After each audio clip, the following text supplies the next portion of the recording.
Chapter 301 Possession. Roy stretched out his claws and carefully picked up a dark elf cookie with his sharp nails. Unlike the time when Rafaro was transformed into a cola liquid, this dark elf cookie was only about half the size of his original body. Moreover, there was a pattern on the cookie, and the vivid cartoon pattern made the cookie look a little cute, feeling like a child's cookie, making Roy laugh. The power gap between the dark elven assassins and Roy was too immense, so the transfiguration time of these biscuits was at the highest 3 minutes. While Roy was sizing up the cookies, Benaya picked up the poison bolts blocked by the ice shield on the ground. She put the tip of a bolt under her nose and sniffed. Her expression changed as she said to Roy, "It's poison dragon saliva. A fatal poison that even demons can't resist. No wonder these guys dare to use the decapitation tactic." Hearing Benaya's words, Roy could not help but frown. He thought that these dark elven assassins were only rats that were good at hiding, but he did not expect them to be able to obtain such fatal poison. He had really underestimated them. Roy knew that these assassins who had become cookies still had consciousness, so he picked up a cookie and called Fat Tiger. Fat Tiger walked over in confusion. Roy said, "Open your mouth." As he spoke, he threw a cookie into one of Fat Tiger's mouths. Fat Tiger got something in his mouth and subconsciously chewed it. The sound of cracking came when the cookie broke. Fat Tiger felt that it was rather fragrant, so he gulped it down. The other dark elven assassins who had turned into cookies on the ground witnessed this scene with their own eyes and felt an unprecedented sense of fear, making them unable to stop the chills in their bodies. They were not afraid of death. Among the dark elves, death was something common. However, being turned into cookies by strange magic and then fed to a dog was a method of death exceeding their imaginations. Especially at this moment, the remaining assassins were all unable to move and could only let their imaginations run wild. When they saw their companion die, they would inevitably feel as if it had happened to themselves. Roy did not say anything, but the dark elven assassins could already imagine the scene of their bodies shattering into pieces. What would it feel like to be chewed like that? Will I be in so much pain that I want to die? At the moment I'm bitten, will I still be conscious as I am now? If I still have consciousness, what kind of horrible feeling will it be? Thinking was extremely fast. In just 3 minutes, the dark elven assassins seemed to have experienced 3 years. And in these 3 minutes, Roy had thrown 2 more of their companions that had become cookies to Fat Tiger to eat. After all, he could not be biased and had to feed all 3 of Fat Tiger's heads.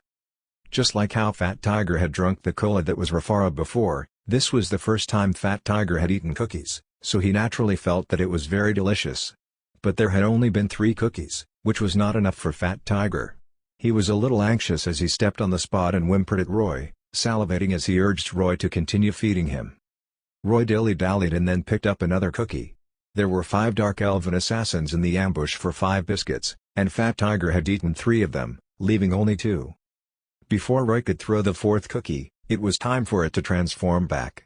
With a puff, the cookie emitted a cloud of smoke before changing back to the body of the dark elven assassin. The dark elven assassin was hanging upside down, as Roy was pinching a leg with 2 fingers. Before he could understand what was happening, he realized that he could move again and screamed in panic, "No! No! I don't want to die!" Julia's sword was pressing on the shoulder of the other dark elven assassin on the ground, who had also transformed back, forcing him to kneel on the ground. But this dark elf assassin did not show any anger or resistance. Instead, he looked as though he had just survived a disaster. He stretched out his hands to touch his body. He felt his flesh and blood body had returned, and his eyes were full of joy. The 2 dark elves felt as though they had walked around the gate of hell and escaped back. They were so excited that they were about to cry, and the consciousness of wanting to commit suicide after failing the attack had long disappeared, completely defeated by fear. The bodies of dark elves were slender and thin, and the dark elven assassin Roy was holding felt weightless. Although he was struggling with all his might, he could not escape Roy's fingers and could only cry bitterly, "Please, I beg you. Honorable Demon King, I am willing to sell my soul to you. Please spare my life."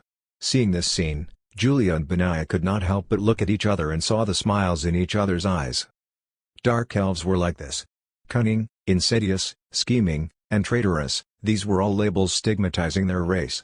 Regardless of how decisive in killing they were earlier, once their life and death were under the control of the enemy, they would immediately reveal the inferior nature of their race. "Bring me to your lair," Roy said coldly while pinching the dark elven assassin. Okay. I'll bring you there. I'll bring you there." The Dark Elven assassin betrayed his clan without hesitation and nodded repeatedly in agreement.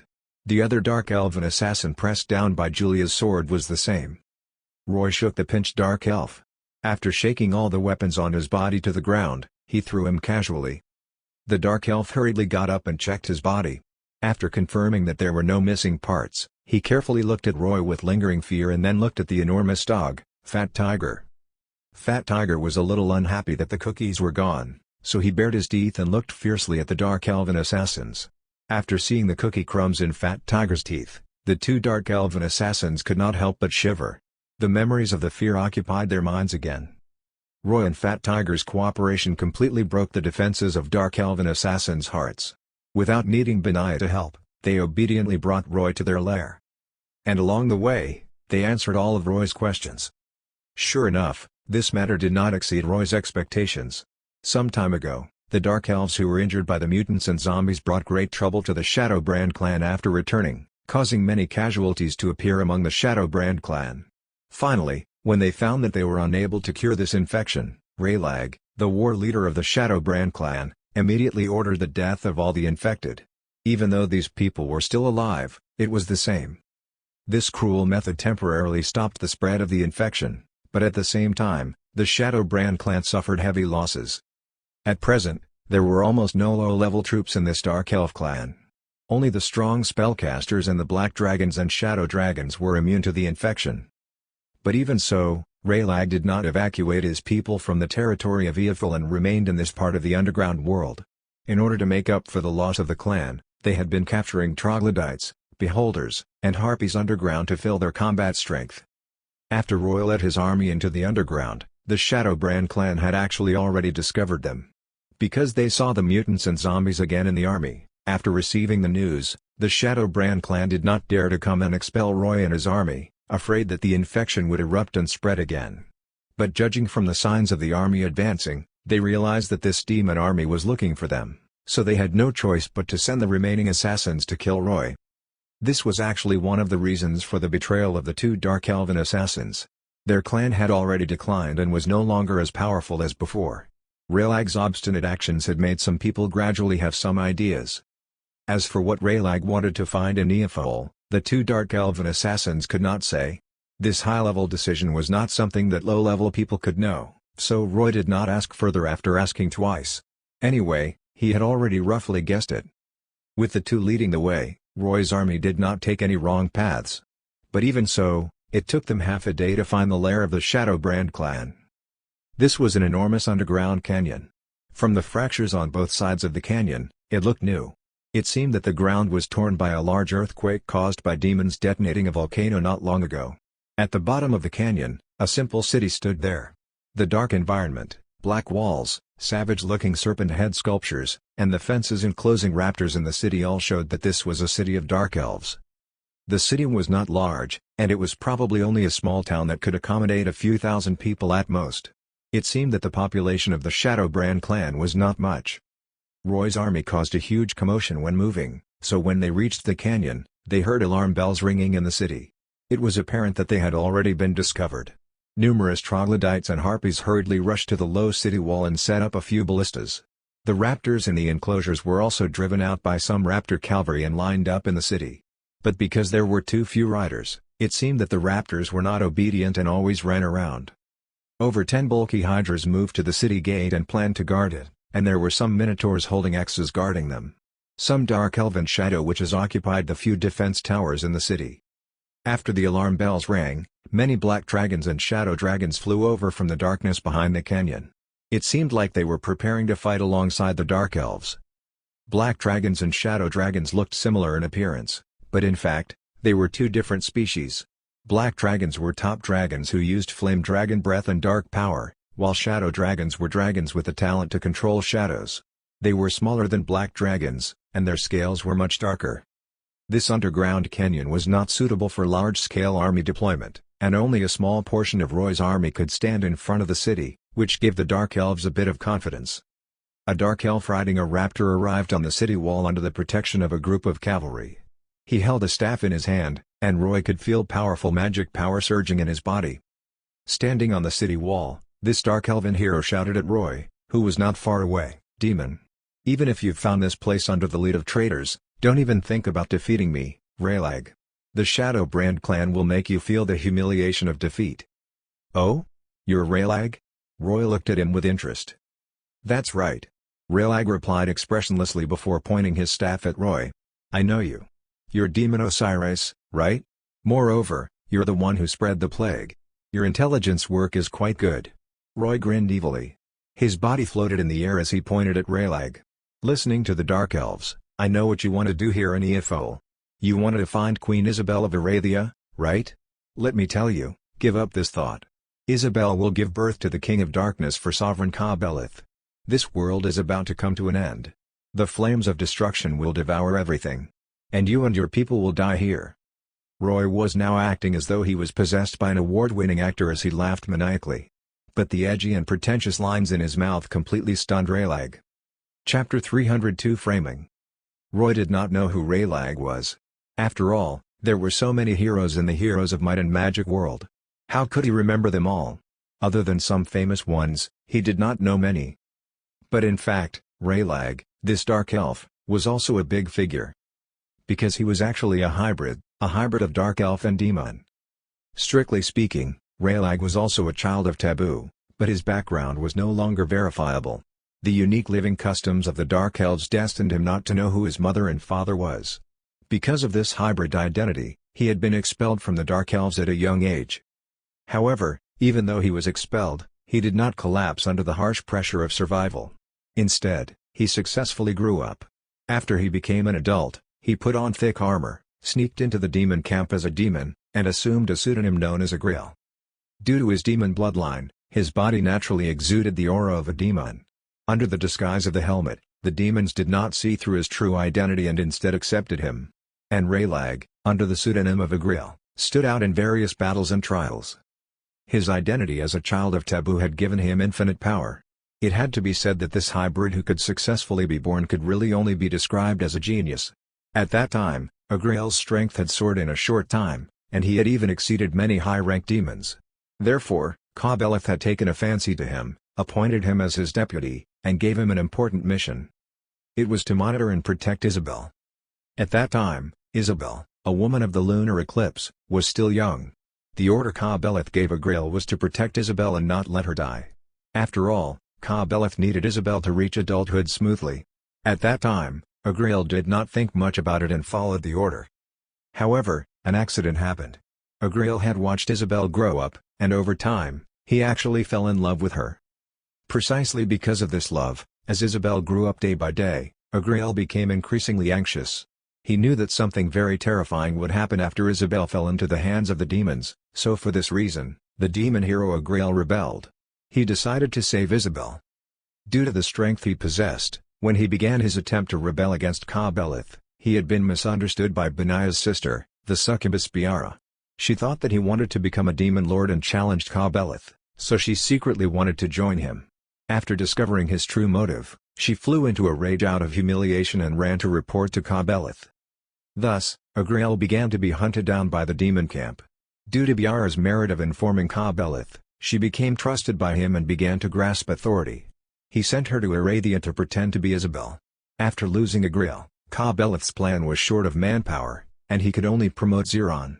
All of this actually happened in the past 2 years. Due to the betrayal, Agriel no longer had other demons following him. He had lost his army, and Biara had taken away Isabel.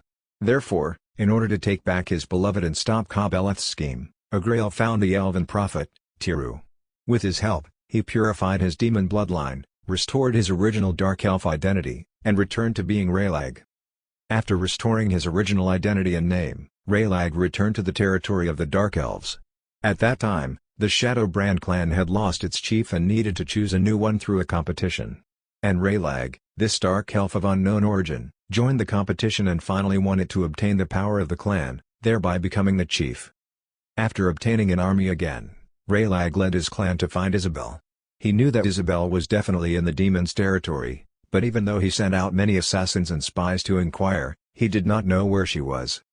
The city of Erhekel was the greatest suspect, but unfortunately, there were too many demons there. His people could not enter at all, and attacking it was equally impossible. Moreover, After his betrayal, Ka-Beleth felt a crisis of trust, so besides Ziron, no one knew where Isabel was hidden. The sacrificial chamber had been built extremely secretively. Even ordinary demon heroes did not know, let alone Raylag.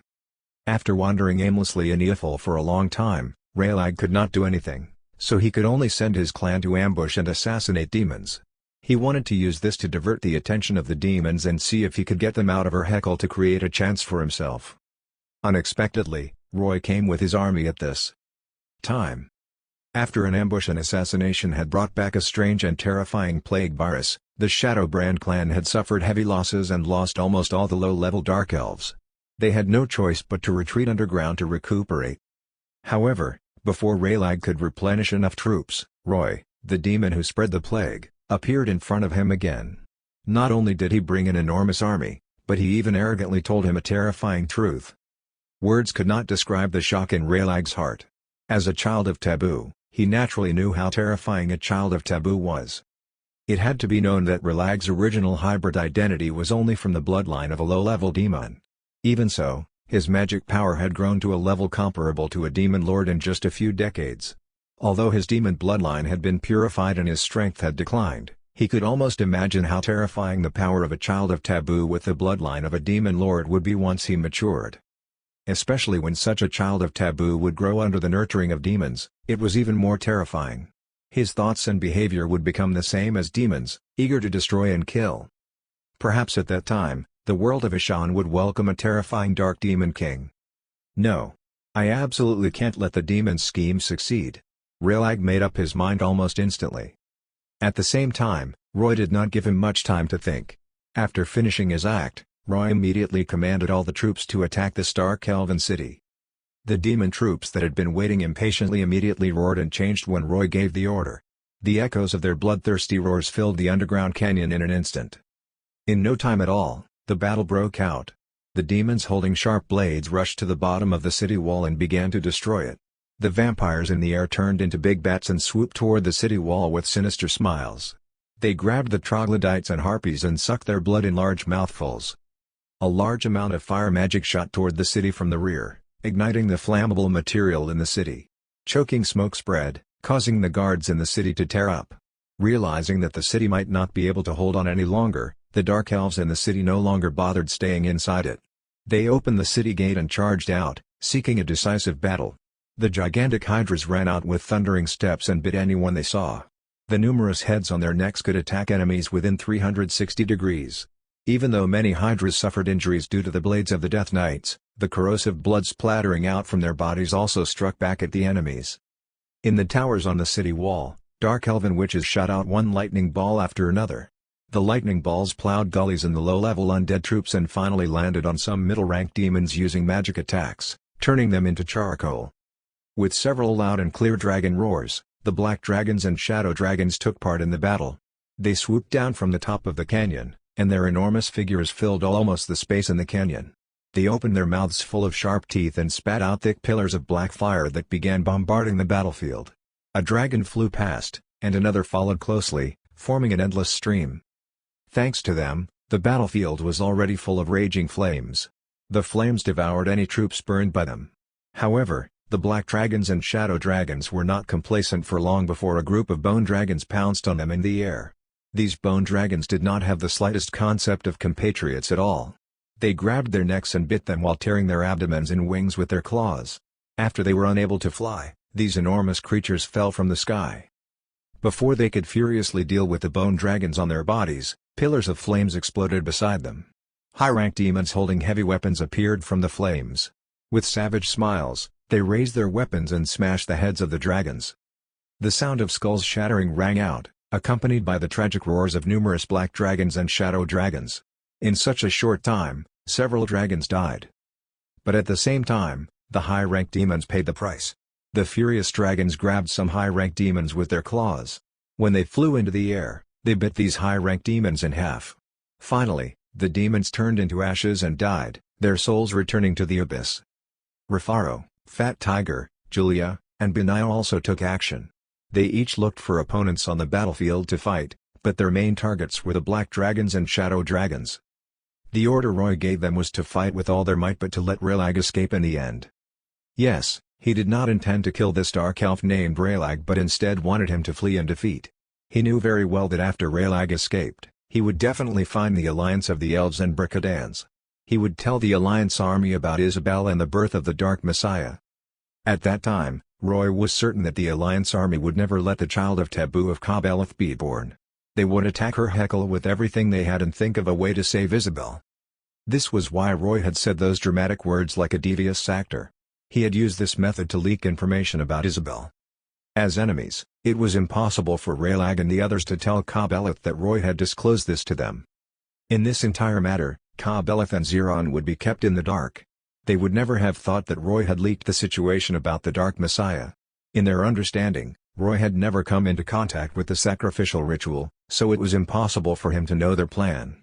In the end, Kabelith would only think that the Alliance army had discovered it through other means. The best situation for Roy would be the Alliance army attacking Ur-Heckle and destroying the sacrificial ritual to save Isabel.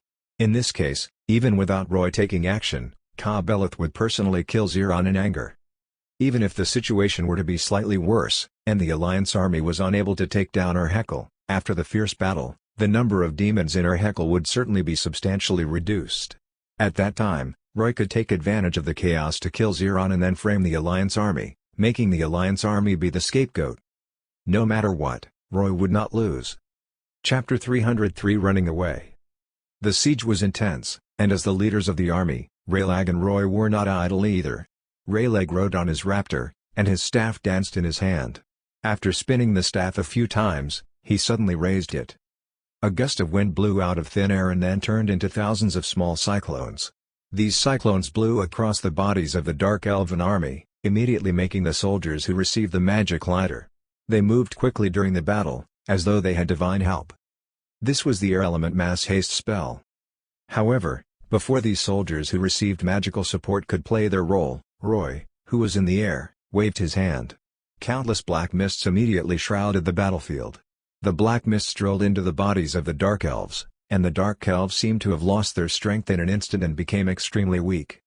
Realizing that Roy had cursed his army, Raylag swiftly waved his staff, and a mass cleansing spell poured down to dispel the curse for the soldiers. At the same time, he pointed a finger, and countless sharp stone pillars sprang up from the ground among the demon army. The stone pillars pierced the demon soldiers who were caught off guard from their feet to their heads and killed them on the spot. However, Roy's magic came in the next second, and a decay curse enveloped the Dark Elves. Both armies became experimental subjects of the commanding hero's magic, being played in the palm of their hands. Roy and Raylag continuously cast mass magic on the opposing army in order to weaken their combat strength. After fighting each other for a while, Raylag found that his situation was not good because he had too few troops. In this kind of magic attrition battle, he was always at a disadvantage. He observed that Roy was still full of magic power after releasing so many spells. He knew that if this continued, his army would eventually be wiped out, so he gritted his teeth and waved his staff. Raygal's occupation among the Dark Elves was a warlock, which was also considered a mage. But in fact, warlocks were different from mages. The magic that mages used was generally the power they obtained through practice. But warlocks would introduce some bloodline power into their magic, so it often caused their magic to possess some special powers. And Dark Elven warlocks were the best at empowered spells and rage of the elements. Raygal's magic attack this time was powerful, and his target was Roy in the air. As he raised his staff, an incomparably thick bolt of lightning suddenly appeared above Roy's head and struck him down from the air. He saw the pillar of lightning cover the demon's body, then penetrate all the way through, and finally bombard the ground. Boom!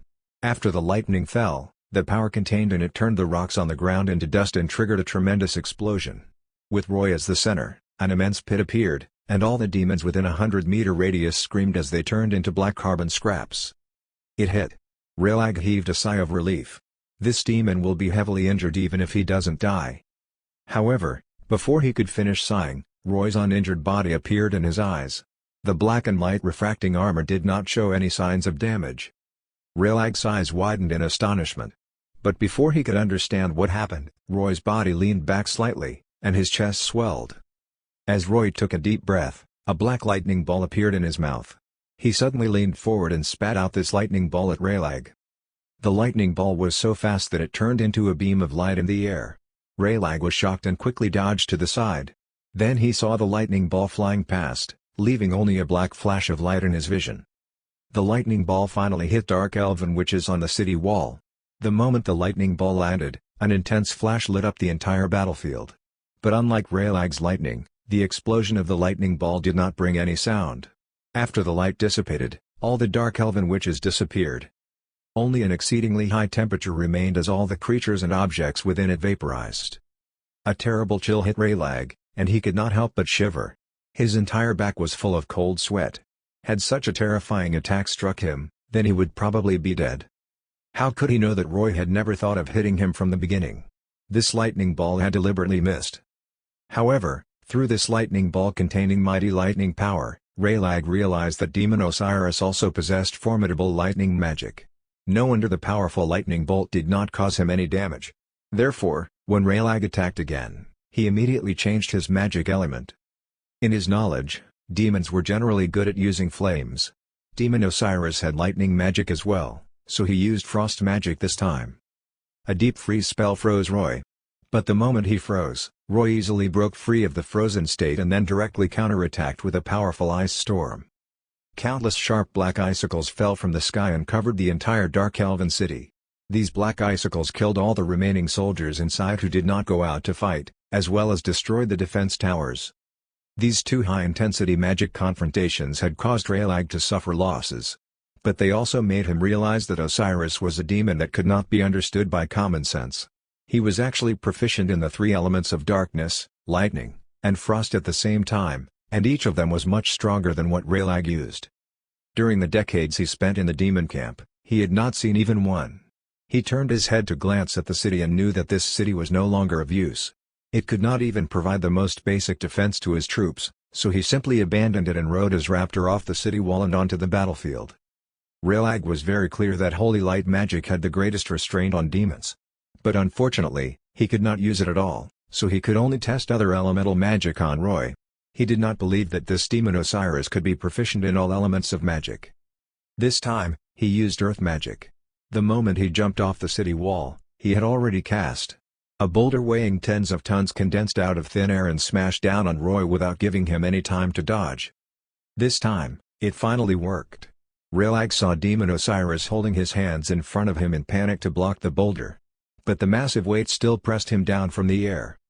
With a deafening bang, the ground trembled the moment the boulder slammed down. This alone was not enough. Raelag waved his staff again. Countless dust and stones flew toward the boulder and then adhered tightly to it. As a large amount of dust gathered, the boulder suppressing Roy turned into a colossal sphere weighing no less than 100 tons.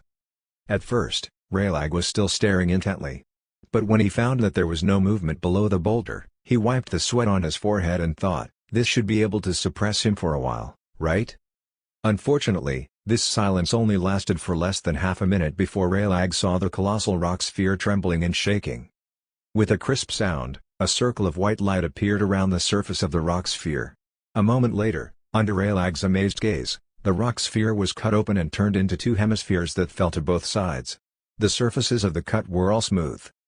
Raelag saw Demon Osiris appear with an exquisite and fierce demon sword.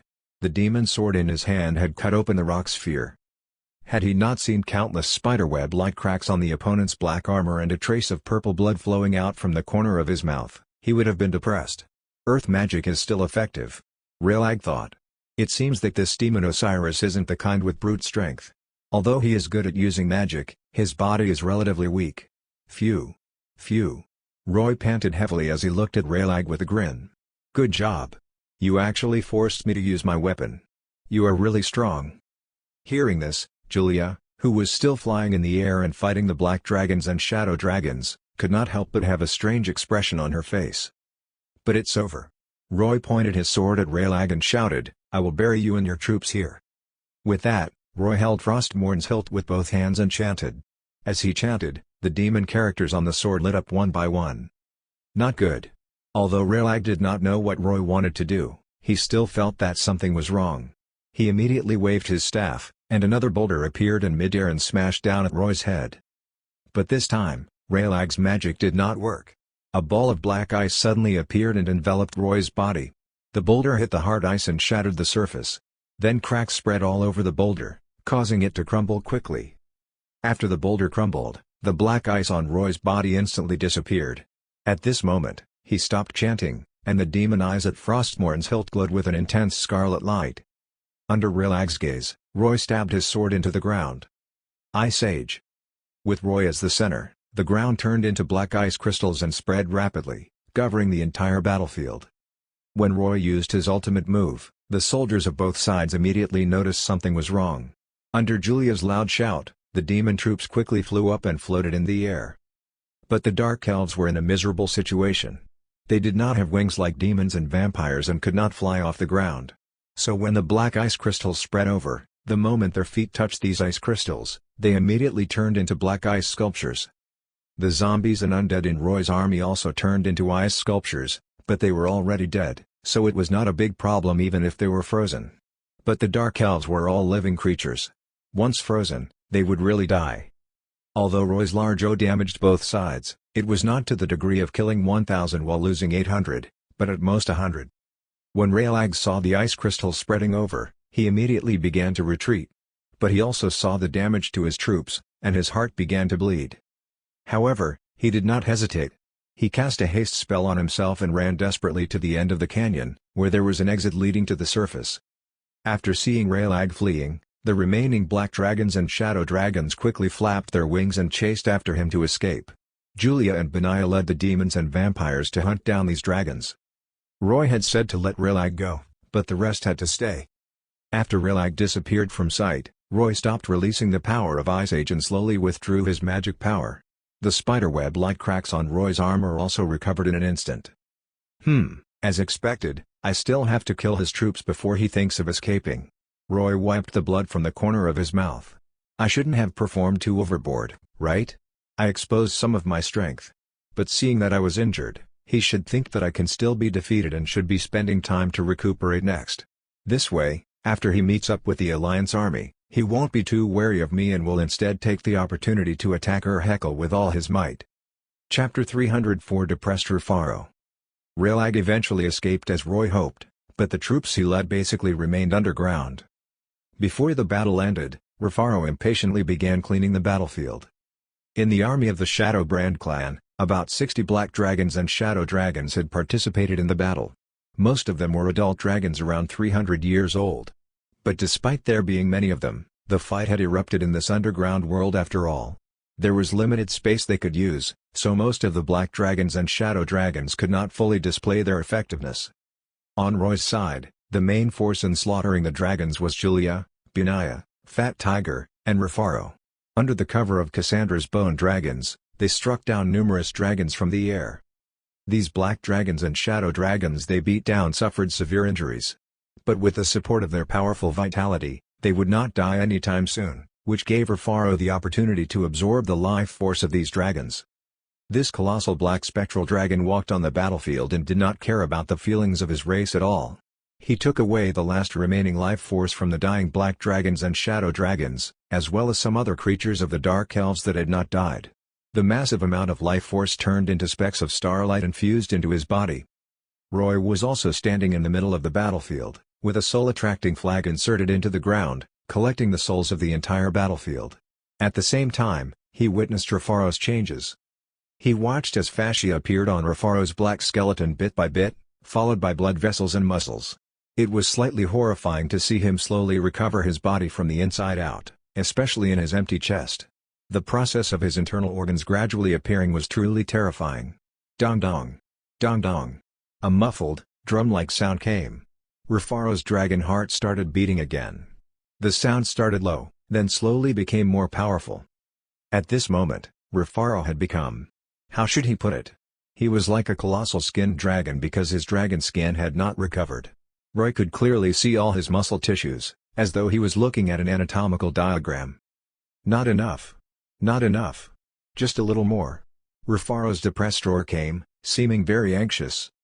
He looked more terrifying than when he was only bare bones. Although it was not bloody, looking at the exposed muscles was horrifying. Roy did not know what this resurrection mystic technique was or why the resurrection process was like this. Rufaro walked over with heavy steps and said to Roy gloomily, "Osiris, I still need more life force. When will your plan begin? When will the next battle be?" The plan has already begun, but we still need to wait for the next battle. You'll have to stay looking like this for a while," Roy said. "We have to stay underground during this time. You may be able to find underground creatures like troglodytes to absorb life force from."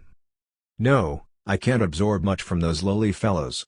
Rufaro shook his gigantic flesh and blood head, and there was disdain in the eyes, which had already condensed. "I want to absorb the life force of dragons, preferably from the same race." "You'll likely be disappointed. The only Dark Elves in this realm are the Shadowbrand clan, and we just killed all their troops." Roy touched his demon horns. "I'm afraid you won't be able to find other black dragons in the near future." Rufaro carefully lowered his body and lay on the ground, afraid of touching the fragile muscles on his body. He said in annoyance, "Damn it, why is it so close? Dragon scales are the greatest essence of dragons. Without the protection of dragon scales, my combat strength is much lower." Indeed, his flesh body had recovered, but without the protection of his dragon scales, Rufaro had to be careful of enemy attacks injuring the flesh he had just grown. He was now stuck at the weakest period in his resurrection process. Roy could not be bothered to comfort him and concentrated on collecting souls. At this moment, the left and right heads of Fat Tiger were holding the tail of a black dragon and the tail of a shadow dragon, which he had taken off two enormous corpses. He placed them in front of Roy and then looked at him with anticipation. Roy looked at Fat Tiger speechlessly. He had definitely named him correctly. This guy had completely evolved into a glutton, and now, he wanted to taste Black Dragon and Shadow Dragon. Of course, Rufaro could tell what Fat Tiger wanted to do. He stood up wordlessly and found a corner to lie down again. He already had a flesh body and could imagine himself in their place now. He felt a chill run down his spine when he saw Roy roasting dragon meat. Not long later, Julia and Benaya returned. After flapping their wings and landing, Julia said to Roy, "Darling, according to your instructions, Benaya and I chased after Raylag for a while. We pursued him all the way to the surface and deliberately drove him to escape toward the Alliance army. Raylag doesn't know, but if he keeps running like this, he'll almost certainly run into the Alliance army." "Good job." Roy nodded in satisfaction. The surveillance of the Demon Eyes had never stopped, so Roy had always grasped the movements of Ziron's demon army in the city of Urhekel. And the day before yesterday, he had already discovered that the demon army there was showing signs of substantial mobilization. It was probably to guard against the Alliance army's attack. Ziron was gathering most of the troops in Urhekel, and the defenses in the rest of the demon cities in Eofel were naturally much weaker. Thus, these cities would have difficulty resisting the Alliance army. The Alliance army would break into Eofel's interior like a hot knife through butter. But when the Alliance army arrived at Urhekel, it might not be able to continue advancing because they would face a demon army of millions here. Ziron wanted to ensure that the sacrificial ritual for the last 9 days would finish smoothly.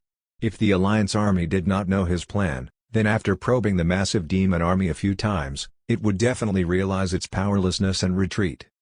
Roy understood this, so he drove Raylag in the direction of Urhekel. This way, if nothing unexpected happened, Raylag would be attacking the city with the Alliance army. The relationship between the Dark Elves and the other races was rather bad. But because it concerned Queen Isabel of Arathia, Roy was certain that what Raylag said would attract their attention. If they were at most doing probing attacks on Urhekel before they knew, then after Raylag came, they would have to think of a way to attack Urhekel with all their might. This battle was sure to be extremely bitter. If Roy were to return now, Ziron would definitely make his troops take the lead. Although the number of troops he brought crushed the Dark Elves, it was still not enough to deal with the Alliance army. So Roy had to use the excuse of recuperating to stay in the underground world for a few days, instead of returning when the battle was at its worst. Such a battle was the best chance to obtain souls. If Roy did not return, he might lose many opportunities, but it did not matter. Someone would help him collect them. Ziron. Roy believed that Ziron was also ambitious. No high-ranked demon would give up on the idea of becoming a demon lord. Although Ziron had submitted to Kabelith, he would certainly collect souls to strengthen himself. In such a battle, it was impossible for him to immediately devour all the souls he collected, so he had to store them in a book of souls first. In Roy's plan, Ziron had to die. This way, as long as he killed Ziron, the souls he collected would all belong to Roy.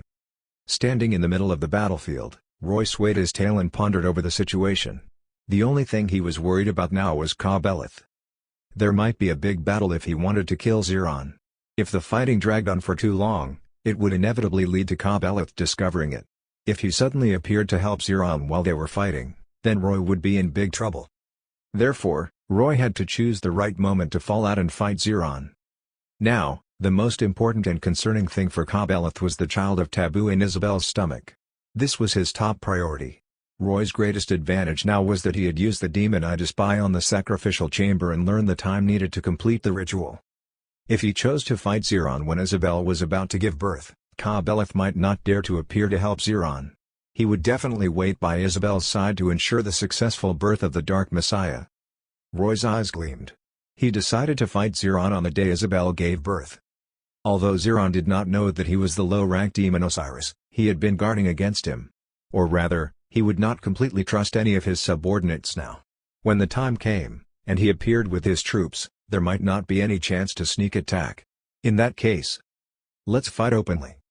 Neither Zeron nor Kobeleth knew that Roy had already calculated the birth time of the Dark Messiah. Perhaps when Roy appeared with his army, Zeron's expression would be marvelous. Chapter 305 Arrival. The Alliance army formed of multiple races was currently walking in Neaphol. Damn it. It's getting hotter. I hate this place. A rough orc wearing a bull-horned helmet and bearing his muscular upper body complained as he rode on the back of a huge Kodo beast. Although he was muttering, his loud voice was still audible from tens of meters away. Gorshk, stop complaining. The person who answered was the elven sorceress Gem, who was wearing a green cloak. There was a white veil covering her face to prevent her from inhaling the poisonous gas drifting from volcanoes. This is the territory of the demons. You should have thought of what kind of environment it would be. This is what makes me the angriest. Even if we can chase the demons out, the scars of Mother Earth won't be able to recover in a short time. Gorshk said angrily.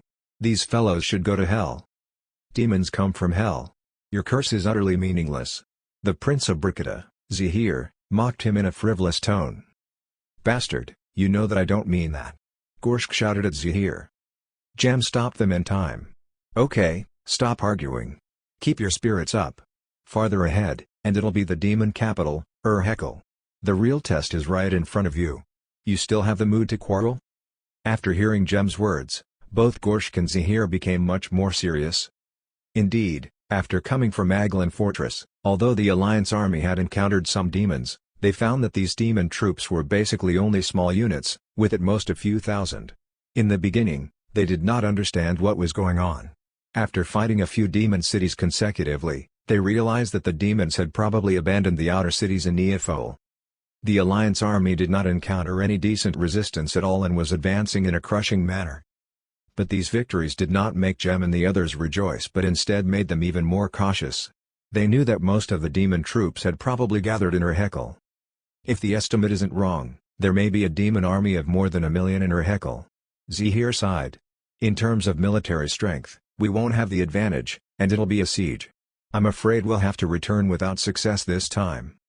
No matter what, at least we have to find a way to kill Demon Osiris. Gem said resolutely. Even if he's under the protection of the demon army, we have to kill him.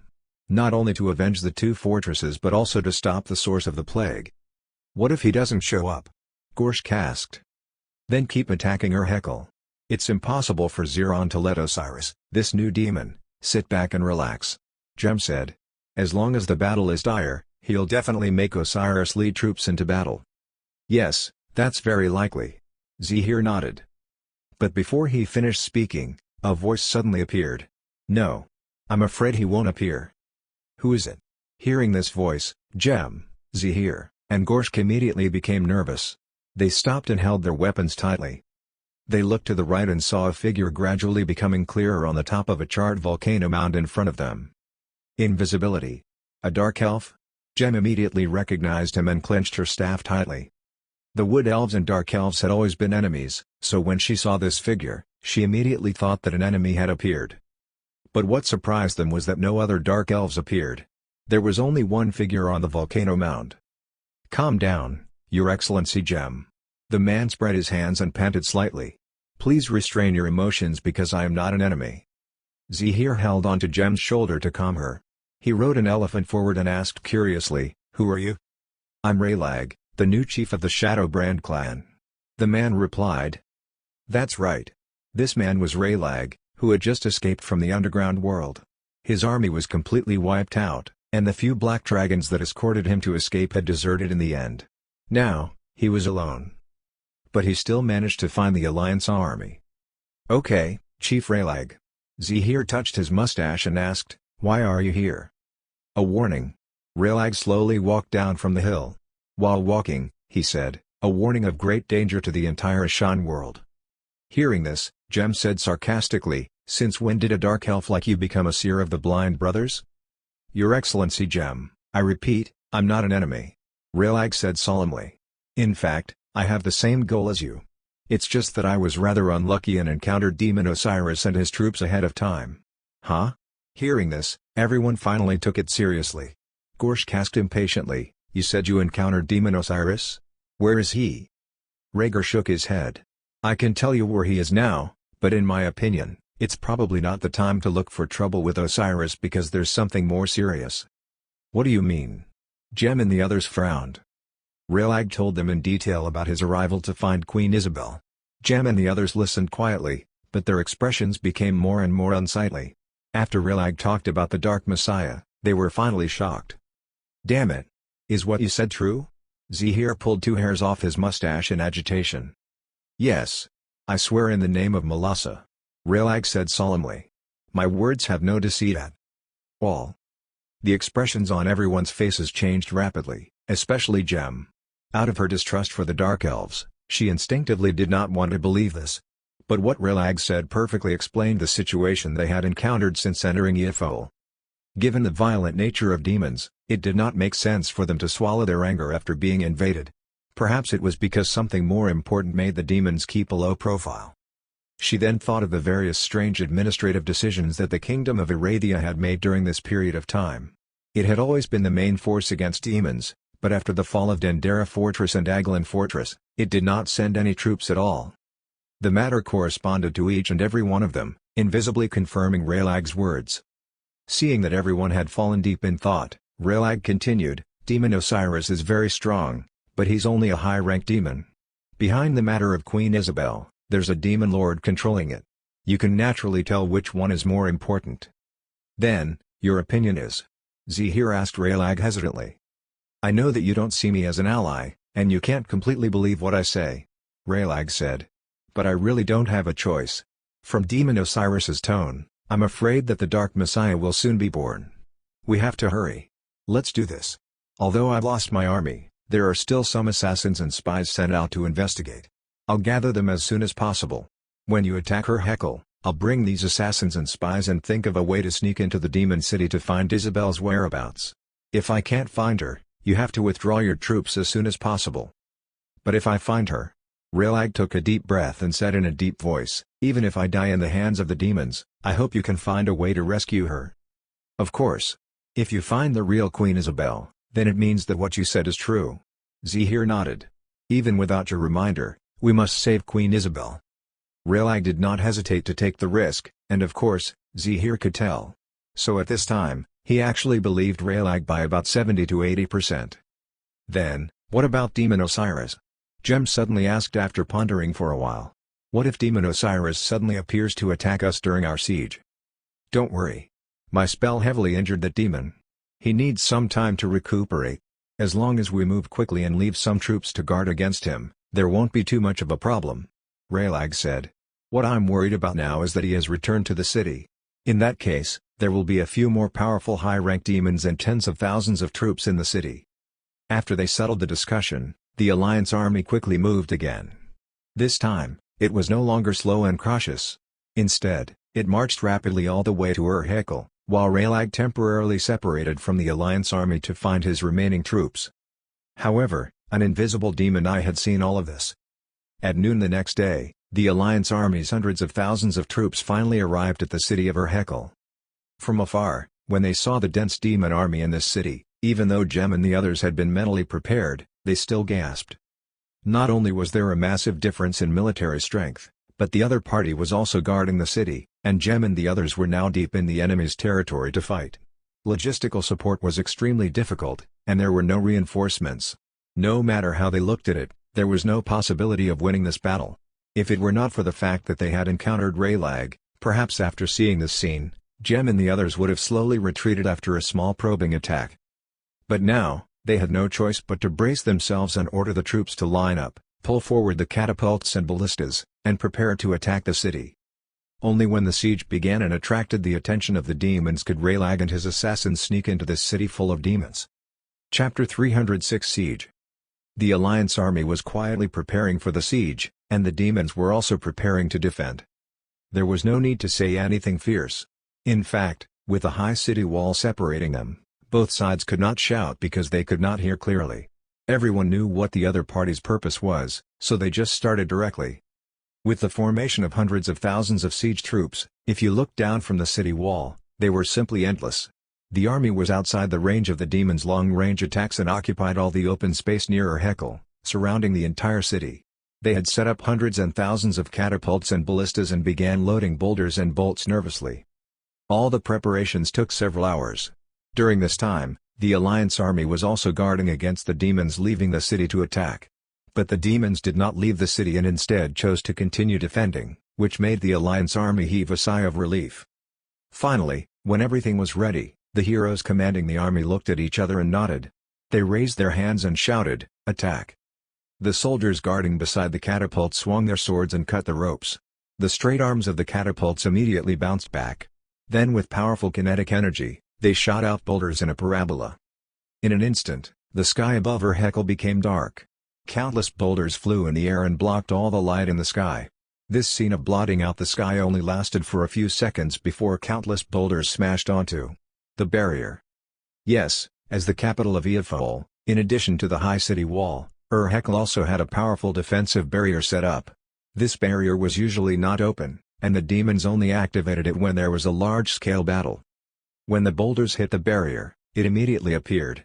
The colorless and transparent force field emitted a ripple-like light as it blocked the flying boulders and shattered them before they fell outside the city wall. Ziron was standing on the city wall. He finally felt relieved after seeing the power of the barrier.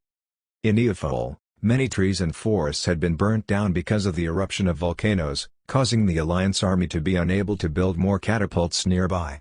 The Alliance army had brought these hundreds of catapults after spending a lot of effort, but this small number of catapults did not bring much pressure to Hekel's barrier. As long as there was enough supply of magic power, there would be no problem for the barrier to last for 2 to 3 days. After realizing this, Ziron did not have the mood to waste time with the Alliance army here. He pulled over a high-ranked demon hero and said, "I'll leave this place to you. You will command the battle and try to defend as much as possible. This Alliance army has no supplies, and it won't be long before it withdraws." The high-ranked demon nodded, understanding what Ziron meant. After warning him, Ziron left the city wall and returned to his hall. He had a more important matter. Isabel was about to give birth in only 2 to 3 days. For all the demons of Hekel, their top priority now was to complete the plan of Sovereign Ka-Beleth, and everything had to be safe. After Ziron left, the high-ranked demon hero commanding the battle smiled sinisterly and commanded the demons in the city to fight back. In order to deal with the siege, the demons had set up catapults everywhere in the city because only the attack range of catapults could reach the Alliance army outside the city. But the demons' catapults were throwing enormous burning fireballs. They were volcanic rocks taken out from the inside of volcanoes. These fireballs flew through the sky with thick, billowing smoke, passing through the barrier and smashing into the Alliance army. The Alliance army outside the city did not have the protection of a barrier. When the fireballs slammed down and exploded, countless screams filled the entire battlefield. The troops standing in the front line closer to Hekel immediately welcomed a disaster. Frontline troops slowly retreat. Get out of the attack range. Several heroes of the Alliance army gritted their teeth and ordered. The catapults continue attacking. Don't stop without orders. Ballistas begin to attack. Everyone knew that this battle was unequal right from the beginning. The Alliance army had to break the protection of the barrier to attack the demons in the city. Therefore, the Alliance heroes only had one thought in their minds: now break the barrier at all costs. The main characters of this battle had all turned into the various siege equipment. Both sides were exchanging blows, and countless boulders and fireballs were flying back and forth in the sky. On the ground, the Alliance army continued to suffer losses.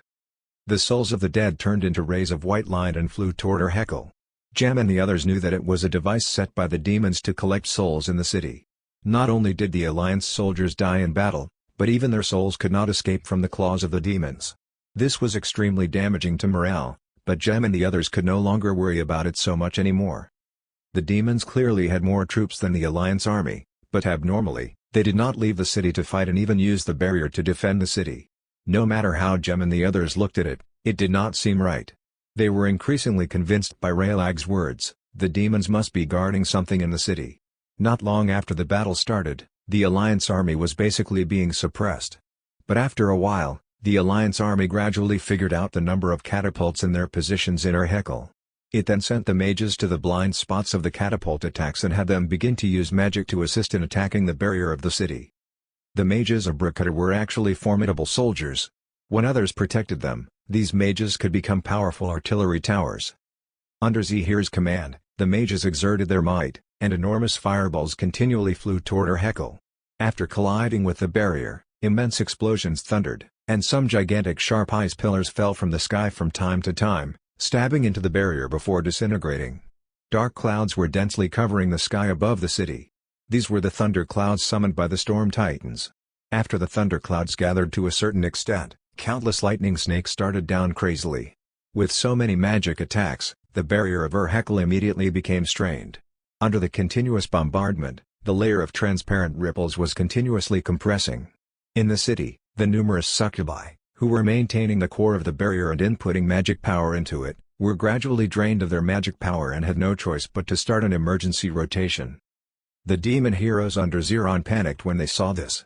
They immediately went to a higher elevation on the city wall and raised their scythes to cast spells. Countless huge fire meteors suddenly appeared in the sky. These fire meteors howled as they smashed into the ground like missiles, and the landing point was the mages of Brikata. The meteor shower released by several demon heroes was extremely powerful. Even though Zahir and the others were trying their best to save the mages, numerous mages still died under the magic attack. The air was full of the pungent smell of flames and the thick smell of blood.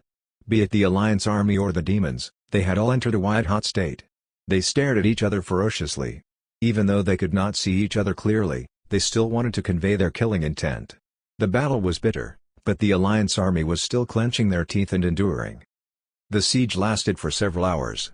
It was not until the sky darkened and night fell that the Alliance army slowly withdrew and began to set camp. Today, it had failed to break through Urhekal's barrier. At night, when Gem and the heroes gathered together to discuss the battle, everyone appeared very hesitant. They did not know when the Dark Messiah would be born, but one more day's delay meant a higher success rate for the demon scheme. If they really attacked for a long time without success, when Ka-Beleth completed his plan, it would be too late. Use the artifacts. Zahir finally suggested. This time, I brought the Orb of the Firmament and the Staff of Sarissus. When the siege tomorrow starts, I'll use the power of the artifacts to find a way to destroy the barrier. Gem nodded. I brought the artifacts collected by the elves. The Archer's Dream set and the power of the Dragon Father set. After the barrier breaks tomorrow, the dragons can move out. With that, Gem and Zahir looked at Gorshk. Gorshk was a little depressed because the orcs were too poor, and he did not have any decent artifacts on him, so he could only say, "There are dozens of behemoths in my army. I'll have them take the front when we attack the city tomorrow." Chapter 307 Behemoths. As dawn broke the next day, the Alliance army once again launched a new siege. Since they had safely defended the first day, the heroes in the city were not too concerned and ordered the army to begin preserving. However, when they reached the city wall, they saw that dozens of terrifying giant beasts had appeared in the Alliance army camp. These giant beasts were like gorillas squatting in front of the Alliance army, but they were far taller than ordinary gorillas. Every one of them was about 14 to 15 meters tall, almost equal to the highest points of the city wall of Urhekal. Damn it! They're actually behemoths. The demon heroes could not help but narrow their eyes when they saw this scene. These behemoths were covered in thick white fur and looked extremely wild. Their faces looked like gorillas, but they had long fangs sticking out of their mouths. Their lower limbs were short, but their arms were long, so they were hunching over. Their arms were not only long but also very thick. The muscles on their arms bulged, making people have no doubt about their terrifying strength. But the most terrifying thing was the sharp claws on their palms. The claws of the behemoths could be considered to have exceeded everyone's understanding of claws because they did not have fingers.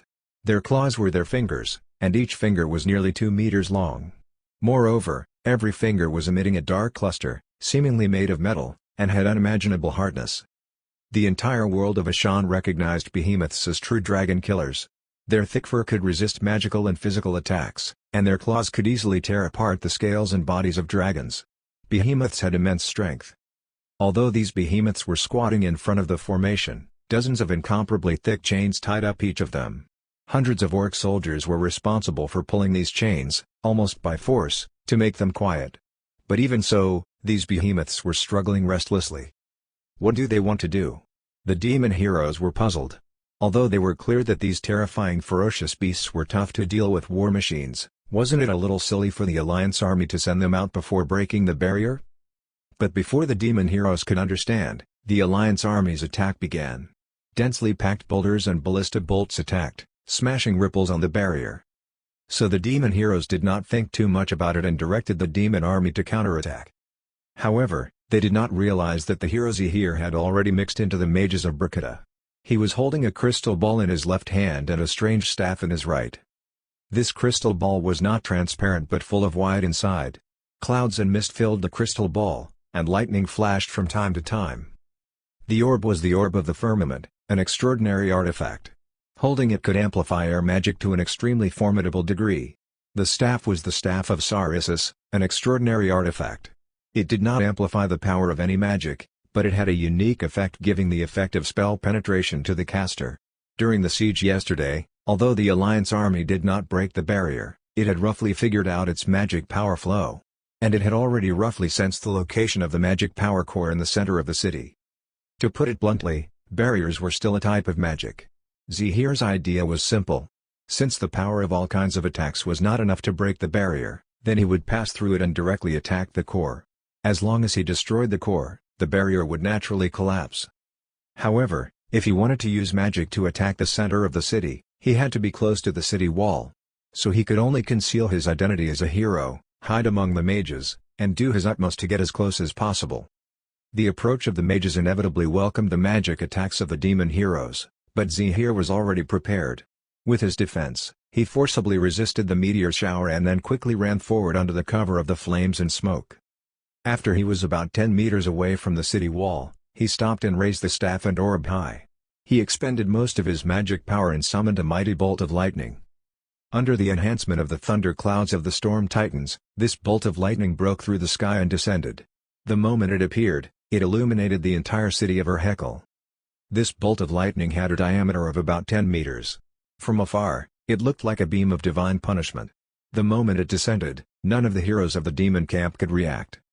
Originally, with the existence of the barrier, even if this mighty bolt of lightning could blast it apart, it would consume most of its energy. In that case, it could at least ensure the safety of the demons in the city. But strangely, after the bolt of lightning descended, it passed through the barrier and smashed into Urhekel. Boom! The moment the roar of the thunder arrived, the eardrums of countless demons in the city burst from the deafening sound. They screamed and clutched their heads while rolling on the ground. But they were still all right. At least they were not dead.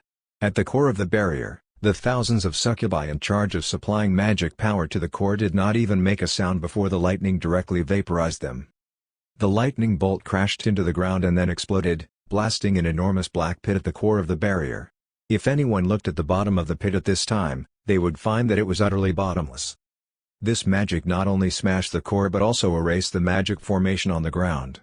So when a boulder shot from an Alliance army catapult reached the original position of the barrier, nothing blocked it any longer. Instead, it flew into the city without any resistance and smashed against the city wall. This boulder crushed nearly 100 demons on the city wall into a pile of rotten meat. The barrier was broken. Seeing this scene, the Alliance army could not help but cheer loudly. Then the troops quickly loaded the catapults and ballistas again. As for the orc troops, they released the chains tied to the behemoths at the command of Gorshk. Roar! After obtaining freedom, the dozens of behemoths let out fearsome howls and then ran toward the city wall on all four limbs under the urging of the orcs. Their massive tonnage shook the entire battlefield. With indomitable momentum, these dozens of behemoths first lowered their shoulders and then slammed into the city wall, causing cracks to appear on the solid wall. Then they straightened their bodies and waved their giant arms. They used their terrifying 2-meter-long claws to sweep across the wall. Under the wave of their claws, the demons on the city wall could not even resist and were easily torn into pieces by the sharp claws. Purple blood did not gush out until the demons fell. Although there were not many of these frightening behemoths, the terrifying effect they brought was obvious. Under their attacks, the demons were in a mess. Several demon heroes roared loudly and even personally killed a few demons before stopping the chaos. Afterward, the demon heroes began to command the demons to attack the behemoths. They did not have the attention to spare, and it was too late to find the caster of the lightning just now, which allowed Zahir to return safely. After the barrier broke, the next phase of the battle was naturally melee fighting. As long as the Alliance army could attack and kill those demons, the troops would naturally muster their courage. Zahir completed his mission, and Gem naturally did not want to fall behind. Under her command, gigantic dragons began to flap their wings and fly into the sky from behind the Alliance army. If Roy were here, he would find that these dragons were different from the dragons he had encountered before. Their bodies were bigger, and the scales on their bodies were darker, especially their thicker and longer dragon horns. This was because the dragons that Gem brought out were all thousand-year-old dragons, the ultimate combat power of the elves. Chapter 308 All-Round Attack. The combat strength of dragons had always been proportional to their age. Although they had a long lifespan, correspondingly, they needed a long time to grow. However, the history of the Ashan world was almost entirely a history of war. Although a variety of races had evolved into all kinds of cultures, it also caused conflicts among the various races. Under these circumstances, if the dragons joined the other races to participate in their wars, it would inevitably cause many dragons not to have the time to grow strong enough. Their reproductive ability was not high to begin with, and it could even be said that the number of dragons born every year was far fewer than the number of dragons that died in war. Over time, the age of the dragons that had been hired to join the various races was increasingly decreasing. Some dragons that were 200 to 300 years old and had just reached adulthood might be intimidating to ordinary races, but it was naturally not enough if they met a powerful high-ranked demon like Roy. This was why Roy and the others had not encountered any decent resistance when hunting all kinds of dragons, which made Roy feel that dragons were nothing much. But in fact, when dragons crossed 1,000 years of age, their power was absolutely astonishing and absolutely not to be underestimated. This was why Rufaro had been sparing no effort to resurrect and restore his flesh body. And what Gem brought this time were 1,000-year-old dragons that had survived many battles. There were 32 in total, and they were all gold dragons. The dragon scales on these gold dragons were as dazzling as gold, shining under the sunlight. They were more than twice the size of ordinary dragons and almost as tall as those behemoths. These 32 gold dragons were originally the guards of the Gold Dragon Queen. The Wood Elves had always been life and death allies with the Gold Dragons. 4 years ago, Ziron and a group of demons had led an army to attack the Gold Dragon Queen. But this scheme had failed in the end, and the Gold Dragon Queen was still alive. This time, because Harrow had died and the Sword of Frost was taken, the elves felt a deep sense of crisis, so when Gem led the troops out, the elves found the Gold Dragon Queen and borrowed her guards. With 32 gold dragons as vanguards, hundreds of adult green dragons followed closely behind. The moment these enormous dragons flew, they covered the sky. At this moment, Gem activated the power of the combination artifacts, power of the Dragon Father, and an intense brilliance enveloped all the dragons.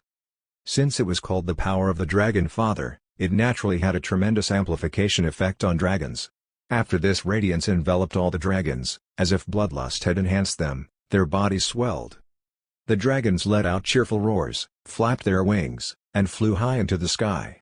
Then, under the lead of the gold dragons, they turned and began circling Urhekel. After turning back again, the dragons lowered their heads and began to dive down. After arriving not far above Urhekel, dragons sprayed out dragon breaths into the city.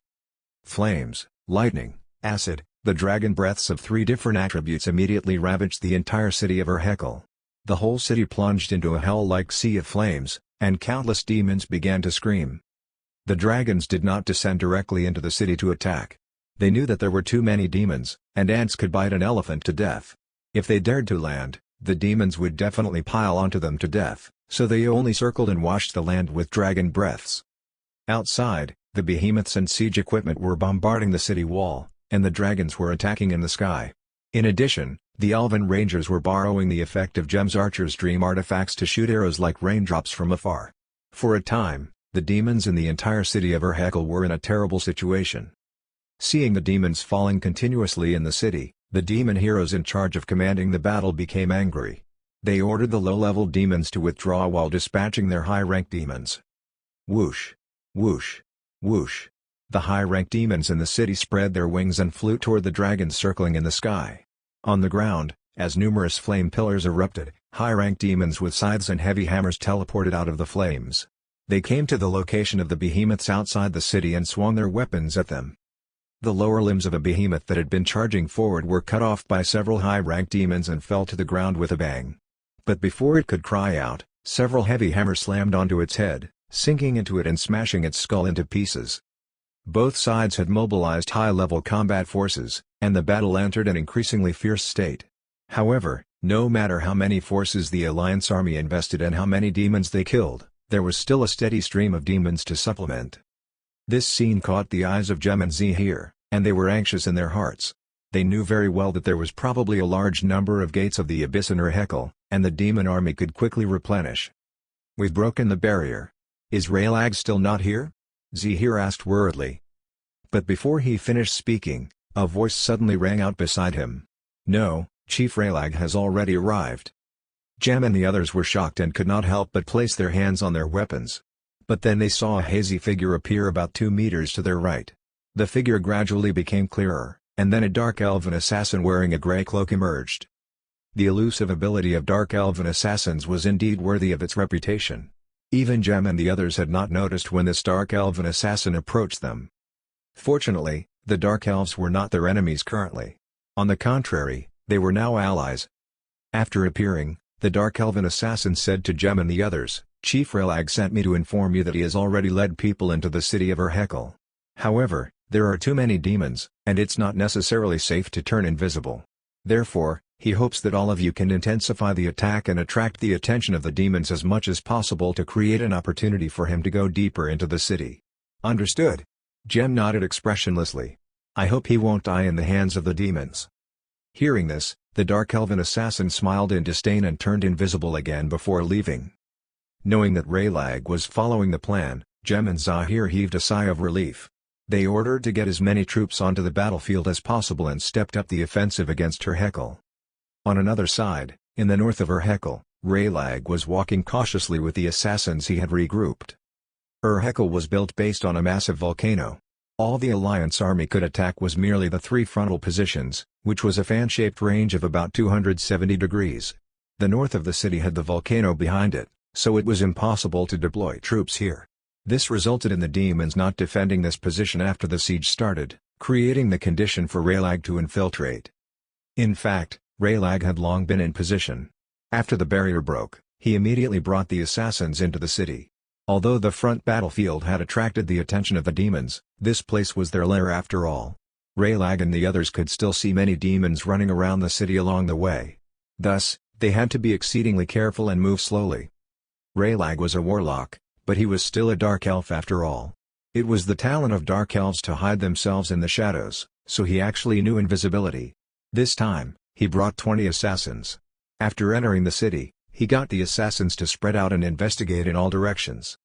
Chapter 309 Quick Rescue. Raylag was not stupid. He knew very well that if the demons wanted to hide Isabel, it would definitely be in a heavily guarded place. Especially where Ziron lived, it was most likely there. Therefore, his initial goal was clear. He was searching for the most imposing building in the city. In fact, he had indeed found the right place. After spending a lot of time carefully approaching a hall, he finally found Ziron's residence. However, when he went to investigate this place with extreme caution, he was shocked to find that no one was here. He did not believe it and searched repeatedly. Not to mention Isabel, he could not even find any trace of Ziron. Did I find the wrong place? Raylag was puzzled. He knew that demons had always been cunning. What if Ziron thought that assassins and spies would sneak in, so he didn't hide Isabel in his residence? All kinds of thoughts were running through his mind, making his head hurt. After all, they had too little information. It was normal for them not to be able to find such a blurry target after infiltrating. Let's look elsewhere. But when he was about to leave, he suddenly found a winged eyeball appearing from the void. Raylag was shocked. He thought that he had been discovered and quickly hid. But at this moment, he found the winged eyeball flying to an empty place in the back of the hall and kept circling there. The little wings flapped, as though they were beckoning to Raylag. Don't tell me it can see me? Raylag was shocked and uncertain, and for a moment, he had the thought of leaving as soon as possible. But in the end, He held it in and carefully approached the winged eyeball. Huh? When he reached the spot where the eyeball was, he finally realized that something was wrong. Although there was nothing on the ground, there was a faint magic power fluctuation. The fluctuation was very weak, but Raylag noticed it immediately. After all, he was a warlock, a spellcaster, so he was quite sensitive to magic power fluctuations. Is it a hidden teleportation formation? Raylag made a judgment and finally understood. He could not help but look up at the winged eyeball. He was sure that this eyeball was guiding him. However, this thing did not look like an intelligent creature but some kind of tool like a wizard eye. In other words, there was a hidden existence behind this thing and controlling it. Who are you? Raylag appeared and asked solemnly. However, the winged eyeball ignored him and disappeared into the air. It turned invisible again, and this invisibility ability is quite clever. There's no ore left. Raylag frowned and judged. But since the mastermind was unwilling to appear, there was nothing he could do. What should I do? Should I believe it? Raylag was a little conflicted. After thinking about it, he gritted his teeth, squatted down, placed his hand on the ground, and began to output magic power. Raylag came to save Isabelle. In addition to love, he also wanted to stop the demon scheme, so he already had the consciousness of dying here. Regardless of who the hidden existence was and what their motive was, he had no choice.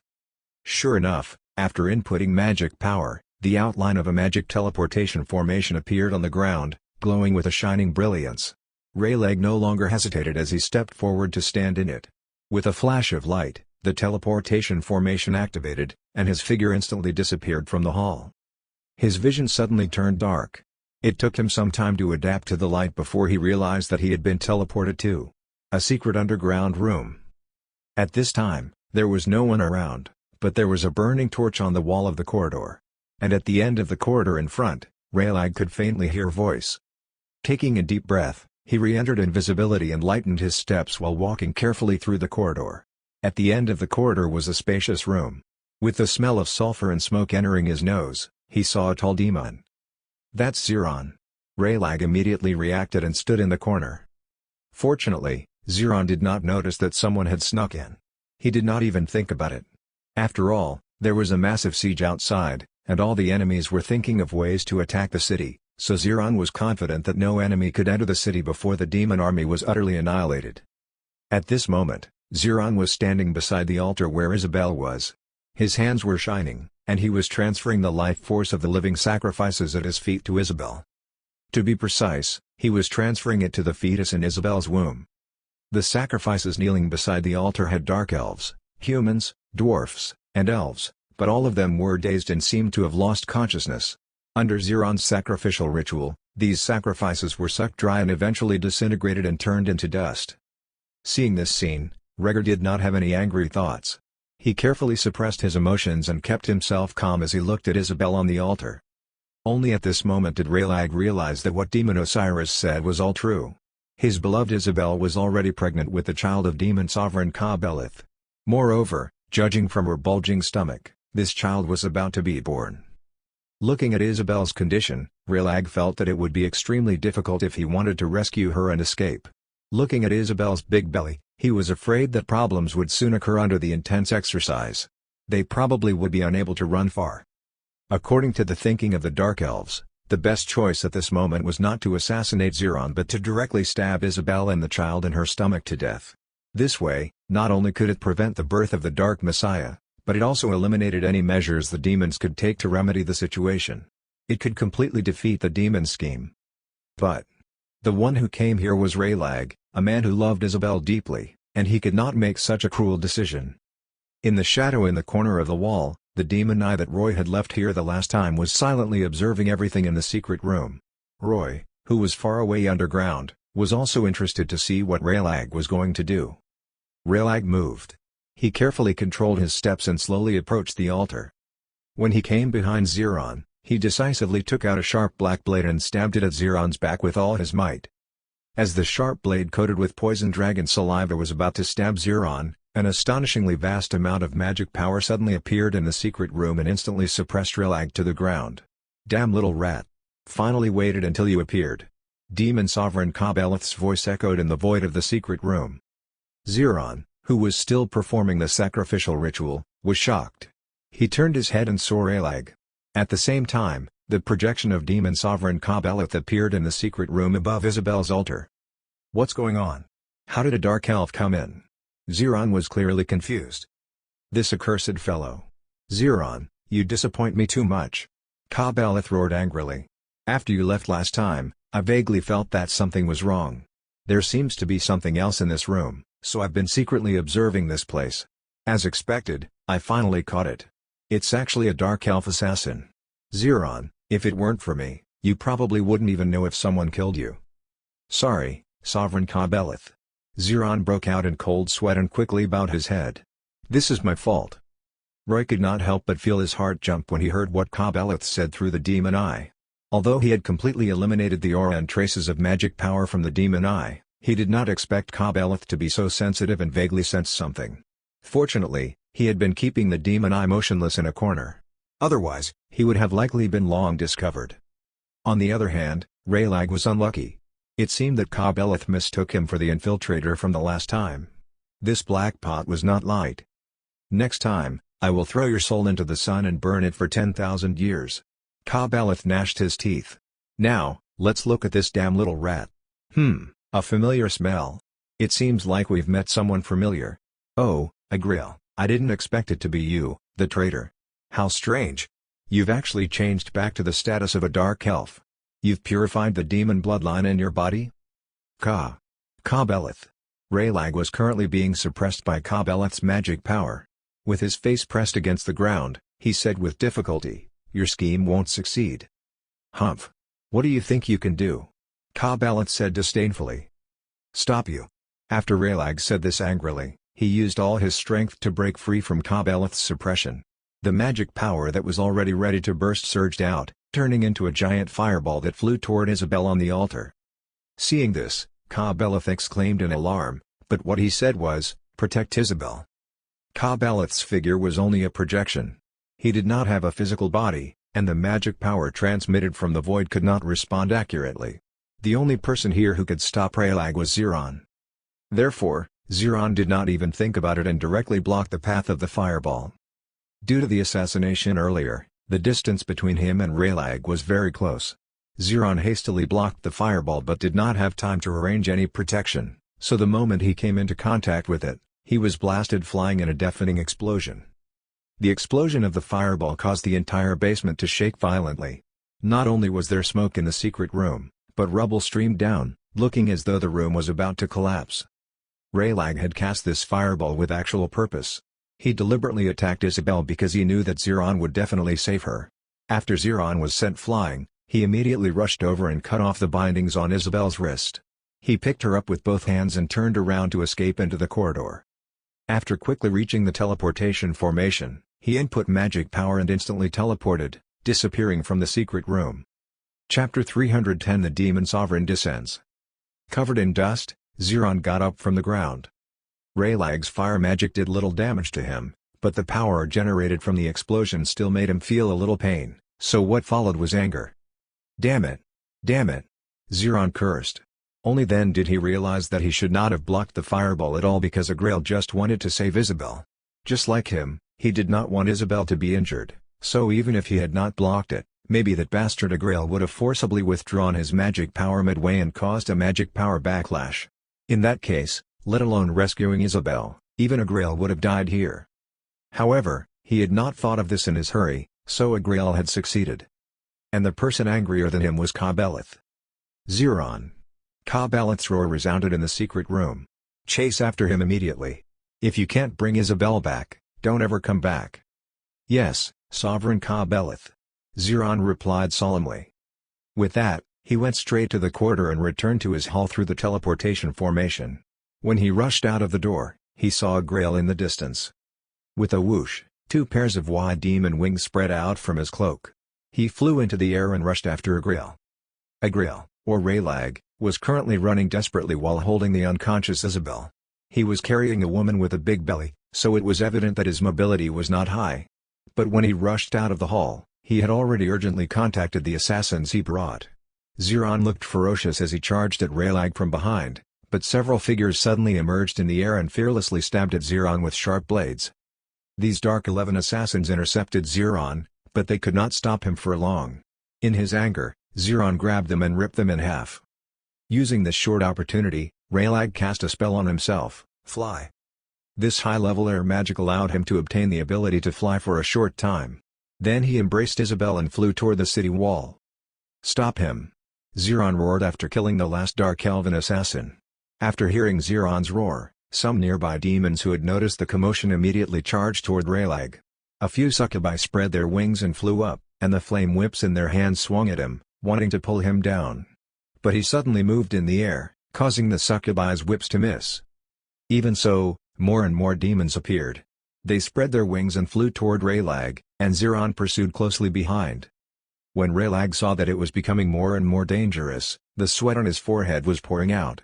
Surrounded by numerous demons, he could not find anyone to help him at all, so he could only continuously change directions in midair while hugging Isabel to avoid the attacks of the demons. A mistake was naturally inevitable in the chaos. After he dodged for a while, a fire chain shot from behind and hit him, burning his back and causing him to stop for a moment. Then a long-horned demon jumped up from the ground, hugged his legs, and used his immense weight to pull him down from the air. "It's over." Sensing that he was falling from the sky, Raylag felt disheartened. He looked down at Isabel in his arms and knew that he was probably going to die. But at this moment, a powerful dragon breath suddenly shot down from the sky, burning all the demons below him. As a result, when the long-horned demon dragged him down, the nearby demons were unable to capture him. Seeing this, Raylag became invigorated and kicked the long-horned demon away. Then hugging Isabel, he jumped into the air. As expected, an enormous gold dragon was flying over the city. The man and dragon cooperated well. Raylag landed on the gold dragon's back. After meeting up with him, the gold dragon immediately turned and flew out of the city. Raylag thought that he could finally get out of danger, but before he could heave a sigh of relief, a gigantic flame pillar suddenly appeared out of thin air. Xeron actually carried out a flame teleportation in the air and flashed to the gold dragon's neck. Then he raised his sword and slashed the gold dragon's neck. Roar! The gold dragon howled. Xeron's sword was so fierce that it directly cut through most of its neck, leaving only a small bit of flesh still attached. After suffering such a severe injury, the gold dragon immediately fell from the sky. But it still remembered its mission and flapped its wings with all its might, trying its best to approach the Alliance army camp while falling. With a loud bang, the gold dragon crashed into the ground, smashing a huge pit and causing the soil to fly. Raylag was unable to worry about the gold dragon's injuries. The moment he landed, he quickly jumped off the gold dragon's back. Fortunately, the gold dragon's last efforts were not useless. The final landing point was on the battlefield outside the city. Jem and the others were sharp-eyed and had seen Raylag long ago. Jem had specially sent that gold dragon to help him. Now that they saw him carrying a person onto the battlefield, they immediately attacked to support him. Xeron, who had killed the gold dragon, wanted to take advantage of the victory to kill Raylag and snatch Isabel back. But Jem and the others attacked one after another, attacking him with all kinds of magic. He roared in anger, but he had no time to intercept and kill Raylag. Raylag finally rescued Isabel as he had wished and met up with Jem and the others. Jem and Zahir looked at the woman in Raylag's arms and immediately recognized her as Queen Isabel. Looking at her bulging stomach, they finally entirely believed his words. "Take her and leave first. We'll hold back Xeron." Zahir shouted at Raylag. "Save her first." "Got it." Raylag ran with everything he had without stopping, passing by the Alliance army. Because the previous situation was so critical, Raylag had been thinking about how to escape, so at this time, he actually forgot to tell Jem and the others something. Not only was Xeron in her heckle but also Demon Sovereign Ka-Beleth. With the Alliance army, Jem and the others had already changed their target and attacked Xeron with all their might, attempting to stop Xeron's pursuit of Raylag and win some time for him to escape. In the beginning, they had indeed succeeded and stopped Xeron's advance. Xeron endured all kinds of magic attacks but could not advance at all. He roared angrily. Ka-Beleth had told him before that if he could not retrieve Isabel, he would die. Seeing Raylag getting farther and farther away, he thought of Ka-Beleth's punishment methods and became anxious. On the other hand, Jem and the others looked happy. They felt that this plan was stable. They would fight and retreat at the same time, and they would be able to complete the strategic goal. But at this moment, a strong earthquake suddenly came throughout the entire battlefield of Verhekel. The ground was trembling. Booming. Be it the demons or the Alliance army, They were all standing unsteadily and falling in this violent earthquake. Jem, Zahir, and the others used their weapons to support themselves, but the sudden earthquake made them feel extremely uneasy. "All of you are going to die here." Ziran's eyes were red, and he gnashed his teeth as he roared at Jem and the others from afar. "Cry, for your actions have brought a true demon lord here." Before Jem and the others could react, an immense and vast magic power pressure appeared along with the violent earthquake and instantly swept the entire battlefield. The low-level demons on the battlefield were shivering in fright, and all of them laid on the ground. Although the high-level demons did not find it as unbearable as the low-level demons, they also stopped and lowered their heads in fear. The soldiers of the Alliance army felt deep, bone-chilling malice. Some people with weak willpower could not help but feel a tremendous sense of fear when the formidable magic power pressure swept over. Under the pressure of this fear, many people directly lost control of their bladders as they looked at the city with trembling legs. Finally, in everyone's eyes, a tall figure standing in raging flames appeared. Demon Sovereign Ka-Beleth's true body had descended. Chapter 311 All Out. With the appearance of Ka-Beleth, the temperature of the entire battlefield suddenly rose more than 10 degrees. In the clouds above Urhekel, the area within 100 kilometers had turned fiery red, and these red smoke clouds slowly rotated, stirring into an enormous spinning fire cloud. Under the worship and fearful eyes of countless demons bowing their heads, Ka-Beleth slowly walked out of the city gate of Urhekel. He was wearing a suit of armor burning like flames, and his boots made clang sounds as he stepped on the ground. Under his incomparably formidable flame power, wherever he went, the ground would turn black. The entire battlefield was now abnormally silent. Only his footsteps sounded. With every step he took, the hearts of the Alliance soldiers thumped violently. Ka-Beleth was now in his true form, but he had no choice but to teleport to Urhekel. The reason was naturally that Isabel was taken away by accident. Relag's actions utterly enraged the Demon Sovereign, causing him to chase her at all costs. At his waist was a sinister two-handed sword. When he arrived on the battlefield, he slowly pulled out this giant demon sword and inserted it into the ground. The demons gathered like a tide behind him. Jem, Zahir, and Gorshk were speechless when they saw Ka-Beleth. Not only them but also all the high-level troops of the Alliance army. The Titans, Dragons, and Behemoths were nervous, as though they were facing a mighty enemy. To be honest, the Alliance army had never thought that the war would suddenly turn into a battle with a demon lord. In the history of the world of Ashan, the most recent record of fighting against an incomparably powerful demon lord traced back to 1,000 years ago. Although the seventh dragon Sar-Elam had sealed the demons in Sho to protect Ashan from being destroyed by the demon lords, he had to admit that his action had caused the later generations to lose powerful enemies as their opponents, leading to their combat ability continuously decreasing. And now, a demon lord had appeared. In the entire battlefield, there was no one who could resist Ka-Beleth. A so-called demon lord was in existence below 1 and above 10,000 in the demon hierarchy. Such an existence could destroy a country at will. As long as he had enough time, he could destroy the entire world of Ashan. Jem and the others knew very well that in order to deal with a demon lord, they had to gather the strength of all races in Ashan and make immense sacrifices to succeed. "We're in deep trouble this time." Zahir stared at Ka-Beleth's tall body with despair in his eyes. "Is it too late for us to turn around and run now?" Even the Orc Gorshk, who had always been known for his bravery and fearlessness, wanted to retreat. "No." Only Jem shook her head firmly. "The appearance of Ka-Beleth means that Sho's seal has really been broken. Even if we can escape now, when Ka-Beleth's scheme succeeds, the entire world of Ashan will perish under the flames of war. We will also die. We might as well do everything we can to stall him and let Relag escape with Queen Isabel." "That's right." Zahir also understood and heaved a long sigh. "Isabel is our hope. As long as she is still alive, we can expose the demon's scheme and get Iradia to return to the right track. Although I don't want to admit it, when it comes to dealing with demons, we really need the power of those angels." "Then, let's fight to the death here," Gorshk said. "Although I've never thought that I would die for a human." "Ha! Same. I never thought that I would die to protect a dark elf." Jem laughed. After the three of them finished talking and laughing, they urged their mounts to take a few steps forward. They stood in front of the Alliance army and faced Ka-Beleth and the demon army opposite them. "Warriors of Ashan." Taking a deep breath, Jem said loudly, "You have all seen that a powerful demon has appeared. I know that you are afraid and terrified at this moment. But have you thought about it? If we allow this demon lord to do as he pleases, then our homes, our families, and our children will die all tragically.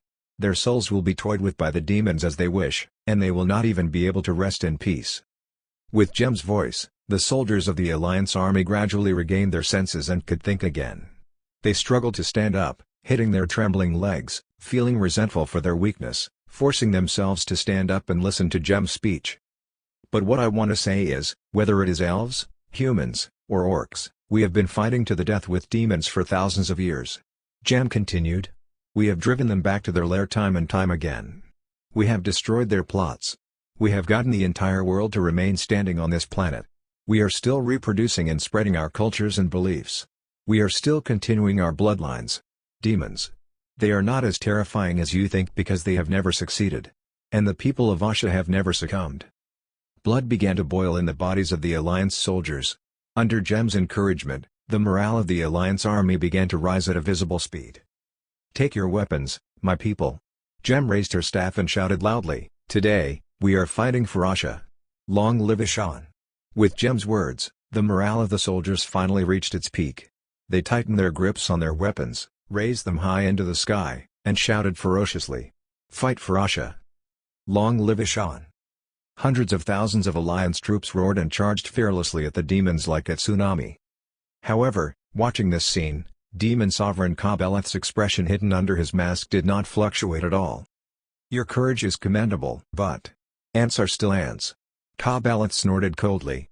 He held the hilt of his demon sword with both hands, and powerful magic power instantly poured into the ground through the demon sword.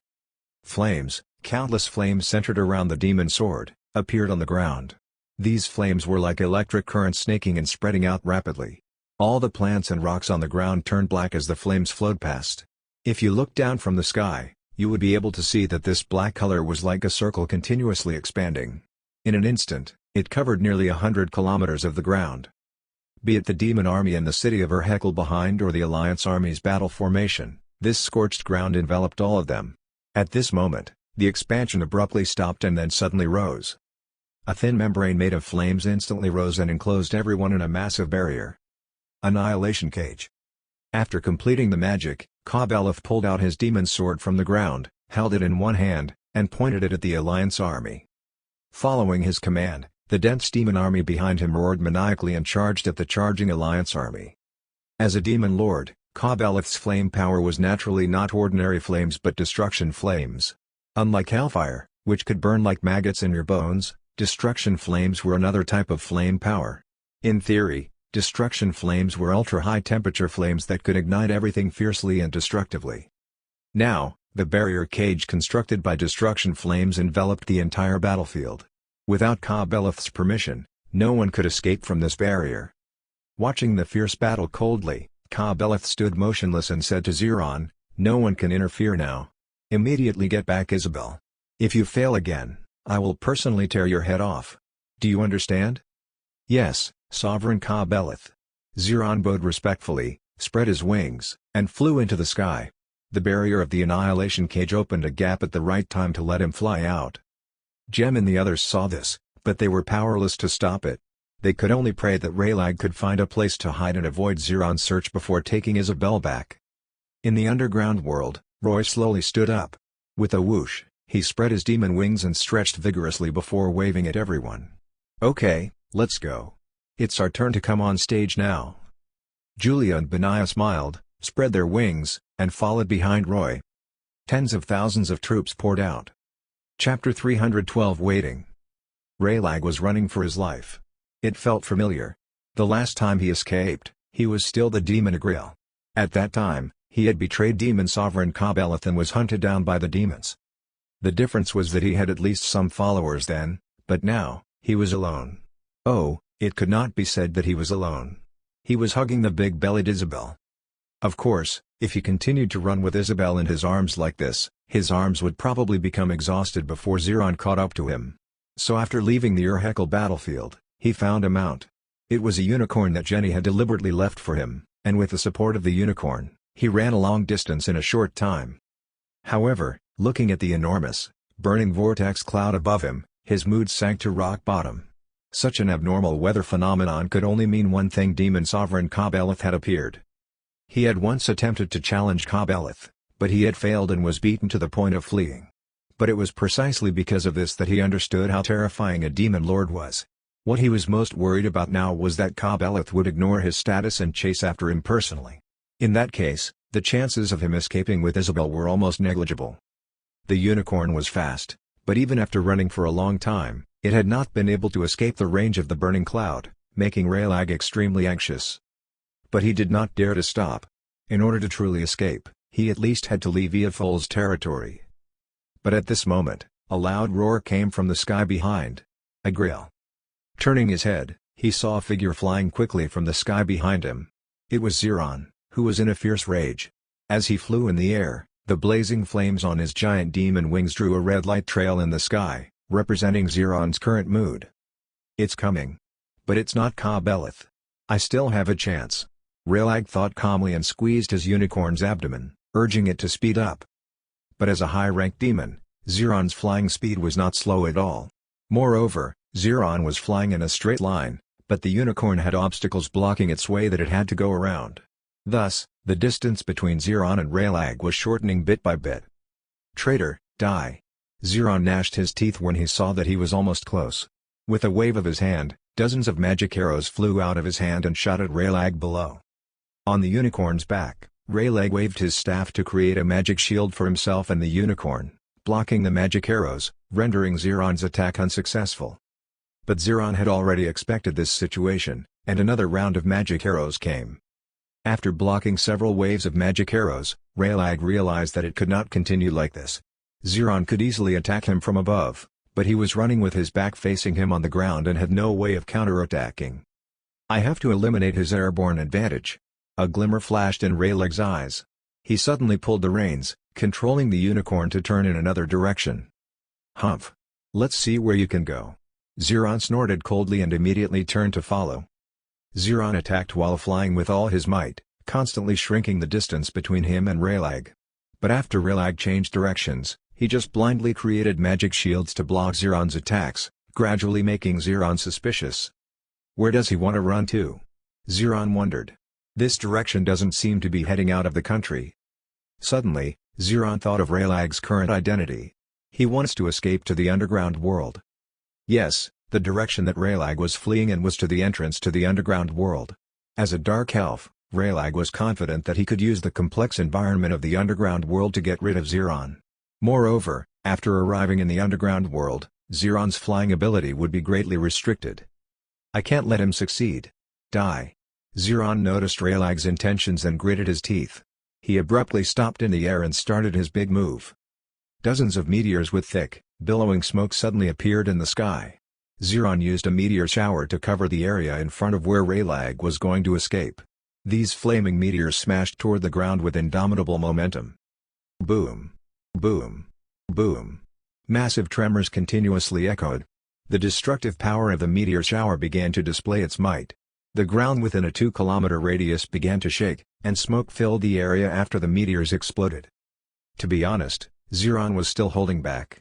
He was mainly worried about Isabel, so the meteor shower was not concentrated. He knew that Raylag would definitely use a magic shield to block it, so he did not seek to injure the enemy but only wanted to stop him. After the meteor shower fell, Ziron immediately rushed toward the area it covered. He charged into the smoke and dust and searched for traces of Raylag. But a lightning-like figure suddenly broke through the dense smoke and rushed out. Ziron had miscalculated. Raylag had already guessed his thoughts and knew that he would not dare to hurt Isabel. So when the meteor shower fell, not only did he not use a magic shield but instead cast a haste spell on himself and rushed out on the unicorn. Ziron rushed into the smoke to find Raylag, and it delayed him for a while. When the smoke dissipated and he found Raylag, Raylag had already distanced himself from him again. Ah! Ziron trembled with anger and chased after him. His eyes were already blood-red and exuding strong killing intent. He swore that he would tear him into pieces after he caught him. Otherwise, it would be difficult to resolve the hatred in his heart. Raylag rode the unicorn without stopping. Unlike Ziron behind him, his eyes were becoming brighter and brighter because he remembered that the entrance to the underground world was not far ahead. As long as he crossed the valley, he would. While he was thinking, the unicorn had already dashed past the peak of the valley and jumped into the air. The unicorn raised its 4 hooves high, and its flawless white mane fluttered in the wind, looking majestic. However, Raylag had no time to appreciate this beautiful scene. After seeing the scene below in the valley, his pupils contracted. In the valley, an enormous army was quietly waiting at the entrance of the underground world. The moment he saw this army, his heart instantly fell into the abyss. The unicorn was smart and realized that something was wrong. After landing, it stopped running and stood quietly on the spot. Chasing behind him, Zeron was also stunned. At first, he thought that Raylag had an army lying in ambush here and wanted to lure him into a trap. But after seeing the appearance of this army, he suddenly laughed wildly. Because he saw numerous demons in the army. Run! Let's see where you can run. Zeron laughed wildly in the air. Who's commanding the demon army? Block the path so that he can't rush over. With Zeron's shout, a voice sounded. It's me. A tall demon appeared from the army. He spread two huge pairs of demon wings and held a ferocious longsword in his hand. Behind him was a fallen angel with black flame wings and a succubus with reverse wings on his left and right. Who else could it be other than Roy? I've been waiting for a long time. Roy smiled, but it looked quite terrifying. Who knew whom he said this sentence to? Chapter 313 Surprise Attack. It's you, Osiris? Zeron could not help but exclaim in shock when he saw Roy. He did not expect Roy to appear here. In fact, Zeron had already selectively forgotten Roy's existence since he sent Roy out to eliminate the Dark Elves. In addition, many things had happened afterward, so much so that he forgot that there was this high-ranked demon under him. Although he used to hate seeing Roy, he was glad that Roy had appeared here and blocked Raylag's path. He exhaled and said loudly, "You came at the right time, Osiris. Capture him, capture this Dark Elf. As long as you catch him, you'll contribute a great merit, and I'll recommend you in front of Sovereign Ka-Beleth." Hearing this, Roy looked at Zeron with a faint smile. "Your Excellency Zeron, what's wrong? Are you not afraid of me taking the credit?" Zeron said seriously, "Osiris, I know you're ambitious, and I'll also admit that this makes me unhappy. But this time, as long as I capture this guy, I promise to give you the corresponding status and power. I will do what I say." "Okay." Roy nodded. He spread his wings and flew toward Raylag. Raylag was in a dilemma. He did not expect that demon Osiris, whom he had fought before, would intercept him here, as though he had predicted that he would escape to here. No wonder Osiris and his army didn't appear on the battlefield when the Alliance army attacked Terhekel. What should I do? There's a demon army in front and Zeron behind. How can I escape? Raylag thought nervously as he watched Roy approach slowly. But unexpectedly, when Roy was about 10 meters away from Raylag, he suddenly stopped and said to him, "Put Isabel down first. I'm sure you don't want to see her hurt, right?" Hearing Roy's words, Zeron quickly said, "Yes, put Isabel down. We can give you a fair fighting chance." Humph, who would believe what a demon says? Raylag was not stupid. He knew that if he fought with Isabel, the demons would have to be careful to avoid harming her, and it might give him a chance to escape. But if he really let go of Isabel, they would snatch Isabel away, and he would likely die here. Therefore, he bluntly rejected Roy's suggestion. Although this decision was very unfair to Isabel, Raylag had already decided that if he and Isabel had no chance, he would kill her before committing suicide. He would never allow Isabel to fall into the hands of the demons and be defiled again. Looking at Raylag's determined expression, Zeron felt nervous. Ka-Beleth had ordered him to bring Isabel back, but judging from Raylag's current appearance, he was probably prepared to go all out. Therefore, he kept looking meaningfully at Roy, who was behind Raylag. Roy looked past Raylag and at Zeron, but he quickly looked away and looked at Raylag as though he had received a message. "Don't be so sure about it," Roy said to Raylag. "You injured me last time and made me recuperate for a few days. Perhaps you will be able to defeat me one-on-one and escape again this time." While speaking, Roy waved his hand, and a group of demon eyes with small wings appeared beside him and danced around him. Roy said, "Look, I even showed these invisible little guys. Is this sincere enough?" Zeron looked at the demon eyes beside Roy and felt confused. He did not know what use Roy's summons had, but when Raylag saw these demon eyes, his mind suddenly exploded. Isn't this the thing that led the way when I sneaked into the secret room? Could it be that? A sudden flash of light went off in his mind, and he understood many things. But he still hesitated, unsure if he should believe this demon in front of him. "I think you should understand that you can't escape under this encirclement," Roy continued. If my army presses forward, you will have no chance. But if you put her down, you might be able to find a chance to escape during the battle with me and then regroup and return to save her, right?" "That's right." Zeron nodded from behind. "Think about it carefully, Agril." It seemed like the persuasion finally worked. Zeron happily saw Raylag carrying Isabel and getting off the unicorn. "Okay. In that case, as you wish, I choose to fight." Raylag looked at Roy first, then turned to look at Zeron behind him. He said solemnly, "You won't go back on your word about a fair fight, right?" "Of course not." Zeron replied before Roy could. "You can either choose Osiris and me as your opponent. As long as you can escape, we will definitely not chase after you." "Okay, I'll choose you. Demon Osiris." Raylag's eyes flashed as he pointed at Roy. A sinister grin appeared on Roy's face. He clenched a fist and cracked his knuckles. "I can't wait. I want revenge on you for injuring me last time." Raylag hugged Isabel and took a few steps forward. He came to a short tree, put her down, and walked back. "Okay, let's fight farther away." "No problem." Roy nodded. However, just as Raylag was about to step forward, a flame pillar suddenly rose from where Zeron was, and he suddenly disappeared in this fire pillar. Almost at the same time, a similar flame pillar appeared where Isabel was. At the same time, Roy's figure turned into a flash of lightning and disappeared in front of Raylag. "Bastards!" Raylag's eyes were red. He knew that he had been deceived. He stared at the two figures that appeared beside Isabel almost simultaneously. Zeron used the flame teleportation ability to catch Raylag off guard. As soon as he appeared, he impatiently stretched out his hands to grab the unconscious Isabel on the ground. At the same time, Roy appeared a little bit behind Zeron, and when he appeared, he reached out a hand toward Isabel. In Zeron's opinion, Roy wanted to fight over credit with him for Isabel's capture, but Zeron knew that he was faster, so he did not care much and only wanted to grasp her in his hands. As for lying to Raylag, Zeron did not care at all. As far as demons were concerned, as long as they had not made a contract, they could go back on their word. Raylag could only blame himself for being stupid. In the end, Zeron succeeded first and picked Isabel up. Compared to Zeron's tall body, Isabel, who was slightly over 1.6 meters tall, looked very petite as he held her up with one hand. Seeing that Isabel finally fell into his hands, Zeron was full of pride and complacent.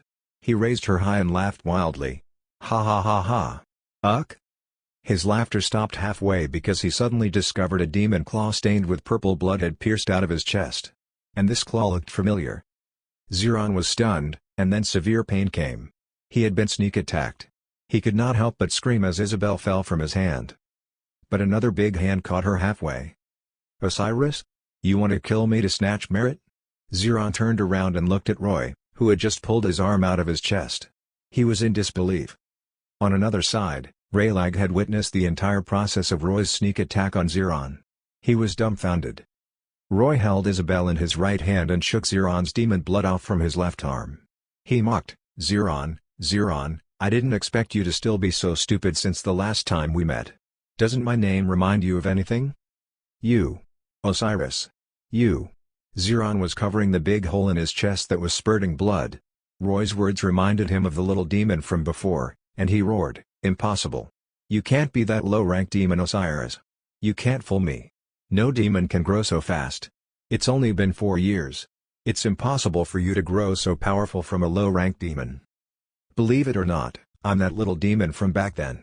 Roy stretched out his hand and handed Isabel to Julia, who had rushed over to help him. He asked her to bring Isabel away from here for the time being before calmly saying, "Zeron, what you can't do doesn't mean that other demons can't do. You enslaved me once, and I deceived you once. It's even. But who made you ask about me all over the abyss? Since you treat me as an enemy and want to crush me to death, I can only act first and kill you. Otherwise, a guy who's always thinking about me will make me unable to sleep." Chapter 314 Zeron's Final Struggle. Roy had actually aimed his attack at Zeron's heart. But because both sides were moving fiercely, the angle was not accurate, and he could not rip out Zeron's demon heart. Even so, the large hole in his chest made Zeron suffer a fatal blow. Purple blood gushed out of his mouth, and the blood in his chest did not stop pouring out at all. Although higher-ranked demons had powerful self-healing abilities, they required time. Roy did not intend to give Zeron any time. After speaking, he took advantage of Zeron's astonishment and attacked again. Roy's sharp demon claws headed straight for Zeron's throat. Zeron hurriedly flapped his wings and stamped the ground to fly up. Roy missed and raised his arm to point it at Zeron. Black electric arcs jumped up his arm, and a black ball of lightning blasted out like a cannonball toward Zeron. Zeron did his utmost to dodge, but the giant demon wings on his back harmed him. His body avoided it, but the lightning ball grazed a demon wing, and half of the wingtip disappeared in an instant. The black electric current flowed along the wing to his entire body.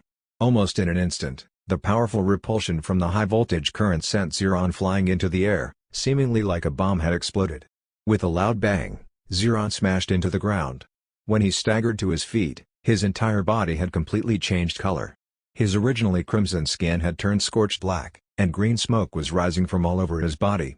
The moment he moved, black skin fell off piece by piece, revealing the flesh inside. His left hand had been covering the large wound on his chest, but now, the skin on his hand and chest were sticking together. It hurt to the bone marrow with just a slight movement. Zeron was in so much pain that he could not help but roar. But halfway through the roar, he coughed chokingly and spat out blood. When he saw Roy rushing at him again, Zeron spat out a mouthful of blood and hurriedly spread his movable right hand at Roy. An enormous fireball burst out.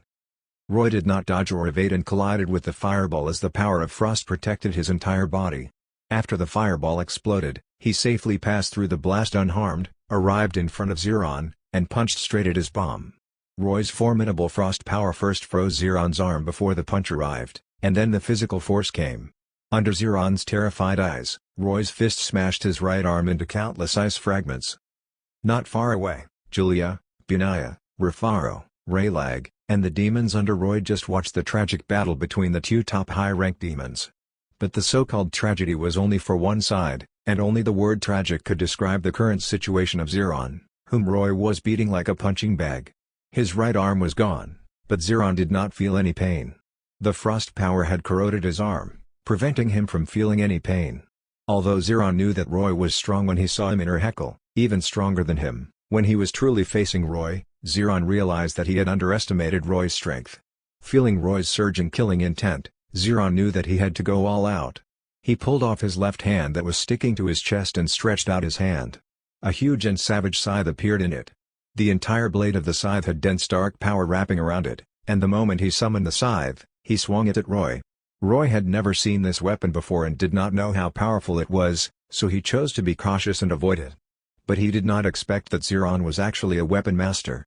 The scythe he wielded with his left hand was flowing smoothly and freely. With the whistling sound of tearing air, the scythe kept slashing at Roy's vitals.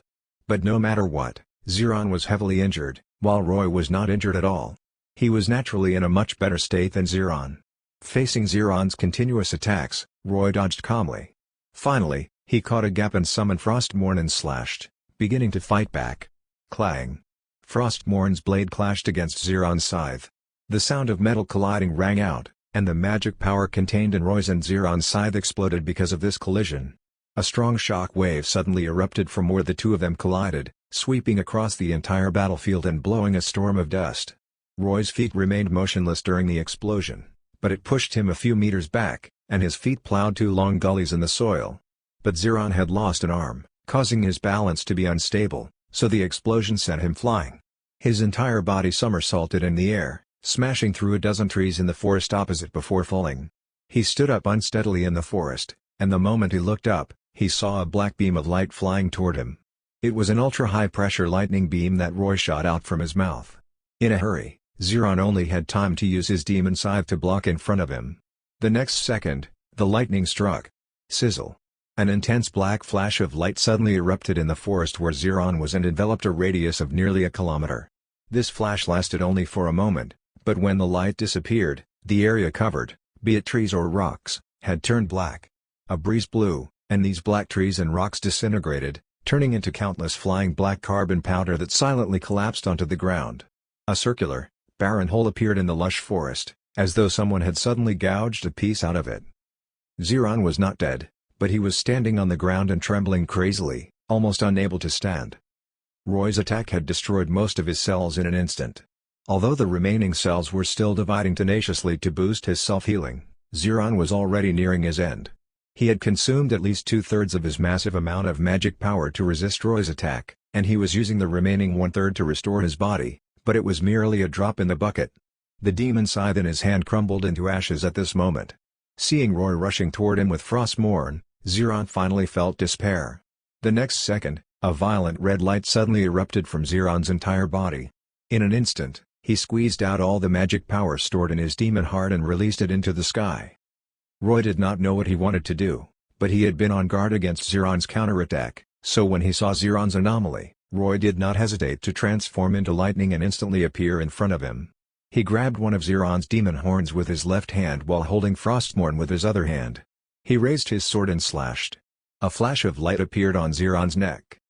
Time seemed to stop, and Zirron's ferocious expression froze. Roy held Zirron's demon horn and gently lifted it. Zirron's head immediately separated from his neck as Roy easily raised it, and his body collapsed. After removing the cold winter armor's helmet and revealing his face, Roy held Zirron's head with one hand and faced Benaiah in the others. He raised the head high and roared wildly. Upon seeing this scene, Benaiah and the other demons knelt, and even Rufaro lowered his head. A dark and deep soul slowly emerged from Zirron's body. But before the Ouroboros mark lit up and brought his soul back to the abyss, Roy stretched out his claws and grabbed it. Zirron's soul struggled left and right in Roy's hand, but he could not escape Roy's control. Finally, this soul distorted to reveal Zirron's face, and he roared unwillingly at Roy, "Osiris! I curse you! I curse you to die from thousands of rays of holy light peeling your flesh." Humph! The cry of a defeated dog. Roy snorted disdainfully and stored Zirron's soul in the system's space. Sure enough, the system displayed Zirron's soul as an evil soul with strong resentment. Just like Cassandra's soul back then, it would only create such a resentful soul under the strong indignation of death. It showed how excruciatingly depressed Zirron was when he died. Roy raised his head and looked at the sky. Although Roy had killed Zirron in time, the magic power he had released before he died had already appeared in the sky. At this moment, a strange phenomenon appeared in the sky, and an enormous spiral-like passage appeared in the clouds, as though something had pierced through the clouds. And at the end of this passage was a shining star? Not good. This is Armageddon. Rufaro was the first to notice that something was wrong. We have to get out of here quickly. Chapter 315 Armageddon. Armageddon? Hearing Rufaro's words, Roy was a little surprised. Do you recognize it? Rufaro nodded solemnly and pointed his claws at the cloud passage in the sky. Yes, I didn't expect that a forbidden spell like Armageddon could be activated in such a short time. It seems like Zirron staked everything. He used his magic power to open up the atmosphere of this planet to form a special magic passage. The meteors floating in outer space will be attracted by the passage and fall from the sky. Is this the so-called Armageddon spell? Roy had a strange expression. Don't underestimate this spell. Rufaro said solemnly. Since it's called a forbidden spell, its power is definitely extremely fearsome. If it attracts a meteor that exceeds a kilometer, then the destruction it creates when it falls will be devastating. The final might of this spell is related to the magic power of the caster. Although Zirron's remaining magic power wasn't much, even a meteor of dozens of meters smashing down is a serious matter. That was true. Roy felt that Rufaro was right. He imagined the scene of a large meteorite hitting him and felt that its power would probably be even more terrifying than dozens of high-yield nuclear bombs exploding at the same time. Leave immediately. The farther, the better, Roy said to everyone. After his command, the demons and vampires in Roy's army immediately scattered. Roy, Julia, and the others immediately spread their wings and quickly flew away in random directions. Zirron's last burst of magic power was actually not that much, but no one could predict how big a meteor his final magic power could summon, so to be on the safe side, he had to fly at least 200 kilometers away. And because Julia was holding Isabel, she naturally flew away with her. Seeing this scene on the ground, Raylag was stunned for a moment before quickly finding the unicorn and chasing after Roy and the others. Sensing Raylag pursuing them below, Julia flew to Roy and asked, "We have Isabel in hand. Do you want to kill that dark elf?" On the other hand, Benaiah had a strange smile on her face as she giggled. That guy probably thought that Osiris was a demon on the side of justice. It was just as Benaiah had guessed. At this moment, Raylag really mistook Roy for an undercover agent among the demons. After all, Roy had used the demon eye to bring him to the secret room where Zirron had imprisoned Isabel, and now, he had killed Zirron and saved Isabel. No matter how he looked at it, it made him feel that Roy was helping him. Moreover, Raylag had rebelled against the demon camp in the past, so he thought that he might have encountered another demon in the same situation as him. I wonder if Osiris is also a child of Taboo. If he wants to purify the demon bloodline in his body, I can recommend Profiteer to him. But what he did not know was that Roy only regarded him as a pawn that had fulfilled its use. To be honest, the entire situation had already exceeded Roy's plan. From the moment Raylag sneaked into the secret room alone, it had not gone according to Roy's plan. But this accident did not cause his plan to fail and instead develop toward a better aspect. Roy had planned to appear on the battlefield and fight a decisive battle with Zeron when Isabel was giving birth and Ka-Beleth could not spare any attention. But he did not expect that Raylag would be so reckless and actually bring Isabel out of the secret room. This behavior did not match the style of Dark Elves at all. It could only be said that the power of love was indeed great. He had recklessly brought Isabel out, and in the end, he did not die on the spot but instead also brought Zeron out alone, giving Roy a chance to face Zeron alone and even sneak attack and heavily injure him. Obviously, dealing with Zeron alone was far easier than dealing with Zeron with an army of demons. Now that Roy had successfully completed his goal of killing Zeron and obtained Isabel as he had wished, Raylag was useless. With a wave of his hand, Roy shot a ball of strong frost cold aura at Raylag. It caught Raylag off guard, and the cold aura directly shot the unicorn under him. Almost in an instant, the unicorn froze into an ice sculpture. It still maintained the stance of its four hooves running, so when it fell, it shattered into countless pieces of ice. And Raylag, who was sitting on the unicorn's back, was flung away by the inertia. After rolling on the ground dozens of times, he got up, looking disheveled. The inner side of his legs was also frozen by the cold aura, causing him to have no choice but to neutralize it first. After he finished and got up, he found that Roy and the others had already flown far away. Damn it! That demon's true goal is Isabel. Raylag finally understood. Demon Osiris was not in the same group as him as he had thought. Killing Zeron was probably just a personal grudge. I can't let him take Isabel away. This thought flashed in his mind, so he immediately cast Fly on himself and chased after them. Huh? You still dare to chase? Roy could not help but frown when he noticed Raylag chasing after them. I thought there was no need to deliberately kill a useless pawn, but since this guy refuses to give up, then don't blame me for being impolite. Roy stopped and floated in the air. The frost wings behind him suddenly lit up and then flapped forward. Countless black frost arrows suddenly condensed in the air, at least 10,000 of them. These densely packed frost arrows stayed in mid-air for a moment before shooting toward Raylag. Because Raylag used magic to fly, rather than a natural flying creature, his mobility in the air was much weaker. Now, with so many frost arrows completely blocking the area he could evade, it was impossible for him to dodge, so he could only hurriedly cast Stone Skin on himself to resist. But how could the frost arrows condensed from Roy's dark cold be so easy to withstand? In merely a few seconds, numerous frost arrows hit him. Not only did they break through his stone skin, but the remaining frost arrows pierced through his body, leaving him riddled with holes. Raylag screamed as he fell. Although he had protected his vitals at the last moment and obtained a chance of survival, the remaining black frost arrows still destroyed his body. The magic power virus in the frost arrows continuously devoured the magic power in his body, and the intense radiation of the desolate virus was constantly causing his body to fester. He had gone from being a demon dark elf hybrid to being a complete dark elf after being purified. Although the races of the Ashan world now accepted him, it also meant that he had given up on the powerful physical strength brought by the demon bloodline, and his resistance to dark power had naturally decreased a lot. Facing the erosion of the virus, especially the erosion of the desolate virus, he was in excruciating pain. After he finally pulled out the remaining frost arrows one by one and dispelled the strange power in his body, he had already consumed most of his magic power and was panting. Looking up, Raylag found that Demon Osiris was long gone. Roy indeed left. It was not that he did not want to kill Raylag while he was injured, but because he had already seen the terrifying scene in the sky behind him. An enormous meteor was falling straight down along the magic power passage that Zeron left behind before dying. This meteor was not tremendously large and about 200 meters in diameter. When it was passing through the atmosphere, it was burning from the friction and continuously reducing in volume. But when it pierced through the sky, it dyed the entire sky bright red. Even from afar, he could feel the terrifying aura and power. Roy did not know how large the area this meteorite would affect, but it was naturally better to be safe than sorry. Thus, he could not be bothered to waste time with Raylag. After shooting the frost arrows at him, he accelerated without looking back. The sky illuminated by the burning meteorite also made Raylag notice this phenomenon. He took a deep breath and realized that he had to run quickly.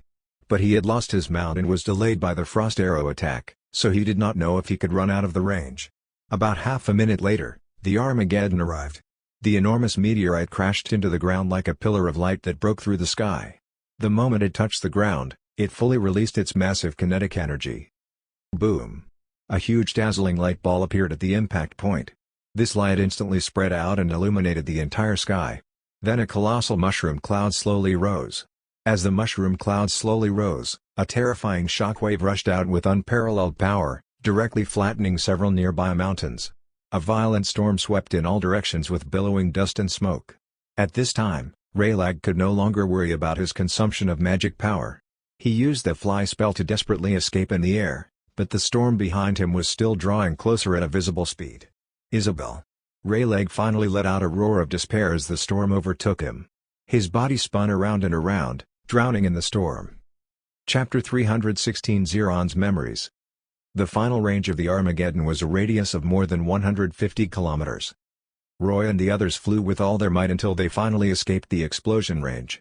After the smoke and dust dissipated, Roy spread his wings and floated in the sky. He could see the enormous radioactive crater from afar. The power of this Armageddon is comparable to a nuclear bomb with a yield of tens of thousands of tons. I really can't underestimate it. If Roy had not decisively cut off Zeron's head but instead allowed him to guide Meteor to land quickly, they might not have had the time to run out of the range of the impact. Even so, this Armageddon had completely wiped out the ground troops that could not fly in Roy's army.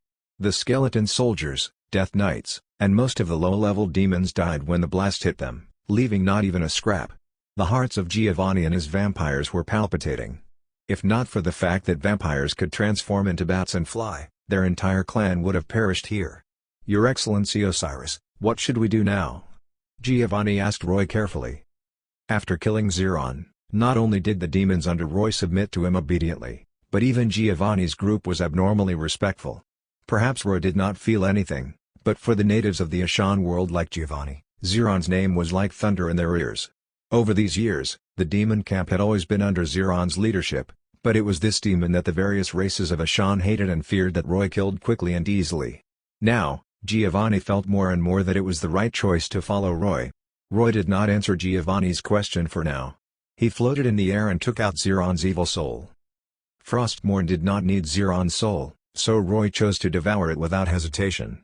Zeron's soul seemed to have some consciousness, and Roy stuffed it into his mouth while it was wailing. Then he used the soul memory reading skill, which he had used on the spider demon Urania in the past, on Zeron's soul. Countless scenes began to appear in Roy's mind and flashed by quickly. Perhaps because Zeron's soul was stronger, there were many source memories in his soul, and they were not fragmentary. These memories almost entirely displayed Zeron's life in front of Roy.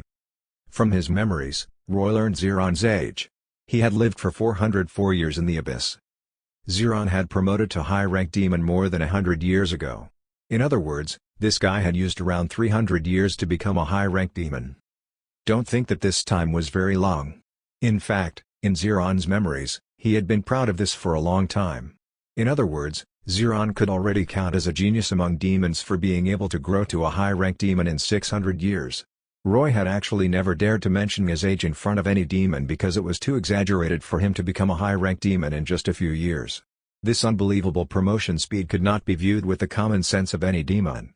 This was why Zeron could not believe that Roy was that little demon. Julia was the only one who had seen Roy promote.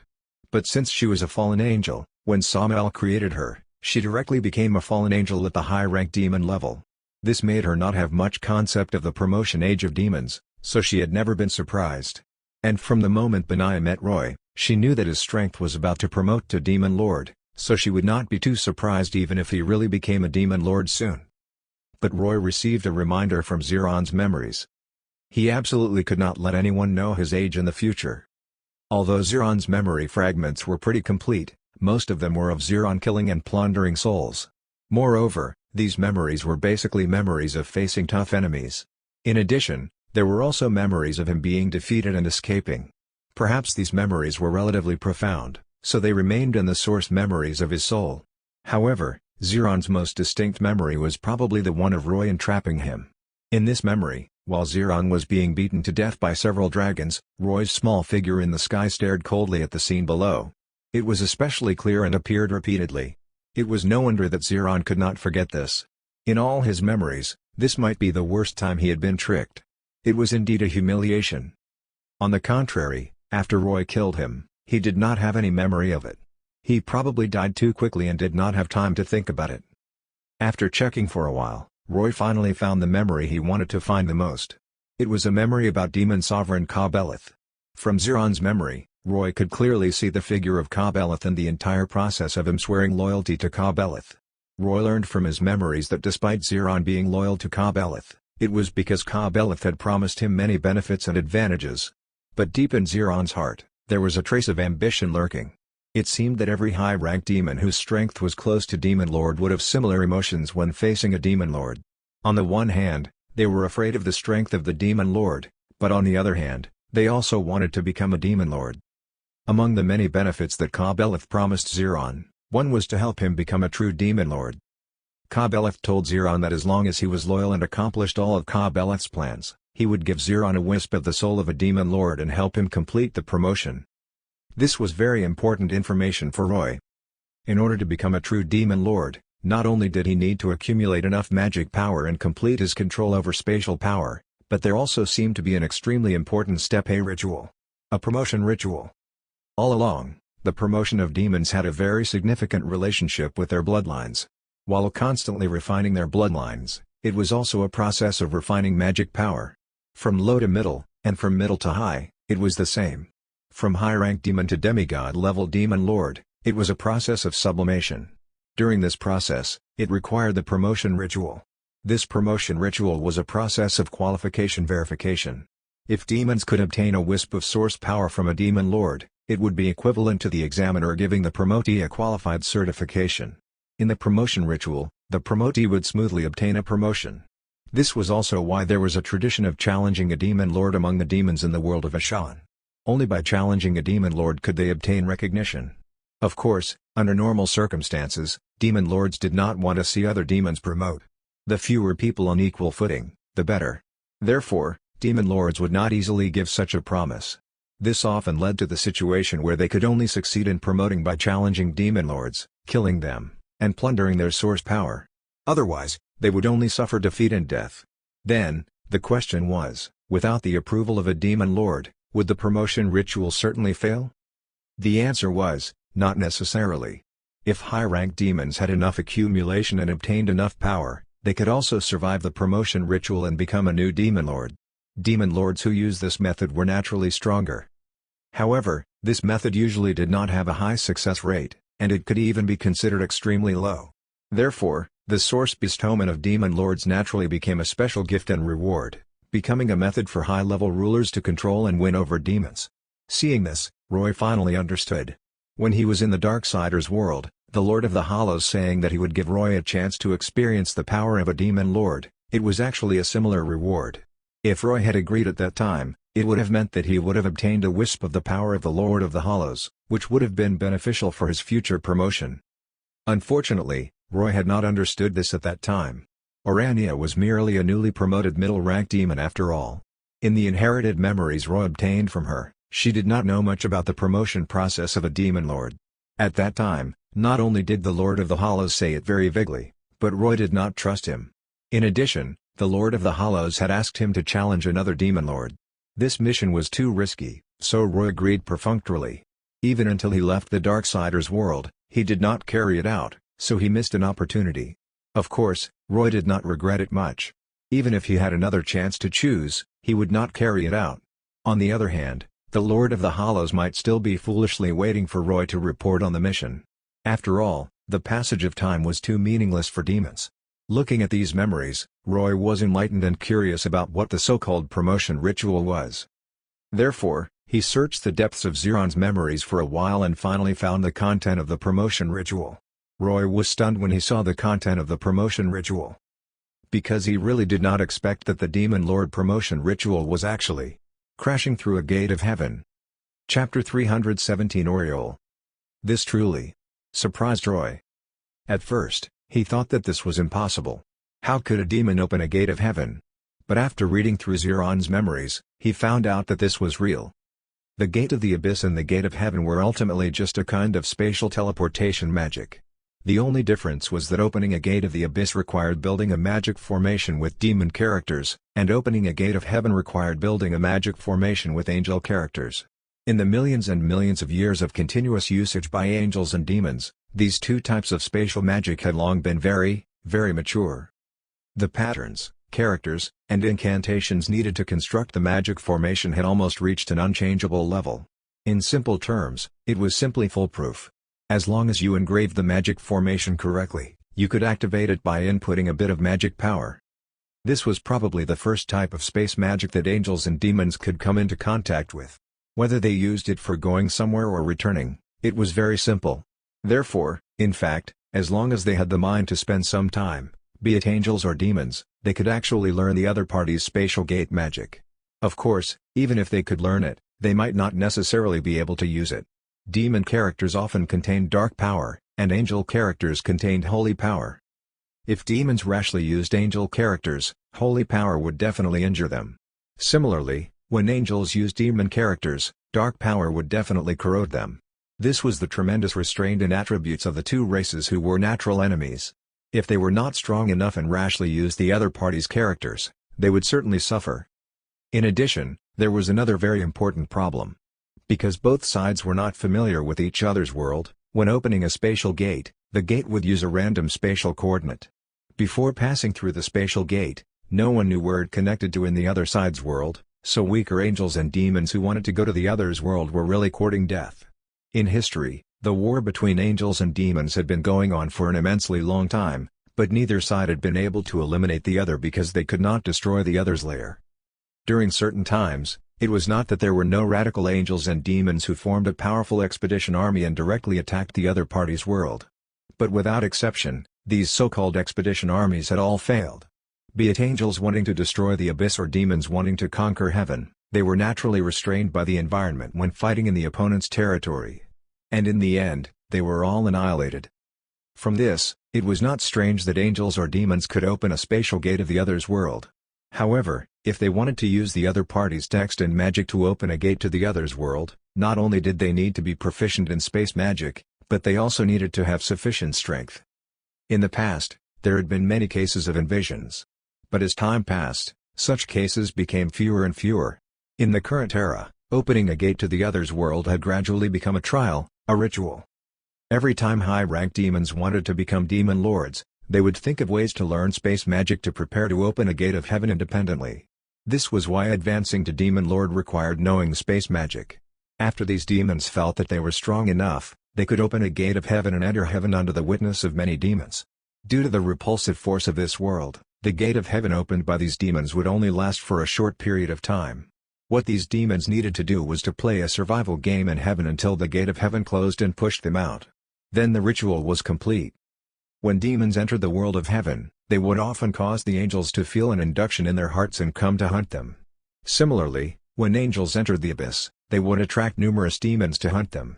Therefore, if they could open a gate of the other's world, enter for a while, kill enemies under a siege, and return safely, it would be regarded as a great merit and glory.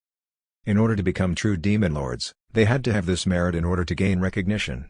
Similarly, if angels wanted to advance to six-winged thrones, they also needed such a war medal. After Roy understood the process of this ritual, he had the thought of complaining. In game terms, isn't this all about just a F-King achievement? Although he was complaining, Roy actually saw the danger clearly. Yes, this ritual was actually exceedingly dangerous. First, if demons wanted to enter heaven, heaven would repulse them the moment they entered. Just like how the abyss was brimming with infinite darkness and flames, heaven was definitely brimming with infinite holy light.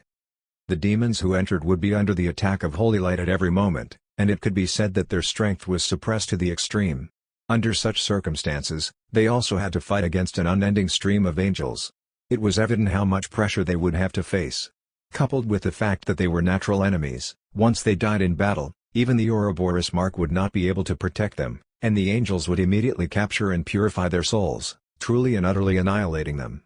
It was no wonder that the passing rate of the Demon Lord promotion ritual had always been so low. In Zeron's memories, There were only slightly more than 100 demon lords among the hundreds of millions of demons in the abyss. Of course, while demons or angels were constantly fighting against the attributes of the other's world, they would also hone their strength. This would cause the ones who successfully returned after completing the ritual to experience a rapid increase in strength. Finally, they would become true demigods and true demon lords. This was the reward obtained for returning alive. Therefore, for millions of years, even though they knew that the success rate was extremely low, demons still continued to attack heaven. This was also why Xeron wanted to obtain the protection of Ka-Beleth. He knew that it would be impossible for him to pass the promotion ritual alone. He needed the source power of Ka-Beleth to protect himself and resist the omnipresent holy light, allowing him to retain his greatest combat strength when he entered heaven so that he could complete the promotion. Roy thoughtfully asked Benaiah, who was beside him, "Benaiah, you've been in the abyss for many years. Have you ever encountered angels invading the abyss?" After hearing Roy's question, Benaiah was stunned for a moment before coming to a realization. "Are you referring to the angel trial of heaven?" "Yes, I've encountered it.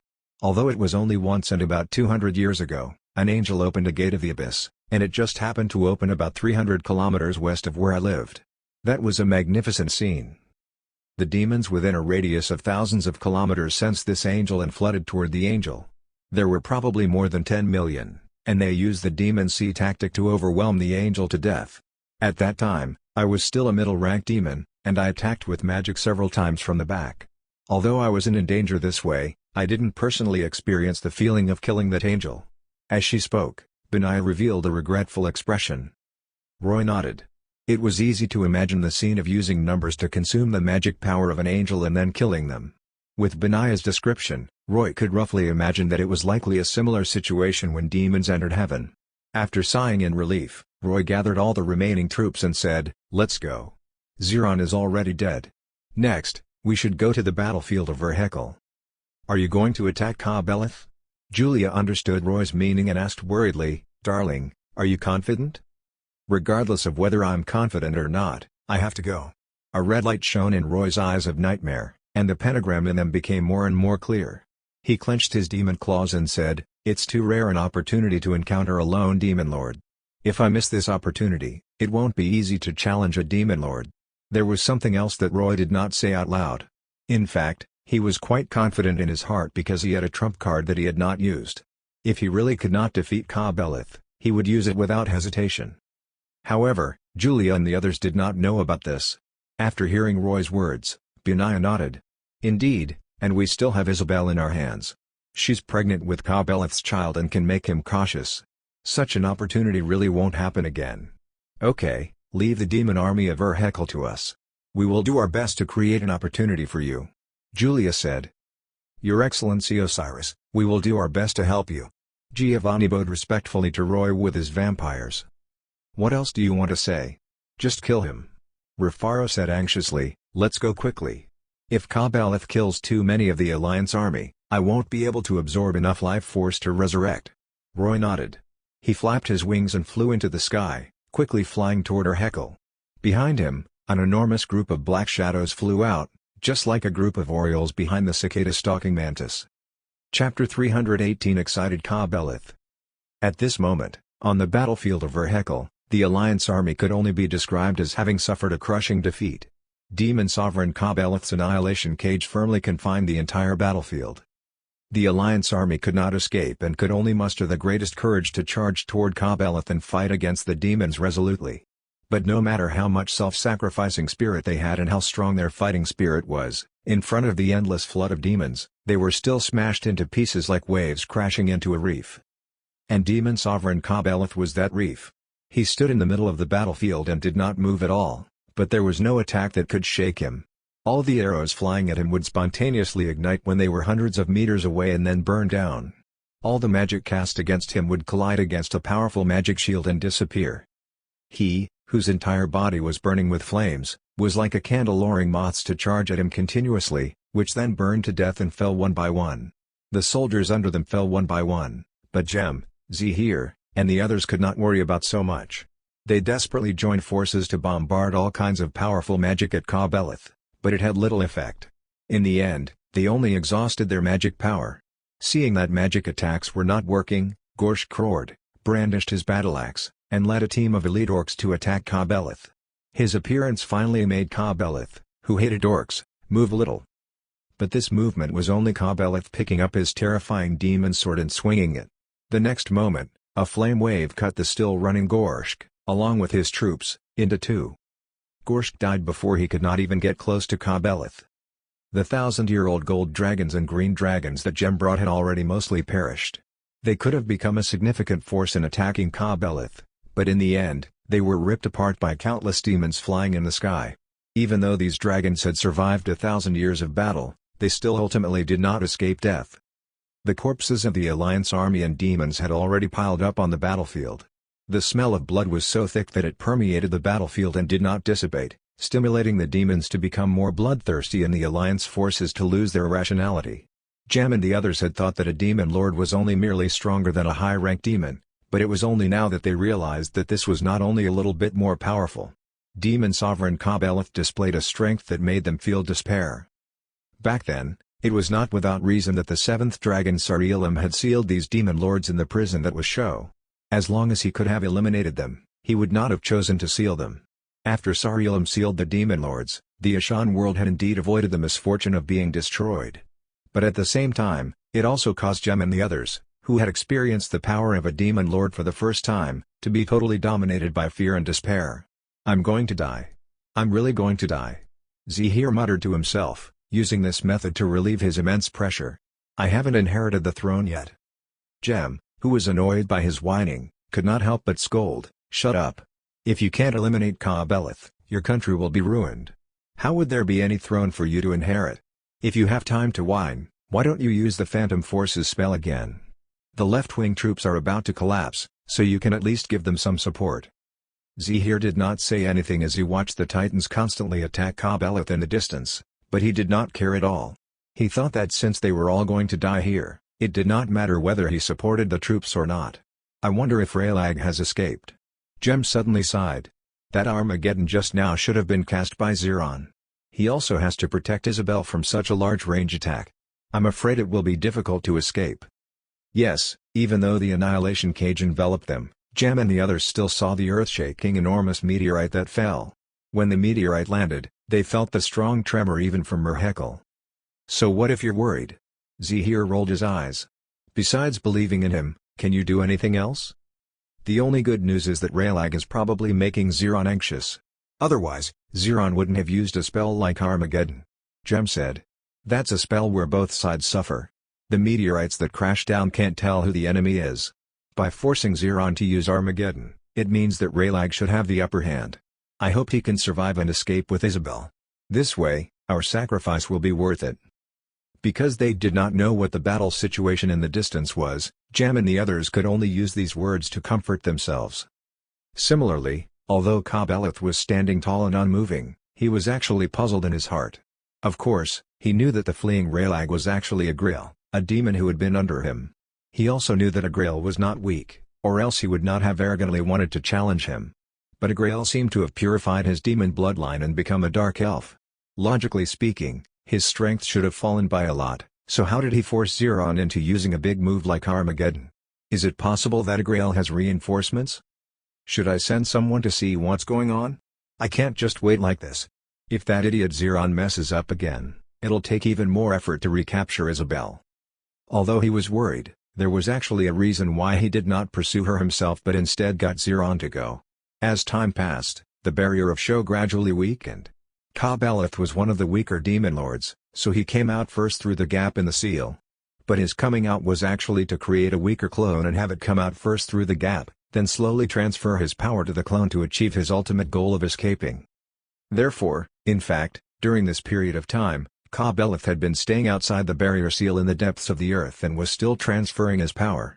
During the transfer of power, he did not idle. He created a power projection to subdue Ziron and use him for his purposes. He also set up the Dark Messiah plan in order to find a way to break the seal of Sho completely and rescue the other demon lords. However, before he completed the power transfer, Raylag had snuck into the secret room and brought Isabel out. In a hurry, Ka-Beleth could only stop the power transfer and quickly appear to control the situation. Under such circumstances, Ka-Beleth had not actually recovered to his peak state. Moreover, he was cautious, fearing that something unexpected would happen. So after creating the barrier to imprison the Alliance army, he had been quietly continuing to complete his power transfer from afar through a magic formation set up in Urhekel. This transfer method was naturally very inefficient, so during this period, besides occasionally attacking, he was in a defensive state and could not move far away. The Alliance army could not shake him, but something seemed to have happened to Zeron, so the first thing that Ka-Beleth thought of was to send someone to check. However, before he could decide who to send, he suddenly felt a massive amount of magic power appear outside the Annihilation Cage. Puzzled, he looked up and saw a group of black dots soaring in the sky in the distance through the flame barrier. They were flying toward here. Is Zeron back? That doesn't seem right. Ka-Beleth could only stare at the black dots, wanting to see who they were. Jem and Zahir had always been focusing their attention on Ka-Beleth. After seeing that he was looking up for a long time, the two of them turned their heads to look at the sky. They naturally saw the group of black dots, but due to the obstruction of the flames, they could not see too clearly. Our reinforcements? No, we don't have any. It can't be Rayleigh bringing people here, right? The two thought. However, this sudden change attracted both Jem's group and Ka-Beleth.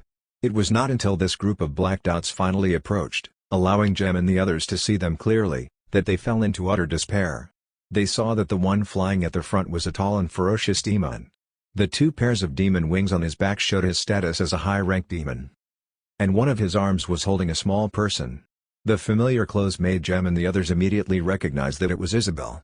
This instantly reminded them of Demon Osiris that Rayleigh had mentioned. Damn Rayleigh, didn't he say that he injured Demon Osiris?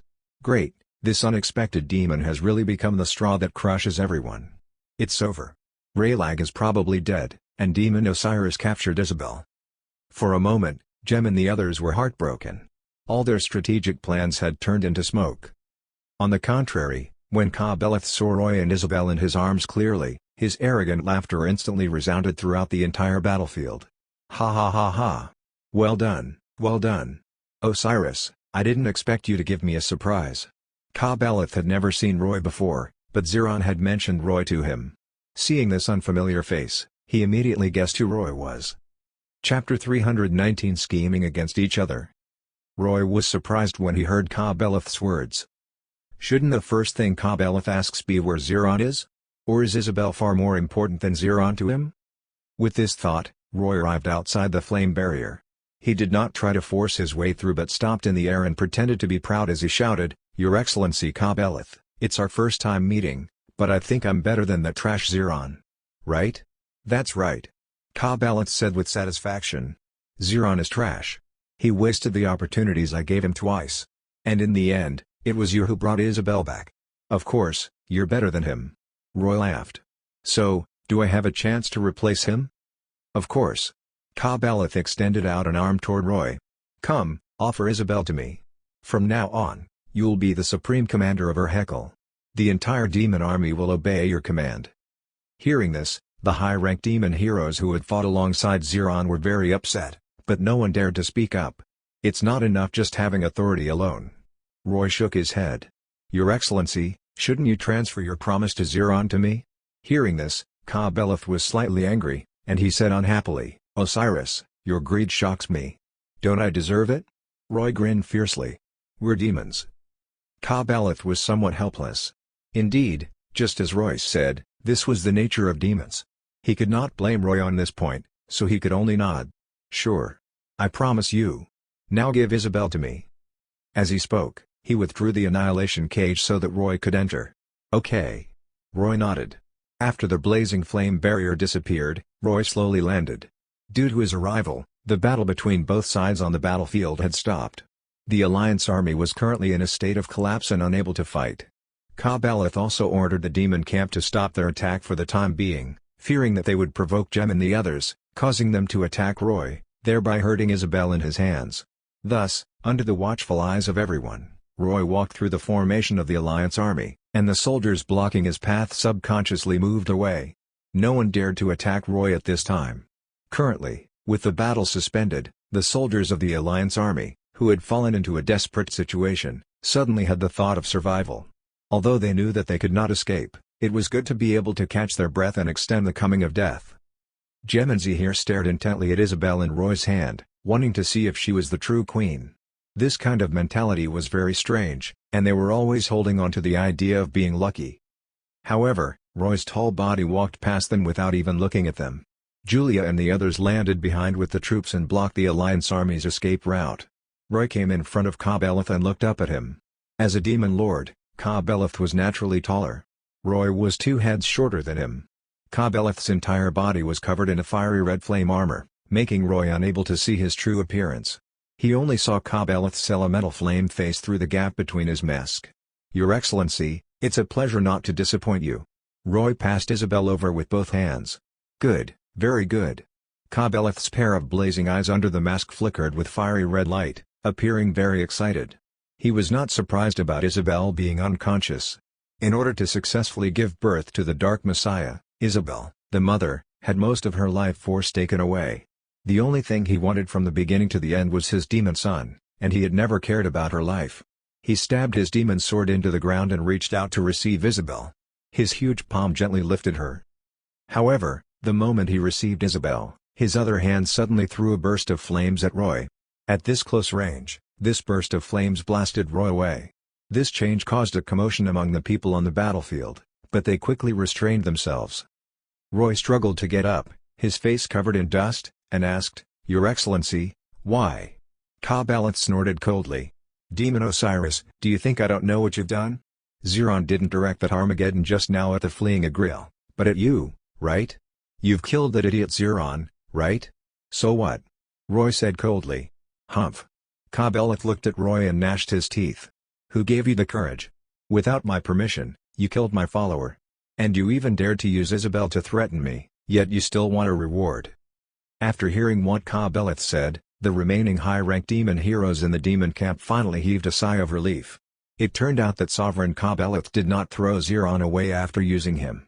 Instead, he chose to get Isabel back first before pursuing the blame. This made the demon heroes feel much more at ease. Now that Isabel was in his hands, he had fallen out with Roy. They crossed their arms and looked at Roy in mockery.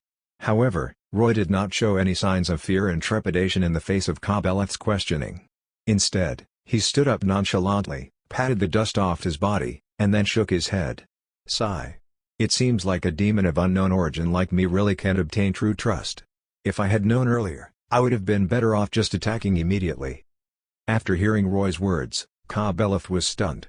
"What do you mean?" But before he could understand, an anomaly happened. Isabel, whom he had been holding in his hand, suddenly moved at this moment, and a ball of flames attacked Ka-Beleth. With a bang, the flames exploded on Ka-Beleth's face, blocking his line of sight. Then Isabel turned around and quickly took the gigantic demon sword that he had inserted into the ground. After the flames dissipated, Ka-Beleth looked angrily at Isabel, who was running away with his demon sword. And then he discovered that she was not Isabel. It was just a succubus dressed in revealing clothes. This succubus was none other than Benaiah. At this moment, Ka-Beleth fully understood that this was a deception. The Isabel that Osiris brought back was simply a succubus pretending to be her using illusion magic.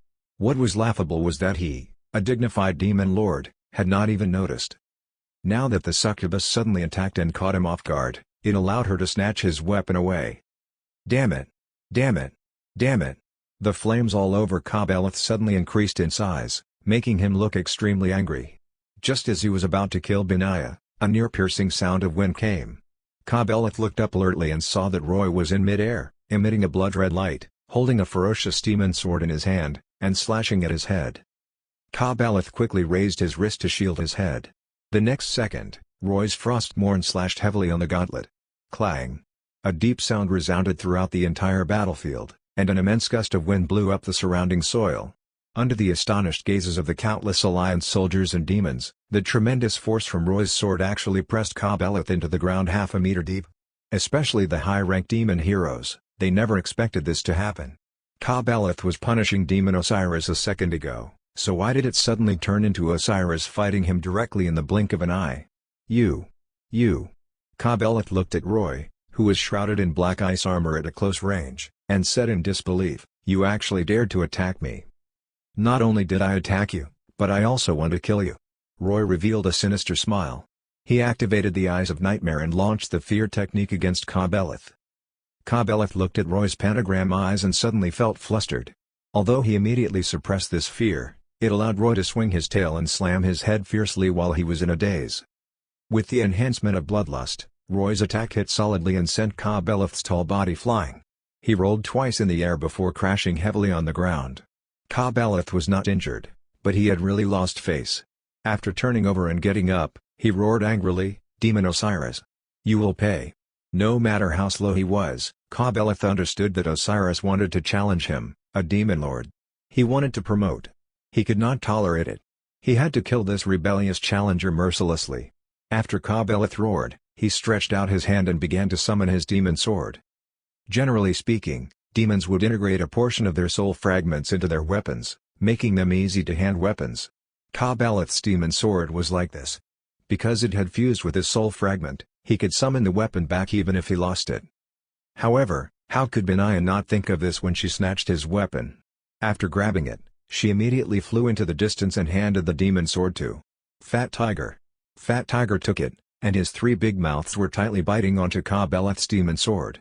Under his tremendous bite force, Ka Beleth could not make his demon sword fly back. With this delay, Roy flashed behind him and stabbed through a gap in his flame armor. Frostmourne was a divine artifact with strong curse effects.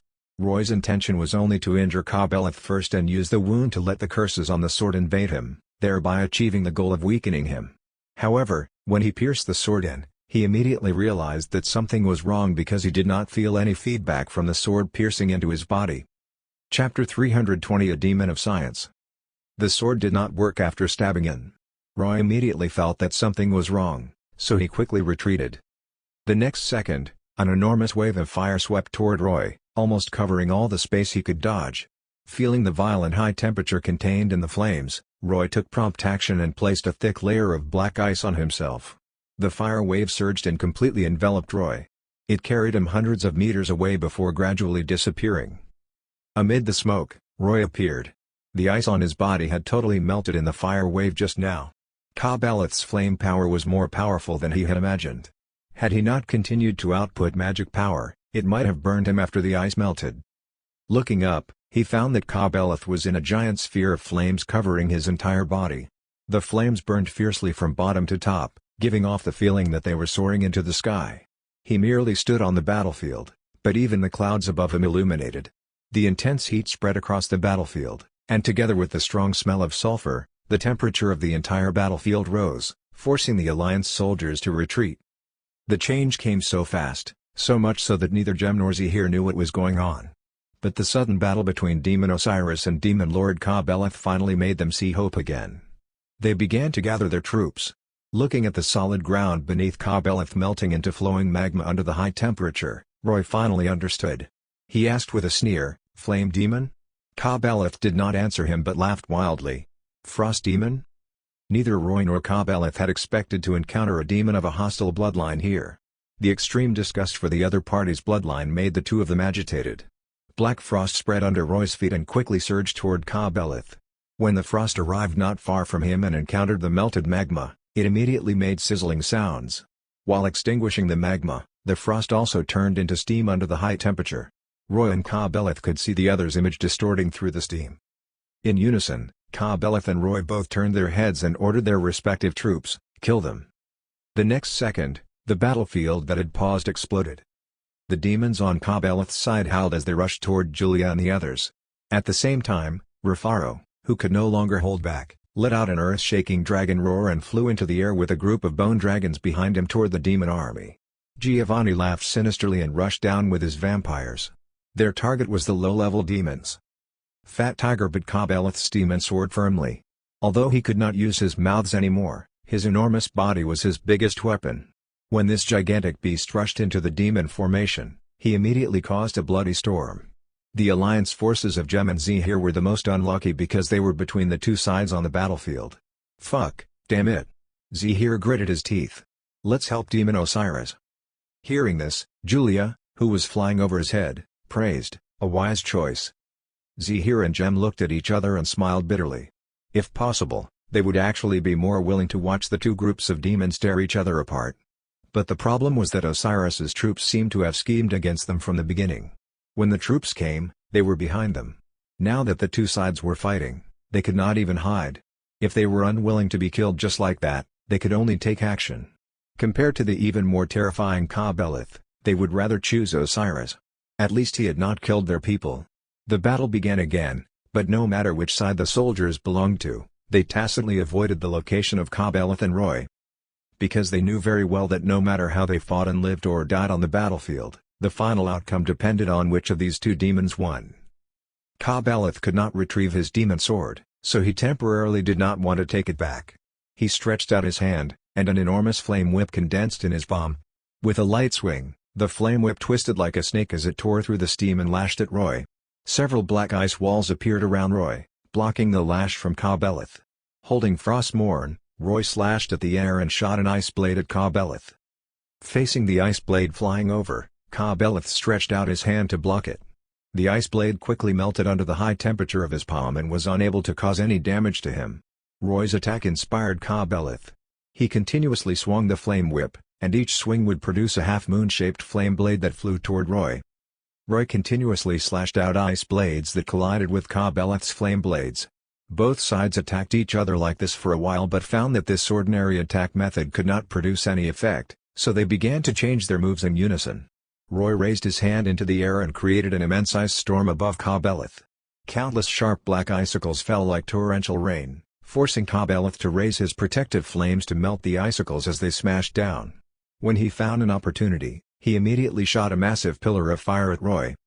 This pillar of fire constantly twisted as it flew, spinning like a fire dragon charging at Roy. Then it slammed into the ice walls in front of Roy. Boom! A violent explosion spread, and the fierce flames instantly devoured all the ice walls that Roy created. Then, taking advantage of this opportunity, Ka-Beleth's second fire dragon flew over and rushed straight at Roy. Facing the flying fire dragon, Roy snorted coldly. He stretched out a hand and pressed it on the fire dragon's head. The next second, an extremely cold aura emitted from his hand and instantly froze the flying fire dragon, preventing the flame power in it from exploding. What did a frozen flame look like? It was an exceptionally beautiful crystal. This fire dragon turned into a fiery red crystal shining in the darkness, like the most magnificent gem in the world. Unfortunately, the moment it turned into a crystal, the fire dragon fell from the air and shattered into countless fragments and powder. No person and no demon dared to approach Roy and Ka-Beleth's battlefield. Gem and Zahir only dared to look from afar with the eagle eye skill. After seeing the probing confrontation between Roy and Ka-Beleth, they heaved a sigh of relief. In their opinion, Demon Osiris was actually evenly matched with Demon Lord Ka-Beleth. However, they did not know that although Roy looked relaxed, he was actually in a little trouble. After devouring the power of the Sword of Frost, Roy could now easily create 250 degrees Celsius frost. Logically speaking, such a low temperature should be enough to deal with Ka-Beleth's flames. But when they were really fighting, Roy realized that the temperature of Ka-Beleth's flames was higher than he had imagined. Unlike Hellfire, which incorporated dark power, Ka-Beleth's flames were still red, but these flames contained a very violent power.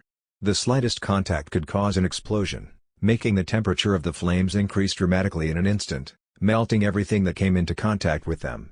Roy had just tested it and found that the moment Ka-Beleth's flames exploded, they had a temperature as high as 7,000 to 8,000 degrees. Although it was only a short moment, this high temperature had already exceeded the temperature of the sun's surface. Originally, with frost temperature Roy condensed, he should have extinguished the flames first, making Ka-Beleth's flame magic ineffective. But the outcome of the collision was that the two neutralized each other. Roy became slightly annoyed. Of course, he could activate cryogenic fade and make the frost temperature he created continue to decrease, but this meant that he would need to consume more magic power. Although Ka-Beleth had lost his weapon, his current strength was probably not his true strength. It was impossible for a demon lord to have so little strength. Therefore, after thinking about it, Roy did not continue to persist in using frost power to fight against Ka-Beleth. With a wave of his hand, he pulled an iron longsword that had fallen onto the battlefield with his psychokinesis. An Alliance soldier might have left it behind since it was still stained with purple demon blood. Under the effect of psychokinesis, Roy removed the hilt and handguard, leaving only a single blood-stained blade, and then he controlled it to float in front of him. Of course, Ka-Beleth saw Roy's actions and felt puzzled. He could not help but mock, "Do you want to use that inferior weapon to attack me? What a joke?" Roy looked at him and shook his head. Being uncultured is truly a frightening thing. With that, he did not explain. He only raised his arms and placed them on both sides of the sword in parallel. The next second, black electric currents arced all over his body, and then these black electric currents wrapped around his arms. He controlled the currents on his arms and began to spiral them in reverse and continuously extend the electric field he sensed forward. Ka-Beleth could not make out the electric currents moving on Roy's arms, but he saw the longsword floating in front of Roy begin to shake violently. Roy gritted his teeth, used psychokinesis to restrain the longsword, and continued to increase the electric current output on his arms. Only when he felt that it was enough did he suddenly remove the psychokinesis acting on the longsword. The moment he withdrew his psychokinesis, the entire battlefield heard a deafening bang. It was the sound of a sonic boom. That's right. Roy used himself as the guide rail and temporarily created an electromagnetic railgun to fire the longsword. Before Ka-Beleth could even react, he was hit by a flying sword with a speed that exceeded Mach 10. Although the flame armor on his chest blocked the flying sword, it carried him flying, penetrating through the entire battlefield. The originally dense crowd on the battlefield now had a straight line plowed through it. All the humans and demons blocking the path had been smashed into bloody fragments. Chapter 321 Conqueror of the Inferno World. Seeing his successful electromagnetic railgun attack blast Ka-Beleth away, Roy could not help but shake his demon claws excitedly. Unlike many demons, Roy was a demon who was good at thinking. From the time he discovered artificial angels in the Darksiders world, Roy understood one thing. The boundary between the mystical side and the scientific side was not so obvious. Moreover, he later used tactical nuclear bombs to blow up angels and demons, and he saw that technological weapons could cause damage to mythical creatures. Therefore, Roy had been thinking about whether he could turn the elemental power he obtained into technological means. This electromagnetic railgun was actually his second attempt. The first real attempt should be the lightning cannon that shot out of his mouth, and this so-called lightning cannon was actually an electrothermal cannon. His frost power was developing toward ultra-low temperatures, while his lightning power transformed into thermal energy attacks and kinetic energy attacks. On the other hand, Roy did not have a good idea for dark power. But even so, Roy's attack methods now had many new variations, and he could complete these variations without the system, formlessly saving himself many souls. When Ka-Beleth was sent flying, his body was still burning with raging flames, so Jem and the numerous Alliance soldiers on the battlefield only saw a ball of flames blazing through the battlefield, but they did not see what it was at all. When they found that the flying flames were actually Demon Lord Ka-Beleth, they were so shocked that their eyes almost fell out. In the eyes of Jem and the others, although Demon Osiris was extremely strong, he was only a high-ranked demon after all, and Ka-Beleth had been a famous demon lord for a long time. No matter how they thought about the battle, it should have been Ka-Beleth who had the upper hand. Unexpectedly, in just a short exchange, the first to be sent flying was instead Ka-Beleth. Could Demon Osiris really have a chance of succeeding in challenging Demon Sovereign Ka-Beleth? The eyes of Jem and the others flickered thoughtfully. The flying Ka-Beleth finally slammed into the city wall of Ur-Hekel. With a thunderous bang, he easily created a giant hole in the solid wall and then smashed through buildings to the interior of the city. Roy spread his wings and flew up. He could see the continuous collapse of buildings in Ur-Hekel. It was not until the immense kinetic energy of the electromagnetic railgun completely exhausted that the commotion finally subsided. Floating in the air, Roy slowly flapped his two pairs of demon wings, quietly waiting for Ka-Beleth to appear. He knew that although the electromagnetic railgun attack was fierce, it might not be anything to Ka-Beleth. Sure enough, after a while, the figure of Ka-Beleth appeared in the smoke. However, unlike before, the sphere of destruction flames surrounding him was much smaller now, and his fiery red armor had countless cracks. At his heart, a silver-white, molten iron liquid was flowing down continuously. It seemed like the longsword that Roy shot had melted. In fact, the moment the longsword hit the armor on Ka-Beleth's chest, because of the hard armor blocking it, the longsword had already smashed into a metal disc under the massive impact and then stuck to his chest. He had fully absorbed the astonishing kinetic energy attached to the sword, which was the real reason why he had been sent flying. Roy did not know what material Ka-Beleth's fiery red armor was made of, but as a demon lord's armor, its defense was certainly strong. But this armor was already useless now. As Ka-Beleth slowly walked over, the armor made cracking sounds, and fragments were constantly falling. Through the gaps exposed by these fragments, Roy finally saw the situation in Ka-Beleth's body clearly. What appeared from those gaps was actually hot red flames. Roy finally understood why he could not feel anything when Frostmourne pierced into his body. It turned out that the body wrapped in this armor was just a mass of flames Ka-Beleth's body had long elementalized. After returning to the battlefield, Ka-Beleth did not show any anger. He just stood there quietly, but he could clearly feel that his entire body was trembling violently.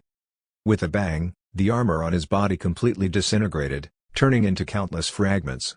But before Roy could see clearly the shape of Ka-Beleth's body under the armor, dazzling flames suddenly erupted. Ka-Beleth's entire body instantly became as bright as the sun, and the light of the flames illuminated the whole battlefield, making all the Alliance soldiers who saw the light go blind. Roy was fine. His eyes blocked a lot of the light. But Ka-Beleth's body was still full of intense radiation. He could see that his body was constantly expanding and becoming larger in this light. After some time, the dazzling light on Ka-Beleth finally disappeared, but when people carefully looked over again, they immediately became dumbfounded. The original figure of Ka-Beleth disappeared, replaced by an incredibly colossal flame monster. The lower half of this flame monster had 4 hooves, and the upper half was humanoid, looking like a centaur. But this shape was hollow inside, and what filled the inside of his body was not flesh and blood but fiercely burning red flames. At this moment, Ka-Beleth looked like a colossal fireball. His upper body had a demon face, and flames raged on his body, accentuating the savage and terrifying demon skull. The incomparably thick demon horns on his forehead were like burning iron, and the blazing tail behind him was more than 10 meters long. As it swayed, countless sparks splashed out. On his back, a pair of flame wings soared into the sky in a V shape, and the wingspan was more than 100 meters. Just looking at them was shocking. Just by standing there, he had already exceeded the height of the city wall of Ur-Hekel, which was about 30 meters tall. Ka-Beleth, liberated from the armor, was simply a gigantic flame beast. Roar! Ka-Beleth let out a satisfied roar. With this roar, a circle of destruction flames spread out. The first thing the flames came into contact with was the city wall of Ur-Hekel, and they directly melted the wall into magma. The nearby demons affected by the flames turned into black ashes and dissipated without a sound. Shocked. The entire battlefield was shocked by the true appearance of Ka-Beleth. Even Roy was the same. He had previously thought that as a demon lord, Ka-Beleth might have a second transformation that was his true form, so he had been guarding against it. But he never expected that Ka-Beleth's second transformation would be so terrifying. It was worlds apart from his human form. Most importantly, Ka-Beleth's current appearance actually gave Roy a very familiar feeling. He remembered. Isn't this the fireball that Nero encountered in Devil May Cry 4? Although there are differences in the details, he really looks like the fireball. Fuck. Ka-Beleth doesn't really have a brother, does he? Or is this the form of the Lords of the Flame Demons? This doesn't match the traditional flame demon image. Before Roy could figure it out, Ka-Beleth had already taken a step forward. His entire body had already transformed into fire elements, but this step was like tens of thousands of tons smashing into the ground, causing it to tremble. His arm with hideous barbs and scales stretched out, and an enormous flame scythe appeared in his hand. Holding this scythe that was more than 40 meters long, he pointed at Roy in the air and roared, "My name is Ka-Beleth. The conqueror of the Inferno world. The ruler of strength and flames. The son of Asmodeus. The guardian of the Chaos throne of Urgash. Demon Osiris, I will give you one last chance. Hand over Isabel, and I can annihilate your soul without making you suffer." This series of titles almost stunned Roy. Roy could understand the title of the guardian of the Chaos throne of Urgash. But what is the son of Asmodeus? Does Ka-Beleth actually have the bloodline of Asmodeus, one of the 7 demon kings? No wonder this guy made Isabel pregnant. And the conqueror of the Inferno world, does this title refer to the world where flame demons live in the abyss? If so, doesn't that mean that there are more flame demons like Ka-Beleth? Ka-Beleth's words revealed a lot of deeper information about the abyss, but Roy did not have time to think too much about it now. Facing the threat of Ka-Beleth, of course he could not admit defeat. Now that things had come to this, he could only brace himself. Roy took a deep breath and released all his magic power pressure without restraint. He replied loudly, "If you want Isabel, kill me first." Several enormous tornadoes erupted on the battlefield. They were produced by the collision of the magic power pressure between Roy and Ka-Beleth. The tornadoes twisted and howled, connecting the ground and the sky. These tornadoes ravaged the battlefield of Ur-Hekel, and the pressure was so oppressive that it made people want to go crazy. Be it the Alliance army or the demons, they could not care less about the fight at this moment and hurriedly retreated until several kilometers away before daring to stop and watch. They knew very well that an epic battle was about to erupt. Chapter 322 Battle of Ice and Fire. With heavy footsteps, Ka-Beleth slowly walked toward Roy. It was not without reason that others had always regarded flame demons as the representation of demons. At this moment, just Ka-Beleth's appearance alone was far beyond Roy's. With his height of tens of meters, his weight of thousands of tons, and the suffocating heat brought by the blazing flames, he was the type of creature that made people feel endless fear upon seeing. In the abyss, a world full of flames and endless darkness, flame demons were uniquely blessed with excellent growth environments. They had very few natural enemies, so many powerful ones were born in the long years. These powerful flame demons preyed on souls and spread fear in various worlds. Even if their opponents wanted to eliminate them, they would have to pay a massive and painful price. So over time, flame demons became famous in the infinite worlds. Compared to Ka-Beleth, Roy's body was tiny. However, frost demons were never war demons who were good at melee fighting nor had much strength, so the demons of this race were generally not that big. Even if Roy could modify his body through the system, he did not intend to do so because, in his opinion, it was not necessarily good. The key lay in how you used. Wrong, the key lay in combat strength. Ruoe. Ka-Beleth looked at Roy, who was the size of a fly in front of him, and could not help but let out a low and hoarse laugh. Look at you, pitiful worm. Ever since I became a demon lord, I have encountered many overconfident challengers, but all of them failed without exception. And those losers were like you, blindly confident in their strength.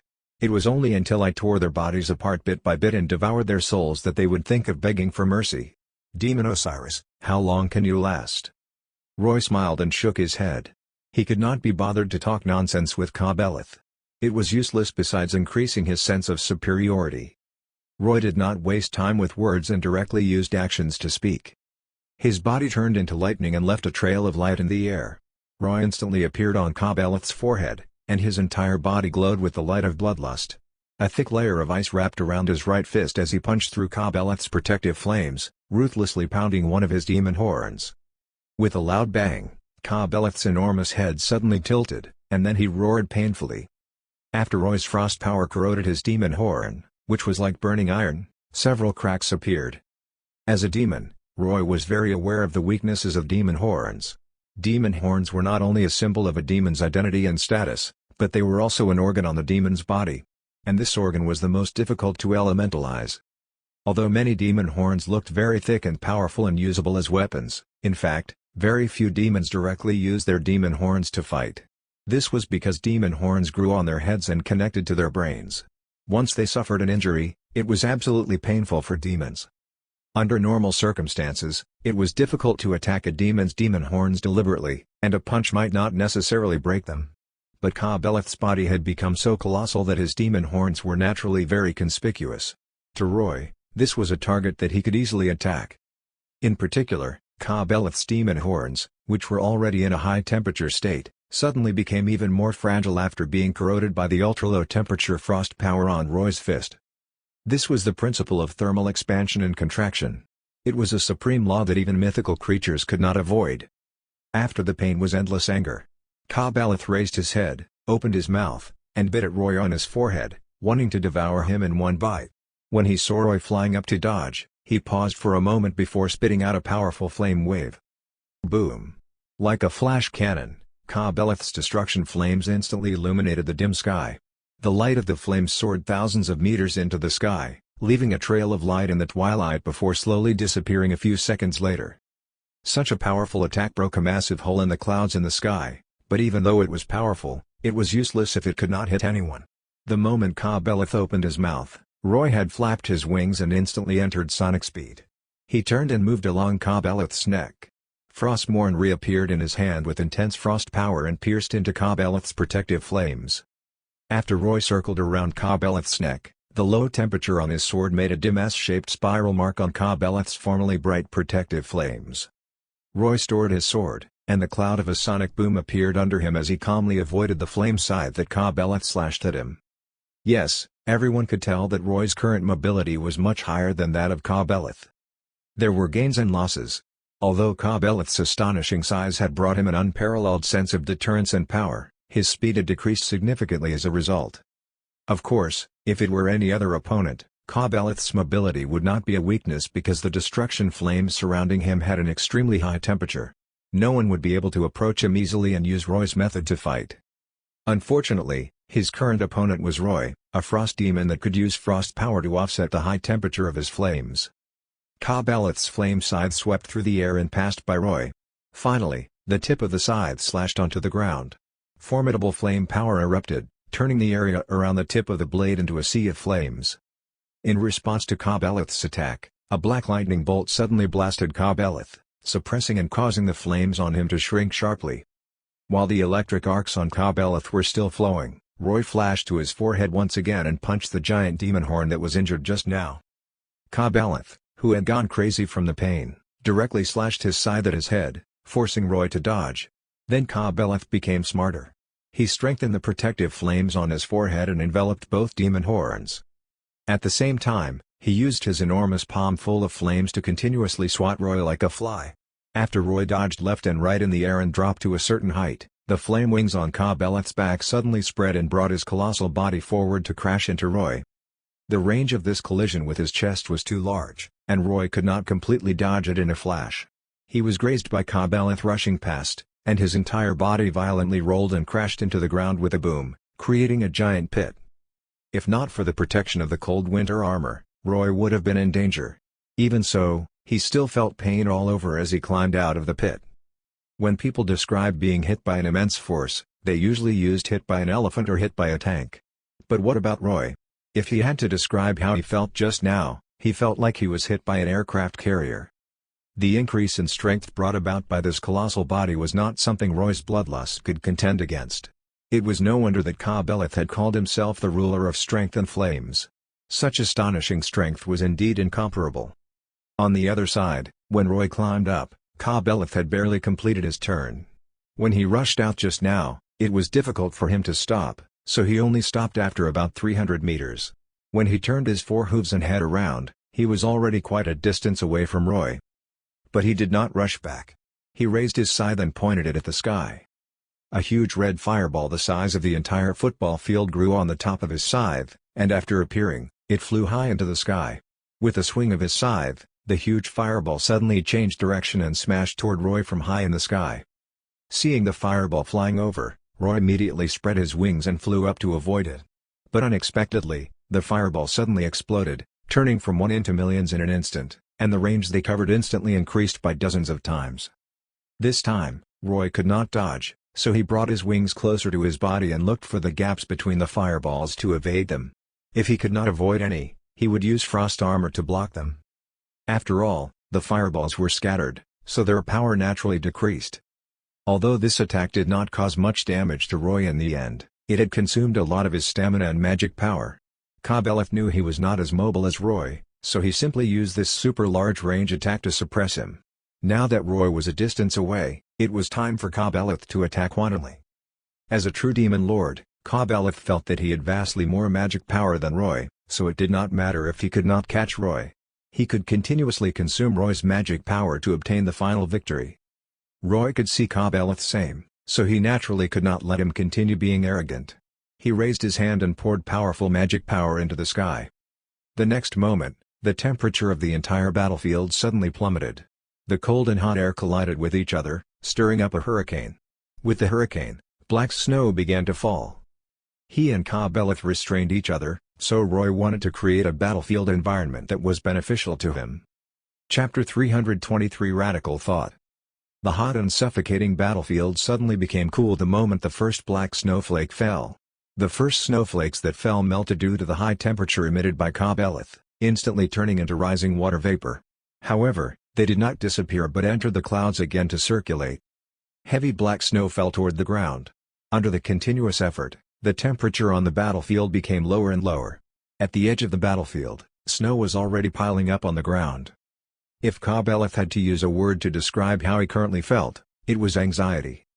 In the beginning, he did not care much about these snowflakes and only regarded them as Demon Osiris's dying struggle. He waved his flame scythe and charged at Roy, but Roy changed his tactics and focused on dodging instead of counterattacking. All his magic power was continuously inputting into the clouds above to create a cold wave. As the temperature on the battlefield became lower and lower, Ka-Beleth finally realized that something was wrong. Under this low temperature, He felt a sense of suppression all over his entire body. There was an obstacle in the output of his magic power, and the consumption of magic power became even greater. The black snowflakes fell on him one after another, causing the destruction flames burning around him to decrease again and again. What made him the most uncomfortable was that the snow melted by his flames gradually seeped into the ground, making the ground muddy. He now had immense tonnage, and he sank more than half a meter deep with one step. This feeling of entering a swamp drove him crazy. Knowing that this battlefield environment was very disadvantageous for him, Ka-Beleth naturally wanted to break out of this situation. He did not care about continuing to chase Roy. He suddenly stood upright and stomped his two front hooves on the ground. The next moment, a dazzling mass of flames exploded, forming a flame nova. With Ka-Beleth as the center, it spread in all directions.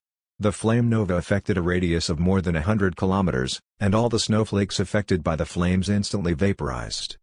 With this wave of high temperature, Ka-Beleth roasted the ground of the battlefield, and then he rushed over with his scythe and slashed at Roy's head.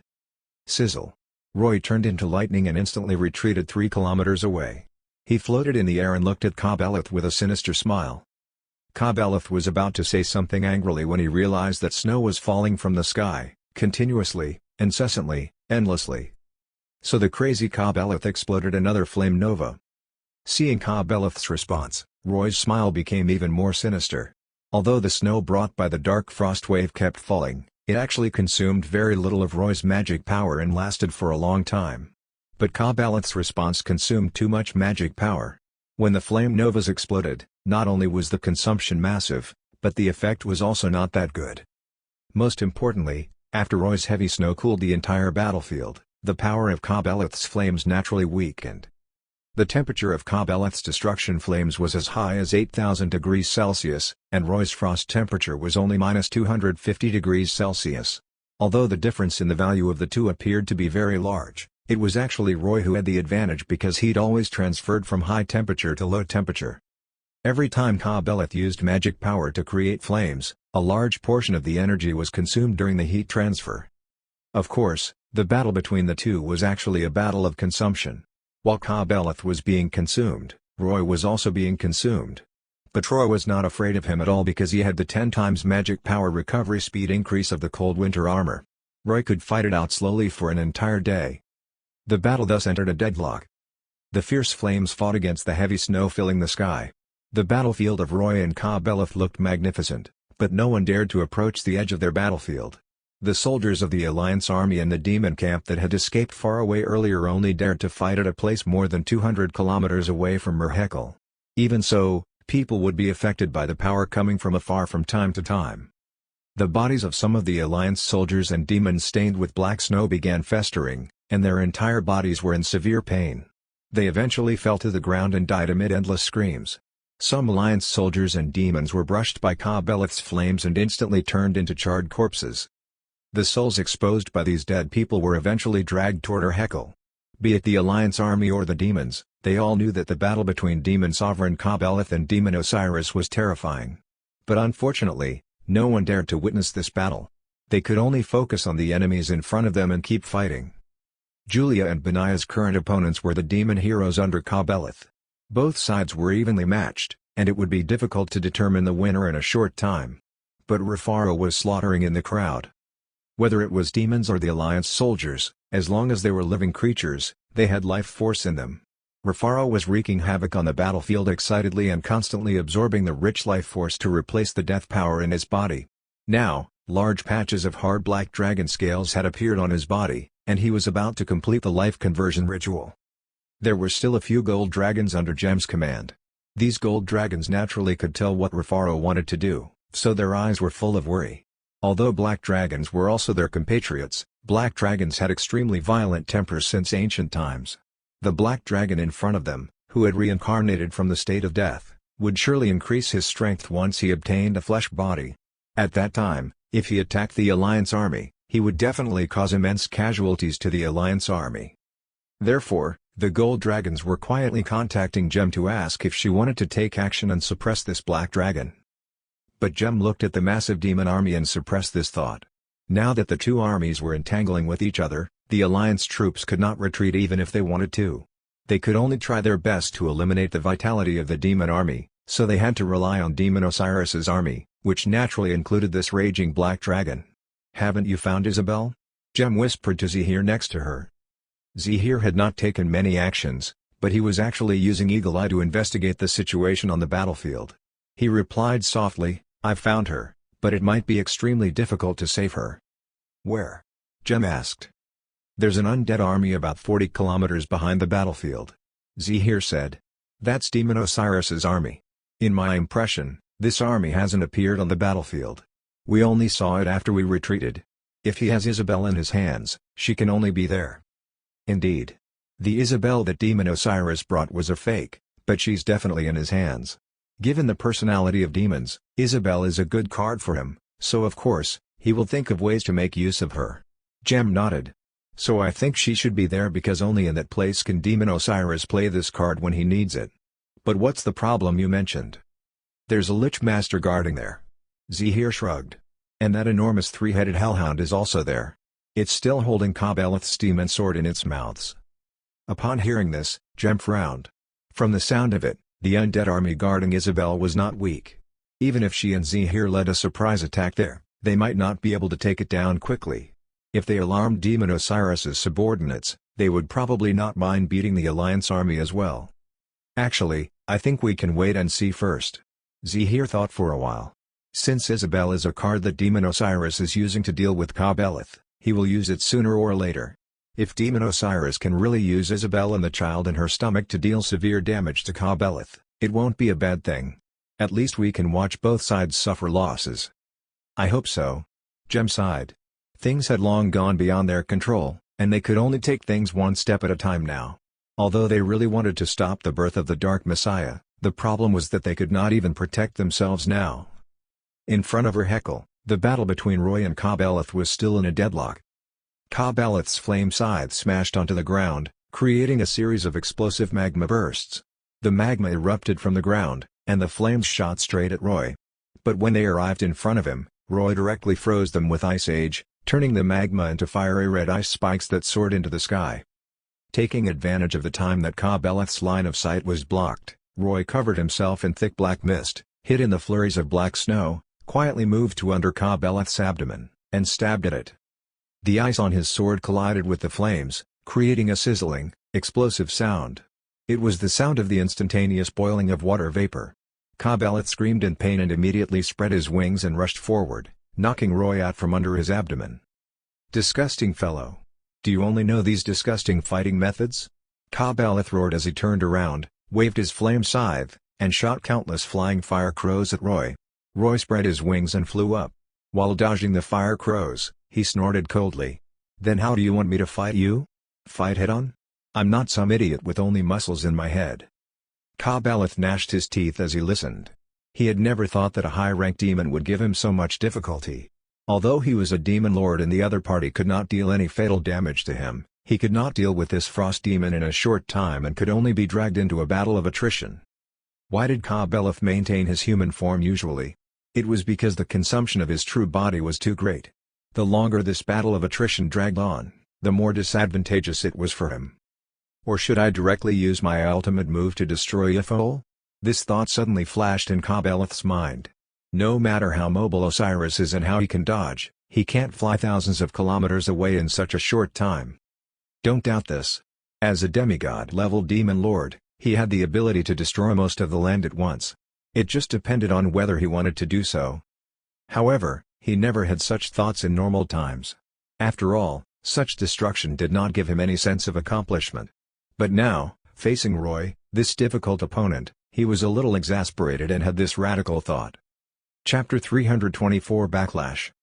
On the ground, Kabeleth suddenly stopped and stood on the spot. The raging flames on his body suddenly shrank a lot, causing the shape of his body in the flames to become much clearer. Kabeleth opened his mouth, revealing the gaps of his sharp teeth, and sneered malevolently at Roy. "Demon Osiris, I admit that I've underestimated you. But you have to understand one thing: high-ranked demons are high-ranked demons, and demon lords are demon lords. This is a qualitative difference determined by the hierarchy of the abyss." "So?" Roy smiled at him. "So?" Kabeleth was very unhappy with Roy's smile and said coldly, "So I want you to engrave today's foolish actions into your memory forever." With that, the flames that had contracted into Ka-Beleth's body suddenly erupted again. But this time, they soared straight toward the sky. Ka-Beleth transformed into a massive flame pillar. This bright flame pillar pierced through the black clouds that Roy had created and drilled a giant hole in the sky. Vast magic power turned into endless flames and poured into the clouds above. Jem and Zahir, who were far away from the Ur-Hekal battlefield, saw this flame pillar piercing the sky, and as the flame pillar rose higher and higher, everyone in Iafol could see it. Afterward, even nearby countries could observe the weather phenomenon. What they saw was a burning red sky. What is it? The people of Ashan were shocked and doubtful about the change in Iafol. Many fortune-tellers began to seek prophecies from the gods they believed in, while kings sought answers from the prophets. But no matter how they calculated, they found that the future was shrouded in mist, making it impossible to see clearly. They only roughly knew that this might have something to do with the demons, especially the kingdoms of Brikada and Ogli. They knew that Jem and the others were in Iafol. This phenomenon most likely had something to do with the demons, so they were greatly worried. Although they wanted to send troops to take a look, there was no use due to being so far away. They could only watch the strange red sky nervously. The people in Iafol were probably the ones having the deepest experience. At this moment, an incomparably immense flame vortex appeared in the sky. In this vortex, two flames were spinning in reverse. With a flame pillar of Ka-Beleth as the center, they formed an enormous eye. With the continuous infusion of Ka-Beleth's magic power, this enormous eye rapidly expanded and soon covered a range of thousands of kilometers. The Alliance soldiers under Jem were trembling with fear. As long as they looked up, they would see an extremely oppressive fiery red sky. No matter how stupid they were, they knew that they were within the strike range of some powerful magic. "Mom, I want to go home." The soldiers stared blankly at the sky, and tears involuntarily flowed. "What is Ka-Beleth doing?" Julia and Benaiah looked in the direction of the distant Ur-Hekal in surprise. They could naturally feel the shocking release of magic power. But the problem was that they could only feel the Ka-Beleth's magic power and not Roy's, giving them the feeling that Roy was at a disadvantage and making them extremely worried. However, what they did not know was that Roy, who was not far from Ka-Beleth, was clicking his tongue and sighing loudly. "Fuck, are you finally using an ultimate move?" Roy looked at the sky excitedly. "It's truly astonishing. How much magic power would there be if I converted it into a number?" According to Roy's estimation, if magic power could reach more than 100,000, it was probably at the level of a demon lord. But this referred to the most basic level. Who knew how many years it had been since Ka-Beleth became a demon lord? The magic power he displayed definitely far exceeded this number, and Roy could not estimate by how much it exceeded it. Roy's magic power could also cause a weather phenomenon, but he could not reach such a massive area like Ka-Beleth. The flames shrouded Roy's vision, and he could not see the end, so he could not help but ask Ka-Beleth, "Are you planning to destroy all your demons and cities?" Humph. Ka-Beleth was focusing on outputting his magic power, and he did not even dare to move. He only set up a flame shield around him to guard against Roy's attack. After hearing Roy's question, he snorted disdainfully. "This is a declaration, a necessary declaration. I want to tell the people of this world that after 1,000 years, we will return to the world, and the iron hooves of the abyss will completely destroy this pathetic Ashan world." Roy rubbed his chin and asked curiously, "Does this declaration of returning to the world start with destroying your territory? What kind of unique move is this? Does this mean that you even hit yourself when you're ruthless?" Ka-Beleth choked at Roy's words. Then he flew into a rage out of humiliation and shouted angrily, "Shut up! A demon lord's will cannot be sullied. Osiris, die here." After speaking, he swung his flame scythe and slammed it heavily onto the ground. Rain of calamity. With Ka-Beleth's shout, small fireballs began to fall from the sky one after another. These fireballs were not big, but they were endless like rain. This was a rain of flames that enveloped all of Iafol. Endless fireballs smashed down from high above, igniting trees and evaporating rivers. The sky was burning, the ground was scorching, rocks were melting into magma, iron and steel turned into liquid metal. Amid mountains collapsing and the earth splitting, countless animals and creatures were fleeing in all directions while screaming. But they were quickly burned into ashes by the falling rain of flames. The already harsh environment of Iafol completely turned into a genuine purgatory at this moment. Under the pouring of the rain of flames, Iafol became a sea of fire. Ka-Beleth laughed wildly while appreciating his masterpiece. Looking at the dense rain of flames melting the thick ice around Roy, he felt a burst of pleasure. Burn! Burn! Feel this powerlessness, hateful frost demon. You will never be able to defeat us flame demons. Facing the endless flames, Roy could not avoid them and could only choose to defend. But Roy, who was under the protection of an ice wall, looked at Ka-Beleth's arrogant attitude and sighed deeply. It doesn't matter if you want to kill me, but... is this really good? Don't you want your son? Hearing this, Ka-Beleth was stunned. Roy continued, yes, it's about time, right? Earlier, my servant sent me a message saying that Isabel started to give birth. She has probably already given birth by now. Not bad. That child was just born and can already see such big fireworks. You. Ka-Beleth almost vomited blood when he heard Roy's words. Indeed, from the very beginning, Ka-Beleth had guessed that Isabel was definitely in Roy's hands. Otherwise, that succubus would not have turned into Isabel to deceive him. But the problem was that if Roy wanted to hide Isabel, he had no way to find her at all. He could only threaten him and force him to hand over Isabel. Unfortunately, Roy had the intention to challenge a demon lord like him. The suppression of the hierarchy could no longer make him submit, so he could only do it himself. Ka-Beleth initially thought that he could capture this so-called high-rank demon easily, but he did not expect him to be a frost demon and naturally have the ability to resist his attribute. Without using his full strength, he could not defeat him. And after being imprisoned in Sho for 10 centuries, Ka-Beleth had not really fought anyone. He was a flame demon and had a fiery temper. He had merely been suppressing it for his plan all this time. After fighting Roy for a while, his suppressed anger was gradually released, and he even forgot about Isabel. The moment when he decided to use his ultimate move, he did not even consider Isabel's situation at all. He was only thinking about killing Roy. So when Roy suddenly mentioned Isabel, he was stunned. This large-range attack was very satisfying, but this meant that his attack even covered the place where Isabel was hiding. This way, it was equivalent to him personally killing his child. Roy was not lying either. In fact, after killing Zeron and taking Isabel away, Roy had checked Isabel's situation and found that she was indeed going to give birth soon. So when he returned to Urhekel, he had asked Cassandra to stay behind to take care of Isabel. Cassandra was now with Isabel about 200 kilometers away from Urhekel.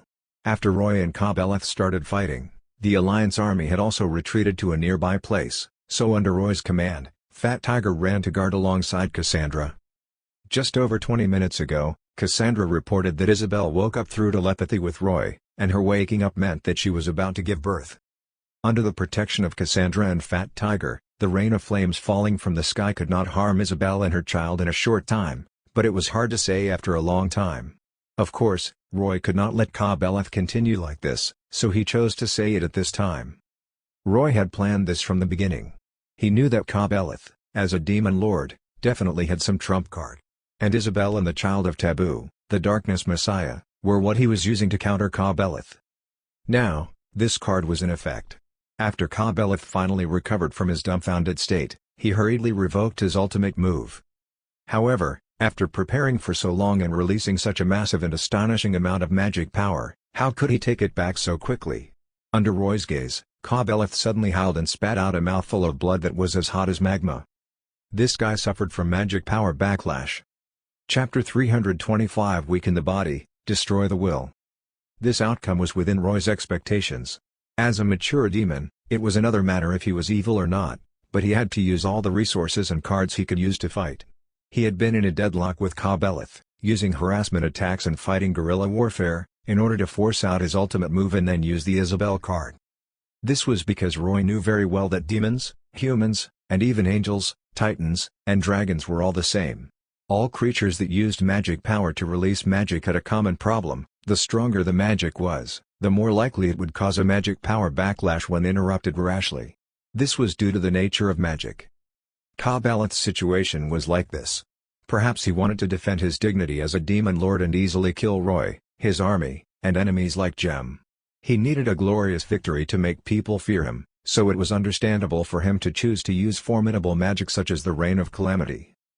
But this incredibly powerful magic required an abnormally massive and shocking amount of magic power. After the Rain of Calamity fell, Ka-Beleth had actually been maintaining his output of magic power.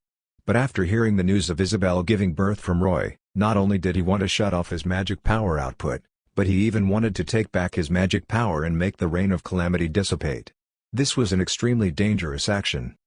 The Rain of Calamity could be regarded as a forbidden spell, a forbidden spell that was even stronger than Ziron's Armageddon, and the price of interrupting this forbidden spell was absolutely high. Sure enough, under Roy's gaze, Ka-Beleth spat out blood. Although his body had elementalized, and Roy did not know where his blood came from, this guy did indeed spat blood. Moreover, after spraying blood, his colossal body immediately shrank substantially, and his entire body became corporeal, leaving only a thin layer of flames on the skin of his body. It was totally different from the raging aura from before. Even the scythe formed from flames in his hand dissipated. Ka-Beleth looked far more dispirited. Roy secretly heaved a sigh of relief as he watched the gradually reducing and disappearing rain of flames. Although it seemed like he was fine on the surface, in fact, in just a short 3 minutes, his ice wall had suffered at least 10,000 blows from the rain of flames. In order to maintain the existence of the ice wall, he had to consume a considerable amount of magic power. Had the rain of flames continued at the same intensity, he did not know how long his magic power could have lasted. I wonder how Cassandra is doing. With her and Fat Tiger, I don't know if they can withstand such a powerful attack. Without the attack of the rain of flames, Roy's magic power began to recover quickly under the enhancement of the cold winter armor. But he did not move. He merely stood quietly and waited for his magic power to recover. Taking advantage of this opportunity, Ka-Beleth, who was not far away, slowly stood up. His situation was terrible. After being a demon lord for so many years, he had never suffered such a degree of magic power backlash. He knew that his situation was not good, so he looked at Roy opposite him. After thinking for a while, he moved his hooves and chased in the direction where the Alliance army had retreated. He knew that it was only possible for Isabel to be in this direction. Although he could not sense her, if his child, the Dark Messiah, was born, he would be able to sense the location due to the blood connection. Therefore, what he needed to do now was to rush over and seize his child as soon as possible. This was not to say that Ka-Beleth cared for his child, but because the child was exceptionally important to him, he was the hope of all the demon lords imprisoned in Sho's barrier weakened by the day, but the irritable demon lords could no longer wait. They desperately wanted to escape from the seal, and the key to breaking the seal was this child of Taboo. In fact, Ka-Beleth also thought that he should not break the seal so soon. After all, he was the only demon lord who had escaped now. He could rule the entire demon camp, and this authority to rule felt pretty good. But the problem was that even if Ka-Beleth did not break the seal was still weakening. If he were to use these little tricks, the other demon lords would definitely not spare him after they escaped. Therefore, it was not easy for Ka-Beleth, and he was also under tremendous pressure. He absolutely could not afford to lose the Dark Messiah. Ka-Beleth ran forward, and Roy flew behind him slowly. He stopped when Ka-Beleth stopped, he ran when Ka-Beleth ran. This behavior made Ka-Beleth gnash his teeth in anger, but there was nothing he could do. Roy was doing this because he was determining Ka-Beleth's condition. After a magic power backlash, it was usually impossible to use magic power for a short time. This was the best time for Roy to attack. However, because his opponent was a demon lord, Roy was not sure whether Ka-Beleth really could not use any magic power, so he cautiously chased after him to observe. After observing for a while, he found that Ka-Beleth had been running and had no intention of using his flame wings to fly. After thinking about it, Roy decided to test it out. With a boom, a sonic cloud appeared around Roy, and he rushed toward Ka-Beleth at a speed that broke through the sound barrier. Of course, Ka-Beleth heard Roy's movements and immediately turned around. After seeing Roy approaching him, he hurriedly swung his fist at Roy. His enormous body and fist were naturally not as big as usual.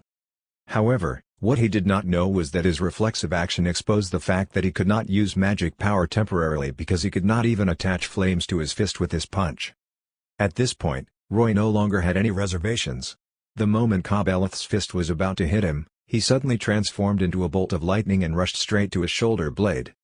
After landing on his shoulder, Roy stepped on the thin layer of flames on his skin, raised Frostmourne, and plunged it down. Frostmourne, carrying Roy's dark cold magic power, immediately broke Ka-Beleth's skin. While causing the wound, the dark frost suppressed and extinguished the flames and quickly spread all over. Ka-Beleth roared in pain. He felt that a portion of the strength in his body was instantly sucked away, so he reached out angrily and patted his shoulder. Roy did not want to fight head-on, so he withdrew Frostmourne and avoided the attack. At the same time, Roy felt the infusion of immense strength and knew that he had finally hurt Ka-Beleth's body. When he fought Ka-Beleth earlier, although he had used Frostmourne to attack him, he had not been able to break through his flame defense layer at that time. All his attacks had basically become magic power consumption. But it was different now. Ka Beleth was in a state of magic power backlash, and the only thing he could rely on was his enormous body and muscles. He had temporarily left the elementalization state, which gave Roy a chance. Since Frostmourne had injured Ka Beleth's body, the large number of curses on it naturally took effect.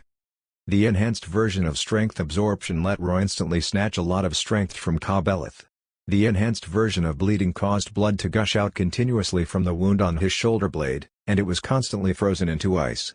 The enhanced version of gravity made his entire body sink into the ground, and his every action suffered the restraint of stronger gravity. The most outrageous thing was naturally the enhanced version of expulsion. Ka Beleth was originally a demon from the Abyss, and he was only able to stay in this world because he had signed a contract with the Dragon of Chaos, Urgash. He had not felt the repulsive force of the power of the world for many, many years, but he did not expect that this repulsive force would appear on him after Roy's sword injured him. Damn it! What the hell? What kind of strange sword is this? Ka Beleth was currently feeling extremely depressed. Not only did he have to divert his attention to deal with Roy's attacks, but he also had to divert his attention to resist the repulsive force of the world that appeared on him again. It really felt like one disaster after another. The slap did not hit Roy. Roy circled around and went down Ka Beleth's back as Frostmourne drew a giant wound on his back. The strength absorption curse took effect again, causing Ka Beleth's body to shake violently. The tremendous sense of weakness struck and finally made him feel fear. Magic power, my magic power has to restore soon. Or else I'm really doomed. At this moment, Roy suddenly kicked Ka Beleth's back hard. With a loud bang, Roy's kick made Ka Beleth's enormous body fall to the ground. On the one hand, Roy had increased his strength, while on the other, he had snatched Ka Beleth's strength. After 2 strength absorptions, Roy temporarily surpassed Ka Beleth in terms of strength. After Roy kicked him, the blow to Ka Beleth's confidence became even more severe. As soon as Ka Beleth got up halfway, Roy floated in from him.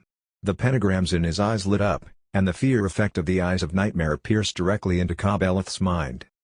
At this moment, countless chaotic scenes appeared in his mind, all of which were scenes of helplessness and despair that he had encountered in his life.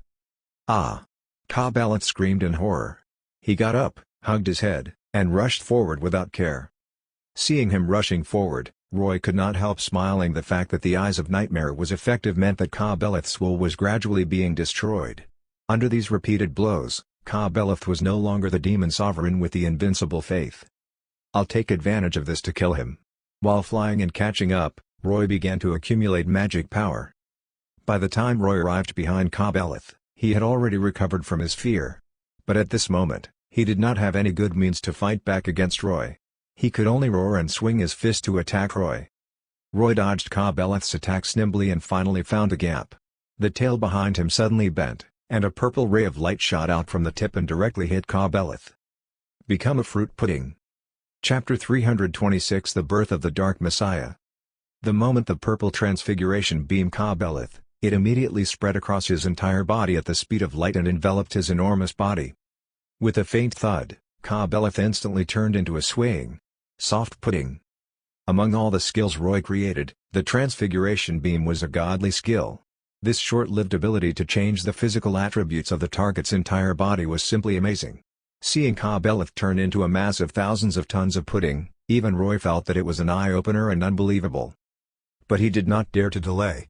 He immediately rushed forward and waved Frostmourne, slashing out several ice sword beams and cutting up Ka Beleth's body. When Roy weakened him earlier while he was temporarily unable to use magic power, this was the goal. Only by weakening him as much as possible would the duration of the transfiguration beam last longer. Otherwise, Roy would not be able to do much in the shortest 1 second. But now, the moment the transfiguration beam hit, Roy knew that it could take effect on Ka Beleth for 4 seconds. In these 4 seconds, Roy would do his best to cut Ka Beleth's enormous body into pieces. After his body turned into a soft pudding, Ka Beleth had lost all his hardness and defense. Frostmourne cut into his body effortlessly and slashed more than 10 times in 4 seconds, cutting him into dozens of different sized puddings. Ka Beleth's body collapsed and piled messily on the ground, showing a kind of soft-bodied animal-like effect. When the duration of the transfiguration beam was up, these piled puddings turned back into his limbs, but these limbs have completely separated from him. Ah! After transforming back, these cut-off parts naturally meant countless huge wounds. Now that Ka-Beleth could not use magic power, his body naturally could not elementalize. Immense amounts of blood flowed out of this torso like the opening of floodgates, causing him to roar miserably in pain. What did you do to me? Roy had cut Ka-Beleth's neck, separating his head from his body.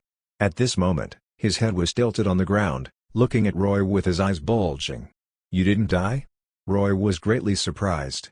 After he severed Zeron's head, he had died instantly, but Ka-Beleth was still able to maintain his consciousness despite being cut into a pile of chunks of meat. Roy stretched out his foot and kicked a piece of muscle tissue in front of Ka-Beleth. This was a large piece of marbled meat, which seemed to be tissue from Ka-Beleth's abdomen. Roy discovered that this big piece of meat still had strong vitality. Although the cut was large, causing blood to gush out continuously, the muscle tissues on it were shrinking and trying to stop the bleeding. TSK. Stupid. After hearing Roy's surprise, Ka-Beleth laughed wildly. I am Demon Sovereign Ka-Beleth. Don't use the common sense of high-rank demons to judge me. Roy went silent. Although Ka-Beleth did not explain, he had some guesses. In fact, he could feel the changes in his self-healing ability as he advanced from low-rank demon all the way up. The activity stat in his attribute panel was pretty high, and he could quickly recover from most of the ordinary injuries he received.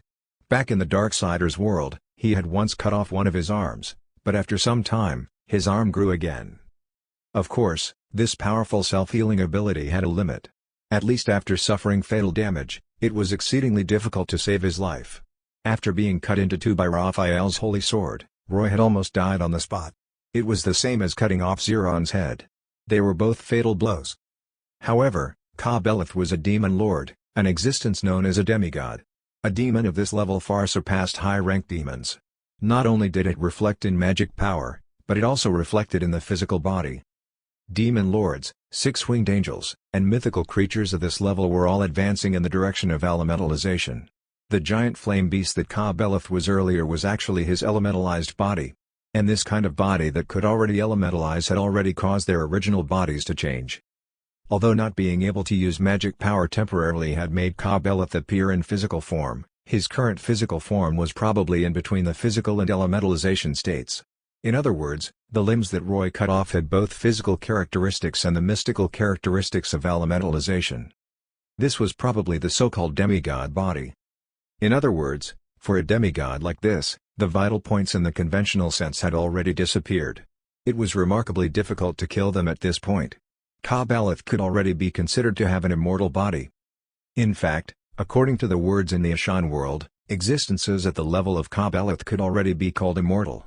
The reason why Sar-Elam chose to seal the demon lords such as Ka-Beleth instead of killing them was mainly because of their immortal attribute. Of course, being hard to kill did not mean that it was impossible, but the price to pay would be too great. Feeling despair? Seeing Roy frown, Ka-Beleth felt extremely carefree. He said viciously to Roy, "Just wait. When I recover my magic power, it will be your death. Don't talk too much." Roy snorted coldly. With a wave of Frostmourne, he cut off a large piece from the meat in front of him and stabbed it with his sword. "I admit that ordinary methods might not kill you, but I can try another method." With that, Roy bent his tail once again and shot another transfiguration beam at the piece of meat on his sword. This time, Roy turned Ka-Beleth's muscle tissue into a piece of chocolate. Then he opened his mouth, revealing his sharp teeth, and swallowed the chocolate in a few bites. Ka-Beleth's eyes widened. He did not expect Roy to eat him. What terrified him the most was that he could clearly feel that the muscle tissue that Roy swallowed had truly disappeared from his body. In other words, the method Roy chose could really kill Ka-Beleth, and this method was to devour. "What kind of monster are you?" Ka-Beleth was going crazy. It was the first time he had encountered a demon who surpassed his understanding. If this continued, he would probably become the first demon lord in the abyss to be killed because of being eaten. At this thought, he could not help but roar hoarsely, "You can't do this. You can't do this to me. Unless you want to become the public enemy of the entire abyss." However, Roy snorted coldly. "Don't worry, no one will know. As long as I don't say anything, and you don't say anything. Oh, I forgot. If I really ate you, you won't be able to say anything. No. No. You can't do this." The body fragments of Ka-Beleth trembled violently, as though he wanted to control them to move.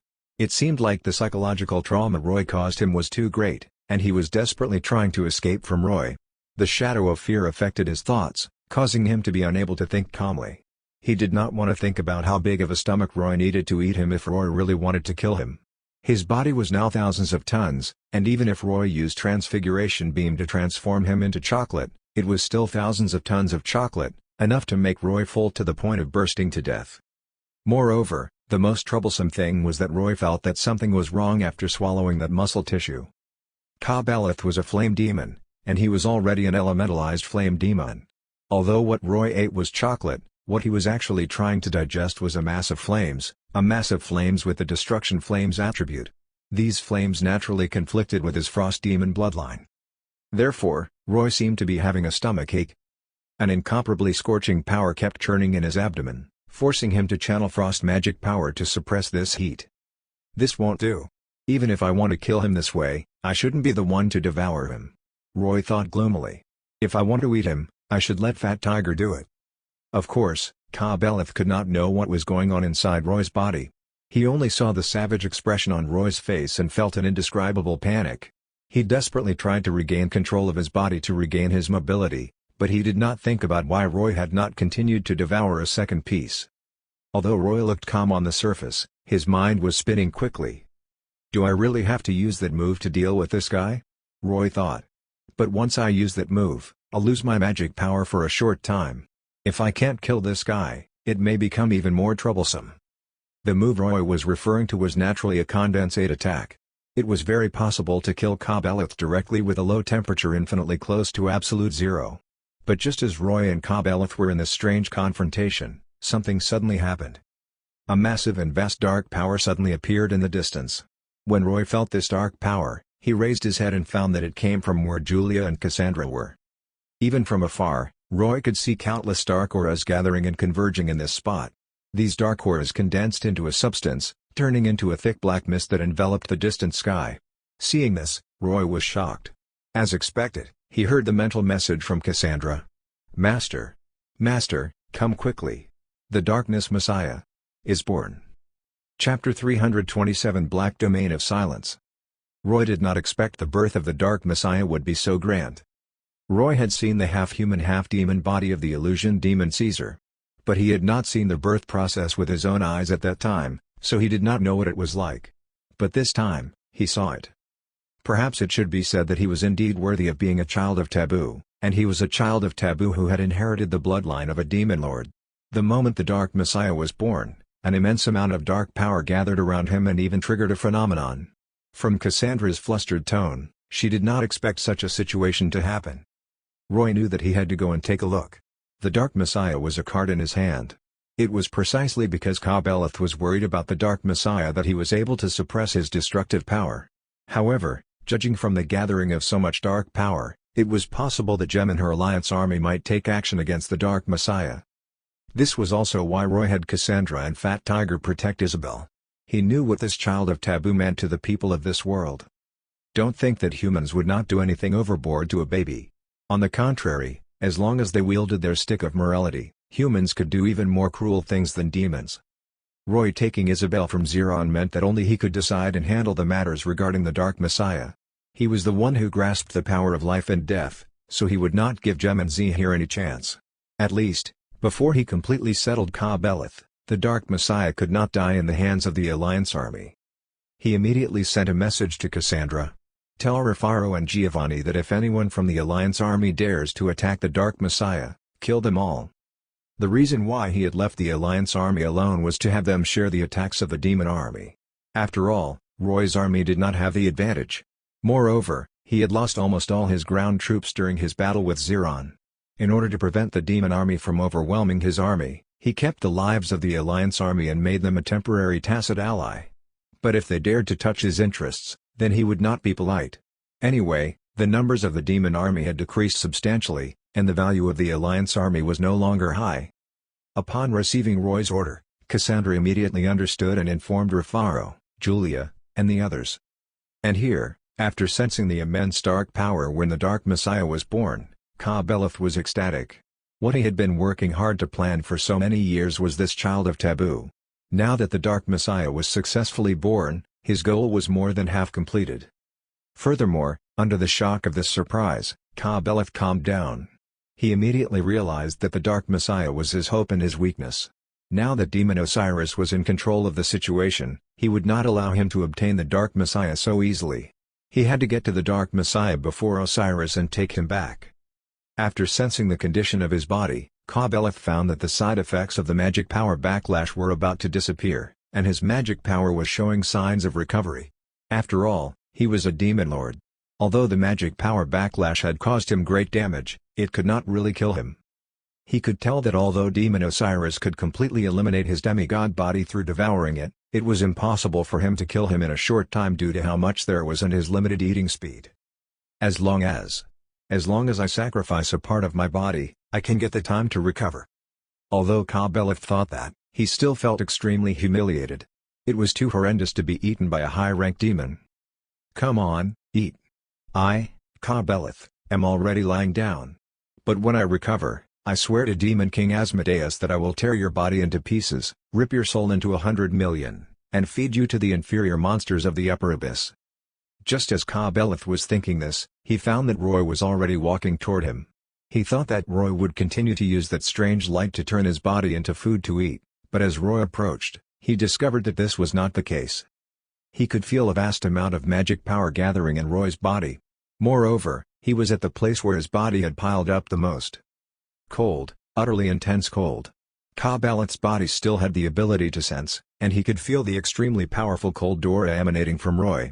This strong cold aura made his sixth sense send out a warning signal of danger. And not good.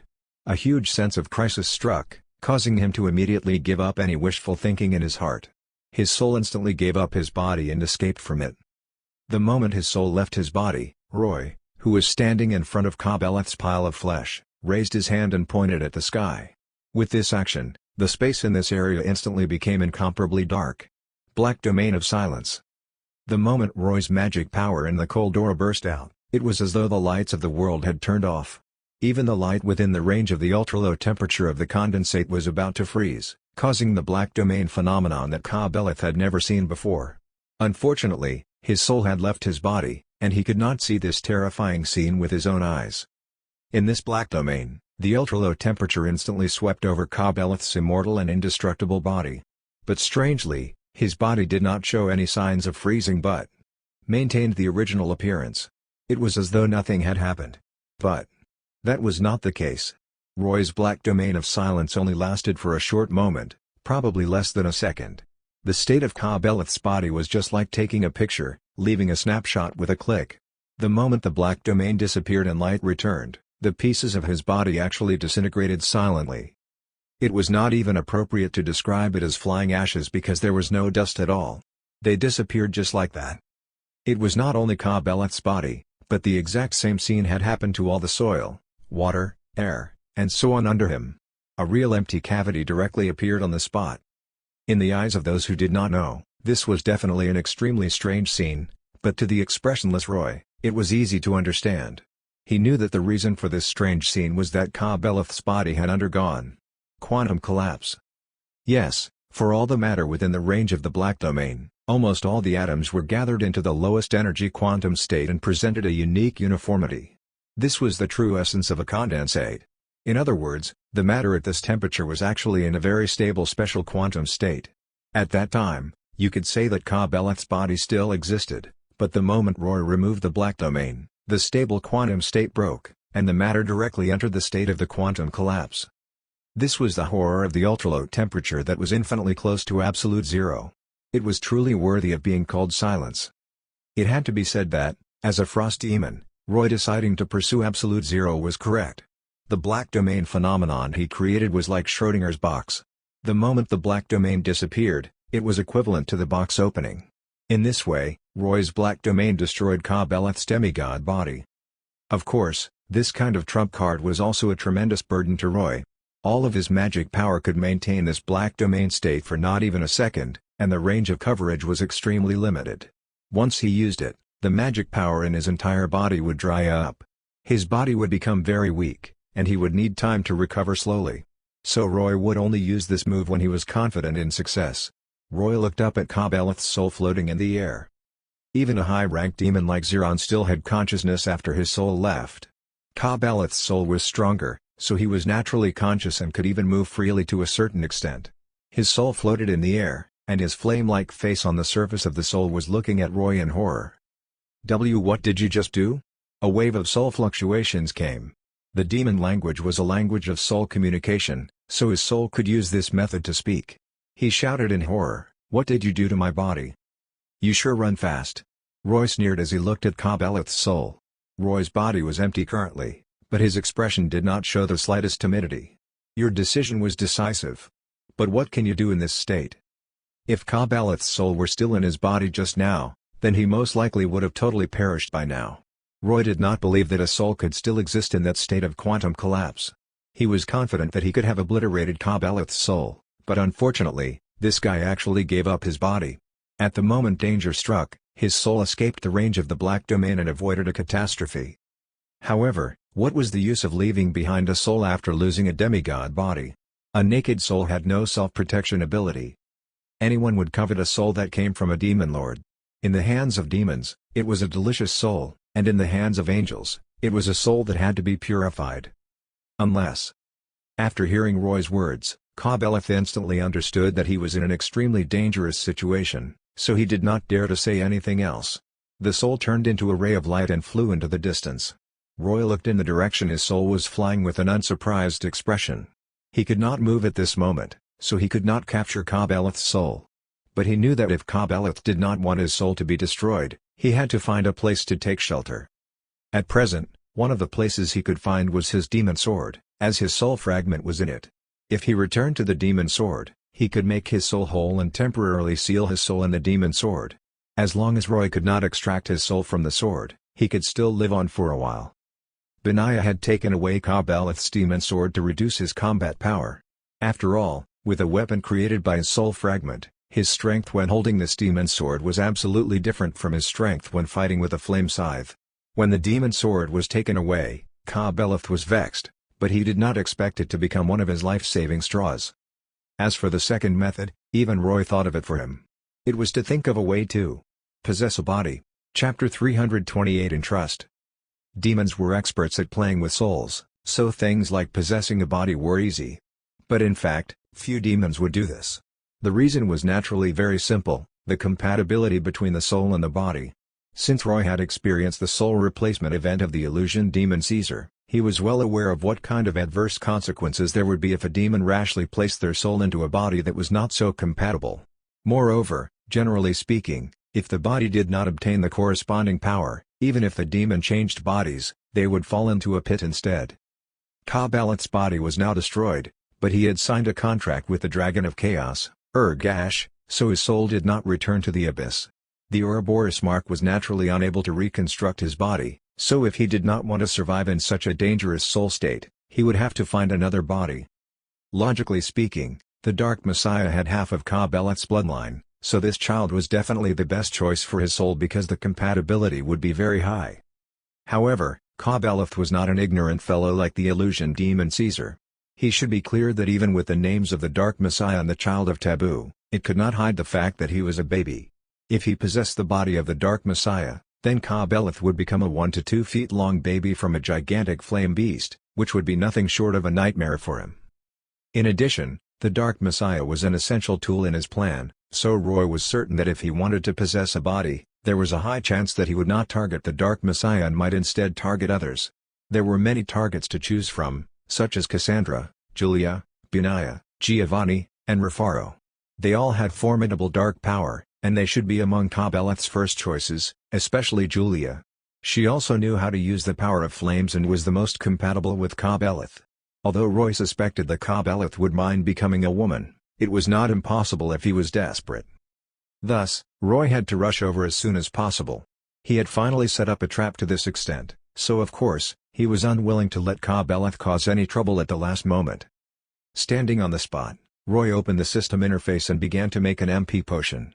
After consuming more than 100 souls, Roy created a potion that could restore a small amount of his magic power and then downed it. After drinking this magic power potion, although it was a drop in the bucket for his total magic power, It still nourished his exhausted magic power. Along with the enhancement of the cold winter armor, his magic power began to rise rapidly. It only took about a minute or two. When Roy estimated that he had enough magic power, he activated teleport. With a flash, Roy disappeared and appeared beside Fat Tiger in the next second. At this time, Ka-Beleth's soul had yet to fly to this battlefield. The flight speed of his soul was too slow. If he knew that Roy had such a precise teleportation bound to Fat Tiger, perhaps he would not be coming to this battlefield. As for Roy, when he teleported to Fat Tiger's side, he saw Jem and Zahir leading the Alliance army to attack the Call. As expected, Roy had guessed right. To Jem and the others, what was important was Queen Isabel. She was the spiritual symbol of the Kingdom of Arathia, and they could not afford to lose her. As for the Son of Darkness in her stomach, he was the object that they had to eliminate. Therefore, after discovering the birth of the Dark Messiah, Jem and Zahir immediately reached a consensus. They split a portion of their troops and attacked Roy's army. They broke through the defense line and attacked toward where Cassandra and Fat Tiger were, vowing to eliminate the Dark Messiah. In a cave deep in the Call, Cassandra was waiting for Isabel. The moment Isabel started giving birth, she woke up from her coma. But she had no time to be surprised by the Lich guarding beside her. The severe abdominal pain was making her sweat profusely. Fortunately, this terrifying-looking Lich did not harm her. Instead, she squatted down to deliver her baby, causing Isabel to have some trust in Cassandra. The power of darkness spread in the cave. After Isabel gave birth to the Dark Messiah, she was so exhausted that she was about to collapse. The most frightening thing was that she knew what kind of child she had given birth to. If the Dark Messiah looked like a demon, then perhaps Isabel would grit her teeth and use the umbilical cord to strangle this child. Don't doubt her resoluteness. She was the Queen of Arathia. If she did not even have this awareness, she would not have been able to sit in this position. Unfortunately, after the Dark Messiah was born, he looked like a human baby and was very cute. As Isabel looked at the child's cute appearance, her heart softened. Even though he was the result of no emotions, Isabel was his mother, and the radiance of humanity covered her fear at this moment. She lowered her head, and with tears streaming down her face, she kissed the forehead of the Dark Messiah. Then she looked up at Cassandra. "The child is innocent. Please, don't hurt him, okay?" Isabel begged Cassandra. Cassandra did not say anything but quietly looked at Isabel holding her child. After a while, she said, "Do you really want to keep him?" "I don't know either." Isabel's eyes were confused, and tears fell uncontrollably. "Perhaps. This is his fate. Have you thought it through? He may become someone who destroys your world in the future." Cassandra said. "He will bring massive panic to the entire world. He will become an existence stronger than a demon lord." "But he's still human now," Isabel suddenly said with certainty. "He's my child, and he has the bloodline of the Griffin Kingdom. As long as he's taught well, who can guarantee that he won't become a sword to kill demons?" Cassandra did not say anything else. She knew that this might be an excuse for the mother to convince her. Isabel hugged the Dark Messiah, and her face glowed with motherly brilliance. But in Cassandra's perception, Isabel's life was flowing away at an unimaginable speed. After all, the Dark Messiah was not a baby born normally. He had absorbed a large amount of life force to be born, and there was naturally the life force of Isabel, the mother. Now that the Dark Messiah was born, it also meant that Isabel's life was about to come to an end. Isabel probably understood this herself, so she treasured the last moments she spent with her child. Cassandra did not disturb her. Instead, she walked to the entrance of the cave and watched Fat Tiger guarding the path and fighting the Alliance army. On a rare occasion, the Alliance army had temporarily joined forces with Ka-Beleth's demon army. The Alliance army wanted to kill the Dark Messiah, while Ka-Beleth's demon army wanted to snatch back the Dark Messiah. But whether it was to kill or snatch him back, they needed to see the Dark Messiah first. The troops on Roy's side were under immense pressure at this moment. Julia and Benaya were fighting against Jem and Zahir, while Rufaro and Giovanni were fighting against the Alliance army's dragons and flying demons. After this chaotic battle evolved to this extent, there were already signs of it getting out of control. On the mountain path, Fat Tiger was one dog holding the pass against 10,000 enemies. His massive body was comparable to that of Ka-Beleth, and he was the best city wall here. He would bite and crush to death anyone who tried to get past him. But correspondingly, Fat Tiger suffered a lot of damage. Countless arrows and countless magic attacks continuously rained down on his enormous body. If not for Fat Tiger's strong defense, he would have long been unable to hold on. Just as Cassandra was hesitating about whether she should help, She saw a flash of light beside Fat Tiger. Roy appeared. The moment Roy appeared, he was floating in the air. The demon wings on his back spread to the limit, and the demon runes on his wings were glowing. He did not roar as the huge halo of fear spread out, instantly covering a large area and causing the enemies besieging Fat Tiger to fall into chaos. Demon Osiris appeared, but Demon Lord Kabelith was nowhere to be seen. This scene made Jem and Zahir feel as though their hearts were dying. On the contrary, the morale of Roy's troops rose, especially Refaro's. After seeing Roy appear, he realized that Roy had won the battle against the Demon Lord. So he let out an earth-shaking dragon roar, bared his fangs, brandished his claws, pounced ferociously at the gold dragons and green dragons in the sky, and absorbed their life force wantonly. He could not wait to complete his final resurrection ritual. Roy's magic power had not fully recovered, so he did not do much. But because of his appearance, the counterattack against the Alliance army and the demon army began. In the cave, Cassandra felt relieved when she saw this scene. She walked back and came to Isabel. At this moment, Isabel only had a trace of vitality left.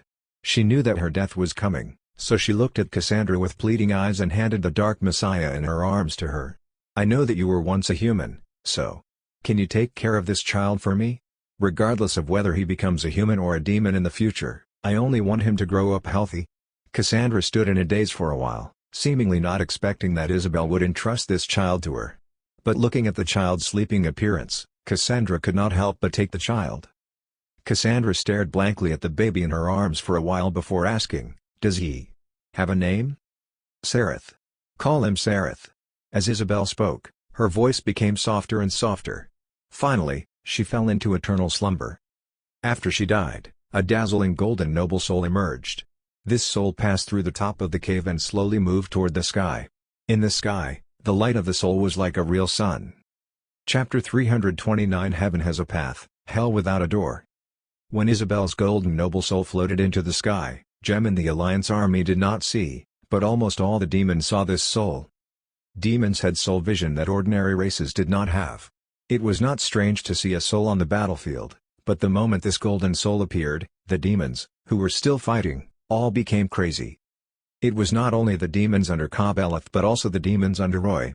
All the demons who could fly put aside their opponents, spread their demon wings, and rushed toward the sky with ferocious expressions. They wanted to destroy this golden soul. Golden noble souls were poison to demons and unswallowable, but whenever they saw such a soul, they would destroy it no matter what.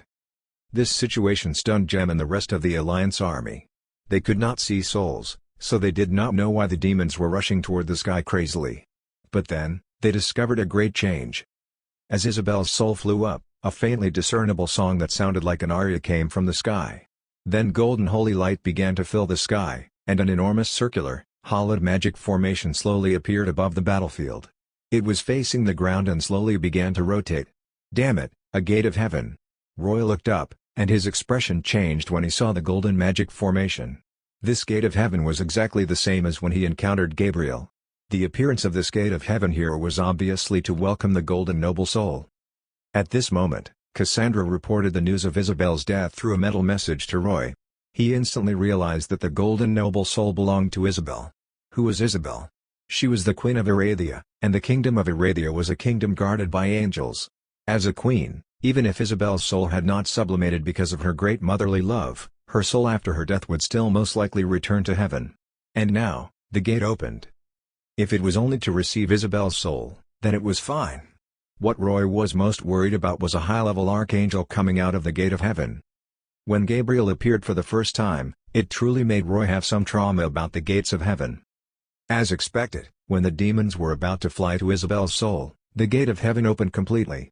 Endless holy light projected from it, and the moment the holy light came, the demons that flew the fastest immediately suffered. Before their hands could even touch Isabel's soul, holy light poured down on their heads and faces. The stronger demons emitted green smoke from their bodies and screamed in pain, while the weaker demons were burned into flying ashes in the holy light. However, even with this lesson, the demons still rushed forward because they were never afraid of fighting holy light. But at this moment, dozens of two-winged angels rushed out from the open gate of heaven. They held cross-shaped long swords in their hands and fearlessly fought against the demons flying over. The angels continuously streaming out of the gate of heaven blocked the rushing demons and protected the slowly rising noble soul. This scene dumbfounded the Alliance soldiers.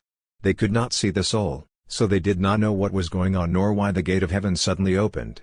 Instead, they thought that the demons had suddenly gone crazy and flew into the sky to fight these angels.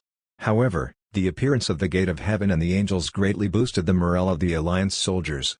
They shouted slogans of battle and took this opportunity to attack Fat Tiger and Roy with all their might. They wanted to break through the obstruction and rush to the mountain call to kill the Dark Messiah. This situation made Roy furious.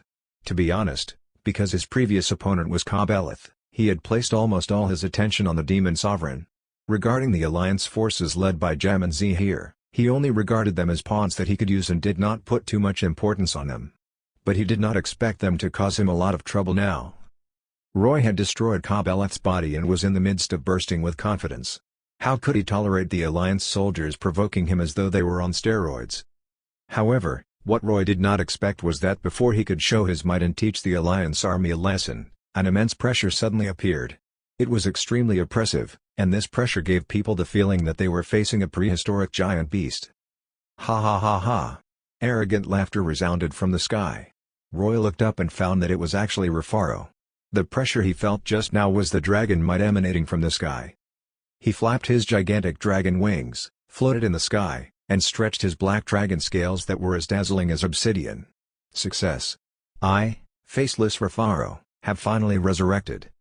Yes, incomparably hard black dragon scales covered Rufaro's entire body, and flesh, skin, bones, and soul were all there. This meant that his body was complete, and the resurrection ritual had succeeded. The shadow of a contract appeared in front of Roy. The contract lasted for a moment in the air before slowly turning into flames and disappearing, indicating that the contract between Roy and Rufaro was fulfilled. Back then, the agreement between Roy and Rufaro was for Rufaro to obey his orders and fight for him. In return, Roy would help Rufaro complete his resurrection ritual. In this contract, Roy had not played any tricks nor set any traps for him. It was just that. The timing of the Rufaro's resurrection ritual completing was not good for Roy because they were still on the battlefield, and the battle had not ended. Roy did not know which side this scoundrel Rufaro would stand on after leaving his control. Therefore, he was not in a hurry to attack the Alliance army but instead looked up and narrowed his eyes at Rufaro in the air. After Rufaro regained a powerful flesh body, his power rose to a new height, and he became a new Demon Lord level existence. Feeling the surging power in his body, he could not wait to vent. Roar! Rufaro let out a heaven-shaking dragon roar.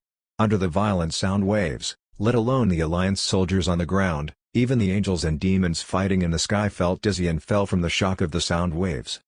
The dragon roar was a declaration. The next moment, Rufaro attacked. He first grabbed a gold dragon nearby with his claws, opened his mouth, and bit off the gold dragon's neck. Then he spread his wings and flew over the Alliance army while spraying out an incomparably thick flame pillar from his mouth.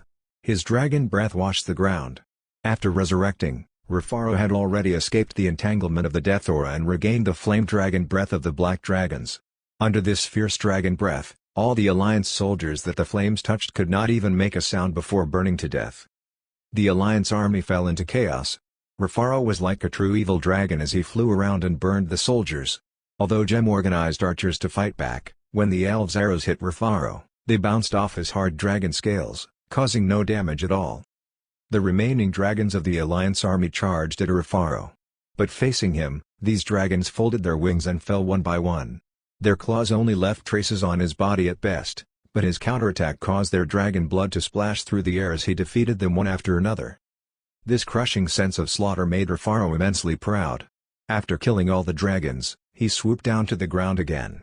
This time, not only did he attack the Alliance army, but he also took care of Ka-Beleth's demons and some angels who dared to charge at him. Only, this guy might have forgotten something. His dragon breath pouring down from the sky was about to include Roy and Fat Tiger because of the enormous attack range. Roy floated in the air as he looked at Rufaro. When the dragon breath was about to reach him, he said coldly, "Rufaro, what do you want to do?" The voice was not loud, but when Rufaro heard it, he shuddered all over. He subconsciously closed his giant dragon mouth and stopped his dragon breath. Damn it! After regaining his senses, Rufaro was a little embarrassed. He did not know what was wrong with him, but he was actually afraid of Roy's words. This reaction made him fly into a rage out of humiliation. He faced Roy in the sky and roared, "Osiris! How dare you speak to me in that tone? What? Did you become inflated, or do you think that I can't do anything to you?" Roy was not used to this guy's temper. He grinned sinisterly and summoned Frostmourne. "Even Ka-Beleth died. How long do you think you can last under my hands?" That's right. He was that arrogant. As far as Roy was concerned, with just Dragon Slayer magic, he could beat this guy even if he became a Demon Lord. It would be even easier than beating Ka-Beleth. Clearly, although he had not become a true Demon Lord yet, he had this confidence because all his abilities were created by the system, surpassing conventional abilities. Perhaps he could not match up to Demon Lords in terms of magic power and strength, but he still had a way to kill them. After all, this was not a game, and it was not impossible for low levels to beat high levels. He was a non-mainstream demon. And what about Rafaro? This guy was a Pavlov's Black Dragon. Roy had taught him several times previously, and he already had a psychological shadow and conditioned reflex. Even though his strength had increased, his fear of Roy had not changed. Now that Roy had threatened him, this guy immediately gave in. "Humph, I won't argue with you. I'll go and kill those elves and mages." Rafaro twisted his body in the air and wanted to turn around. But at this moment, a ray of light shot over from the sky and directly hit his body. Instantly, a strange glimmer of light appeared on his body. It was Ka-Beleth's soul. Roy had guessed correctly. This guy had chosen to possess a body. What Roy did not expect was that Ka-Beleth did not choose Julia but chose Rafaro. Perhaps it was because his soul had just arrived on the battlefield and found Rafaro, who had just completed the resurrection ritual and possessed the power of a Demon Lord. For Ka-Beleth, this was the most suitable choice. However, if Ka-Beleth could observe a little more, he might not have been so rash. Seeing this, Roy smiled, and dragon scales had already covered his tail. Dragon Slayer magic, ready to activate. Chapter 338. In fact, Ka-Beleth still had a choice if he wanted to escape completely. That was to return to Sho in soul form. As long as he could return to Sho, with the help of the imprisoned Demon Lords, he might be able to reconstruct his body and complete his resurrection. But the problem was, what kind of place was Sho? Although it was nominally the headquarters of the demons in this world, the real situation was that it was a full-fledged prison. Think about it. A group of Demon Lords who could easily destroy a country could only sit in a small place with grievances. There were no entertainment activities such as playing cards, Hearthstone, and the like, so they could only stare at each other every day. Anyone would go crazy after staying for 1,000 years, right? So after finally coming out, he no longer had the thought of returning to Sho. When he rushed to the battlefield, he immediately noticed Roy. This was terrible news for him. It meant that Roy had come to stop him in advance, and this did not give him any chance to get close to the Dark Messiah. At first, Ka-Beleth wanted to turn around and run. Everyone knew that his soul state could not pose any threat to Roy. But at that moment, he saw Rafaro, who had completed his resurrection and advanced his strength. This was simply a marvelous opportunity. A black dragon with the power of a demon lord was rare in this world. Most importantly, creatures like black dragons were born with dark attributes and were quite compatible with demons. Since ancient times, demons had always favored black dragons, be it as mounts or subordinates. It was not unacceptable to have a black dragon as a body for Ka-Beleth. Therefore, Ka-Beleth rushed forward. A soul suddenly appeared in the brand new body that Rafaro had just obtained, stupefying him for a moment. When he reacted, he found that this soul was already competing with him for control of his body, so he immediately became furious. "Get out!" Everyone on the battlefield heard Rafaro's roar. Then everyone looked at him dumbfoundedly.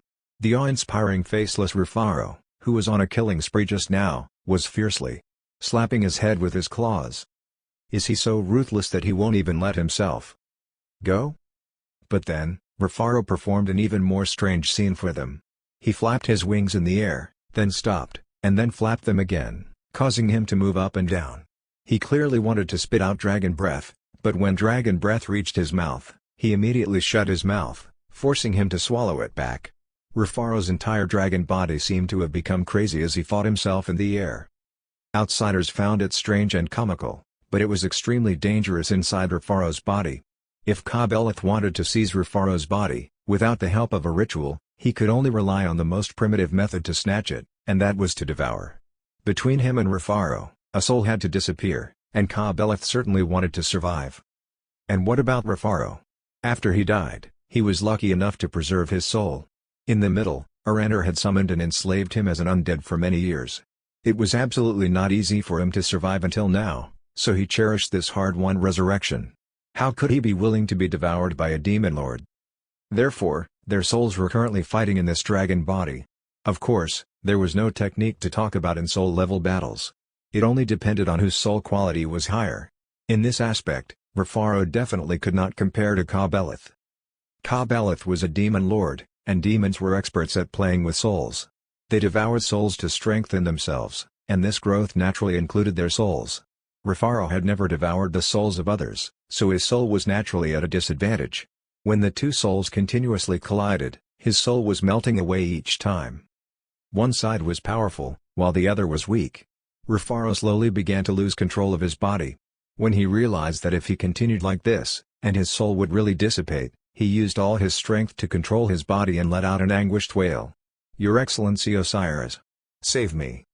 Previously, when he addressed Roy, he did not add the term Your Excellency. But now, he was using this term willingly because the only thing he could count on now was Roy. The moment this cry for help echoed throughout the battlefield, a figure appeared beside Rufaro's gigantic body. Roy spread his wings, floated in the air, and smiled sinisterly. "I can save you, Rufaro. But you might not be able to keep this newly resurrected body of yours. Are you sure you want to do this?" "Of course. I'd rather lose my body than let him succeed," Rufaro said with difficulty, but then he immediately changed his tone. "Osiris, all I want is a body. As long as you promise not to intervene, I'll immediately turn around and leave after seizing this body. From then on, I'll avoid you, and I can give you everything I have." Clearly, the first sentence was from Rufaro in control of his body, but the latter sentences were by Ka-Beleth controlling his body. However, even though Roy knew clearly, he did not intend to care at all. Whatever Ka-Beleth said was merely stalling for time. Not only was he not sincere, but he was probably just spouting nonsense. Both he and Roy knew very well that they were enemies that would not rest until the other was dead. Therefore, Roy directly attacked. A layer of hard dark ice covered his demon claws, and he used this ice claw to grab one of Rufaro's eyes ruthlessly. Roar! Roy's grip immediately blinded one of Rufaro's eyes. He raised his head and let out a painful roar before opening his mouth and biting at Roy. Roy was unsure whether Ka-Beleth controlled this attack, or if Rufaro was controlling it himself. But Roy, who was already prepared, dodged Rufaro's bite with a flash and moved onto his back. His claws carved across the black dragon scales on Rufaro's back. With the enhancement of Dragon Slayer magic, any attack Roy made could cause double damage. His claws became stained with blood as they cut across the hard black dragon scales on Rufaro's back and dug out several scales that were 2 square meters in size. Of course, these black dragon scales were good stuff. Following the principle of not wasting, Roy stored them in the system space.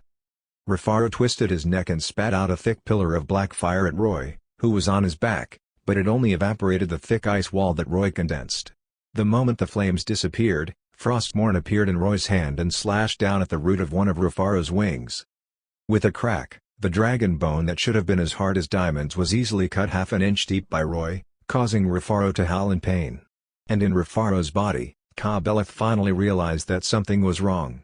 Is this damn demon Osiris using some secret technique to deal even more damage to this black dragon than when he attacked my main body? The body of a black dragon, which is famous for defense and magic resistance, is like paper in front of Osiris. Damn it, did I possess a fake black dragon? Before Ka-Beleth could figure it out, another wave of pain came.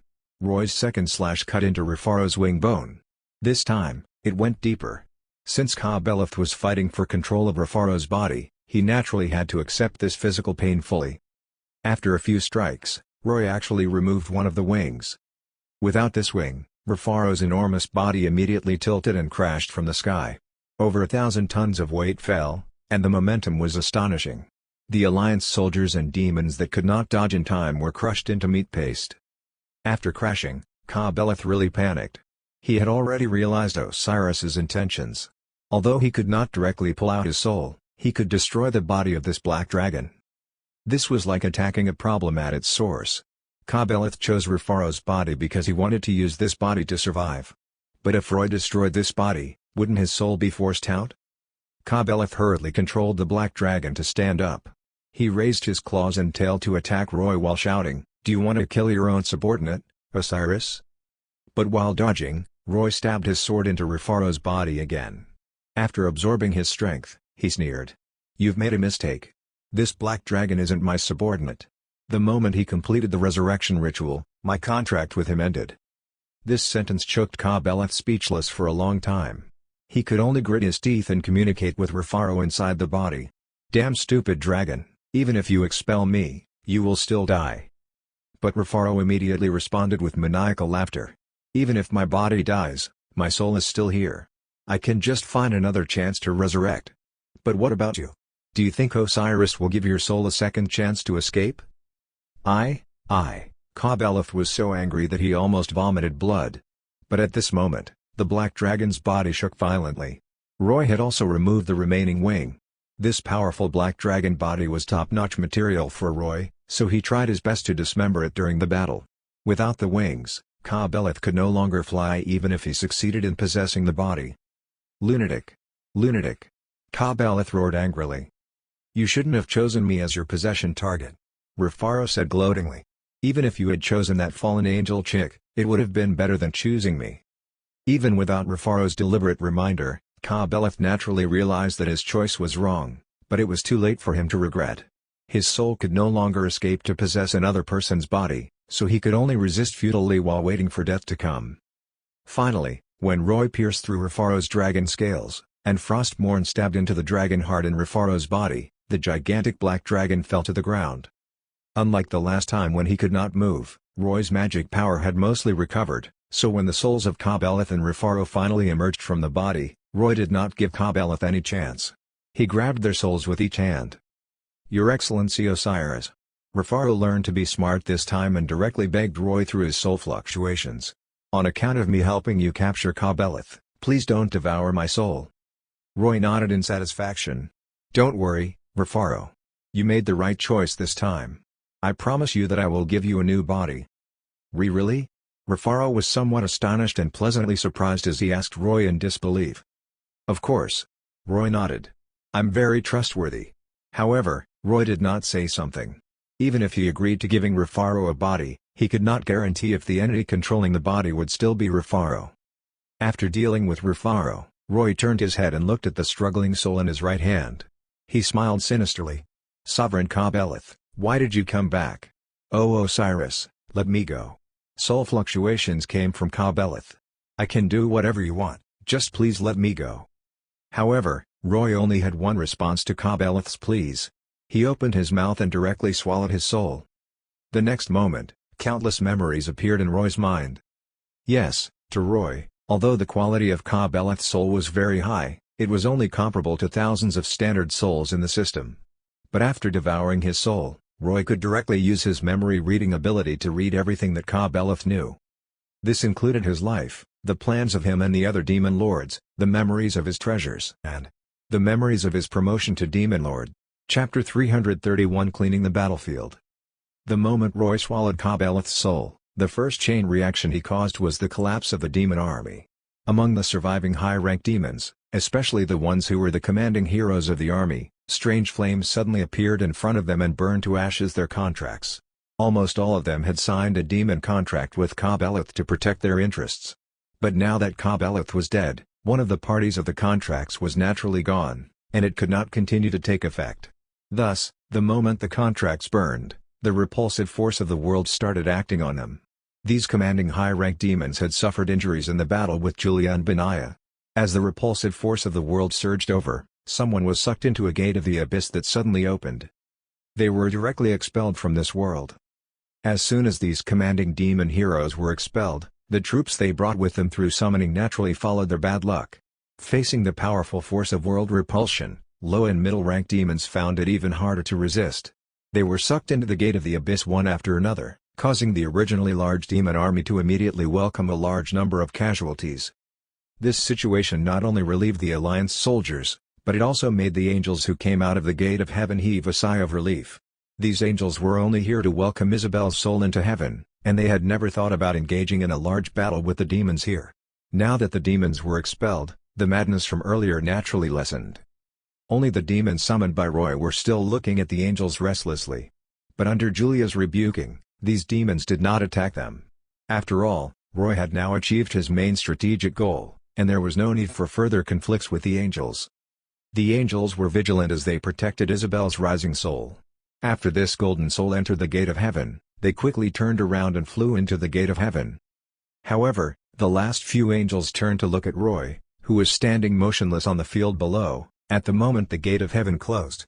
They saw with their own eyes that this demon had devoured the soul of a demon lord, and such an enemy would inevitably attract their attention.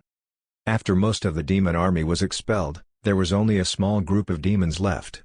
Other demon heroes had summoned these demons that were still here, but these other demon heroes were not here. Moreover, the other party of the contract was not Ka-Beleth, so a portion of them remained. Not to mention anything else, at least Benaya's sister, Biara, the succubus who had transformed into Queen Isabel, might have left a portion of the troops she summoned in her heckle. However, these remaining troops were not necessarily lucky because they were going to face Roy's troops next, causing the surviving demons to be dumbfounded.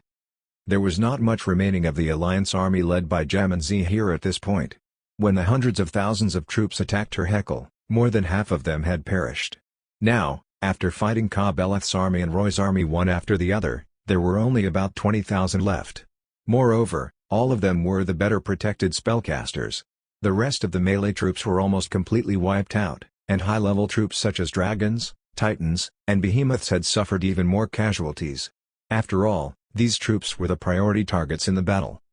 With 20,000 defeated troops, Jem'Hadzi looked at the enormous hellhound guarding the valley path, then at Julia and Benaya flying in the sky, as well as Roy's demon army. They were in utter despair because the other demon army that wanted to snatch the Dark Messiah had already collapsed. And just these 20,000 troops alone could not defeat Roy's remaining army. Not to mention, there was still Demon Osiris. "Let's retreat." Zahir was still rational and pulled Jem back. "We can't let the remaining troops be buried here, or else we won't even be able to leave Iafol." Jem knew that this was the truth, so she gritted her teeth and chose to retreat. But of course, Julia and Benaya could not let them leave so easily, so they led the troops to hunt them down. The vampires under Giovanni's command, who could not divert their attention to suck blood during the battle earlier, could finally feast on the defeated troops of the Alliance army. They laughed maniacally as they pounced at the slow-moving spellcasters and sucked them dry amid cries and screams. After more than an hour of pursuit, the Alliance army finally managed to escape after paying numerous casualties. They only had about 2,000 people left. Jem and Zahir were also injured by Julia and Benaya during the battle, especially Zahir. He accidentally lost the staff of Sarisis in the chaos. In the end, Benaya picked up this staff. She liked this powerful artifact, so she could not help playing with it. This battle was undoubtedly a crushing defeat for the Alliance army. They had paid a tremendous price of casualties, but it could not be said that they had not obtained anything at all.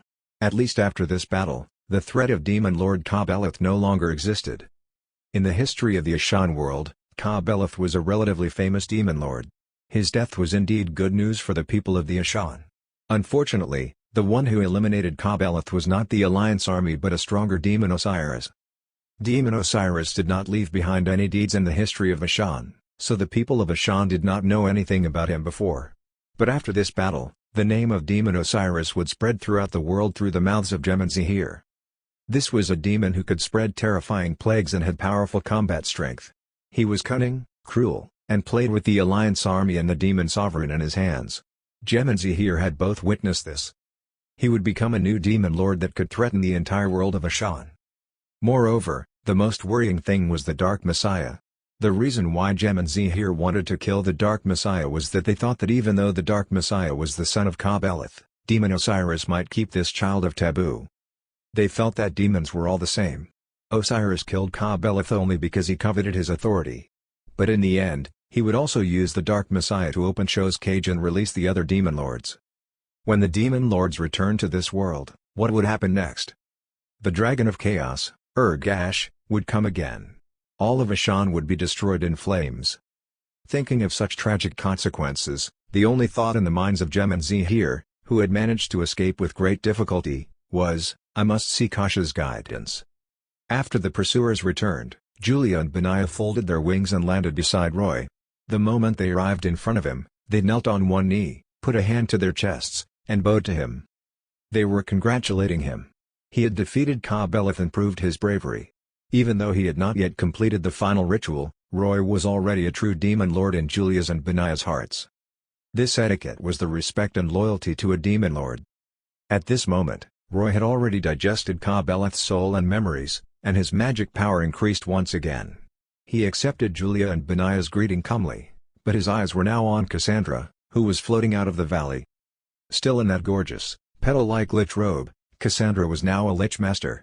Since she was last by Isabel's side, Roy was not surprised when he saw the baby in her arms. "Is this the Dark Messiah?" Looking at the baby in swaddling clothes, Roy subconsciously reached out to take him.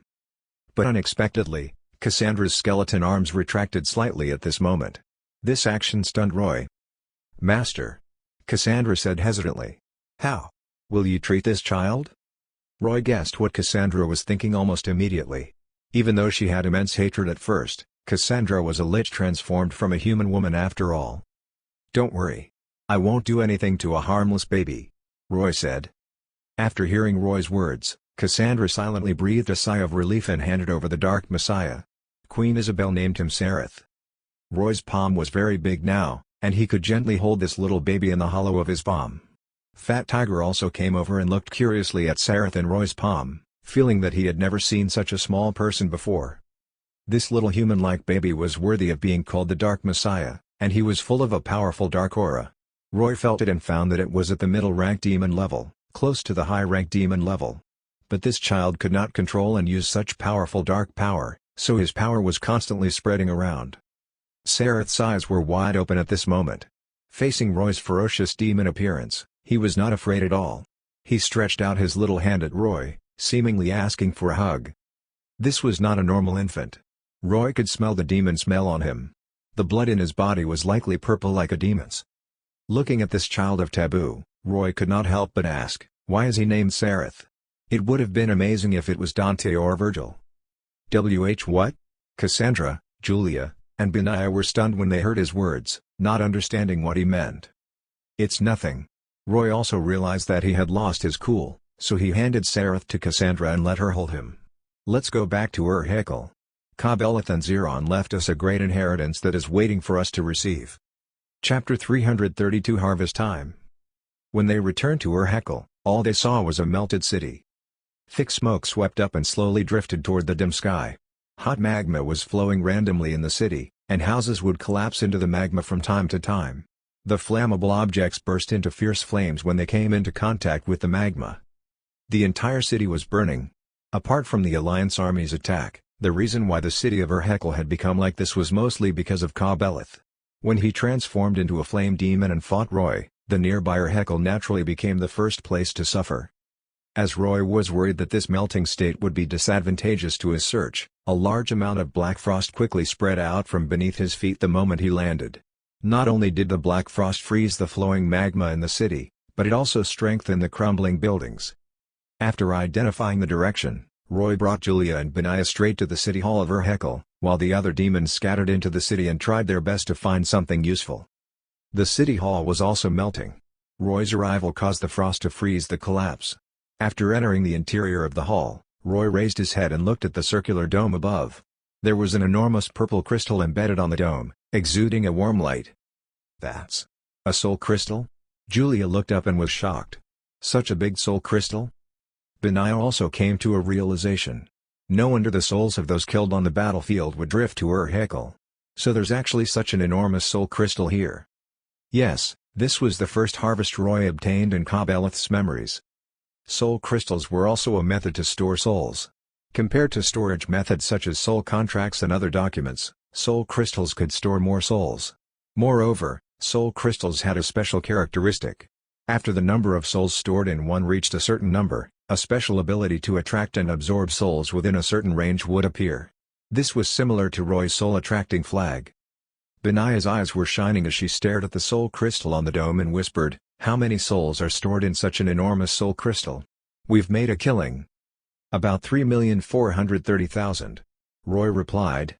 "This is the number of souls that Ka-Beleth has been storing since he left Sho and came to the surface. Over the past 20 years, demons have sealed half of the souls they obtained in the war here." Why was Ka-Beleth storing so many souls? Benaya asked in puzzlement. This is a kind of magic power energy. Roy spread his wings and slowly floated toward the dome.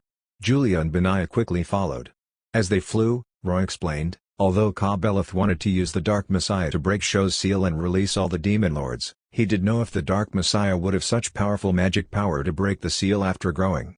So he stored a vast number of souls in advance so that he could prepare for emergencies when breaking the seal. Even if the Dark Messiah can grow up, it will still take at least 20 years. How many souls was Ka-Beleth preparing to store? Julia asked in surprise. More than 10 million. Roy said. Moreover, even if he doesn't need to use these souls to break the seal, there are other uses. For example, after breaking the seal, using them to replenish the magic power of the Demon Lords who are constantly weakening after being trapped in Sho. Or, using these souls to sacrifice to the Dragon of Chaos, Urgash, to help him recover in return. Benaya's eyes widened when she heard this. They actually want to play this big? They want to let Urgash return? There are more Demon Lords in Sho, but no one at the Demon King level. Roy explained. And Urgash is truly at the Demon King level. Ka-Beleth and the others need Urgash's power to fight against the Dragon of Order, Asha. He prepared this soul reserve just in case. He. Benaya suddenly laughed. But now, it's all for you, right, Osiris? Roy smiled but did not say anything. He stretched out his hand and hugged the enormous soul crystal. Then he used his strength to break the soul crystal off the inlay socket. This purple soul crystal was about 7 meters tall, more than twice his height, and it weighed about 2 tons. When he carried it to the ground trembled slightly when he landed. He sensed the number of souls in the crystal and found that it far exceeded the 3.43 million in Ka-Beleth's memory. It was over 3.6 million. The extra quantity was probably the souls of the Alliance army and demons who died in this battle. Ka-Beleth had not included them in his number after the crystal attracted them. Holding this crystal, Roy was ecstatic. He really made a killing this time. Although he had been collecting souls over the years, the greatest amount of souls he had obtained before this was the soul contract that Fury had given him in the Darksiders world. There had been 1 million souls in it. And now, the souls stored in this crystal were 3.6 times as much as in the soul contract. As expected, a horse doesn't get fat without extra feed, and people won't get rich by being honest. After so much effort collecting, how could it be faster than robbing someone? Unfortunately, souls were a delicious food for demons. Demons usually would not save souls after obtaining them and would eat them directly. So unless a demon lord like Ka-Beleth stored some souls while plotting a big scheme, it was impossible to obtain the spoils of war from slain demons under normal circumstances. Zeron and the high-ranked demon heroes had contributed a large portion of these 3.6 million souls. Since they had chosen to work for Ka-Beleth, apart from leaving some for their own use, they had stored the rest in the soul crystal.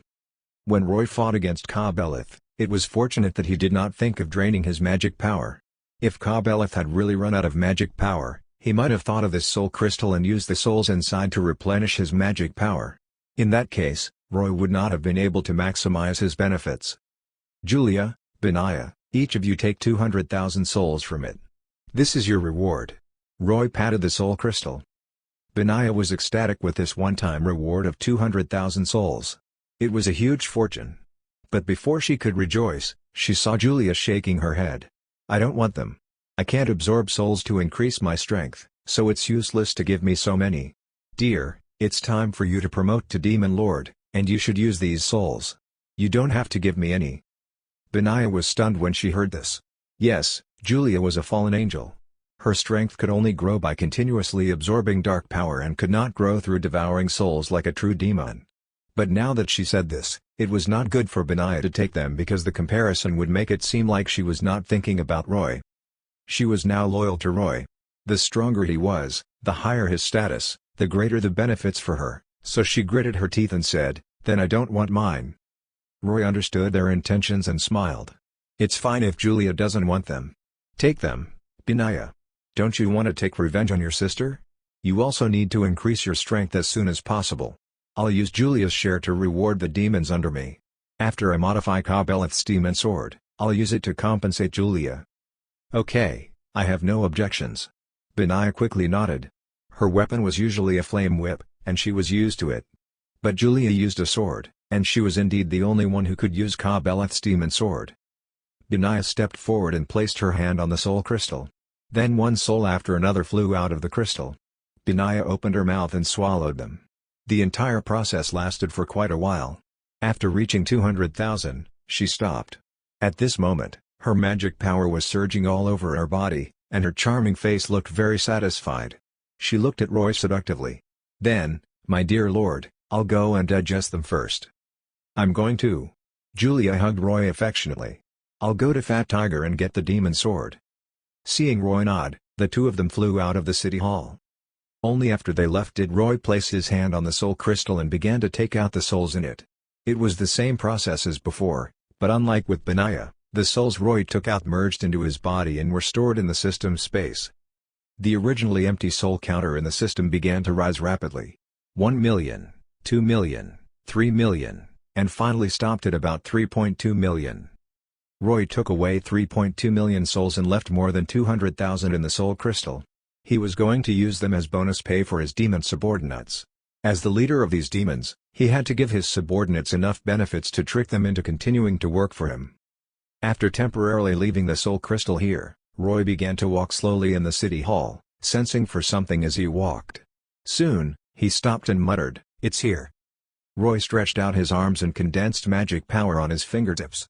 He crossed his hands and slowly made a tearing motion in the air. Buzz! A slight sound came. Roy actually ripped open a spatial channel with his hands in this originally empty spot. There was an oval-shaped spatial gate shining with blue light, and the center was pitch black. This was naturally space magic that Roy used. He was a frost demon, and he was not good at space magic, but Ka-Beleth was not much better than him. To a demon lord, although knowing space magic was necessary, it did not mean that they had to be proficient. This spatial channel actually connected to a purgatory space, which was a separate layer of the main world. If Ka-Beleth were a rift demon, he could freely travel through this purgatory space, but he was only a flame demon, so his use of the purgatory space was only to hide things. Through Ka-Beleth's memories, Roy knew how to open this space where he hid things. After finding it, Roy flashed and walked in. The first and second things he saw were 2 stone steelies full of demon characters. Because he had come into contact with them before, Roy recognized them immediately. They were 2 steelies of the Demon Bible. Roy was stunned on the spot. Fuck. Are these the original steelies of the Demon Bible? Chapter 333 Steelies and Fire Seeds. The purgatory space Roy opened was actually Ka-Beleth's personal treasury. This personal treasury actually had encryption. Only through a unique frequency of magic power fluctuations could he find its spatial anchor point. Although it was a personal treasury, Ka-Beleth had not opened this personal space for a long time. It could not be helped. Ka-Beleth had been trapped in Sho for nearly 1,000 years, and the barrier set by the 7th dragon Sar-Elam completely blocked all connections between the demon lords and space. So even though the demon lords had practiced space magic, they could not escape from the barrier at all. Ka-Beleth had only reopened this storage space after he escaped. But after opening it, he had no time to organize it. He had spent most of his time on the Dark Messiah plan. He had not used it for a long time, so his memories of what was in this storage space were already a bit blurry. When Roy saw the 2 Demon Bible stone steelies, he could not help but be shocked because he did not find any memories of these 2 steelies in Ka-Beleth's memories. Roy crouched down and carefully examined the 2 steelies. Although he could not tell what material these 2 steelies were made of, the hardness of the steelies was obvious. Roy's nails were so sharp that sparks flew from the friction when he scratched them, but he could not leave any marks on them. Roy was certain that these 2 steelies were absolutely real. In the past, Roy had also obtained a copy of the Demon Bible, but he had received it from Goddess Calypso in the Pirates of the Caribbean world, and it was just a rubbing. He had never seen the original text of the steely. Now that 2 genuine pieces were in front of him, he naturally had to study them. The writing on the steelies was naturally demon writing. He did not know what method had been used to engrave this demon writing, but after so many years, the words were still as good as new. The strange crooked characters had no pattern, but the information contained in them directly reached the depths of the soul, making Roy understand the meaning of the writing. These 2 steelies were the 3rd and 4th chapters of the Demon Bible. Just like the rubbing of the 6th chapter that Roy had obtained before, they recorded some of the initial events of the Abyss. These records were similar to the descriptions of the Genesis creation myth mentioned in the Human Bible: what happened on the first day, what happened on the second day, and finally, after 7 days, creation was complete. But in the human Bible, God said, "Let there be light." However, in the demon Bible, the Creator said, "Let there be darkness and flames. Let there be an endlessly extending layered world." Without a doubt, this description was definitely referring to the situation in the abyss. What the demon Bible recorded should be the scene of the birth of the abyss and the origin of demons. In particular, when Roy took out Frostmourne and carefully read the demon characters he engraved on his sword, he found some special terms: necessary evil, sin and punishment. Uses. This meant that when the Creator created the abyss, he had already considered certain uses that this world had to undertake. Roy had already vaguely guessed that if nothing unexpected happened, then the 7th chapter of the Demon Bible might be the birth of demons. Of course, this record looked like it was left by later generations, and it was not possible that the Creator had personally engraved it on the steles. The most likely ones were probably the so-called Deadly Sin Demon Kings. Not only Arania's memories, but even Ka-Beleth's memories were the same. When Roy began to dig deeper into Ka-Beleth's memories, he found that there was no concept of the Creator in his memories at all. On the contrary, Ka-Beleth worshipped the Deadly Sin Demon Kings and believed that they were the ancestors of all demons. This was especially so after Ka-Beleth discovered that he had the extremely thin bloodline of Asmodeus in his body. In the legends of the human world, Asmodeus was one of the 7 Deadly Sin Demon Kings and the incarnation of lust. In the abyss, demons generally believed that the purple demon moon was the product of the manifestation of his power. His power affected the reproduction of all demons, making him an extremely great existence. Of course, no one had ever seen the Deadly Sin Demon Kings until now. Most demons had only seen the Demon Kings scattered across various worlds. They firmly believed that these Demon Kings were the clones of the Deadly Sin Demon Kings. These clones promoted the glory of the demons in the infinite worlds and fulfilled their destiny of destroying worlds.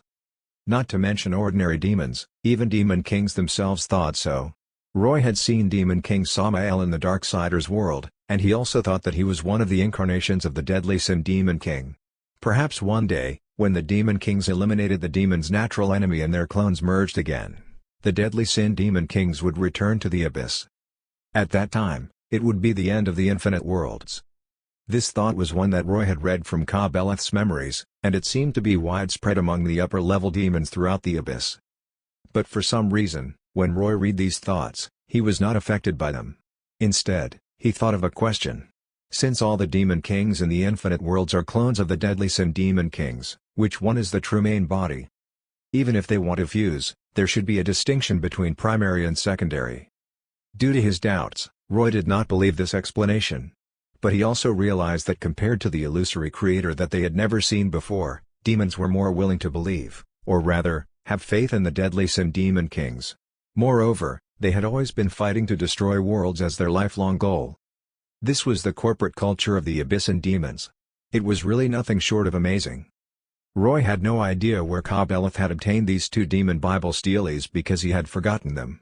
After he threw these 2 steles into his storage space, he had not paid much attention to them. The reason why he had put them here was probably because of the strange power on them. Yes, just like the expulsion incantation that Roy obtained from the rubbing of the 6th chapter before, the demon writing on these 2 steles formed a similar power. But this power was not too rare because they were all a power that could trigger world power.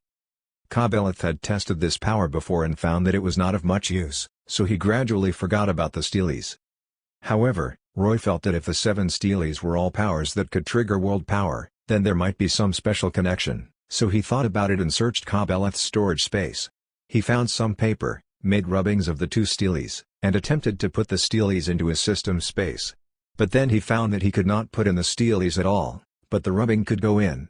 Roy did not understand what was going on. Perhaps it had something to do with the material of the steles, but he did not think too much about it. He first put the rubbings into the system space to analyze. Something strange happened. After the analysis of the system space, Roy found that it displayed both rubbings as expulsion incantation. Its function was to trigger world power, interfere with the formation of cross-world portals, and forcibly expel non-world beings. This test result surprised Roy. He had indeed felt that the power on these 2 stone steles was similar to the power on Frostmourne, but he did not expect the effect to be the same. But Roy suddenly realized that the system had modified the expulsion incantation he engraved on Frostmourne so that it only targeted targets damaged by the sword. Thus, it was normal for it to be different from the original. Was there a problem? Of course, there was a problem. And the problem was big. The writing on the 3 different Demon Bible chapters was clearly different, but why were the power and ability contained in them the same? Other demons might have never obtained the Demon Bible and did not understand its content. Even if they did get it, they might not think too much about it. But Roy was thinking about what it meant to have the same effect.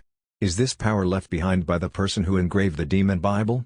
Or does it mean that the steles that record the Demon Bible have this power, and then this power is copied onto rubbings? Roy thought for a long time but did not have any clue. He felt that there might be some special secrets in this, but he might need to gather all 7 steles to be able to analyze them. Considering that Julia would come to find him later, Roy did not continue to think too much about the steles. Anyway, the steles were already in his hands, and he had time to slowly analyze them in the future. Roy looked at the other piles. The purgatory space opened by Ka-Beleth was very big, but there were not many things in it. Roy looked around and found that most of them were artifacts. These were things that Ka-Beleth had collected after years of battles in the Ashan world. Since they were called artifacts, these things definitely had special effects. But in Roy's opinion, these so-called artifacts were actually just some magic items. Demons were not good at alchemy, and the weapons and defensive equipment they made would only carry out some crude enchantments. Therefore, these magic items made by humans, elves, and dwarfs were still quite attractive to demons. It was no wonder that Ka-Beleth would collect them. Unfortunately, the storage space he opened was not like the ones in novels, where things would always remain the same after putting them in. Time continued to flow in this space. After 1,000 years, most of these magic items had exhausted their magic power, and the originally flowing light on them was already dim, even decayed, completely becoming a pile of scraps. Not every item could last forever, like the steles of the Demon Bible. Roy rummaged through these things in an attempt to find something useful.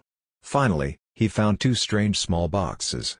These 2 small boxes were the only things with some magic power fluctuations, but the magic power fluctuations were extremely weak. It seemed that the items stored inside had nearly exhausted their magic power, so Roy carefully opened them after taking them. Then he discovered that the 2 boxes contained 2 fire seeds. One of the fire seeds gave Roy a familiar feeling. It was the feeling that the destruction flames of Ka-Beleth gave him.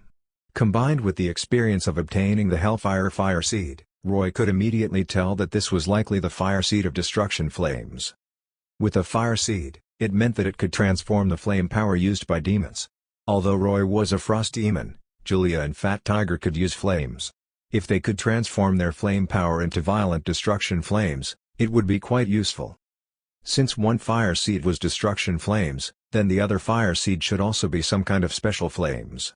But Roy could not recognize it, so he could only take it out and plan to get Julia and the others recognize it. Chapter 334 Flowing Brightness Flames. When Roy came out of Ka-Beleth's treasury, Julia happened to return with Ka-Beleth's demon sword.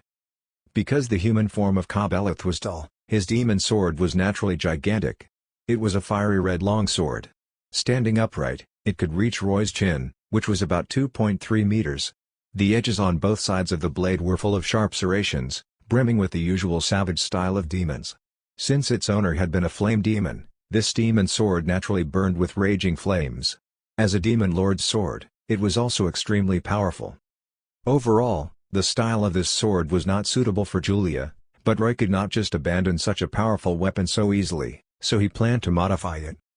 Most importantly, this sword also contained one of Ka-Beleth's soul fragments, and it would reject anyone other than Ka-Beleth from using it, so it was unusable without modification. The first step after Roy obtained the sword was to use the system to extract Ka-Beleth's remaining soul fragment.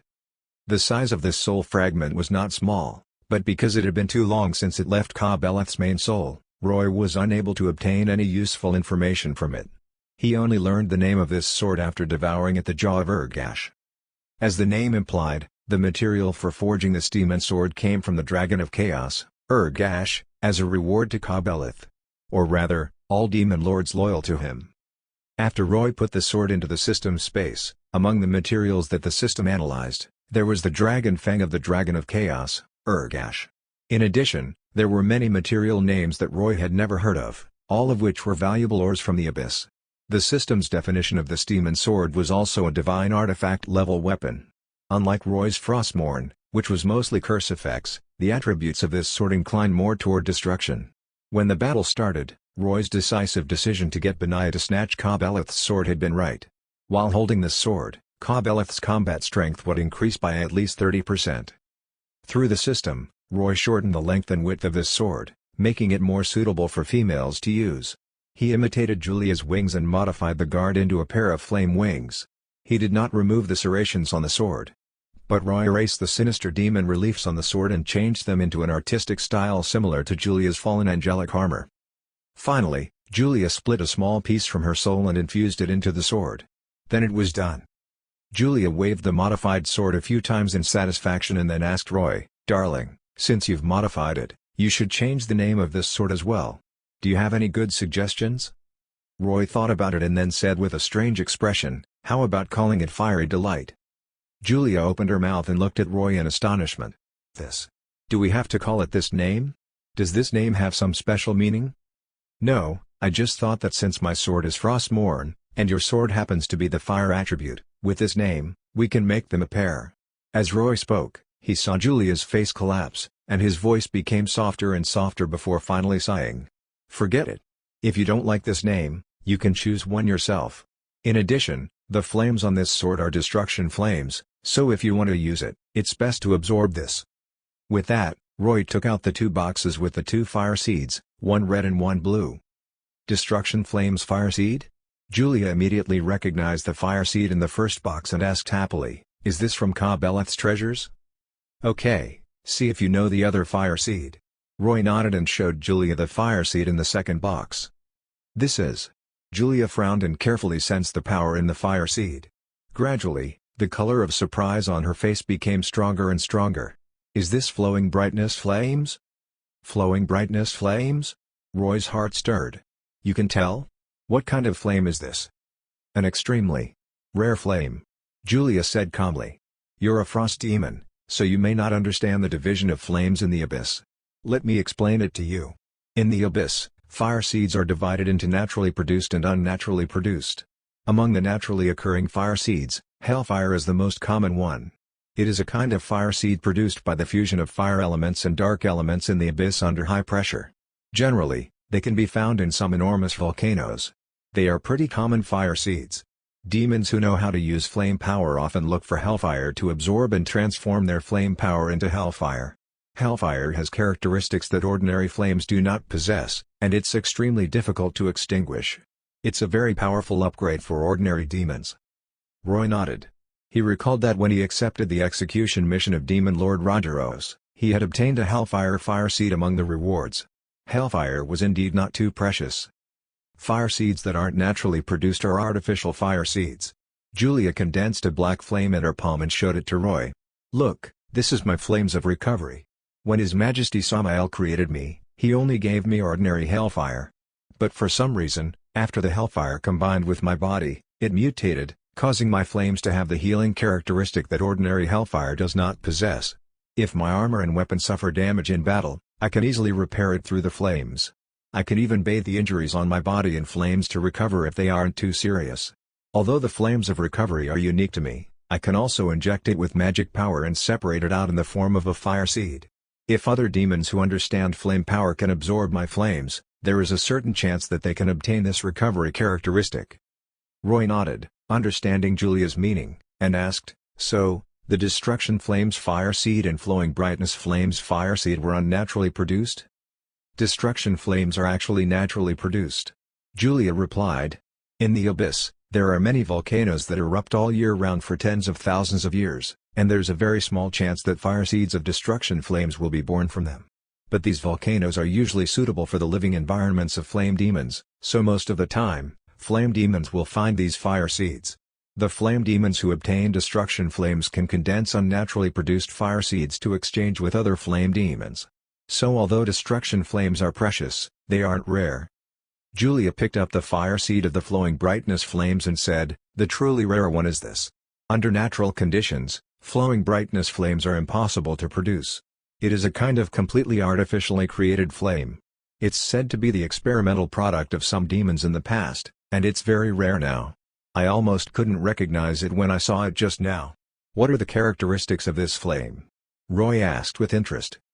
Julia stretched out her finger and gently held the small blue fire seed.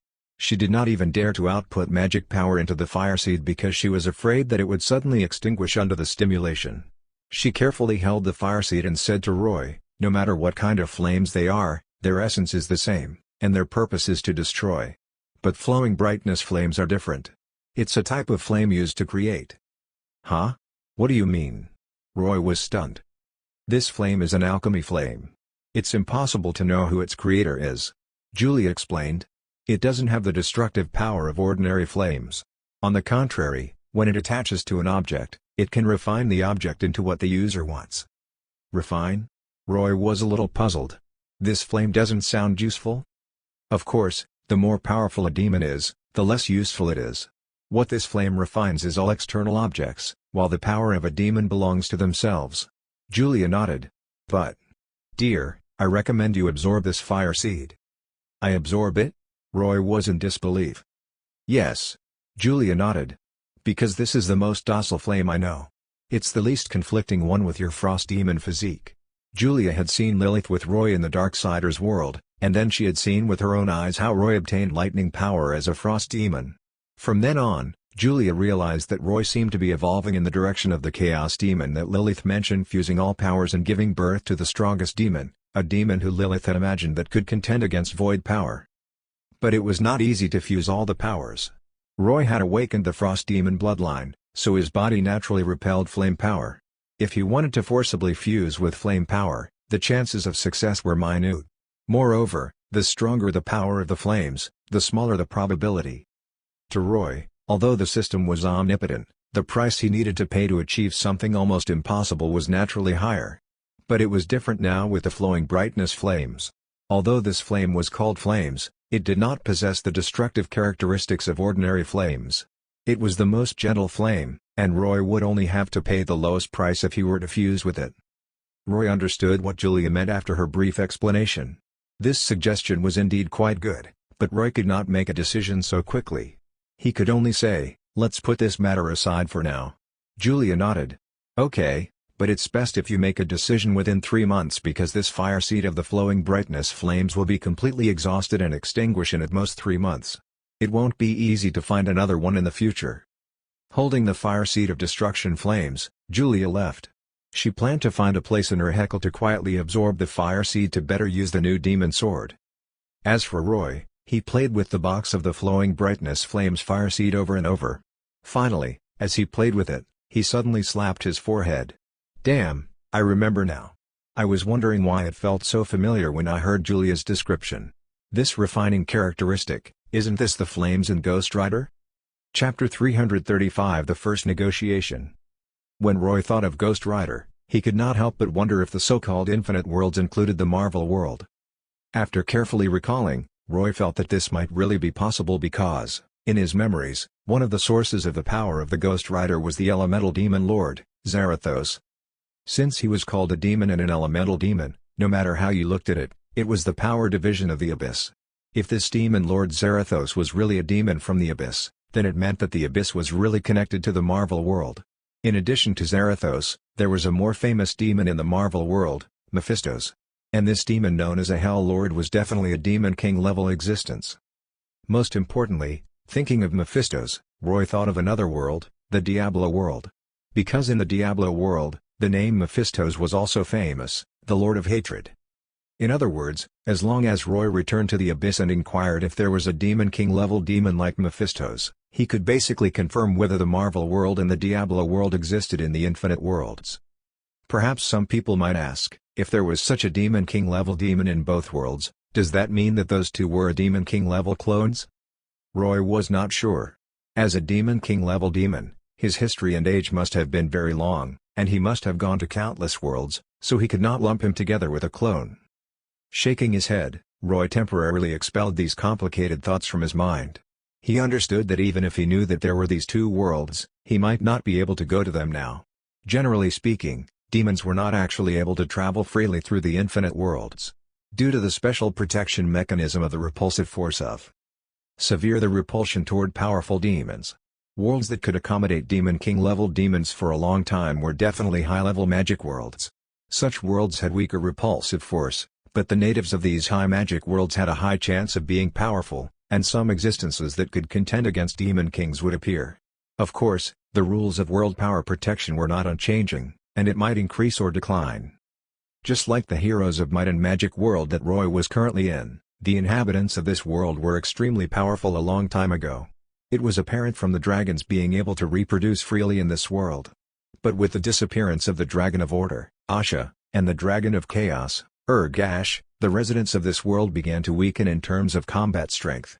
Roy could not tell if these two events were related, but he knew that it was probably difficult for this world to accommodate Demon King level demons anymore.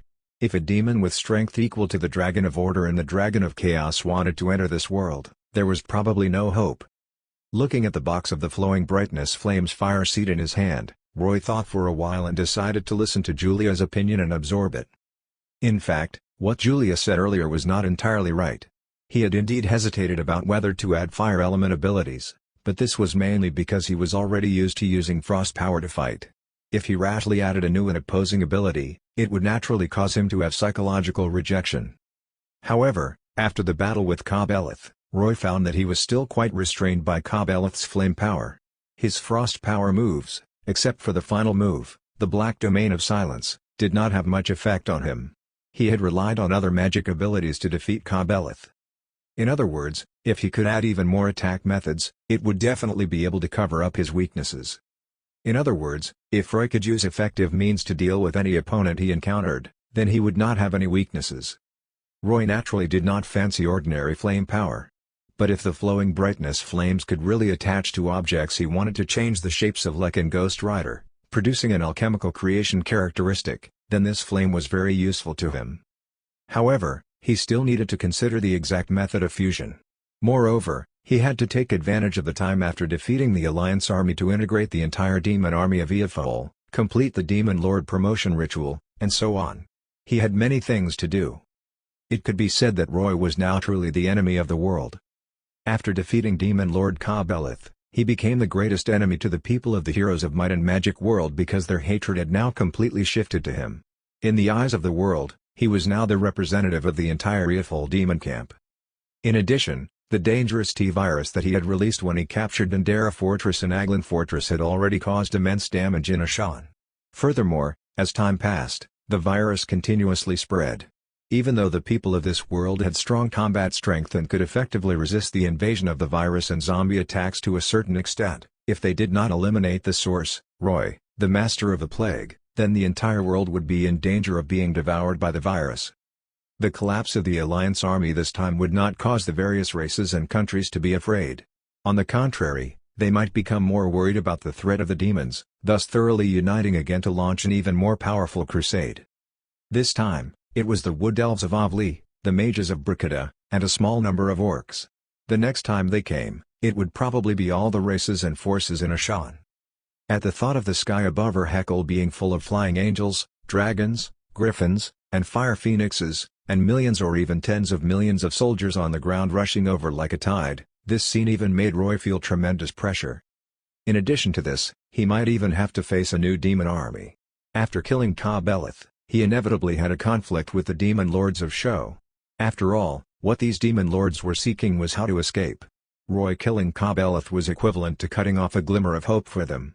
Unless he could inherit Ka-Beleth's job and continue to think of ways to release the Sho demon lords, they would definitely want to drink his blood and eat his flesh. These demon lords would do everything possible to control the remaining demons and order them to attack Roy. Ignoring everything else, Benaya's sister, Biara, might join the demon lords. This was an extremely obvious hidden danger, so Roy had to prepare early. To him, it did not matter if he let these demon lords come out because he did not want to stay in this world for too long. Moreover, he had not signed a contract with Urgash. When the time came, he would have to return to the Abyss. But at least during his time in this world, he was unwilling to have a demon on the same level as him order him around. Roy's goal was clear.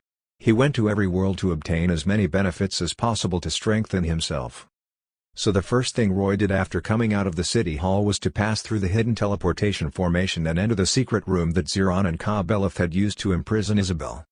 In Ka-Beleth's memories, apart from being a prison cell, this room had another function: the communication channel between Sho and Eofol.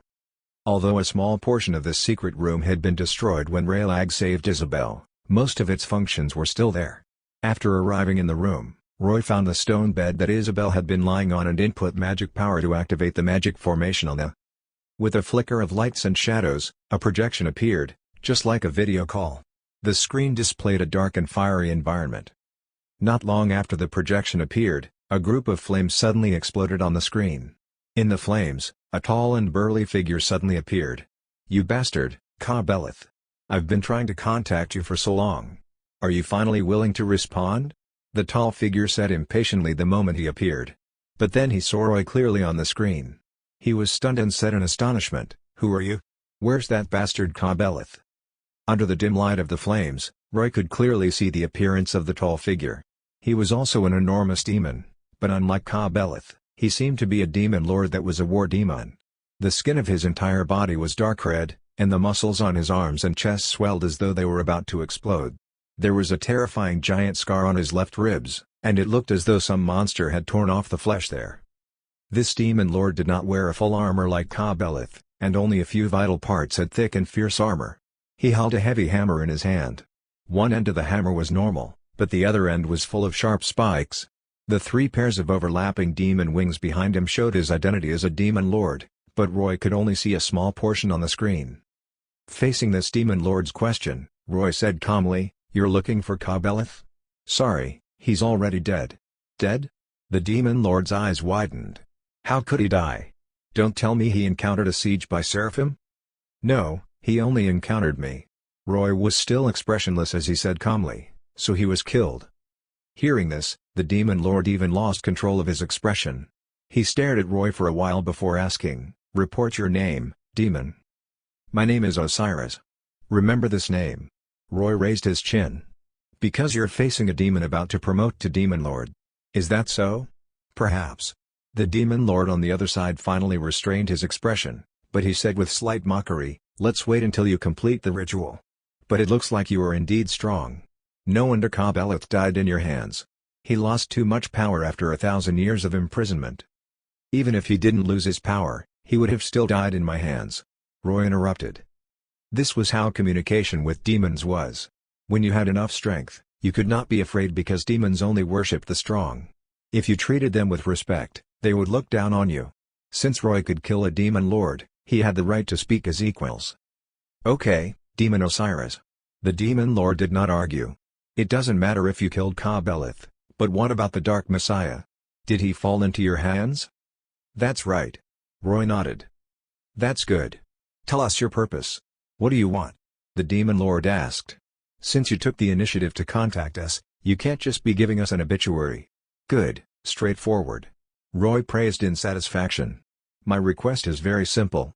Souls, a lot of souls. I came from the abyss and did not contract with Urgash, so I have to leave this world in the end. Although I've now replaced Ka Beleth's position, I still have to return it to you in the end, so I have to get enough benefits." A reasonable request. The demon lord looked like a bore but unexpectedly communicated well. After hearing Roy's words, he nodded. "We can agree to your request. Souls are not an issue, but correspondingly, we must see your sincerity." "What kind of sincerity?" Roy asked. "Give us the Dark Messiah," the demon lord said. "He is our hope to escape. In order to prevent you from gaining benefits and going back on your word, the Dark Messiah must be in our hands." "I refuse." Roy shook his head. "The Dark Messiah is my only bargaining chip. I'll have no guarantee after handing him to you." "Is that so? Looks like our first negotiation failed." The demon lord sneered and directly shut down the communication. Roy smiled and left the secret room. "Yes, the first negotiation failed, but won't there be a second time?" Chapter 336 Ritual. Invade the Gate of Heaven. The Darkness Messiah, or rather Sereth, this baby himself was not worthy of Roy coveting, but he involved the interests of many demon lords. To Roy, the Dark Messiah was a card that he had spent a lot of effort to obtain, so he naturally had to make the best use of him and squeeze out his value as much as possible. This was the first time he met the demon lords of Sho. Roy had never thought that they would compromise easily, so he was not in a hurry. He believed that the war demon lord would definitely contact the other demon lords to discuss this matter.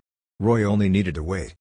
After leaving the secret room and returning to the ground, Roy saw a chaotic scene in Urhekel.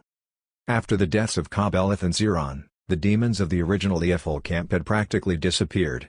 Now, Eothal was under Roy. Since he wanted to stay in Urhekel, repairing the city naturally became his top priority. The high-ranked demons under Roy became overseers, and they held leather whips to urge the low-ranked demons to do their labor. If the low-ranked demons slacked a little, they would whip them and tear their skin open. But the low-ranked demons could only quickly work after screaming, not daring to say anything. Demons of all shapes and sizes ran around the city, making it look slightly chaotic, but Roy knew that this was the normal state of demons, so he did not intend to intervene. 3 days passed quickly. Julia did not appear much during these 3 days. It seemed like it was quite troublesome to absorb the fire seed of destruction flames. Thus, Benaiah was basically commanding the demons in the city to work.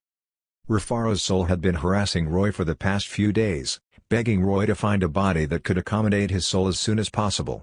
But Roy had his own way of dealing with Rufaro's soul, so he was just perfunctory for the time being. Fat Tiger, on the other hand, had killed many high-level dragons in the battle. He had ordered the demons to move the corpses of these dragons back, so this guy had been eating barbecue these past few days. After eating so many dragon corpses, he was about to enter another round of evolution. After winning the battle against Ka-Belith, Giovanni had always been in an extremely excited state. He felt that the thigh he hugged this time was too right. He knew that once Roy finished reorganizing the demons, he might begin to conquer the world of Ashan. But he might need enough allies, and the undead that the various races of the continent did not welcome were naturally the first choice. Therefore, Giovanni planned to wait until Roy began his expedition to speak up and guide him to take down the kingdom of Haresh first. This way, he, Giovanni, could become the true undead monarch. During this period of time, Cassandra had completely become the foster mother of the Dark Messiah, Sareth. The demons found a surviving fire lion den near Urhekel. They killed the male lion and brought back the breastfeeding female lion, and Cassandra used the milk of the lioness to feed the Dark Messiah. Roy saw the calmness on Cassandra's face when she hugged Sareth. She even restrained the cold aura and death aura emanating from her body. After finishing his meal, Sareth giggled in her arms and waved his little hands wildly, not afraid of Cassandra's skull face at all. A child raised by a lich? Roy did not know what kind of worldview he would have when he grew up. 2 days later, the demons finally finished repairing Urhekel, and Julia had also completed her fusion with the destruction flames. After receiving the news, Roy walked out of the city hall and came to the square in the city. On an enormous square, numerous demons had already gathered. There were tens of thousands of them, and they surrounded the square in a distinct hierarchy. The ones closest to the center were high-ranked demons, and in the middle were middle-ranked demons. Low-ranked demons were the most numerous, but they were squeezed out to the outermost position. Tens of thousands of demons had gathered here, but the square was quiet. Almost all the demons held their breaths carefully, not daring to move too much. When Roy appeared, with Julia and Benaiah leading the way, the high-ranked demons all held their weapons upright and knelt on one knee to greet Roy. The low and middle-ranked demons withdrew their claws and teeth and prostrated on the ground. They looked at Roy with fanatical worship in their eyes. The demons gathered here because they were about to witness a ritual. A demon lord promotion ritual. "Are you ready?" Roy asked Benaiah. "Ready," Benaiah said with a sweet smile. "Don't worry, my lord. We've cleared the surrounding hundreds of kilometers around Urhekel. No one dares to intrude, and we won't give the angels any opportunity." "That's good." Roy nodded and walked toward the center of the square. Julia looked at Roy worriedly. Although she knew that he was powerful, no one knew what kind of resistance he would encounter when he entered the gate of heaven alone. What if he encountered a powerful enemy? Benaiah also saw Julia's worry and whispered to her, "Don't worry, darling. You must have confidence in His Excellency Osiris. Moreover, I have to say that his choice to promote in this world is very wise. This world's heaven rank is relatively low, and because of the constant wars, the number of angels has not risen, so there's no need to worry about him being besieged endlessly. And the number of high-level seraphim is also relatively small. With Osiris's strength, he should be able to persevere." Hearing Benaiah's words, Julia felt slightly relieved. She stopped talking and stared intently at Roy. After arriving in the middle of the square, Roy took a deep breath and slowly moved his hands in front of him. Frostmourne gradually appeared in his hands from the system space. Roy thrust Frostmourne into the ground and looked up at the sky. He stretched out a hand, pointed at the distant sky, and waved his fingertips as he slowly injected magic power into the sky and connected with the space there. Someone led the demons watching the ritual to slam their demon claws on the ground. One by one, tens of thousands of demons began this action. Boom! Boom! Boom! Rhythmic thumping reverberated throughout the entire square. Under the accompaniment of the thumping, Roy waved his arm slightly and used magic power to build a slowly rotating, shining black magic formation in the air. This magic formation was the magic formation of the Gate of Heaven. The construction of this magic formation had a complete record in Ka-Beleth's memories, so it was effortless for Roy to draw it. But since a demon was drawing it, the radiance of the magic formation was naturally black. Moreover, since he had yet to unlock the spatial encryption, he could not open a path to heaven for the time being. Roy continued to output magic power and used everything he learned about space magic after coming to Ashan to crack the space connected to the magic formation. The demons maintained their rhythmic thumping. As time passed, this rhythm gradually accelerated, as though it was urging Roy.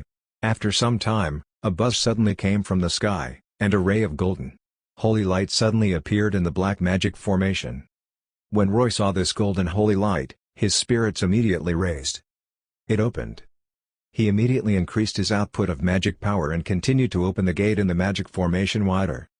Finally, when the golden holy light filled the interior of the magic formation, the Gate of Heaven completely opened. Although the holy light falling from the sky was high in the sky, it still made the demons on the square feel extremely uncomfortable. They gradually became agitated and stared at the Gate of Heaven with hatred and bloodthirst before roaring together. The roars of tens of thousands of demons seemed to be declaring war on heaven. During this roar, Roy pulled out Frostmourne from the ground and flapped his wings. He flew up like a ray of light and rushed into the Gate of Heaven. With the black magic formation, golden holy light, this was a Gate of Heaven that had been opened without permission, and it was a through and through invasion. From Ka-Beleth's memories, Roy learned that the holy light would continuously melt the magic formation formed by dark magic power. This would cause the Gate of Heaven to close after a short time. What Roy had to do in this ritual was enter the Gate of Heaven and guard it until the moment the gate closed. Then he would withdraw from it and ensure that no angel could come out of it, even if he completed the ritual. And this Gate of Heaven lasted for about 2 hours. Don't think that these 2 hours were very short. In fact, angels could absolutely not permit a Gate of Heaven opened by demons. This was because no one knew whether such a gate to heaven would really close. It would be horrendous if it turned out to be a massive invasion by the abyss demons to heaven. Therefore, once angels discovered an illegal invasion, they would destroy the intruders at all costs and close the Gate of Heaven. In other words, Roy's action this time was like stabbing a hornet's nest. For the next 2 hours, he had to withstand the continuous attacks of the hornets and could not take a step back. Seeing Roy turn into a stream of light and rush into the Gate of Heaven, the demons on the square roared excitedly. However, it was very uncomfortable for Roy himself. When he rushed into the Gate of Heaven and came into contact with holy light, Roy felt his entire body burning. To put it unpleasantly, it was as though hot oil had been poured onto his penis, and every part of his skin felt like this. This forced Roy to mobilize more dark power to resist the erosion of this holy light. The moment he passed through the Gate of Heaven, Roy felt his eyes light up. A clear and pure sky reflected in his vision, but in this clear sky, it was not a sky blue background but a golden sky. There was no smell of sulfur in the air, but every breath made his chest burn. This was the space where heaven was, but it was so unfriendly for demons.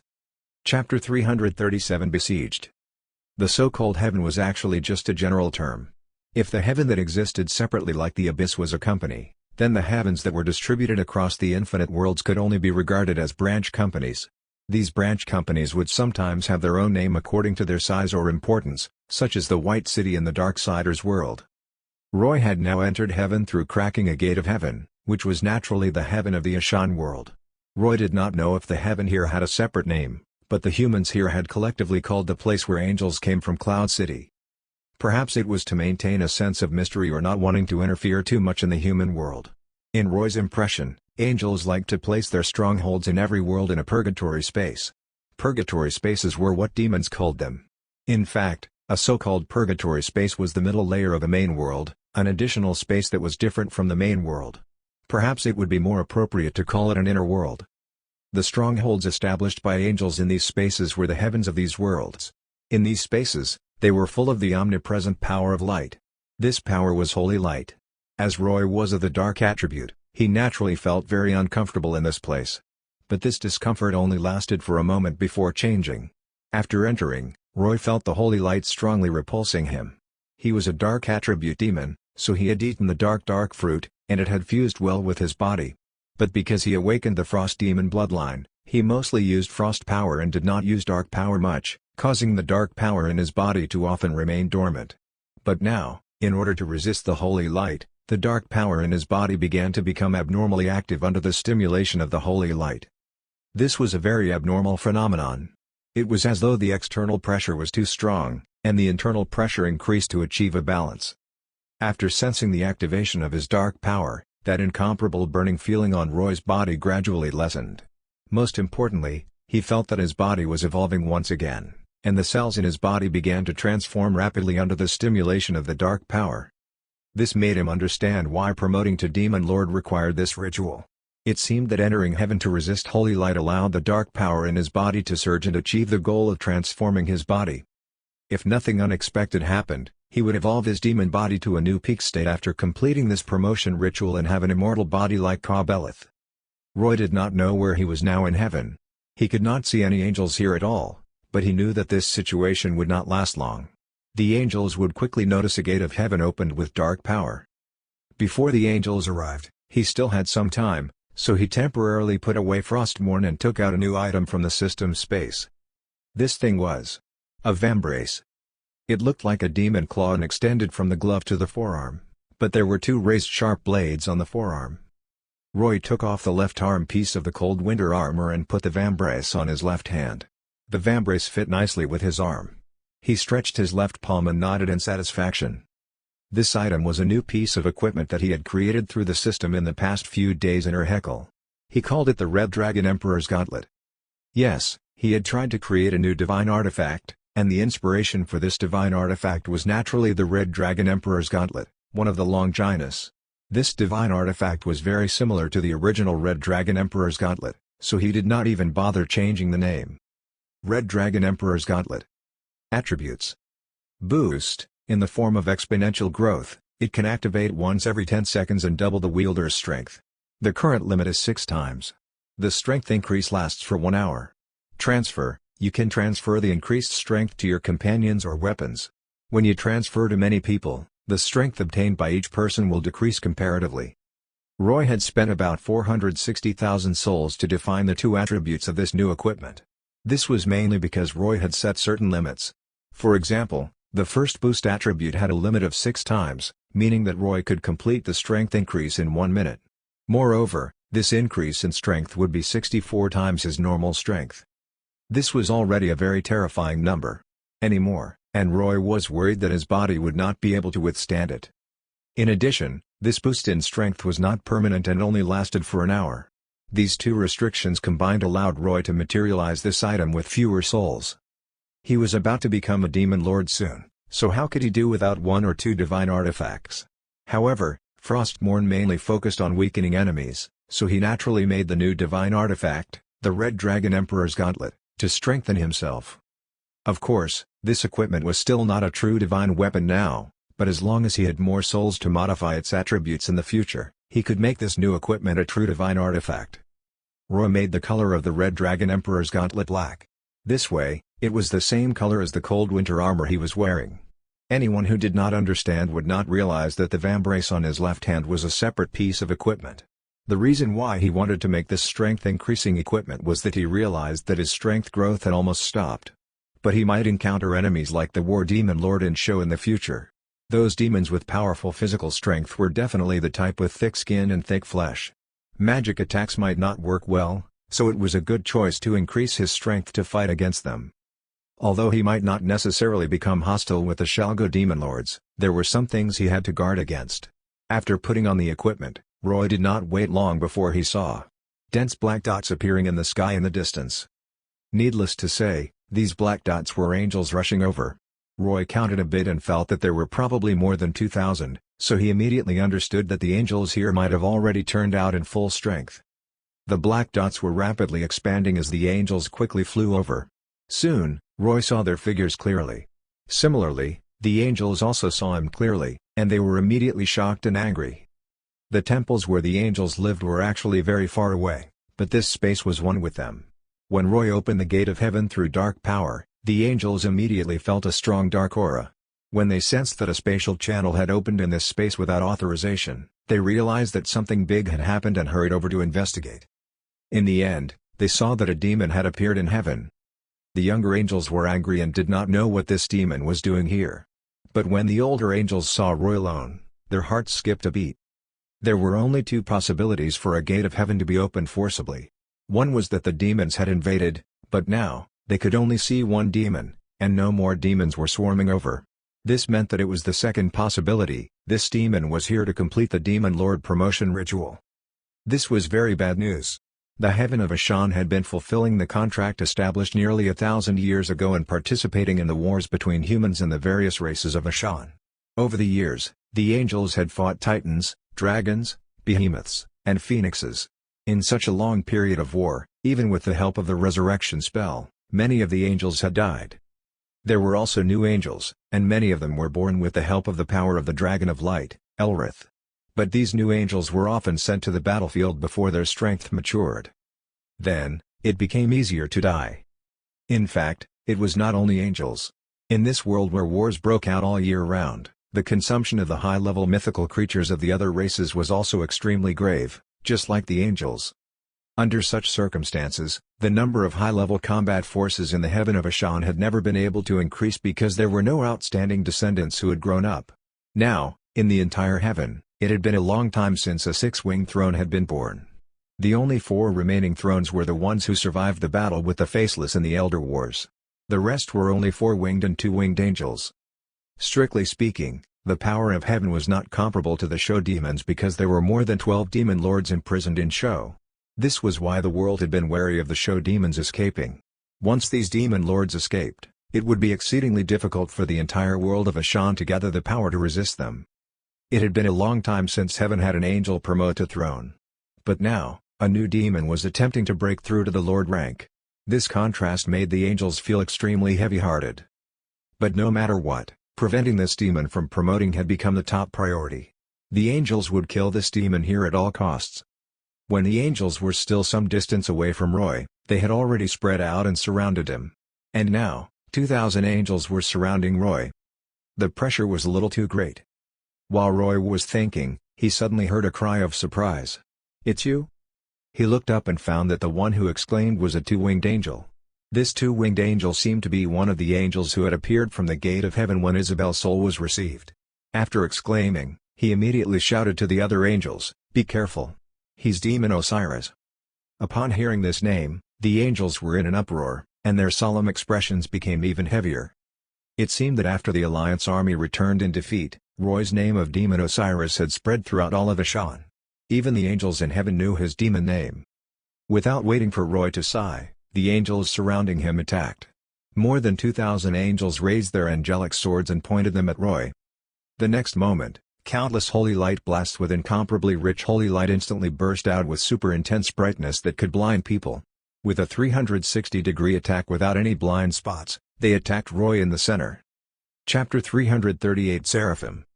Holy light was a very active, high-level, high-quality energy. Normally, when holy light energy was released to launch long-range attacks, the form it manifested as was an explosive blast. Although the ranks of the 2,000 angels were different, and the amount of energy they released was different, the explosion caused by the energy of the same nature was incomparably terrifying. The moment the holy light hit Roy's position, it was like several nuclear bombs exploding at the same time. With a deafening bang, intense light radiation instantly illuminated the sky. The violent blast wave formed a ring-shaped ripple that spread out, resulting in a powerful negative pressure vacuum of at least millions of tons. Even Roy did not dare to receive such a terrifying joint attack, so he immediately transformed into lightning and teleported away. The strong explosions and light radiation also obstructed the angel's vision, giving Roy a chance to counterattack. In the form of lightning, he moved past several angels in merely 1 second. Frostmourn's sword light passed through their bodies, causing a series of golden blood to spurt out. Their attack did not work. On the contrary, Demon Osiris wounded many of their compatriots one after another. Enraged, the angels quickly responded. Hundreds of two-winged angels joined forces to release an enormous golden physical barrier that trapped Roy, wanting to restrict his high-speed movements in the barrier. Roy quickly moved around this golden barrier and found that there were no weak spots at all. When he slashed, only sparks came out. Seeing Roy futilely dashing back and forth in the barrier, the angels were delighted. Under the joint command of the four winged angels, the two winged angels who released the barrier carefully controlled their magic power output, making the enormous barrier shrink bit by bit. Once they succeeded, they would enclose Roy in a small space, completely sealing him. Noticing the intentions of the angels, Roy rejoiced inwardly. So many angels were truly troublesome. Fortunately, he had been prepared beforehand, or else he would have been in a bind. A dim light appeared on Red Dragon Emperor's gauntlet on his left arm. Roy activated the strength boost. In an instant, countless veins bulged on his arm under the vambrace. The dramatic increase in strength caused his muscles to swell violently, and his body expanded slightly. Then he raised his left arm, clenched his claw into a fist, and punched the golden barrier of light in front of him. Thump! A loud sound reverberated, and the barrier of light trembled violently. The two winged angels maintaining the barrier felt a strong shock from their magic power, almost breaking their magic power output. This feeling was extremely uncomfortable and caused their minds to fall into a daze. Fortunately, they woke up in time and quickly maintained their magic power output. After seeing that his doubled strength could not break the barrier, Roy waited for a few seconds, and the dim light flashed on his vambrace again. The second boost activated. After this increase, Roy's strength became 4 times his original. Compared to before, his body swelled at a visible rate. Anyone could tell how well developed his muscles had become, and even the cold winter armor could not hide them. Roy raised his left fist, took a deep breath, and punched again. Boom! An even louder sound came. After the punch landed, the angels maintaining the barrier spat out a mouthful of golden blood. The destructive power of Roy's punch was too terrifying. When this destructive power was fed back onto the barrier, it immediately transmitted to all the angels, knocking them back and jolting them into vomiting blood. Not good. A four-winged angel immediately stretched out his hand and output magic power into the barrier. The other angels nearby quickly made the same action and output magic power into the barrier to maintain and strengthen it. However, before they could maintain the shaky barrier, Roy's third punch had already landed. 8 times the strength. Roy's original strength was around 1,700. Now that it increased 8 times, his strength was almost 15,000. When he punched out, his destructive power was even more terrifying than the explosion of a cruise missile. Moreover, this power was almost concentrated on one point, so the destructiveness was even more terrifying. Before the angels who just joined in could output much magic power, the terrifying power transmitted by the barrier jolted their magic power. They could not even maintain their flying as they fell straight down from the sky. The golden barrier completely collapsed under Roy's punch. With a bang, all the magic power condensed by the angels turned into golden light particles and disintegrated in the air. After breaking the barrier, Roy ignored the angels that fell, spread his wings, and rushed into the crowd of angels. This time, he used the dark cold magic power. Although his magic power output was slightly unsmooth under the suppression of the omnipresent holy light, intense low temperature spread out and still formed an extremely low temperature frost domain nearly 100 meters around him. When the angels saw Roy rushing over and wanted to fight back, due to the low temperature, their movements were slower, and they reacted half a beat slow. Brandishing Frostmourne, Roy quickly shuttled among the angels. Every time he swung his sword, he either cut off the enemy's wings or cut through the opponent's waist. Frostmourne exuded the thick horrors of death and cold as it harvested the lives of every angel he slashed. Even angels who luckily avoided getting cut at their vital points would be corroded by the formidable curses of Frostmourne and instantly lose their combat strength and fall from the sky. Wherever Roy rushed, angels collapsed like dumplings. Some unlucky ones even fell through the gate of heaven that he opened and entered the main space of the Ashan world. And waiting for them here were the tens of thousands of demons waiting for the ritual to end. They would happily pick up any Roy leaked. Perhaps these angels that fell through would only end up without a corpse. Even on the main battlefield of heaven, there were numerous two-winged angels, but they could not form any effective resistance against Roy. When facing these two-winged angels, he simply mowed them down and carried out a massacre. Only the four-winged angels could join forces to stop him. But Roy knew that these angels working together posed a threat to him, so he was unwilling to fight them for the time being. Seeing them rushing over, he immediately avoided them and continued to charge into the crowd of two-winged angels to kill. These angels could not keep up with Roy's speed at all. They could only lag a few steps behind him and eat his dust. Hearing the screams of the two-winged angels, and watching the two-winged angels spilling blood into the sky one after another, The four-winged angels' eyes turned red with anger. They knew very well that even if they could stop and kill Demon Osiris here, heaven would suffer heavy losses because of this battle, and it would be a long time for new angels to be born. His Excellency Claudio and the others. Are they not here yet? A four-winged angel asked anxiously. He had rushed forward with his sword and wanted to stop Roy just now, but after Roy grabbed his longsword, he kicked his abdomen and sent him flying nearly a kilometer away. The immense force made him feel as though his abdomen had been about to be kicked through. Such a massive difference in strength made him realize that without the help of high-level angels, they could not cause effective damage to Demon Osiris. His Excellency Claudio has arrived. Hang in there. Another four-winged angel replied. Roy could naturally hear such loud voices. His heart stirred. He knew that the four-winged angels pinning their high hopes on were definitely first-order seraphim, but he did not know how many there were. To be on the safe side, Roy started to attack the four-winged angels while killing the two-winged angels. There were about 100 of these four-winged angels. If he left them alone, they might cause Roy a lot of trouble when the seraphim appeared, so he had to reduce their numbers. With a flash, Roy appeared behind a four-winged angel. Frostmourne pierced through the angel's chest from the back, and then he punched with his left hand, directly smashing the angel's head. He pulled out his sword and flew toward another nearby four-winged angel. The four-winged angel hurriedly defended, but just as he blocked Roy's sword, the enormous force on the sword directly cut through his angelic sword. After breaking through the four-winged angel's defense, Frostmourne's remaining momentum was inexhaustible as it directly chopped the angel's shoulder and split him in half. Die, demon! Another four-winged angel nearby swung his sword at Roy with red eyes, and a golden sword beam flew over. Holy light slash! However, an ice wall appeared out of thin air in front of Roy. The holy light slash and the ice wall perished together. As the ice fragments fell, Roy stretched out his hand and pointed, and a black bolt of lightning shot out from his fingertip. Finger of death. Sizzle. The lightning struck the four-winged angel who attacked him. Under the high voltage of more than 100 million volts, the four-winged angel immediately turned into a pile of humanoid charcoal, and his soul was directly annihilated the moment the lightning hit him. Roy's dark lightning could cause tremendous damage to souls. In game terms, the attack methods of dark lightning were true damage. It had only been around 6 minutes since the angels rushed over to kill Roy, but hundreds of golden angel souls were floating in the sky. Roy did not have the time to collect these souls, but the sight was indeed spectacular. Just as Roy attacked and killed the four-winged angels one after another, 4 golden streams of light suddenly flew from the distant horizon. The 4 golden streams of light moved extremely quickly. In the blink of an eye, they crossed several dozen kilometers and arrived on the battlefield. The moment the 4 streams of light stopped, they turned into 4 angels. These 4 angels were wearing clothes completely different from the other angels. Gorgeous and spotlessly white gold inlaid streamers drifted slowly around them, and 3 huge pairs of angel wings stretched out behind them, as though they could cover the sky. Seraphim finally came.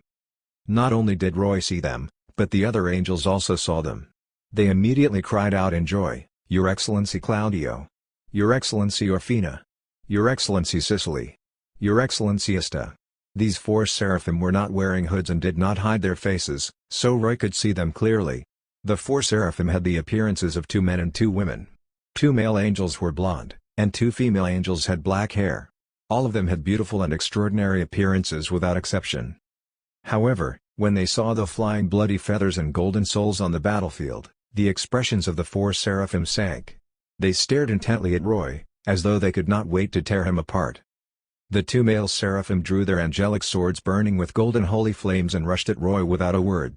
The 2 female seraphim put their palms together and floated on the spot while chanting softly. Clang! Clang! Clang! The sound of metal colliding like a storm rang out. Roy used Frostmourne to block dozens of attacks from the 2 male seraphim. During this time, the 2 female seraphim completed their chanting. A golden angel halo appeared above their heads, and in the next moment, powerful golden holy light engulfed the entire sky. Return! Warriors of Heaven! After being illuminated by the holy light, all the golden souls floating on the battlefield gradually began to reform the bodies of the dead angels. After the reformation finished, all the angels whose souls still existed after their deaths actually revived. This was not an attack but the resurrection spell. It was the mass resurrection spell. Seeing this scene, Roy had a headache. He almost forgot that the magic that angels were most proud of was resurrection. With power at the seraph level, It was simply too easy to resurrect hundreds of souls at once. In other words, Roy's previous attacks were completely in vain, and he still needed to kill those angels he killed earlier again. This was the most troublesome part when dealing with angels. It seems like I have to use that move. Chapter 339 Sky Dragon of Osiris. Seeing the rebirth of their compatriots who died in battle, all the angels present shouted excitedly, and their morale raised. The resurrection spell was not a high-level spell among the holy light spells, and ordinary two-winged angels could actually use it. But this spell had a characteristic: the stronger the resurrection target, the more magic power it would consume. So the two-winged and four-winged angels were unable to resurrect their comrades on such a large scale. If these 4 6-winged angels had not appeared, then the angels present would have definitely died one by one, but it was different now. The 4 6-winged angels had become the strongest backing of the angels. In the eyes of the angels, they could attack Demon Osiris without any reservations. It did not matter even if they were killed. As long as he did not devour their souls on the spot, they could continue to resurrect. This was definitely a tactic that could give countless powerful demons headaches. It was crude but simple and effective. And the angels did exactly that. Many resurrected angels cheered, sang the praises of heaven, and charged at Roy fearlessly. They flapped their angel wings and drew orbits in the sky, constantly crossing and diving.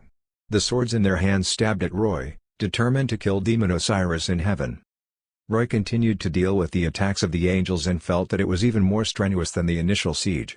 Although there were more than 2,000 angels, not many could attack him at the same time. When they besieged him earlier, the angels did not have a unified command, so even the siege was chaotic and gave him a lot of opportunities.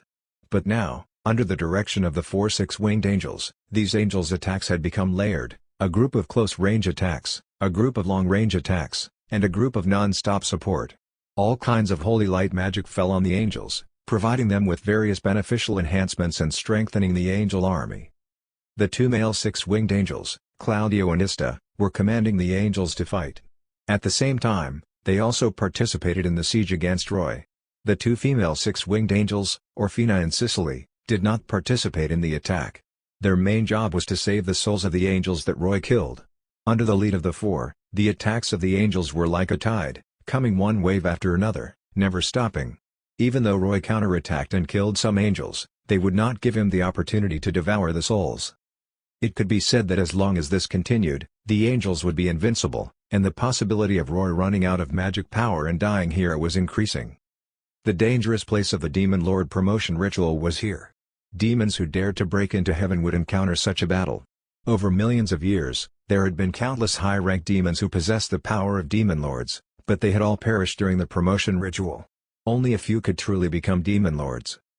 But before coming, Roy was already mentally prepared, so he did not panic when facing such an arduous battle. When the angels attacked, he would take them head-on if he could. If he could not, he would use his speed advantage to dodge, responding calmly and protecting himself first. During this period, Roy, Claudio, and Ista, the 2 6-winged angels, clashed several times, and he gradually felt the power level of these 6-winged angels. Without a doubt, these 4 6-winged angels were all first-order thrones. Among the ranking of the angels, they were actually not considered true seraphim because there were 2 levels above them, cherub and seraph. So these 4 could only be regarded as 6-winged angels. For those who did not understand the levels of angels, they would often think they were seraphim when they saw their 6 wings. But strictly speaking, they were not. In terms of their strength compared to demons, they could only be regarded as being at the weaker Demon Lord level. If they could reach the cherub level, they were higher than the Demon Lord level but lower than the Demon King level. Only when they reached the seraph level would they be considered to be at the Demon King level. These levels were actually determined by the intensity of the holy light of the 6-winged angels. The Raphael clone that Roy had encountered in the Darksiders world belonged to the Demon King level. The Raphael clone at that time was even stronger than the Demon King level because the void had contaminated him. The bodies of these 4 6-winged thrones had partially elementalized into holy light, so their bodies, like Demon Lords, possessed the immortal attribute.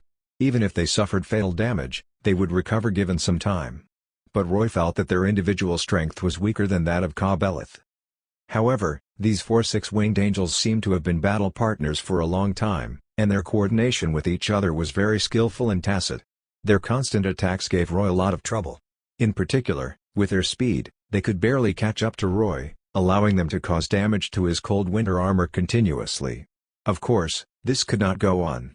After finding a chance to catch his breath, Roy immediately began to prepare a counterattack. Claudio and Ista jointly launched a cross-slash at Roy. His right hand held Frostmourne in front of him to block, but his left hand did not punch out like before. Instead, he opened his 5 fingers and aimed his palm at Claudio and Ista. "Come out, Fat Tiger!" With Roy's roar, Fat Tiger's enormous figure suddenly appeared in the void behind Claudio and Ista. Fat Tiger was the battle partner that Roy had created, and he could summon him at any time, so he naturally had to use him at critical times. After appearing, Fat Tiger immediately opened the 2 big mouths on the left and right to bite at Claudio and Ista. Claudio and Ista reacted quickly, immediately giving up attacking Roy and flying away to avoid Fat Tiger's attack. The 2 of them dodging was within Fat Tiger's prediction, so the snake-like tail behind him swung fiercely. In the air, Ista dodged the bite but failed to avoid the tail whip. The tail slammed into his waist and sent him flying with a bang. "Damn it! What kind of monster is this?" Claudio could not help but shout when he saw Fat Tiger sending Ista flying. He recognized Fat Tiger's hellhound appearance, but he had never seen such an enormous one. He threw a magic sword of holy light at Fat Tiger, and the gigantic sword of light fell from the sky and stabbed at Fat Tiger's back. However, when the sword of light hit his back, it shattered into countless fragments of light from the impact. This magic did not have much effect, and Fat Tiger's hard, magic-resistant skin resisted most of this holy light magic. Of course, it was still a little painful. After all, it was an attack from a thrown angel. But the pain made Fat Tiger very angry. After spreading his wings in the air and steadying his body, he immediately raised his 3 heads at Claudio. The next moment, flames, frost, and venom, 3 different jets of breath formed a huge torrent that sprayed at Claudio. In the rear, Sicily saw that the situation was not good and quickly cast a golden shield of light on Claudio to help him resist Fat Tiger's breath. Fat Tiger's attack was not effective, but the power of the jet pushed Claudio tens of meters away. Taking advantage of this moment, Roy shouted to Fat Tiger, "Fat Tiger, taunt!" Upon hearing this, Fat Tiger immediately stopped his breath attack. In mid-air, he raised his necks and heads, and his 3 heads suddenly roared loudly. "Aww! You're... Woo! Mom! Woof! Whore!" Within a radius of 2 kilometers, almost all the angels heard Fat Tiger's 3 roars. The next second, their eyes changed when they looked at Fat Tiger. In the eyes of all the angels, the enormous monster hellhound had become an existence that owed them tens of millions of dollars. No, this description might not be accurate. It should be said that the feeling they had when they were looking at Fat Tiger now was like when they saw him tear apart their cute husky after they got home from work. I want to beat it. Thus, the angels became hot-headed and completely ignored Roy's existence as they aimed all their attacks at Fat Tiger. Even Sicily and Orfina, who were supporting in the rear, forgot their duty to save the souls of their compatriots and attacked Fat Tiger. Countless holy light attacks rained down Fat Tiger like a flood. It looked dangerous, but Roy knew that Fat Tiger would be fine because he had especially added a new ability to Fat Tiger for this promotion ritual. Taunt: force all enemies who hear your voice to attack you and reduce the damage you suffer in a short time by 99%. Roy had spent nearly 300,000 souls on this attribute, but the effect was astounding. Fat Tiger now had a powerful defense like a dragon's, and combined with his taunt skill, he truly became a qualified meat shield. On such occasions, he was the best choice to attract attacks for Roy. While the angels were attacking Fat Tiger with all their might, Roy took the opportunity to take out Refaro's soul. "Refaro, have you thought it through?" Roy asked. "I've thought it through. Come." A wave of excitement came from Refaro's soul. "As long as I can obtain a new body, it doesn't matter if I submit to you and fight for you. A powerful demon like you is worthy of my loyalty." "Very good. Then, the contract is established." Roy revealed a fierce grin as he threw Refaro's dragon soul into the sky. At the same time, Roy opened the system space and released the new masterpiece he had drawn during this time. "Come out, Sky Dragon of Osiris." With Roy's roar, an immense shadow suddenly appeared in the sky above.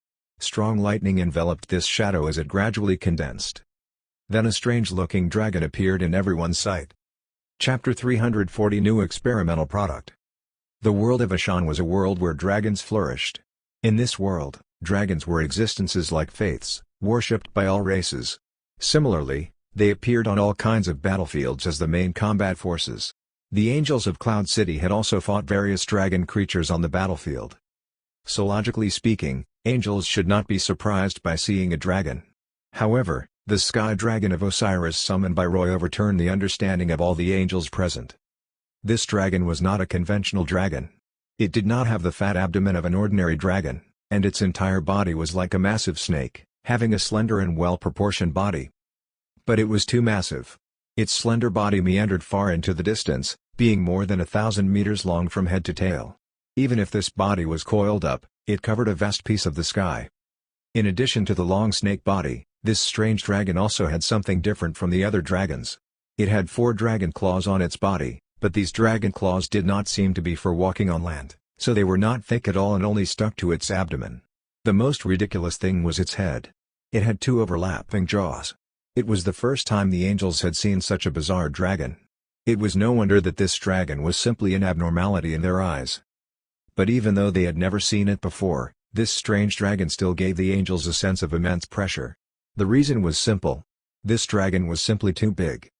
Not to mention the body that stretched for a kilometer, even the pair of dragon wings on its back were terrifyingly large. Its entire wingspan was about the same length as its body.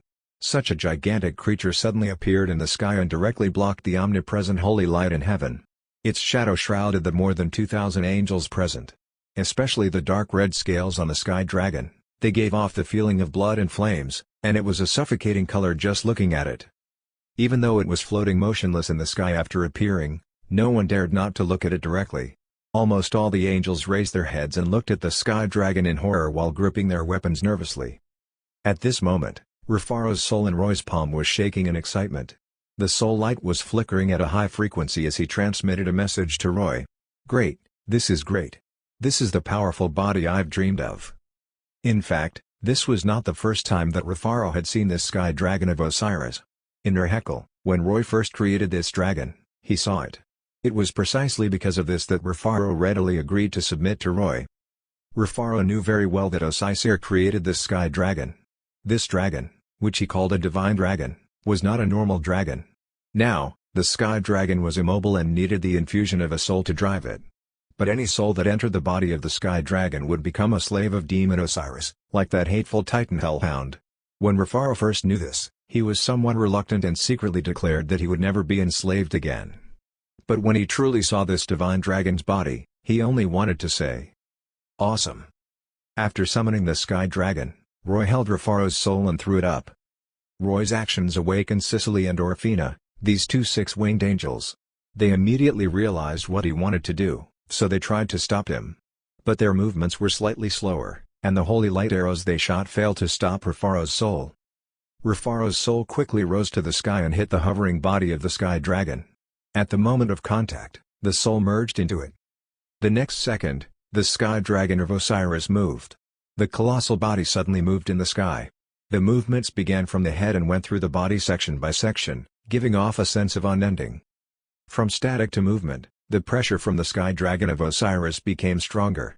After Rufaro familiarized himself with this body, he gradually revealed his ferocious claws and fangs in the sky.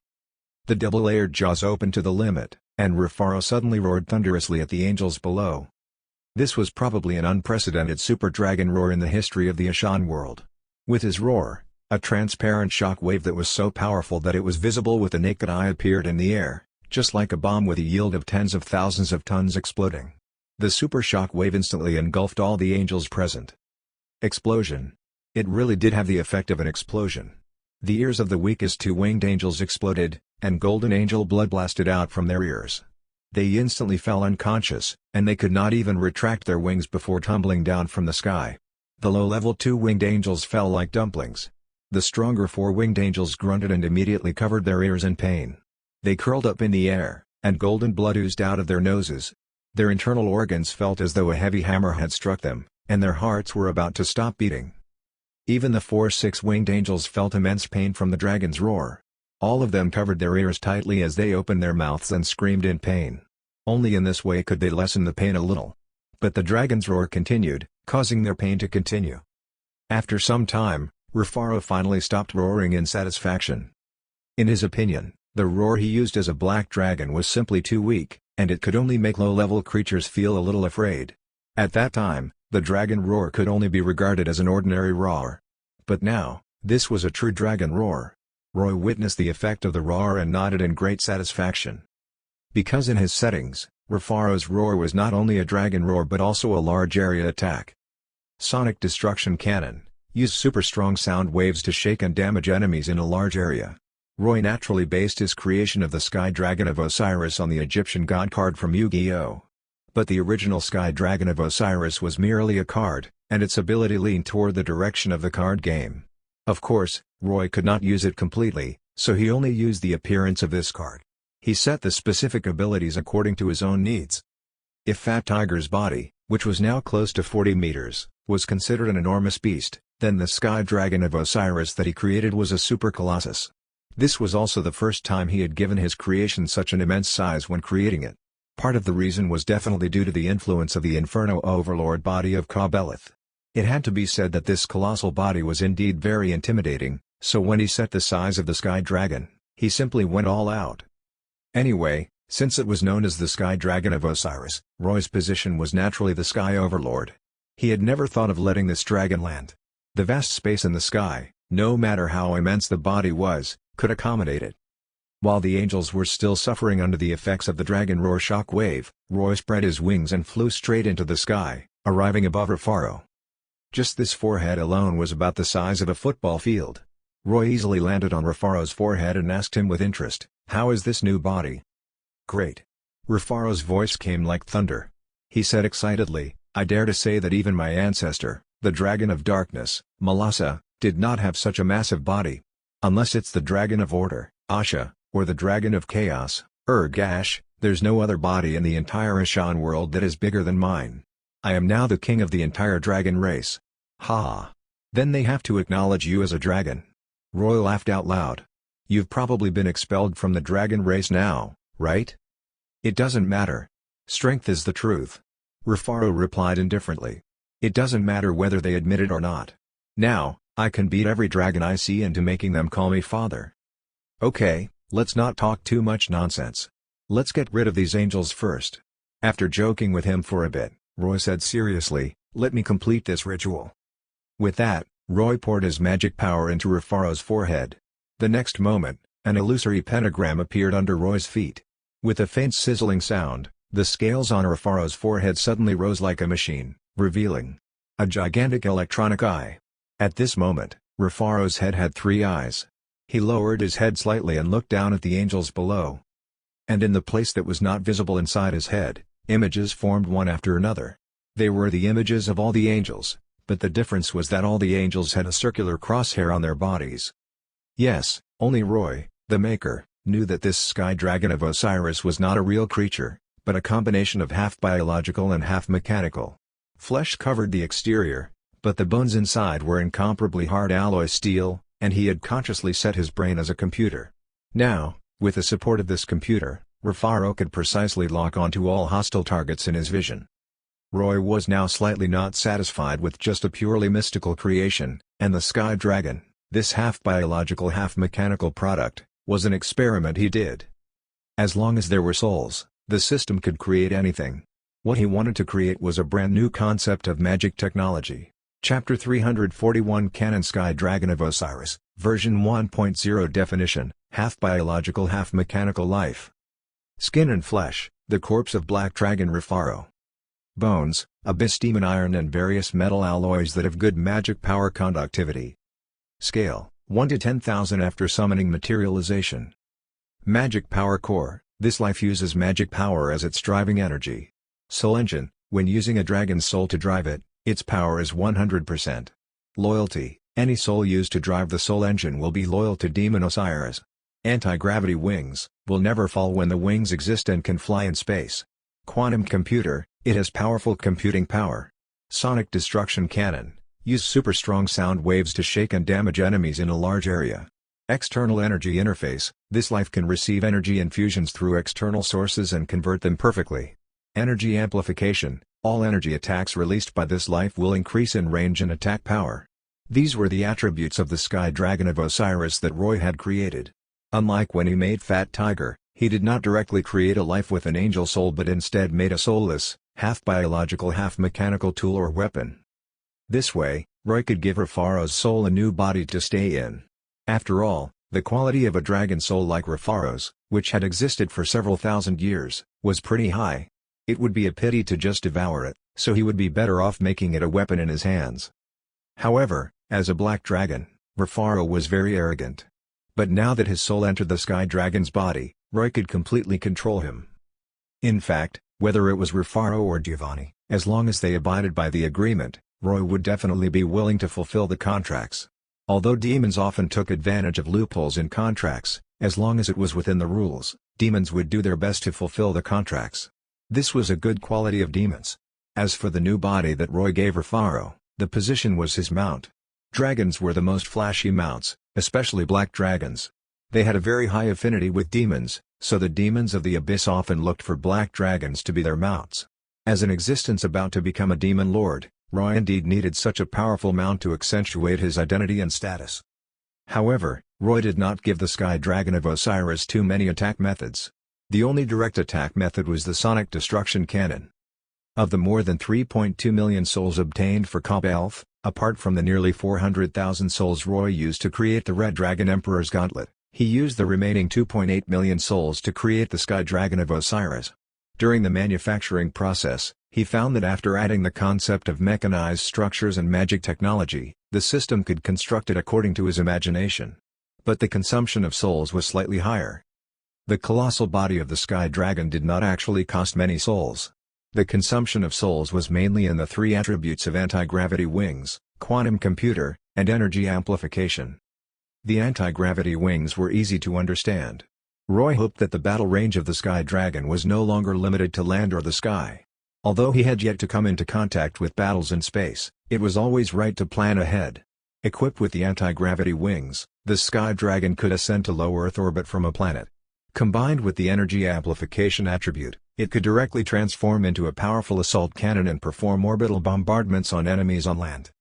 As for the quantum computer, Roy set it to be used to analyze enemies. By collecting the enemy's actions and attack methods, it could find the enemy's weaknesses. In conjunction with the precise locking function, it could target a large number of enemies at the same time to open fire. Of course, this was the first version of the Sky Dragon, so Roy defined it as version 1.0. If there were more souls in the future, he would consider improving and strengthening it. Now, Refaro's soul had become the engine of the Sky Dragon, and this colossal war weapon had entered full power operation.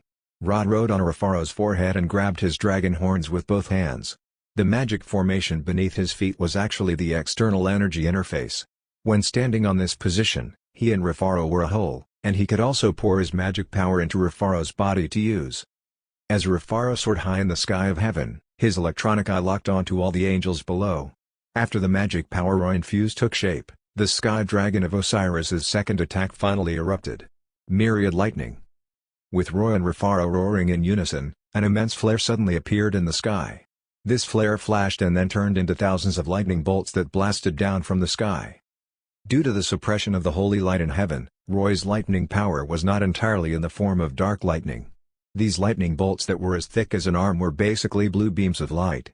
But even so, after Refaro's energy amplified them, the power they brought increased several times, and their attack range was incomparable to before.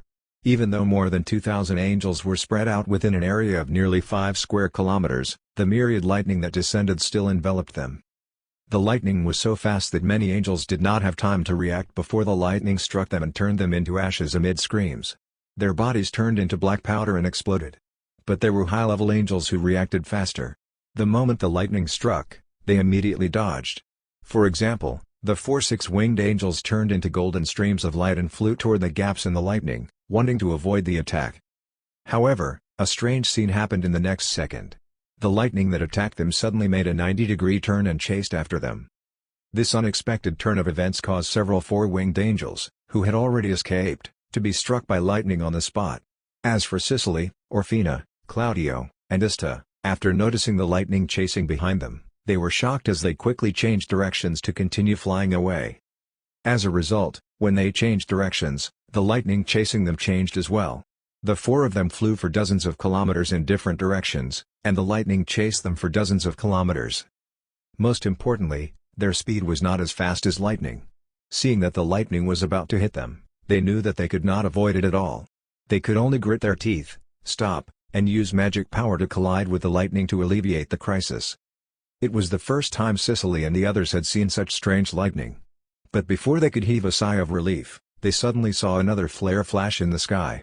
Countless arcs of lightning had gathered in Rufaro's colossal body and once again erupted with a super-powerful lightning attack. This time, only the four of them were locked on because the other angels had all been shot down. When there were only 4 targets, Myriad Lightning's attack naturally did not disperse, and its might rose a huge step.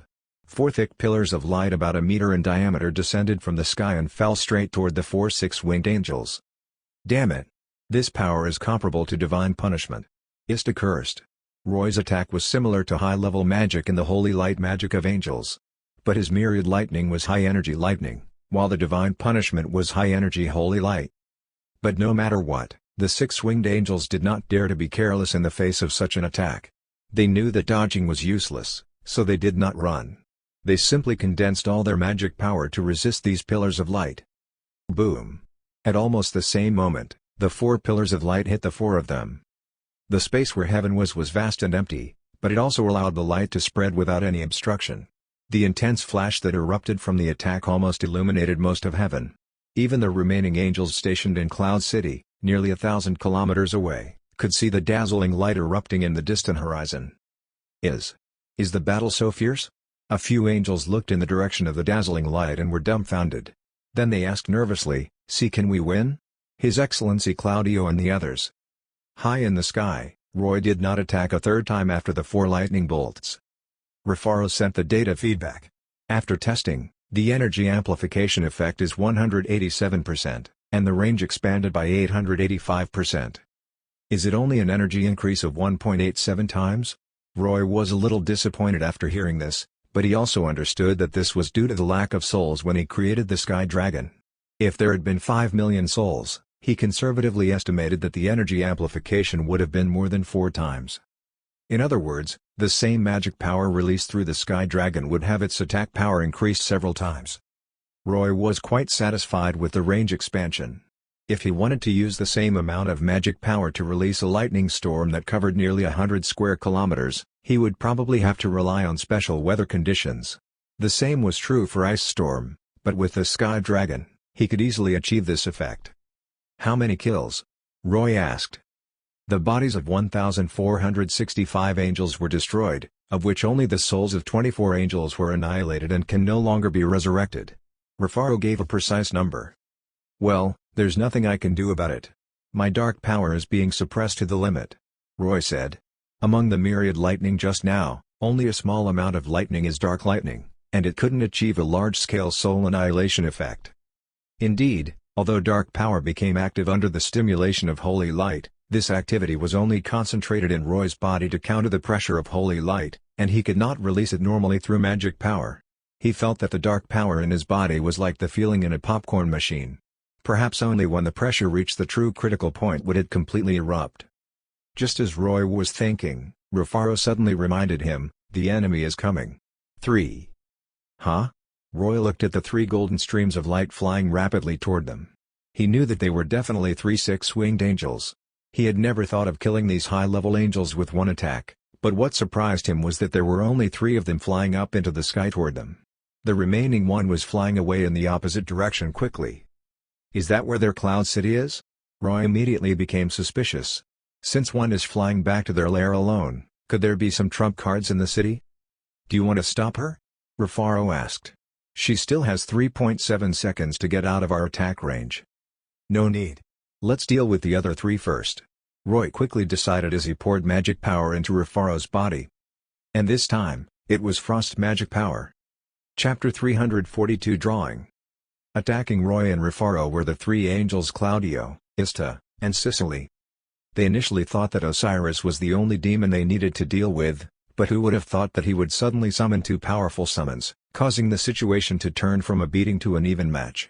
The taunt skill of the winged titan Hellhound made even the throne angels feel a headache. It was obvious at a glance that it was Demon Osiris's meat shield. In the depths of their hearts, Claudio and the others did not intend to waste their attacks on it. Therefore, they let the remaining low-level angels deal with this Titan Hellhound. As long as the low-level angels could break through the protection of the Titan Hellhound, they could close the gate of heaven and seal in Demon Osiris. King against king, general against general, was what Claudio and the others planned. They focused all their attention on Roy and his colossal dragon mount. It was undeniable that this strange sky dragon had a very flashy appearance, and it was obvious that it was not easy to deal with. But in the eyes of Claudio and the others, being too large meant that the target was enormous. They could use their speed to move around and easily attack this colossal creature. So the moment they rushed into the sky, the three thrones increased their speed to the limit. White angel wings pressed tightly behind them under the pressure of the wind, and the power of holy light enveloped them. The three of them turned into three golden streams of light and rapidly drew closer in a spiral manner. Looking at their spiraling movements, Roy became serious.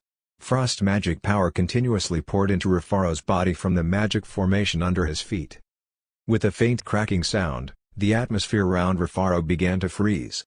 Under this intense temperature difference, the omnipresent holy light rays in heaven inevitably distorted when they shone on Rufaro's body, making his colossal body look ethereal. Due to the range amplification effect of the Sky Dragon, the low temperature zone Roy created radiated to a vast range. Coupled with the long body in the Sky Dragon, the range had farther increased. Claudio and the others, who were rushing up swiftly, immediately noticed this tremendous change. When they were about 2,000 meters away from Rufaro, they suddenly felt that their bodies were not listening and became stiff. After realizing that this was a protective domain created by the enemy, Claudio and the others did not avoid it because they knew that they could not avoid it. The holy light power circulated through the three of them as they resisted the influence of this low temperature. They gritted their teeth and continued to break through the farther they advanced, the lower the temperature they felt. Claudio and Ista broke through the fastest, but a lot of frost had appeared on their eyebrows, hair, and even wings. The more they rushed forward, the faster they froze. Damn it! What a shockingly low temperature. After realizing that even the holy light-blessed armor he was wearing was starting to freeze, Claudio cursed. He looked at the distance between himself and the Sky Dragon. It was around 600 to 700 meters, so he suddenly stopped in the air and flapped his three pairs of wings. With the sound of glass shattering, Claudio shook off the ice on his body. He was not an idiot. After realizing that continuing to charge forward would cause his body to freeze completely, he stopped at a suitable distance. After removing the thick layer of ice, his body became more agile. On the other side of Rufaro, hundreds of meters away, Ista made the same choice and actions as Claudio. After the two thrones broke through to a certain distance on the left and right, they raised the angelic swords in their hands. Dense holy light power gathered, and in the shape of the sword, it turned into a gigantic angelic light sword. As Claudio and Ista swung their swords, these two gigantic angelic swords hundreds of meters long whizzed through the air and slashed at Rufaro. As for the last throne, Sicily, she did not get too close. She had always been in charge of assisting and providing support in battles. So in this attack, the distance between her and Rufaro was even farther than that of Claudio and Ista, and she was closer to Rufaro's tail. When Claudio and Ista began to attack, a golden angel bow appeared in her hands. With fluttering feathers and lights, she slowly pulled the long bow back, and three arrows condensed from holy light appeared on the bowstring. She released her grip, and they shot straight at Rufaro's slender tail. Roy and Rufaro naturally did not dare to neglect the combined attacks of the three thrones. Rufaro's body twisted in the sky and began to decrease the space he occupied. At the same time, three ice walls. No, they should be called icebergs. The three enormous icebergs instantly condensed and blocked the attacks of the three thrones. Boom! Boom! Boom! The sound of continuous explosions spread throughout heaven. Sicily's three holy light arrows were all blocked by an iceberg and could not penetrate it. But the two gigantic angelic swords landed on the other two icebergs and totally shattered them. But the icebergs had reduced the power of the simultaneous slashes, and the remaining power finally slashed on one of Rufaro's ribs and one of his wings. Enormous gaps were slashed on Rufaro's left wing and one of his right ribs. The remaining holy light power turned into golden flames and began burning along the wounds. Seeing that the attacks worked, Claudio and Ista could not help but feel excited, especially Ista. The wound on Rufaro's wing was an attack he deliberately aimed at, mainly because he thought that by attacking the wings, he might even be able to make this Sky Dragon fall. This would make it easier to handle. However, the miserable wails of the dragon that he expected did not appear.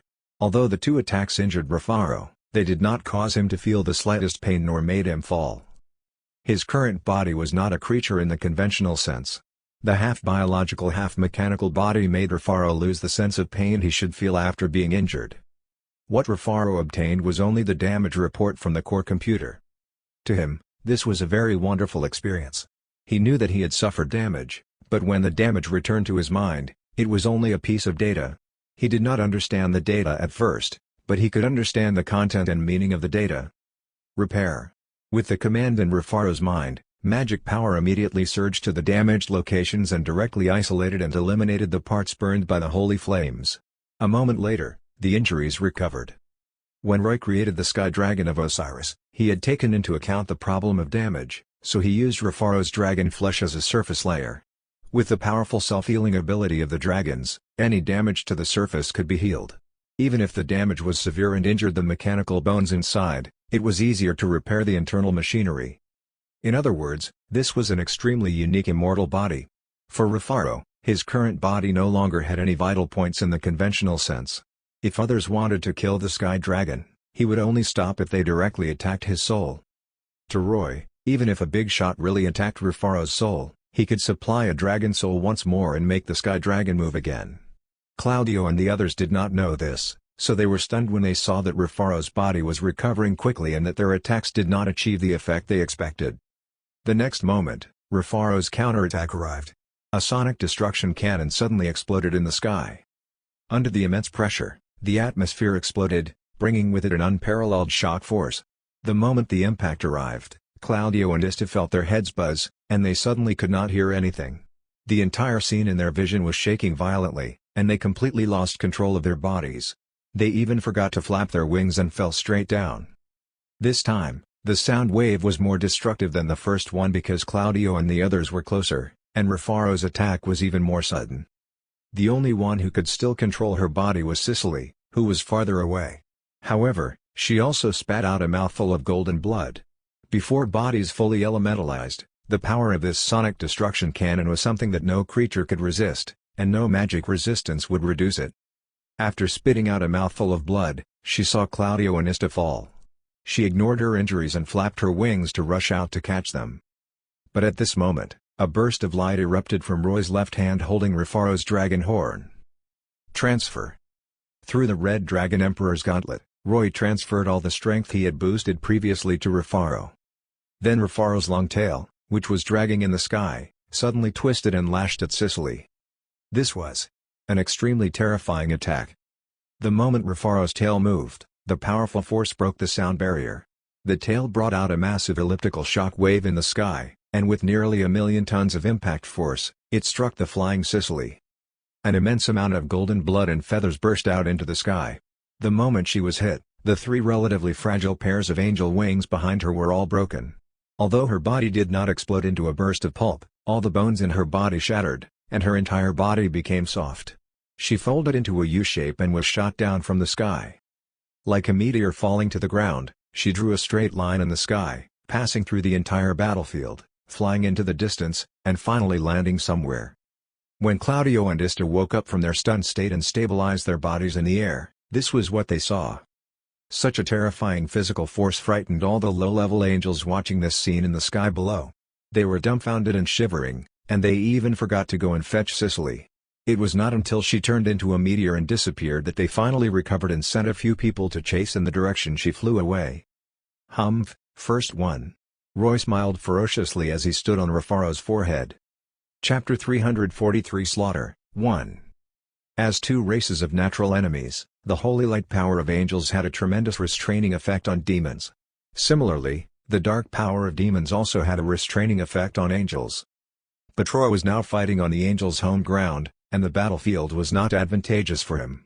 The omnipresent holy light had been suppressing the dark power in his body, preventing him from using it normally. And as six-winged angels, be it Claudio or Sicily, they had quite strong magic resistance, causing elemental magic without dark power not to have an ideal effect on them. Roy had noticed this situation after using myriad lightning to attack them. So in this situation, pure physical attacks could cause more damage to the thrown angels. Angels were different from demons. Among demons, there were war-type demons with enormous and tyrannical bodies. But the bodies of angels were almost all the same, and there had never been angels over 3 meters tall. From this point of view, it was indeed difficult for them to give birth to angels who used pure physical strength as combat methods. This was also a kind of shortcoming. Roy had deliberately made the body of the Sky Dragon immense in order to give it more powerful physical strength. Although he could not see the specific values of the half-biological half-mechanical life, the strength of the Sky Dragon definitely far exceeded Roy's. Under this circumstance, after using the Red Dragon Emperor's Gauntlet to transfer strength to it, the Sky Dragon's current strength was terrifyingly high, and it was simply invincible against the thrones. Roy had deliberately aimed his first shot at Sicily. Killing the support first in a team battle was common sense. Although she had already cautiously distanced herself from Roy and Rufaro, the distance between them was still not enough. With their successful attack, Roy and Rufaro immediately turned their target to Claudio and Ista. The one who flew away toward Heaven's Cloud City was the throne Orfina. Roy did not know why she suddenly left the battlefield at this juncture, but no matter what she wanted to do, he had to deal with the other 3 thrones as soon as possible in order to be on the safe side. This way, even if Orfina had any backup plans, Roy could deal with them calmly. Their companion was heavily injured, and the status of her life or death was unknown, making Claudio and Ista furious. They once again condensed a large amount of holy light power, turned it into hundreds and thousands of holy light spears, and shot them at Roy and Rufaro. It was not that they did not want to fly close to fight, but under Roy's magic power transmission, there was a large area of ultra-low temperatures around Rufaro's body. The closer they were to the Sky Dragon, the lower the temperature. This meant that if Claudio and Ista wanted to fight in close combat, they had to resist the severe cold of nearly -250°C. No one would be so stupid. The only good news for them was that they could tell that this ultra-low temperature area relied on the magic power transmission of Demon Osiris and not the magic power of the Sky Dragon itself. And maintaining such a large coverage area should be quite a burden for Demon Osiris. Therefore, since they could not get too close, they outputted magic power without holding back and bombarded Roy and Rufaro with holy light so that they could consume Roy's magic power as soon as possible. Rufaro twisted in the sky and shook his long tail in an attempt to hit the 2. But seeing the miserable state of Sicily, how could Claudio and Ista dare to let Rufaro touch them? They sensed the danger early and used their mobility to dodge in advance. After a stalemate for around 2 minutes, the magic power Roy was transmitting to Rufaro suddenly changed to lightning power. The next second, countless fork-shaped lightning bolts shot out around Rufaro's body. The lightning interweaved to form a dense electric net that instantly covered an area of 2 square kilometers. This change came too suddenly. Claudio and Ista were caught off guard and immediately electrocuted. Both of them screamed as powerful electric energy flowed through their bodies, causing their magic power to stop circulating and their bodies to freeze in the air. Taking advantage of this opportunity, Rufaro opened his hideous jaw and bit at the closer Ista. Ista had just awakened from his paralyzed state and was just able to move when his vision suddenly turned black. He looked up and saw rows of sharp teeth shining with cold, metallic light pressing down on him. Shocked, he hurriedly raised his angelic sword and braced himself. However, as Rufaro's big mouth bit down, cracking sounds came from the sword in Ista's hand. It was unable to withstand the pressure and snapped. A gigantic sharp dragon fang stabbed at Ista's head.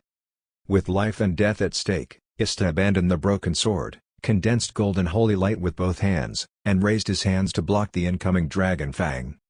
Just like that, his legs stepped on the gums of Rufaro's lower jaw while his hands were pushing against the teeth of Rufaro's upper jaw as Rufaro flew away. During this process, Ista erupted with the greatest power in his life, and he successfully held on. For 13 seconds. Rufaro's current bite force was no joke. When he found that Ista, whom he was biting, could still hold on, he was furious and continuously increased his bite force. In his short persistence, Ista felt the increasingly heavy force, making him feel more and more despair. Of course, Claudio saw Ista's situation and rushed over to save him.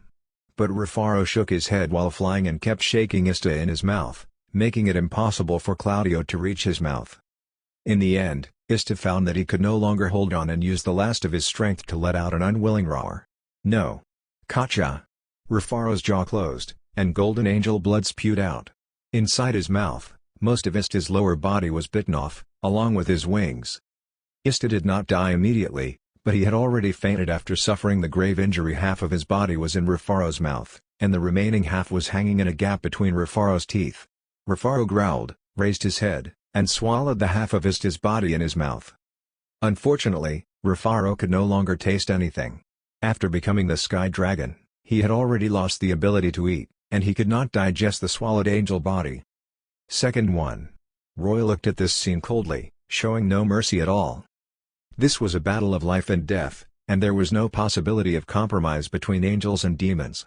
Either kill the opponents or be killed by the opponents. Chapter 344 Slaughter, 2. Only Claudio was left. Looking at this throne attacking Rufaro's body crazily, Roy suddenly broke away from Rufaro's forehead and appeared behind Claudio in a flash.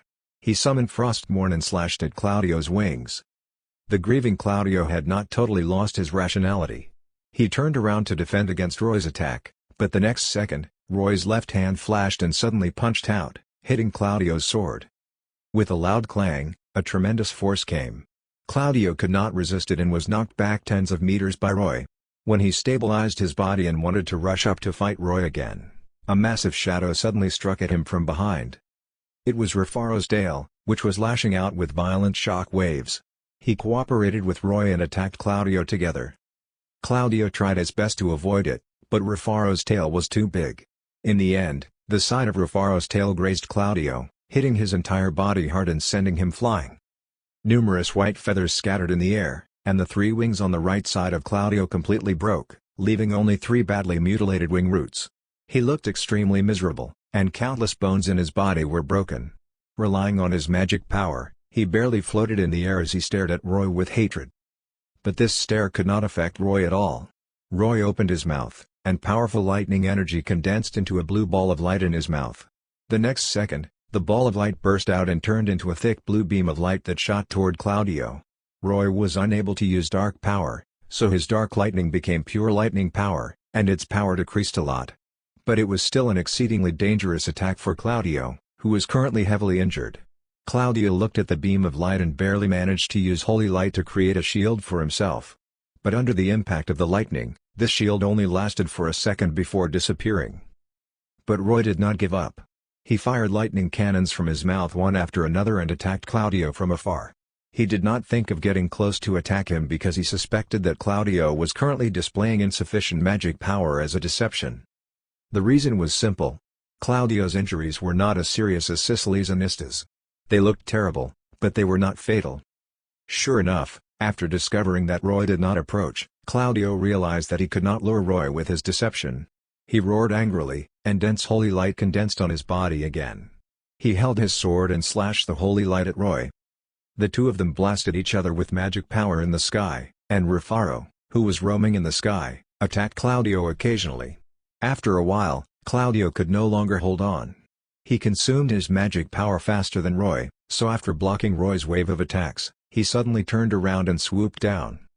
Roy was stunned for a moment before understanding. Claudio was probably trying to attack the gate of heaven he opened, so he spread his wings and immediately dived down after him. In the sky below, the battle was equally tragic. The low-level angels besieging Fat Tiger could not do anything to him. Fat Tiger was born to deal with group battles, and he had thick skin and thick flesh. His 3 heads attacked separately and could cover a large area in front of him. He was guarding above the gate of heaven and would take care of any enemy that wanted to rush forward and attack the gate of heaven. There were not many angels remaining. After repeated attacks, not only did they fail to close the gate of heaven, but Fat Tiger had seized the opportunity to bite many of them to death. Therefore, in their anger, the angels began to attack Fat Tiger. Numerous attacks landed on Fat Tiger, leaving numerous wounds. 2 streams of light fell from the sky one after another. Claudio was determined to close the gate of heaven and leave Roy stranded in heaven, so he did not care about anything else and accelerated with all his might. Roy did not quite understand what Claudio was thinking. Heaven's combat strength was already like this. In this situation, wouldn't it be better to send him out? Why did he have to force him to stay here? Although Roy did not understand, he would stop whatever the enemy wanted to do, so he was also trying his best to speed up and catch up to Claudio. The moment he saw Fat Tiger below, his mind raced as he used the teleport skill. The teleport skill had coordinates bound to Fat Tiger's location. He had been quite a distance behind Claudio, but with a flash of light, he suddenly overtook him and appeared above the gate of heaven in advance. Looking up, Roy could clearly see the despair in the eyes of Claudio, who was swooping down. It seemed to be because Roy had rushed to the gate of heaven earlier than him, causing his plan to fail. But then, this look of despair suddenly turned into determination. Claudio did not stop because Roy overtook him. Instead, he swooped down even more resolutely. Roy's heart skipped a beat as he immediately realized something. At the moment, he did not have much magic power, but he still squeezed out all his magic power and condensed an enormous ice wall above his head, covering the entire gate of heaven. When the ice wall appeared, Claudio erupted with a dazzling holy light. With a determined attitude, he crashed into Roy's ice wall, and then an even more dazzling holy light erupted. He actually used his remaining holy light power to self-destruct. Boom! An immense force came, and the ice wall that Roy condensed instantly shattered. The scorching holy light shone on Roy, who was behind the ice wall, burning his entire body. He roared in pain and continuously consumed his magic power to resist the erosion of the holy light. A few seconds later, the eruption of the holy light finally dimmed. Claudio's figure disappeared, leaving only a golden angel soul floating in the air. Most of Roy's cold winter armor had melted, and a lot of his exposed skin and flesh had also melted. Under the influence of the holy light, even his self-healing ability was as slow as a turtle, making Roy look very miserable. But with Roy's timely reaction, Claudio's self-detonation, which he had sacrificed his life for, failed to achieve the expected effect. The gate of heaven was still there and did not close because of the impact. Although Roy felt relieved, he was still in excruciating pain. Especially now that he could not mobilize the dark power in his body to resist the holy light, the damage caused by it to his body was even more intense. The pain was so terrible that he wanted to vent, so he grabbed Claudio's soul. Now that he was dead, Roy could only torture his soul if he wanted to take revenge on him, the culprit. But after seeing Claudio's soul fall into Roy's hands, the angels near the gate of heaven immediately turned crazy and charged at Roy, wanting to snatch his soul back. Although Roy was injured, he was not someone these low-level angels could deal with, even putting their lives on the line. In his fury, he held Frostmourne and began killing. Fat Tiger, who also felt his anger, cooperated with him and bit the angels ferociously. Countless blood-stained feathers flew in the air. The promotion ritual had actually become a miniature version of the war between angels and demons. Only the victor could survive. After 15 minutes, Roy was panting heavily. The golden blood of the angels stained his body from head to toe. He looked around with a savage expression. But apart from Fat Tiger, no one could look at him. All the low-level angels surrounding him had died at his hands. But for some reason, the dark power in Roy's body still seemed to have not reached its limit and could not erupt. Looking at the angel souls floating around him, Roy took out the soul-attracting flag and collected them all. He did not forget that another throne, Orphina, had left. If he left these angel souls alone, the angels might even be resurrected again. In order to prevent future trouble, Roy naturally had to take them away. After collecting the souls, Roy looked in the direction of Cloud City. Did Orphina desert? That's probably not possible. From the resoluteness of Claudio's self-destruction before, the angels in this heaven are all pretty tough. Roy did not believe that Orphina would desert. Therefore, Roy guessed that something had happened in Cloud City, which was why Orphina left her 3 other comrades during the battle. Should I go and take a look? Roy looked in the direction of the city and thought for a while. He created a bottle of healing potion from the system, raised his head, and gulped it down. After his wounds healed, he called out to Rufaro in the sky through telepathy, flapped his wings, and slowly flew toward Cloud City. Chapter 345 Angel Egg. Looking at the gate of heaven, Roy found that the light of the magic formation was still bright, meaning that there was still some time before it closed. The space that heaven was in was a purgatory space, a kind of subspace. Roy could only enter here after cracking the encryption in the main world. But if the gate of heaven closed, and he wanted to return to the main world from heaven, it would be very troublesome. Why? From the space magic Roy learned, this was probably because the subspace was much less stable than the main world space. In many cases, the difference between a main world and an inner world depended on the stability of the space they were in. Purgatory spaces were a kind of space bubble attached to a main world space, so their stability was naturally much worse. After all, these kinds of space bubbles would sometimes drift away from the main world and sometimes burst, just like real soap bubbles. Roy was an intruder and did not understand the characteristics of the heaven space. If he wanted to open a passage from heaven to return to the main world, he might be sucked into spatial turbulence. If he was lucky, he might end up somewhere unknown. If he was unlucky, he might die from a spatial storm. This was why the angels wanted to close the gate of heaven and leave Roy here. Even if he was powerful enough and could kill all the angels, he might get lost on the way back. In short, angels did everything possible to kill threatening demons. And vice versa, it was the same for demons. Of course, Roy could not let the gate of heaven fail, so he got Fat Tiger to guard here first and then called for Rufaro to lower his altitude.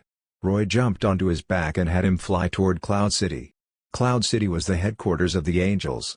The history of this enormous city could probably be traced back to the ancient era of the first dragon. Precisely because of this, the holy light power condensed in this city was extraordinary. While Roy rode Rufaro and gradually flew closer, the repulsion of the holy light was becoming more and more severe. He felt as though he was in 50-degree weather, and his entire body was burning in pain from the scorching sun. If not for the dark power in his body protecting him and resisting the holy light power, Roy did not know whether he would continue to persevere and get closer. Cloud City was a magnificent city built in clouds. At a rough estimation, this city covered at least 30 square kilometers, enough to accommodate nearly 100,000 people. But in fact, there were only a few thousand angels in this city, so it naturally seemed empty. Especially after the battle, almost all the low-level angels had perished. Only less than 100 angels remained in the city now. When the angels saw Rufaro's colossal body approaching, warning bells rang in the city. But strangely, the angels staying behind did not bravely come forward to face them. Instead, they flapped their wings and flew into the city, seemingly wanting to gather their strength to defend. Just as Roy and Rufaro were about to fly into the sky above the city, a golden translucent curtain wall suddenly appeared. This was the holy light of Cloud City. It was so massive that it wrapped the entire city in a sphere and blocked Roy and Rufaro's approach. The barrier was extremely powerful. Roy reached out to touch the curtain wall, but the strong holy light on it burned him. Unwilling, Roy and Rufaro bombarded the barrier, wanting to destroy it. However, this barrier could be said to be the final resistance of Heaven's Cloud City. When it was established, it was built using the demon army attacking Heaven as the imaginary enemy. It could be said that this was a barrier that could withstand the simultaneous attacks of dozens of demon lords. How could Roy alone blow it open?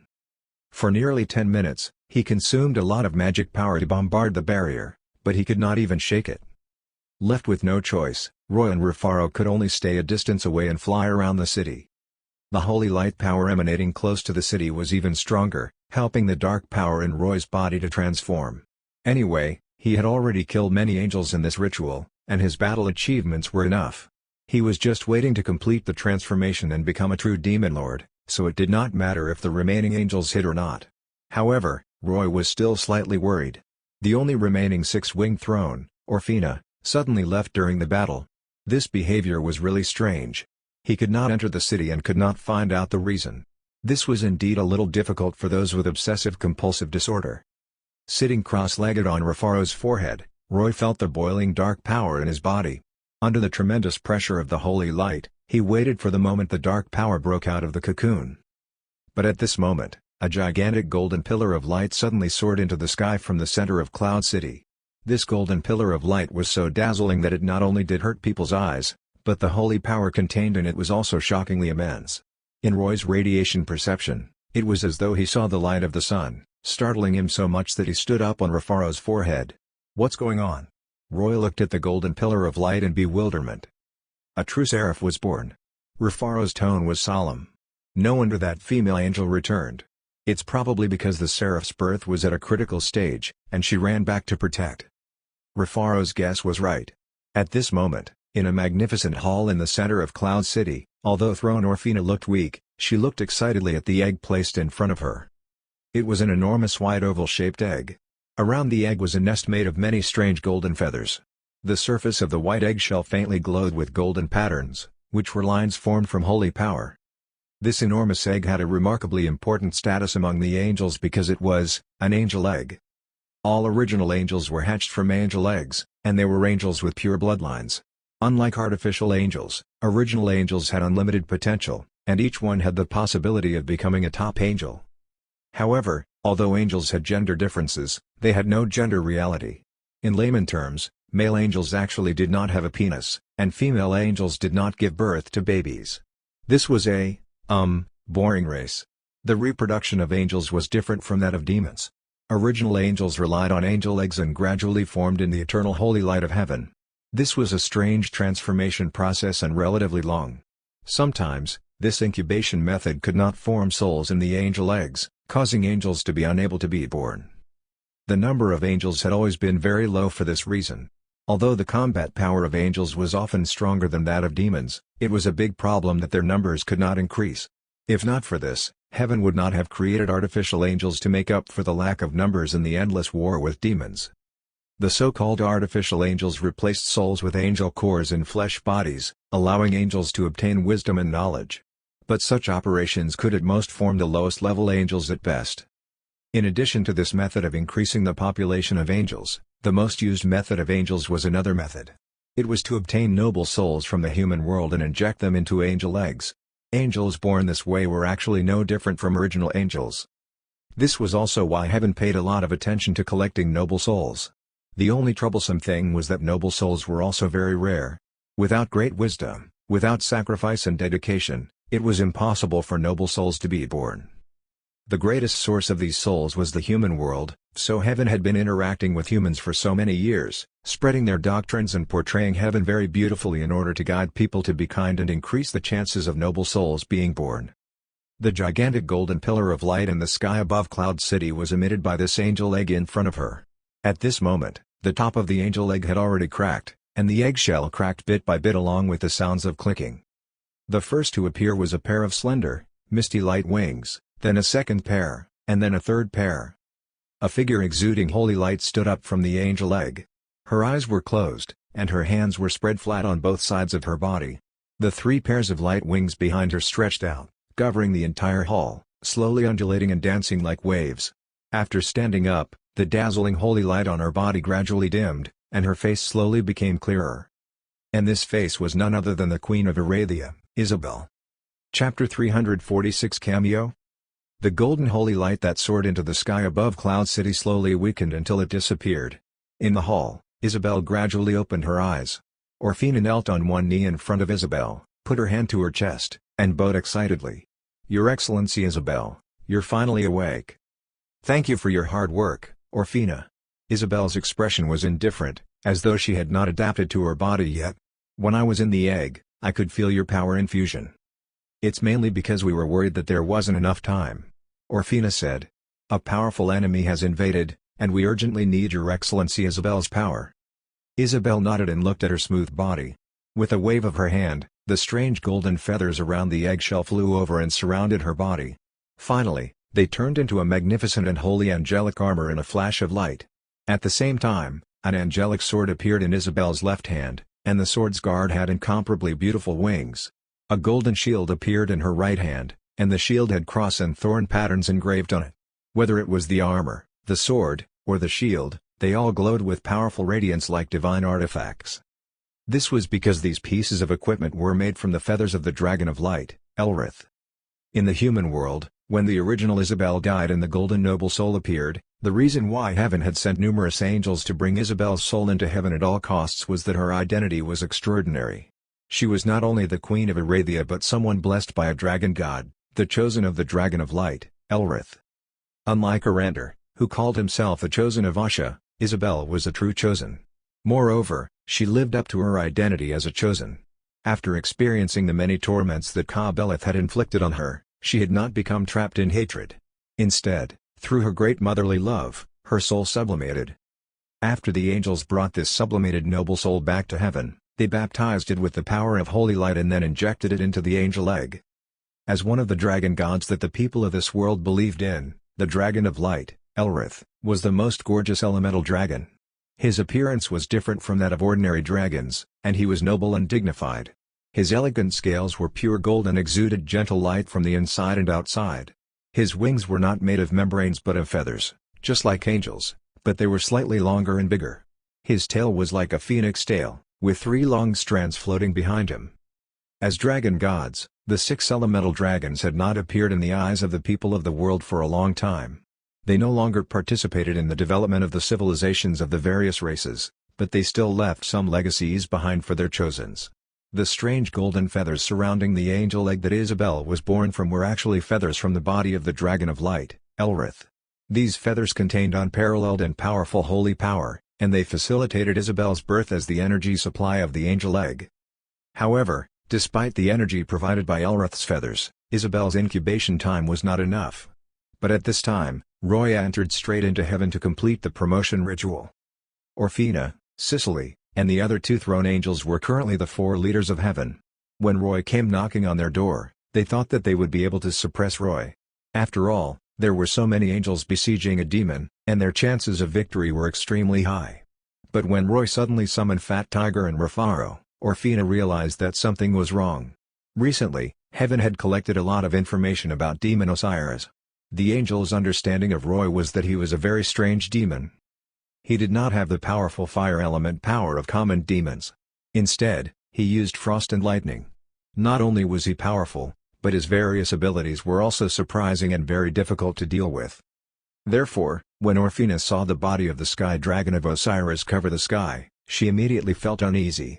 After discussing with Sicily and the others, she left the battlefield and returned to Cloud City to infuse her power into the angel egg to accelerate Isabel's incubation. Their original intention was that the other three were in charge of stalling Roy and contending with him as much as possible. The final decision was to wait until after Isabel was born to use her mighty strength to kill Roy utterly. However, the plan could not keep up with the changes. They had underestimated the changes brought about by the Sky Dragon of Osiris.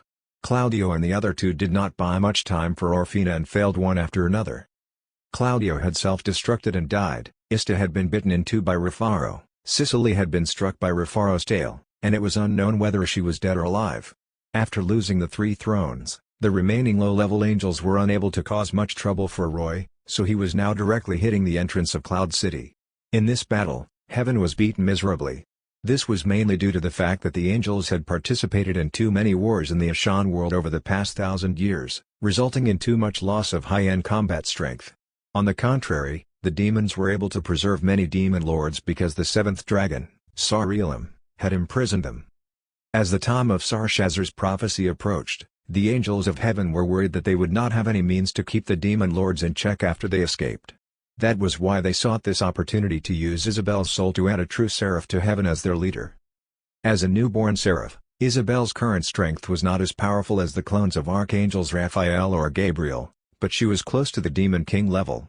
It would be easy to deal with demon lords. As long as Isabel could kill Roy, Orphina might be able to retrieve some of the angel souls from Roy and resurrect them to restore heaven's combat strength. In short, heaven was now betting on Isabel. When transmitting power to the angel egg, Orphina transmitted the situation facing heaven along with her memories, so there was no need for her to explain. Isabel already knew, so after being fully armed, she slowly floated up, and the golden wings behind her flapped as she flew out of the hall. Orphina forced herself to fly up and followed behind Isabel. When the two of them flew out of the hall, the remaining angels guarding it gathered and followed closely behind them. These low-level angels were suppressing the excitement in their hearts. They were proud as they looked at the light wings behind Isabel with worship in their eyes. They knew that these were holy wings that could only be possessed after completely turning into holy light. After so many years, a true seraph finally appeared in heaven again. If you were not an angel, you would not understand the meaning behind this.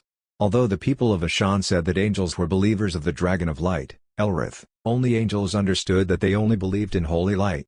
Elrith was the Dragon of Light, one of the elemental dragon gods in this world and an incarnation of holy light. But no matter what, he was still a dragon and not the same species as angels.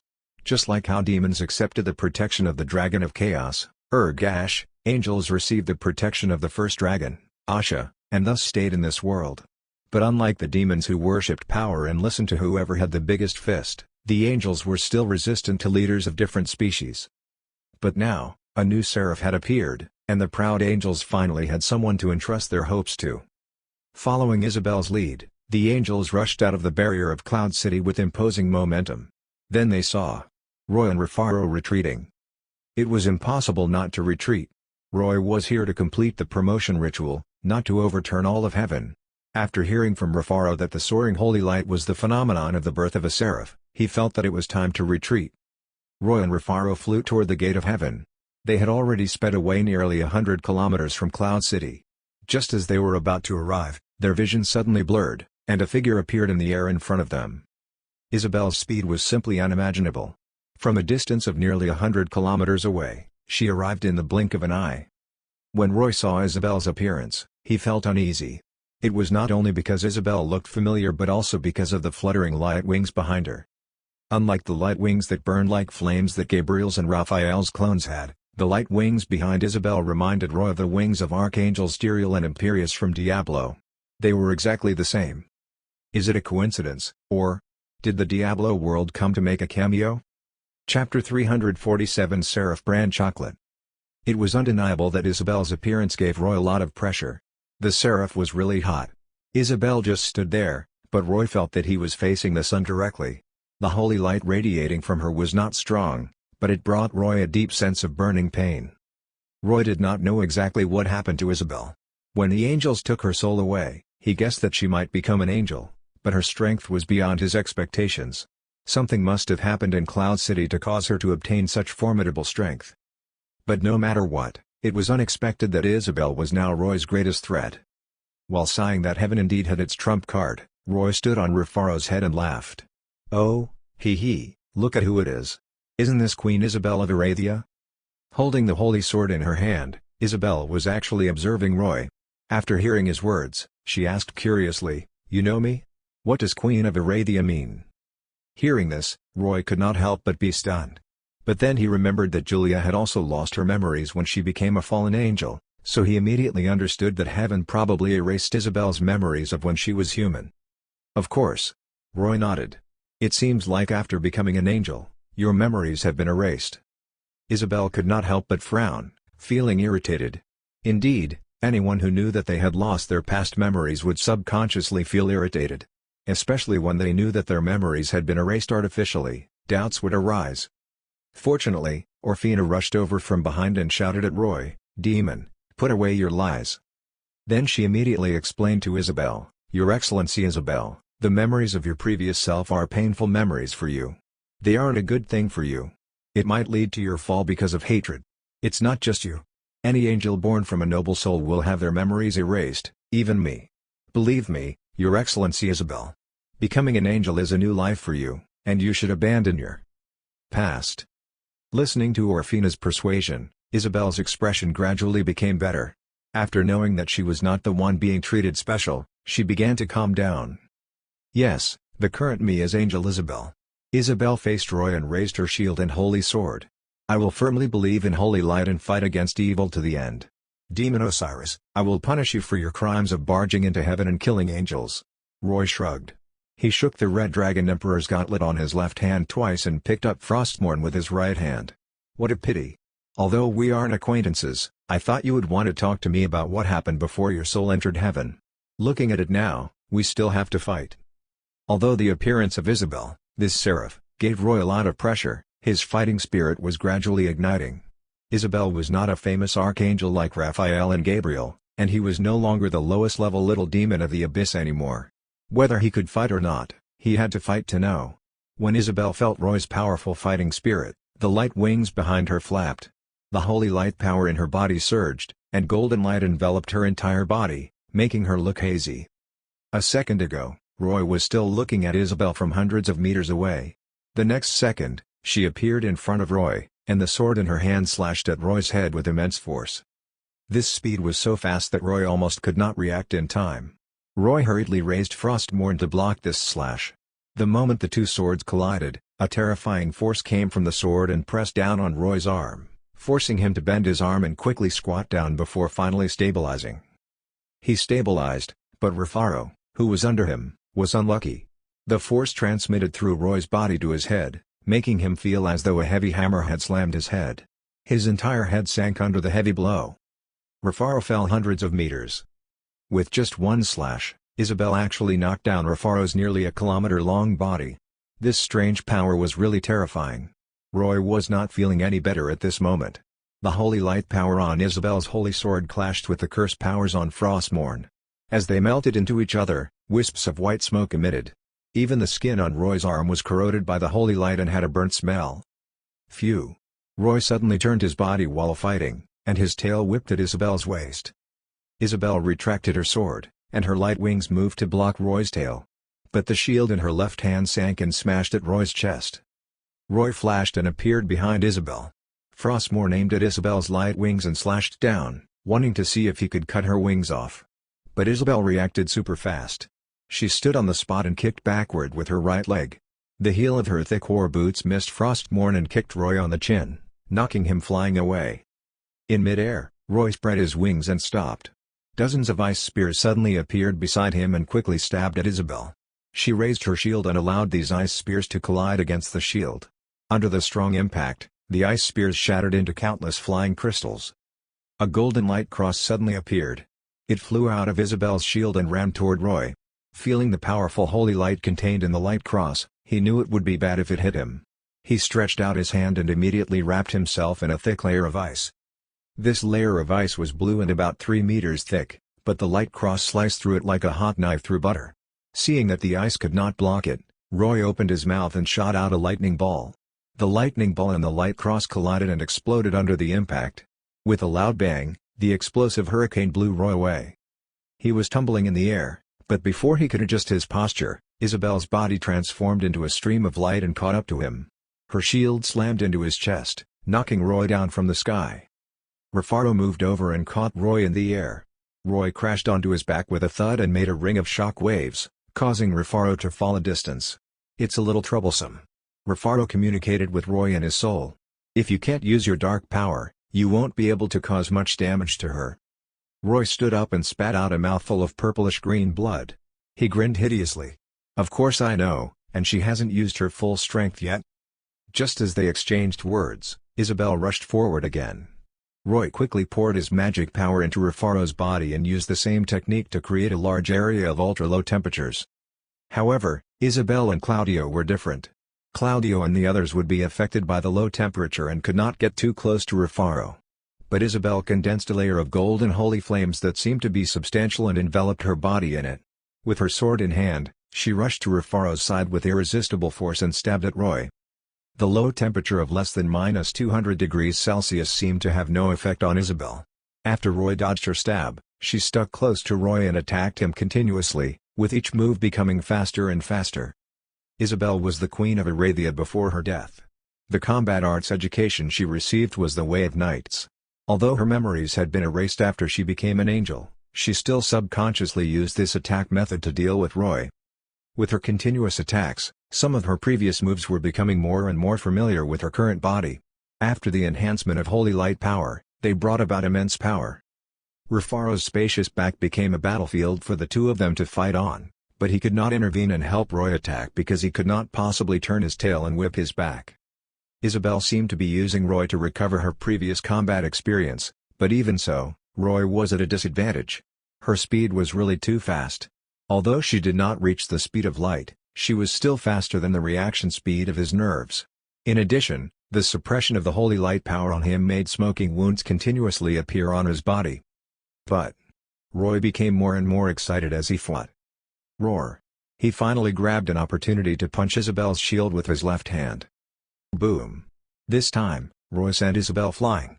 Although he was being beaten earlier, he had been using the Red Dragon Emperor's Gauntlet to stack his strength. Myriad lightning. While Isabel was sent flying, Roy poured an enormous amount of magic power into Rufaro and activated Myriad lightning again. In the clear sky, countless bolts of lightning suddenly erupted, falling around Rufaro at the same time. Thousands of lightning snakes danced in the sky, so dense that they were terrifying.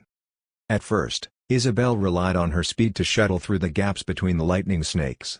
But there were too many, and she could not avoid them all. Just as she was about to reach Rufaro, she was finally struck by lightning. Under the protection of her holy light, the lightning did not cause much damage to her, but during the short stagnation that occurred when the lightning struck her, Rufaro captured her figure and locked onto her. Transfiguration beam. Roy inserted his tail into Rufaro's back, and through the body transmission, a purple light burst out from Rufaro's body. Isabel was too close at this moment. She did not even have the chance to dodge before the transfiguration beam directly enveloped her. With a puff, Isabel turned into a piece of Seraph brand chocolate. Chapter 348 Second Form. Demon Lord Roy. In Roy's setting, he could transmit any form of power to the Sky Dragon of Osiris and then have it amplify it, which naturally included his transfiguration beam. Roy had always used the transfiguration beam as one of his trump cards because he could force even enemies stronger than him to transform for a second. In intense battles, He could do too many things in a second. Almost at the moment when the transfiguration beam burst out from Rufaro, Roy flashed. The moment Isabel turned into chocolate, Roy came to her side and grabbed this enormous piece of chocolate. Then with a burst of strength, Roy directly broke the parts of the chocolate formed from Isabel's light wings. Of course, Roy did not dare to eat this piece of chocolate. He knew that the light wings of Seraphim could be regarded as a manifestation of their holy light power. These light wings were actually a formidable mass of holy light power. To dark attribute demons, this was undoubtedly poison, and eating it would cause a stomachache. After breaking off these wings, Roy immediately flew back. The next second, Isabel changed back. But before she could react to what had happened, she suddenly felt her body lose balance and fell straight down. After falling for dozens of meters, Isabel reacted and used her magic power to float again and maintain her balance. Then she turned around and saw the missing parts of the wings on her back. "Your Excellency Isabel?" Orfina and the other angels watching from afar also saw this and could not help but exclaim. They did not intervene in the battle between Isabel and Roy, so they saw the scene of Isabel turning into chocolate. But they could not understand what had happened at all. How did Demon Osiris suddenly take away half of all of Her Excellency Isabel's wings? They found it unbelievable. "Don't panic," Isabel replied after hearing the shots of Orfina and the others. The power of holy light surged in her body, and the missing halves of her light wings slowly extended out. The halves of the light wings in Roy's hand, which had also changed back, began to transform slowly into a golden light ball, emitting strong holy light power and burning Roy's hand until it was sizzling. "Is it effective?" Roy asked Rufaro while enduring the burning pain of the holy light. "Effective?" The gigantic electronic eye on Rufaro's forehead was observing Isabel. "The energy in her body has decreased a lot." This was equivalent to Roy taking a considerable amount of holy light power from Isabel. Although the light wings on Isabel's back had recovered, the snatched power was in Roy's hands and could not return. Roy had not thought about taking the opportunity to kill Isabel while she was chocolate at all. With the recovery ability of Seraphim, she was not someone he could solve with a single sword pierce, so he chose to deprive her of her energy. With a wave of his hand, Roy stored the light ball of holy power into the system space, and the system immediately marked its name. Holy Light Seed. As expected. Seeing that the system recognized this light ball, Roy felt relieved. When he obtained the 2 fire seeds from Ka-Beleth's treasury, he realized that powerful and pure energy could transform into seeds of power as long as he found an effective way to store them. And the system space was probably the best storage box. With this holy light seed, Roy could easily create he probably could not create an angel, but it should not be a problem to create a paladin in an instant.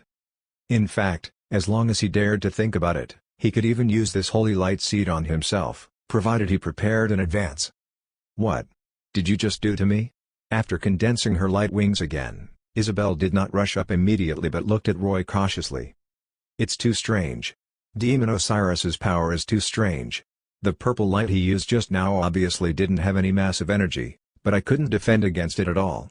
At the moment the purple light hit her, although her consciousness was still clear, she found that her body had forcibly changed its nature.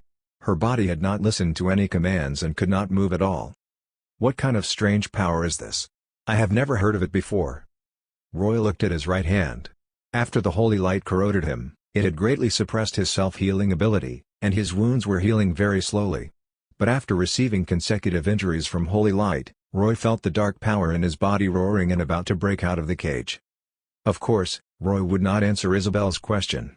He only grinned sinisterly and said, "I'm a demon. Is it strange for me to have some unique powers? If you want to understand, why don't you try a few more times?" Hearing Roy's words, Isabel knew that she could not ask anything, but she had to say that the impact of the transfiguration beam made it difficult for her. She did not know if he would use the strange purple light again, so she did not dare to fight in close combat again. After thinking about it, she hung the shield in her left hand behind her and held the holy sword upright with both hands in front of her. Seeing her actions, Roy was shocked. Without even thinking, he immediately ordered Rufaro to take action. Rufaro opened his mouth and launched another sonic destruction cannon. Roy extended his finger at the same time and shot a bolt of lightning at Isabel. However, in the face of the immense shock wave and dazzling lightning, Isabel did not change her stance. A golden shield of light appeared around her body and completely blocked the incoming shockwave and lightning. Not even a ripple appeared. This was the strongest defensive spell of Holy Light magic, Holy Shield. A holy shield released by a seraph could almost be regarded as invincible. Under the protection of the shield, Isabel concentrated on releasing her ultimate move, intending to slay Demon Osiris in one fell swoop. The light wings behind her instantly enlarged by tens of times, covering the sky and the sun and spreading to the high heavens. The wings gently flapping like seaweed slowly surrounded Roy and Rufaro from both sides. Rufaro moved around, wanting to escape the range of the light wings, but no matter where he went, the light wings surrounding him blocked him. What the hell? Rufaro cursed angrily. Roy realized that something was wrong. He spread his wings and wanted to escape alone, but after not flying far away, threads of the light wings entangled him. Two light wings that covered the sky intertwined into an enormous net of light. Not only did they entangle Rufaro's colossal body, but even Roy could not escape. As for Isabel, who was controlling all of this, she was still holding her sword with both hands and continuously releasing holy light power. Wrath of Elrith. Isabel suddenly opened her eyes, and endless holy light power bloomed, illuminating the entire sky. Powerful holy power surged forward along the threads of the light wings and reached the ends where Roy and Rufaro were. The next second, Roy, who was still trying to break free, felt a burst of intense pain that could drive him crazy. It was as though someone had thrown him into the sun, and endless light and heat enveloped his body. The first thing that disintegrated was the cold winter armor on his body. It was not burned but evaporated. After the armor evaporated, his skin followed closely after and instantly withered and shriveled. Then muscles, bones, and all the moisture in his cells began to evaporate at the same time. Even though Roy was desperately squeezing all the magic power in his body to resist, he could not stop this evaporation, and even his magic power was beginning to evaporate. "I'm going to die." This thought flashed across Roy's mind as he realized that Isabel's skill was an exceedingly powerful purification skill. But the more purifying it was, the more terrifying the damage to his demon body. Roy wanted to escape this purification cage, but Isabel's light wings tightly bound him, and he could not even turn into lightning to break free. He also tried teleporting to Fat Tiger, but every time he mobilized magic power, the power of the holy light would offset and evaporate it, making it impossible for him to activate his ability. Rufaro's situation was not much better. The light wings were entangling him and also melting and evaporating his colossal dragon body. Although he did not feel pain, he could not escape from the entanglement of the light wings and free himself to save Roy. Fat Tiger realized that Roy's situation was not good, so he flew high into the sky and wanted to activate the taunt skill. But at this moment, Orphina moved with the other angels. They quickly descended, blocked Fat Tiger's path, and attacked him. Fat Tiger barked anxiously, but he could not break out of Orphina's defensive line at all. If he did not do anything else, it would really be over. Fuck. Fuck. Roy was going crazy with pain and anxiousness. The dark power in his body was always so close. It wanted to break through but was unable to break through. It was just like he was constipated. The more he wanted to push, the more he could not push it out. Roy could not help but rain curses. "Give up." Isabel's eyes glowed with golden light as she looked straight at Roy. "This is the power of the Dragon of Light, Elrith. You can't resist it." "Fuck you, Elrith." Roy cursed as he felt the magic power in his body becoming more and more exhausted. He made up his mind. Since he was going to die anyway, it did not matter if he failed. He took out the holy light seed he had just obtained from the system's space. The dark power in his body did not have enough pressure? Then he might as well add more. He would either succeed or die. With the mentality of cutting off all means, Roy opened his mouth and swallowed the holy light seed. The holy light seed burned Roy's mouth, all along the way through his esophagus, and entered his stomach. Then the power of the holy light seed erupted in his stomach. Roar. Roy raised his head and roared in pain. Golden holy light even spread out from his mouth. Coupled with the light wings entangling his body, it was like a scene of a demon being executed. "You're really courting death." Isabel saw his actions and could not help but shake her head. At this time, how could he dare to swallow the holy light seed? Did he feel that he was not being purified fast enough? However, the next second, Isabel's eyes suddenly widened. Because in her perception, a mighty dark power suddenly erupted from Roy's body. Roy's entire body suddenly turned into an incomparably thick black cocoon. The threads of Isabel's light wings were directly severed. Half light and half darkness, this huge black cocoon floated in the air and faced Isabel, who was emitting light. "How is this possible?" Isabel cried out in shock. She naturally understood what was going on. There was only one explanation for this sudden change.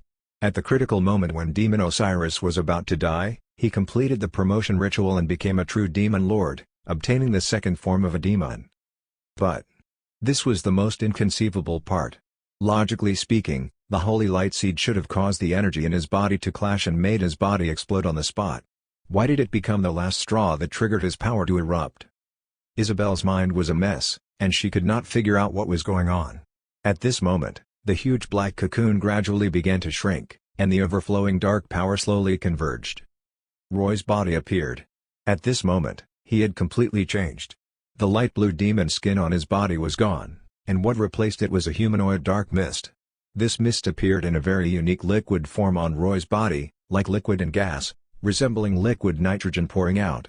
As it flowed slowly, it would shrink back every time it wanted to escape, causing Roy's body to appear ethereal. The most ridiculous thing was that the fluid-like black mist made cracking sounds like ice moving around. Countless fine ice crystals appeared around him. These ice crystals were frozen water molecules in the air. Because they were too small, they quickly dissipated after forming, leaving only a flash of cold light. Roy's whole person was a mass of darkness and seemed to have some indescribable senses. Behind him, a pair of similarly ethereal dark wings stood in a V shape, and it was barely possible to see the shape of the former demon wings. Strands of electric light flashed across his wings as though they were reforming his body, and the tail that was bending and wiggling behind him looked longer than before. Just like the flame transformation of Ka-Beleth, this was the transformation of the new demon Lord Roy. Chapter 349 Glimmering Dawn? Ah! The moment the transformation finished, Roy could not help but roar in pleasure. His loud voice reverberated in the air, and he was unable to calm down for a long time. Aha! Rufaro also shouted excitedly in the sky, celebrating his master becoming a demon lord. The powerful dark aura not only spread in heaven, but it also spread through the gate of heaven. At this moment, Inner Hekel, Julia, Bunaya, and many other demons, who were waiting for the ritual to finish, felt the aura come from the gate of heaven and could not help but roar at the gate of heaven. Not far away from Roy, Isabelle looked at him solemnly. Behind her, Orphina and the angels could not help but tighten their grips on their weapons nervously, as though they were facing a formidable enemy. "Is he a pure dark element demon?" Orphina asked Isabelle in a low voice. "Not really." Isabelle shook her head and replied in a low voice. "At least, I've never seen such a demon in my memories." It was no wonder that Orphina and Isabelle were so nervous. Roy's demon lord form had exceeded their understanding. In the millions of years of fighting with demons, heaven had a rather deep understanding of them. If angels belonged to light element creatures, then demons were definitely dark element creatures. But regardless of whether they were angels or demons, they could use the power of other elements. For example, among angels, there were those who fused flames or lightning into light elements to fight, and it was the same for demons.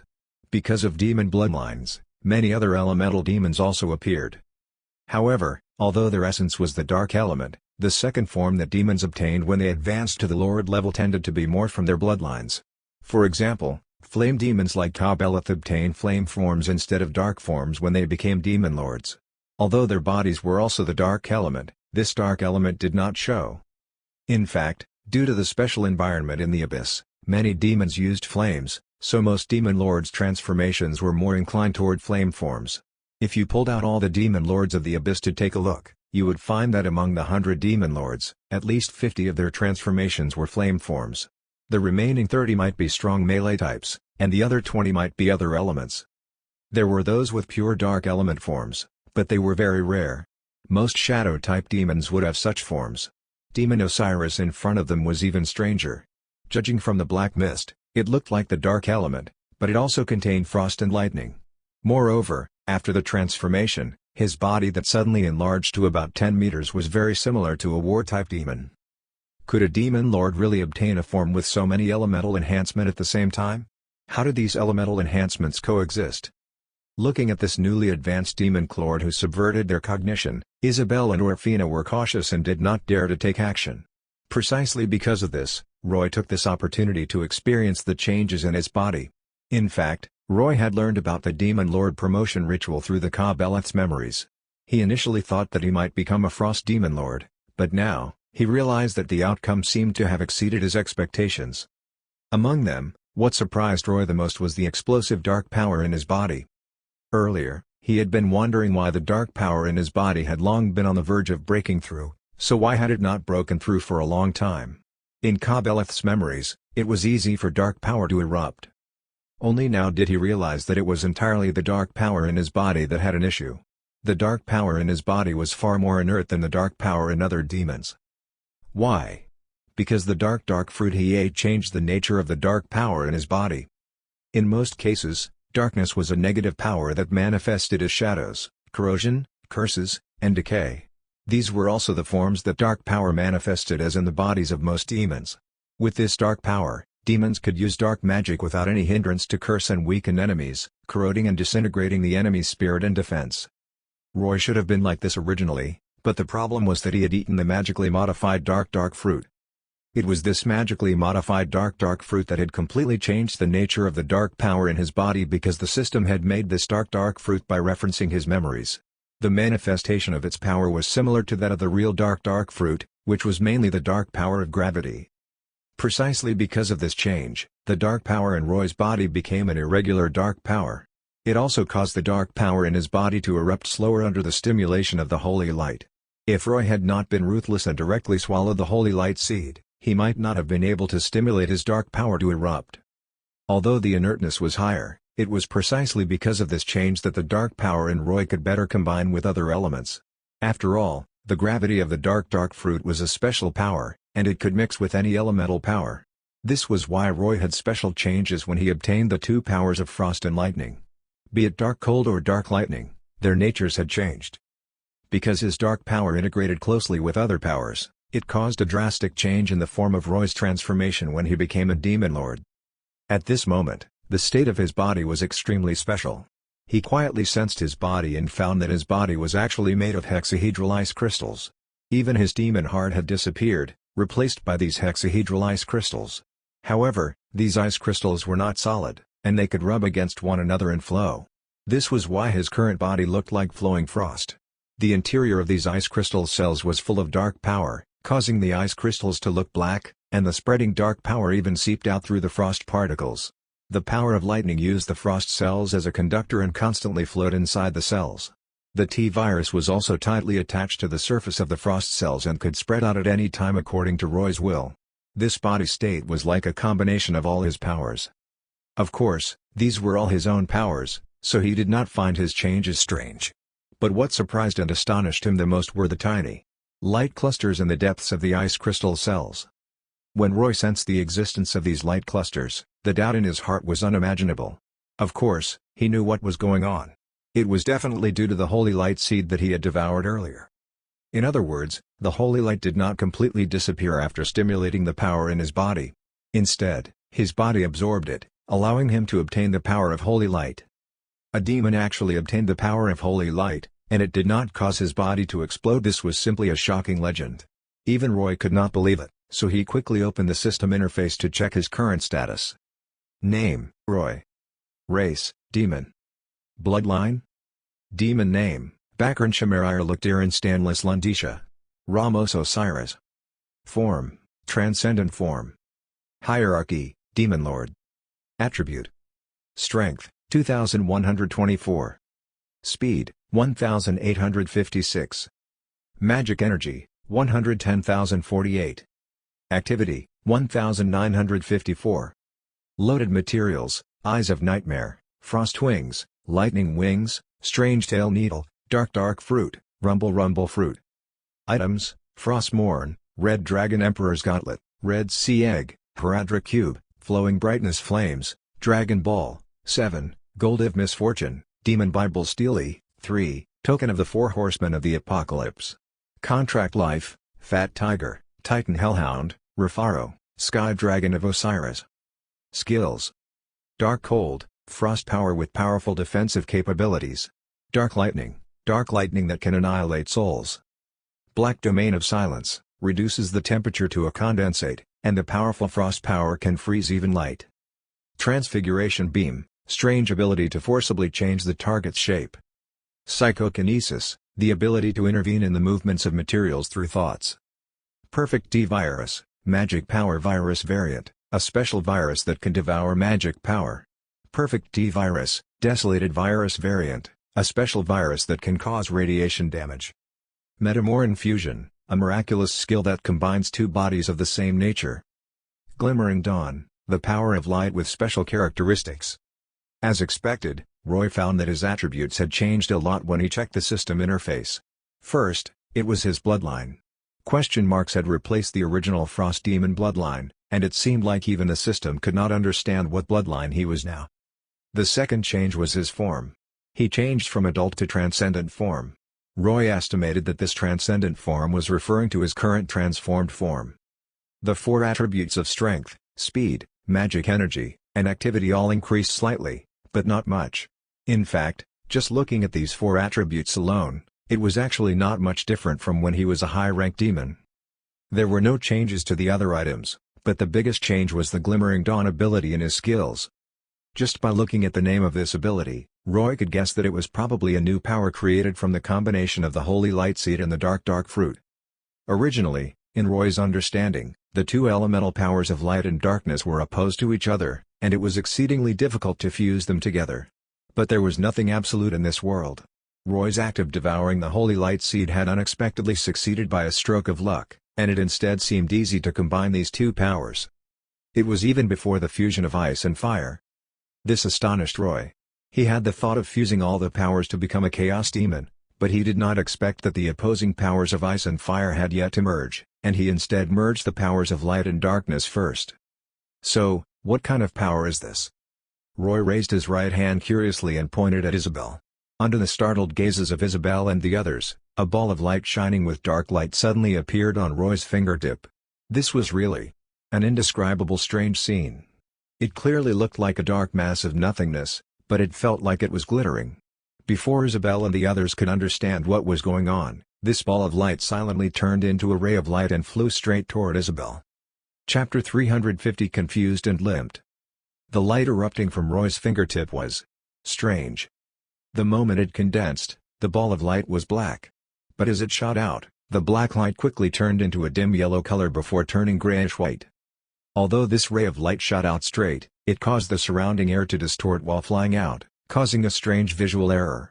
In the eyes of Isabel and Orfina, they felt that this ray of light was advancing like a snake. Isabel's intuition told her that they could not touch this ray of light head-on, so she and Orfina immediately dodged it. But the speed of the light was fast. As soon as they dodged, the other angels whose vision was blocked in the rear had no time to react. A two-winged angel wearing armor was astonished and confused as this snaking light hit him. The next moment, the two-winged angel let out a tragic cry. The moment the light hit him, the holy light surrounding this two-winged angel was like a piece of paper that could not resist the ray of light that Roy shot out. After being hit, his entire body produced an indescribable distortion. His left arm quickly twisted to the right from his shoulder blade, while his right arm twisted to the left. His head, limbs, and even wings also rapidly twisted in different directions. This was the effect that occurred locally, and then his entire body produced an overall distortion effect, causing this two-winged angel to turn into a lump of crazy distortions in merely 3 seconds. This distortion was not limited to his body. The distortion even affected the air around him, the armor on him, and the angelic sword and shield falling from his hands. They turned into a ball of twisted steel that stuck to the lump. This strange phenomenon was as though a chaotic distortion force field had appeared around the two-winged angel after being hit by Roy's light, and the resulting distortion force directly devoured the two-winged angel. The screams of the two-winged angel were only at the beginning. Toward the end, he could not even scream. All the bones in his body shattered, and all his muscles ripped apart. Without looking at him, you could not imagine that the muscles and bones of a humanoid angel could be twisted in so many unbelievable angles. Even Roy was shocked when he saw this scene. Just by looking at the attribute of the Glimmering Dawn ability, he could not imagine that it would have this effect. He had just shot it because he wanted to test this ability, but he did not expect it to be so strange. The two-winged angel died, and his soul floated out. However, his distorted body continued to collapse and shrink, as though an immense force was squeezing him. Finally, 100 kilograms of flesh turned into an inexplicable lump of meat that was not even the size of a fist. Interspersed inside were armor and metal. The density became usually high, and it directly fell from the sky. Isabel and Orfina were both stunned. It was not that they had not seen their compatriots die in the war with demons, but it was the first time they had seen such a tragic and strange way of dying. What surprised Isabel and the others the most was that the holy light in the two-winged angel did not display the effect it should have. It had to be known that holy light was a very special power. It was singular but pure and full of vitality. The power of holy light had powerful resistance to almost all elemental powers, which was the commonly known magic defense effect, especially against dark power. The light ray shot by Demon Osiris just now clearly contained dark power, but this dark power did not have an overwhelming superiority. Logically speaking, the two-winged angels should have been able to resist for 1 or 2 seconds, but why did his holy light not activate the slightest resistance after he was hit? Roy understood what was going on. Glimmering Dawn, to put it bluntly, was a special power obtained from the fusion of light and darkness. Just like how holy light used light as a medium to carry holy power, the ray of light that Roy shot out just now used light to carry dark power. Under normal circumstances, this was impossible. Light and darkness were opposites, and the two would neutralize and eliminate each other. The so-called dark power was actually just a general term. In fact, it had many manifestations. Curses, corrosion, bad luck, and even death fell under the category of dark power. It was actually the combination of all negative powers, and these negative powers could not be carried by positive light energy. However, Roy's dark power had a completely different manifestation because the dark fruit he ate back then had transformed it, and its manifestation had become another very special form power. Or, more specifically, gravity. This change had caused Roy to be unable to use the power of curses like ordinary demons. But to demons, the power of curses was an indispensable fighting method, so he had no choice but to turn Frostmourne into a sort of cursing to make up for his lack of negative attacks. However, despite not being able to use curses normally, Roy's dark power also had its unique features. It mixed with ice power and changed the physical properties of his frost to make it more resilient. Mixing with lightning had greatly increased the destructive power of his lightning on souls. Now, another special aspect of his dark power was displayed. It could be carried by the medium of light and obtained a powerful distortion effect. In fact, Roy could simply use the power of the dark fruit to achieve this gravity. But at that time, he used his body as a carrier and the end of his limbs as the attack endpoints. Now that light could carry it, the benefit was the increase in range and attack speed. This meant that Roy could finally throw the gravity field away. But this benefit was not the greatest. The greatest benefit was that after adding light energy as a medium, creatures like angels who used holy light could no longer resist his attacks. It was like light energy becoming a traitor and leading the way. When Roy attacked the angel, the light energy led the charge, causing the holy light in his body to be unable to distinguish the difference and produce defensive effects, allowing the dark power to invade successfully. In other words, for creatures such as angels, as long as Roy used the Glimmering Dawn ability, his magic could have the effect of ignoring magic defense. After realizing this, Roy's interest immediately increased because he suddenly thought about it in reverse. What if I attack a demon? Will it then become dark power leading the way? Then what kind of effect will the light energy contained in it display when attacking a demon? This unknown effect is worth trying. Just as Roy was thinking this, Isabel and Orfina finally came back to their senses. Orfina looked at him in horror and shouted, what did you just do? Make a guess. Roy smiled at Orfina. He was now in a mist-like state. This smile drew an arc of blankness in the mist, making him look exceptionally strange. Damn it. I didn't expect you to break through and enter the true name liberation state. Orfina clenched the angelic staff in her hand tightly and said to Isabel beside her, Your Excellency Isabel, we absolutely can't let him leave. Such a demon will become a big threat to heaven. I know. Isabel took a deep breath and raised the angelic sword in her hand again. Powerful holy light burst out. The angel wings on her back became incomparably huge once more. The floating threads of light intertwined into a gigantic net of light again and pressed toward Roy from all around. This move again. Roy's heart tightened. He did not dare to be careless and immediately put to use what he just learned. He used the power of Glimmering Dawn to create an enormous protective shield around his body. As the dim yellow light turned into grayish-white, this enormous grayish-white light sphere enveloped Roy. His body was indescribably ethereal currently. After this grayish-white light sphere covered him, the space around him became distorted and a total mess. When Isabel's light net enveloped him, this destruction force field effect naturally affected it. When any of the golden light touched his protective shield, it immediately dimmed and then became ethereal, unable to catch him at all. Roy guessed right. Since the Glimmering Dawn ability could ignore magic defense when attacking angels, it would also produce stronger defense when defending against holy light attacks. This resistance was much more effective than purely using dark power to resist. At this moment, under the effect of the protective shield, Roy seemed to have become an elusive existence. Isabel tried to capture him repeatedly, but as soon as the light net touched the protective shield, the distortion effect would make it slide away. No matter how much she increased the output of holy light power, she could not produce the desired effect. Realizing that this would not work, Isabel decisively charged with her sword. As her light wings surrounded Roy, she rushed in front of him, raised her sword, and stabbed it at his protective shield with dazzling holy light. However, facing Isabel's attack, Roy did one thing. He circulated the protective shield around him. The moment Isabel's sword tip pierced into the protective shield, she immediately felt waves of incomparably chaotic and immense distortion force coming from her sword. These disorderly distortion forces continuously acted on her sword from all directions.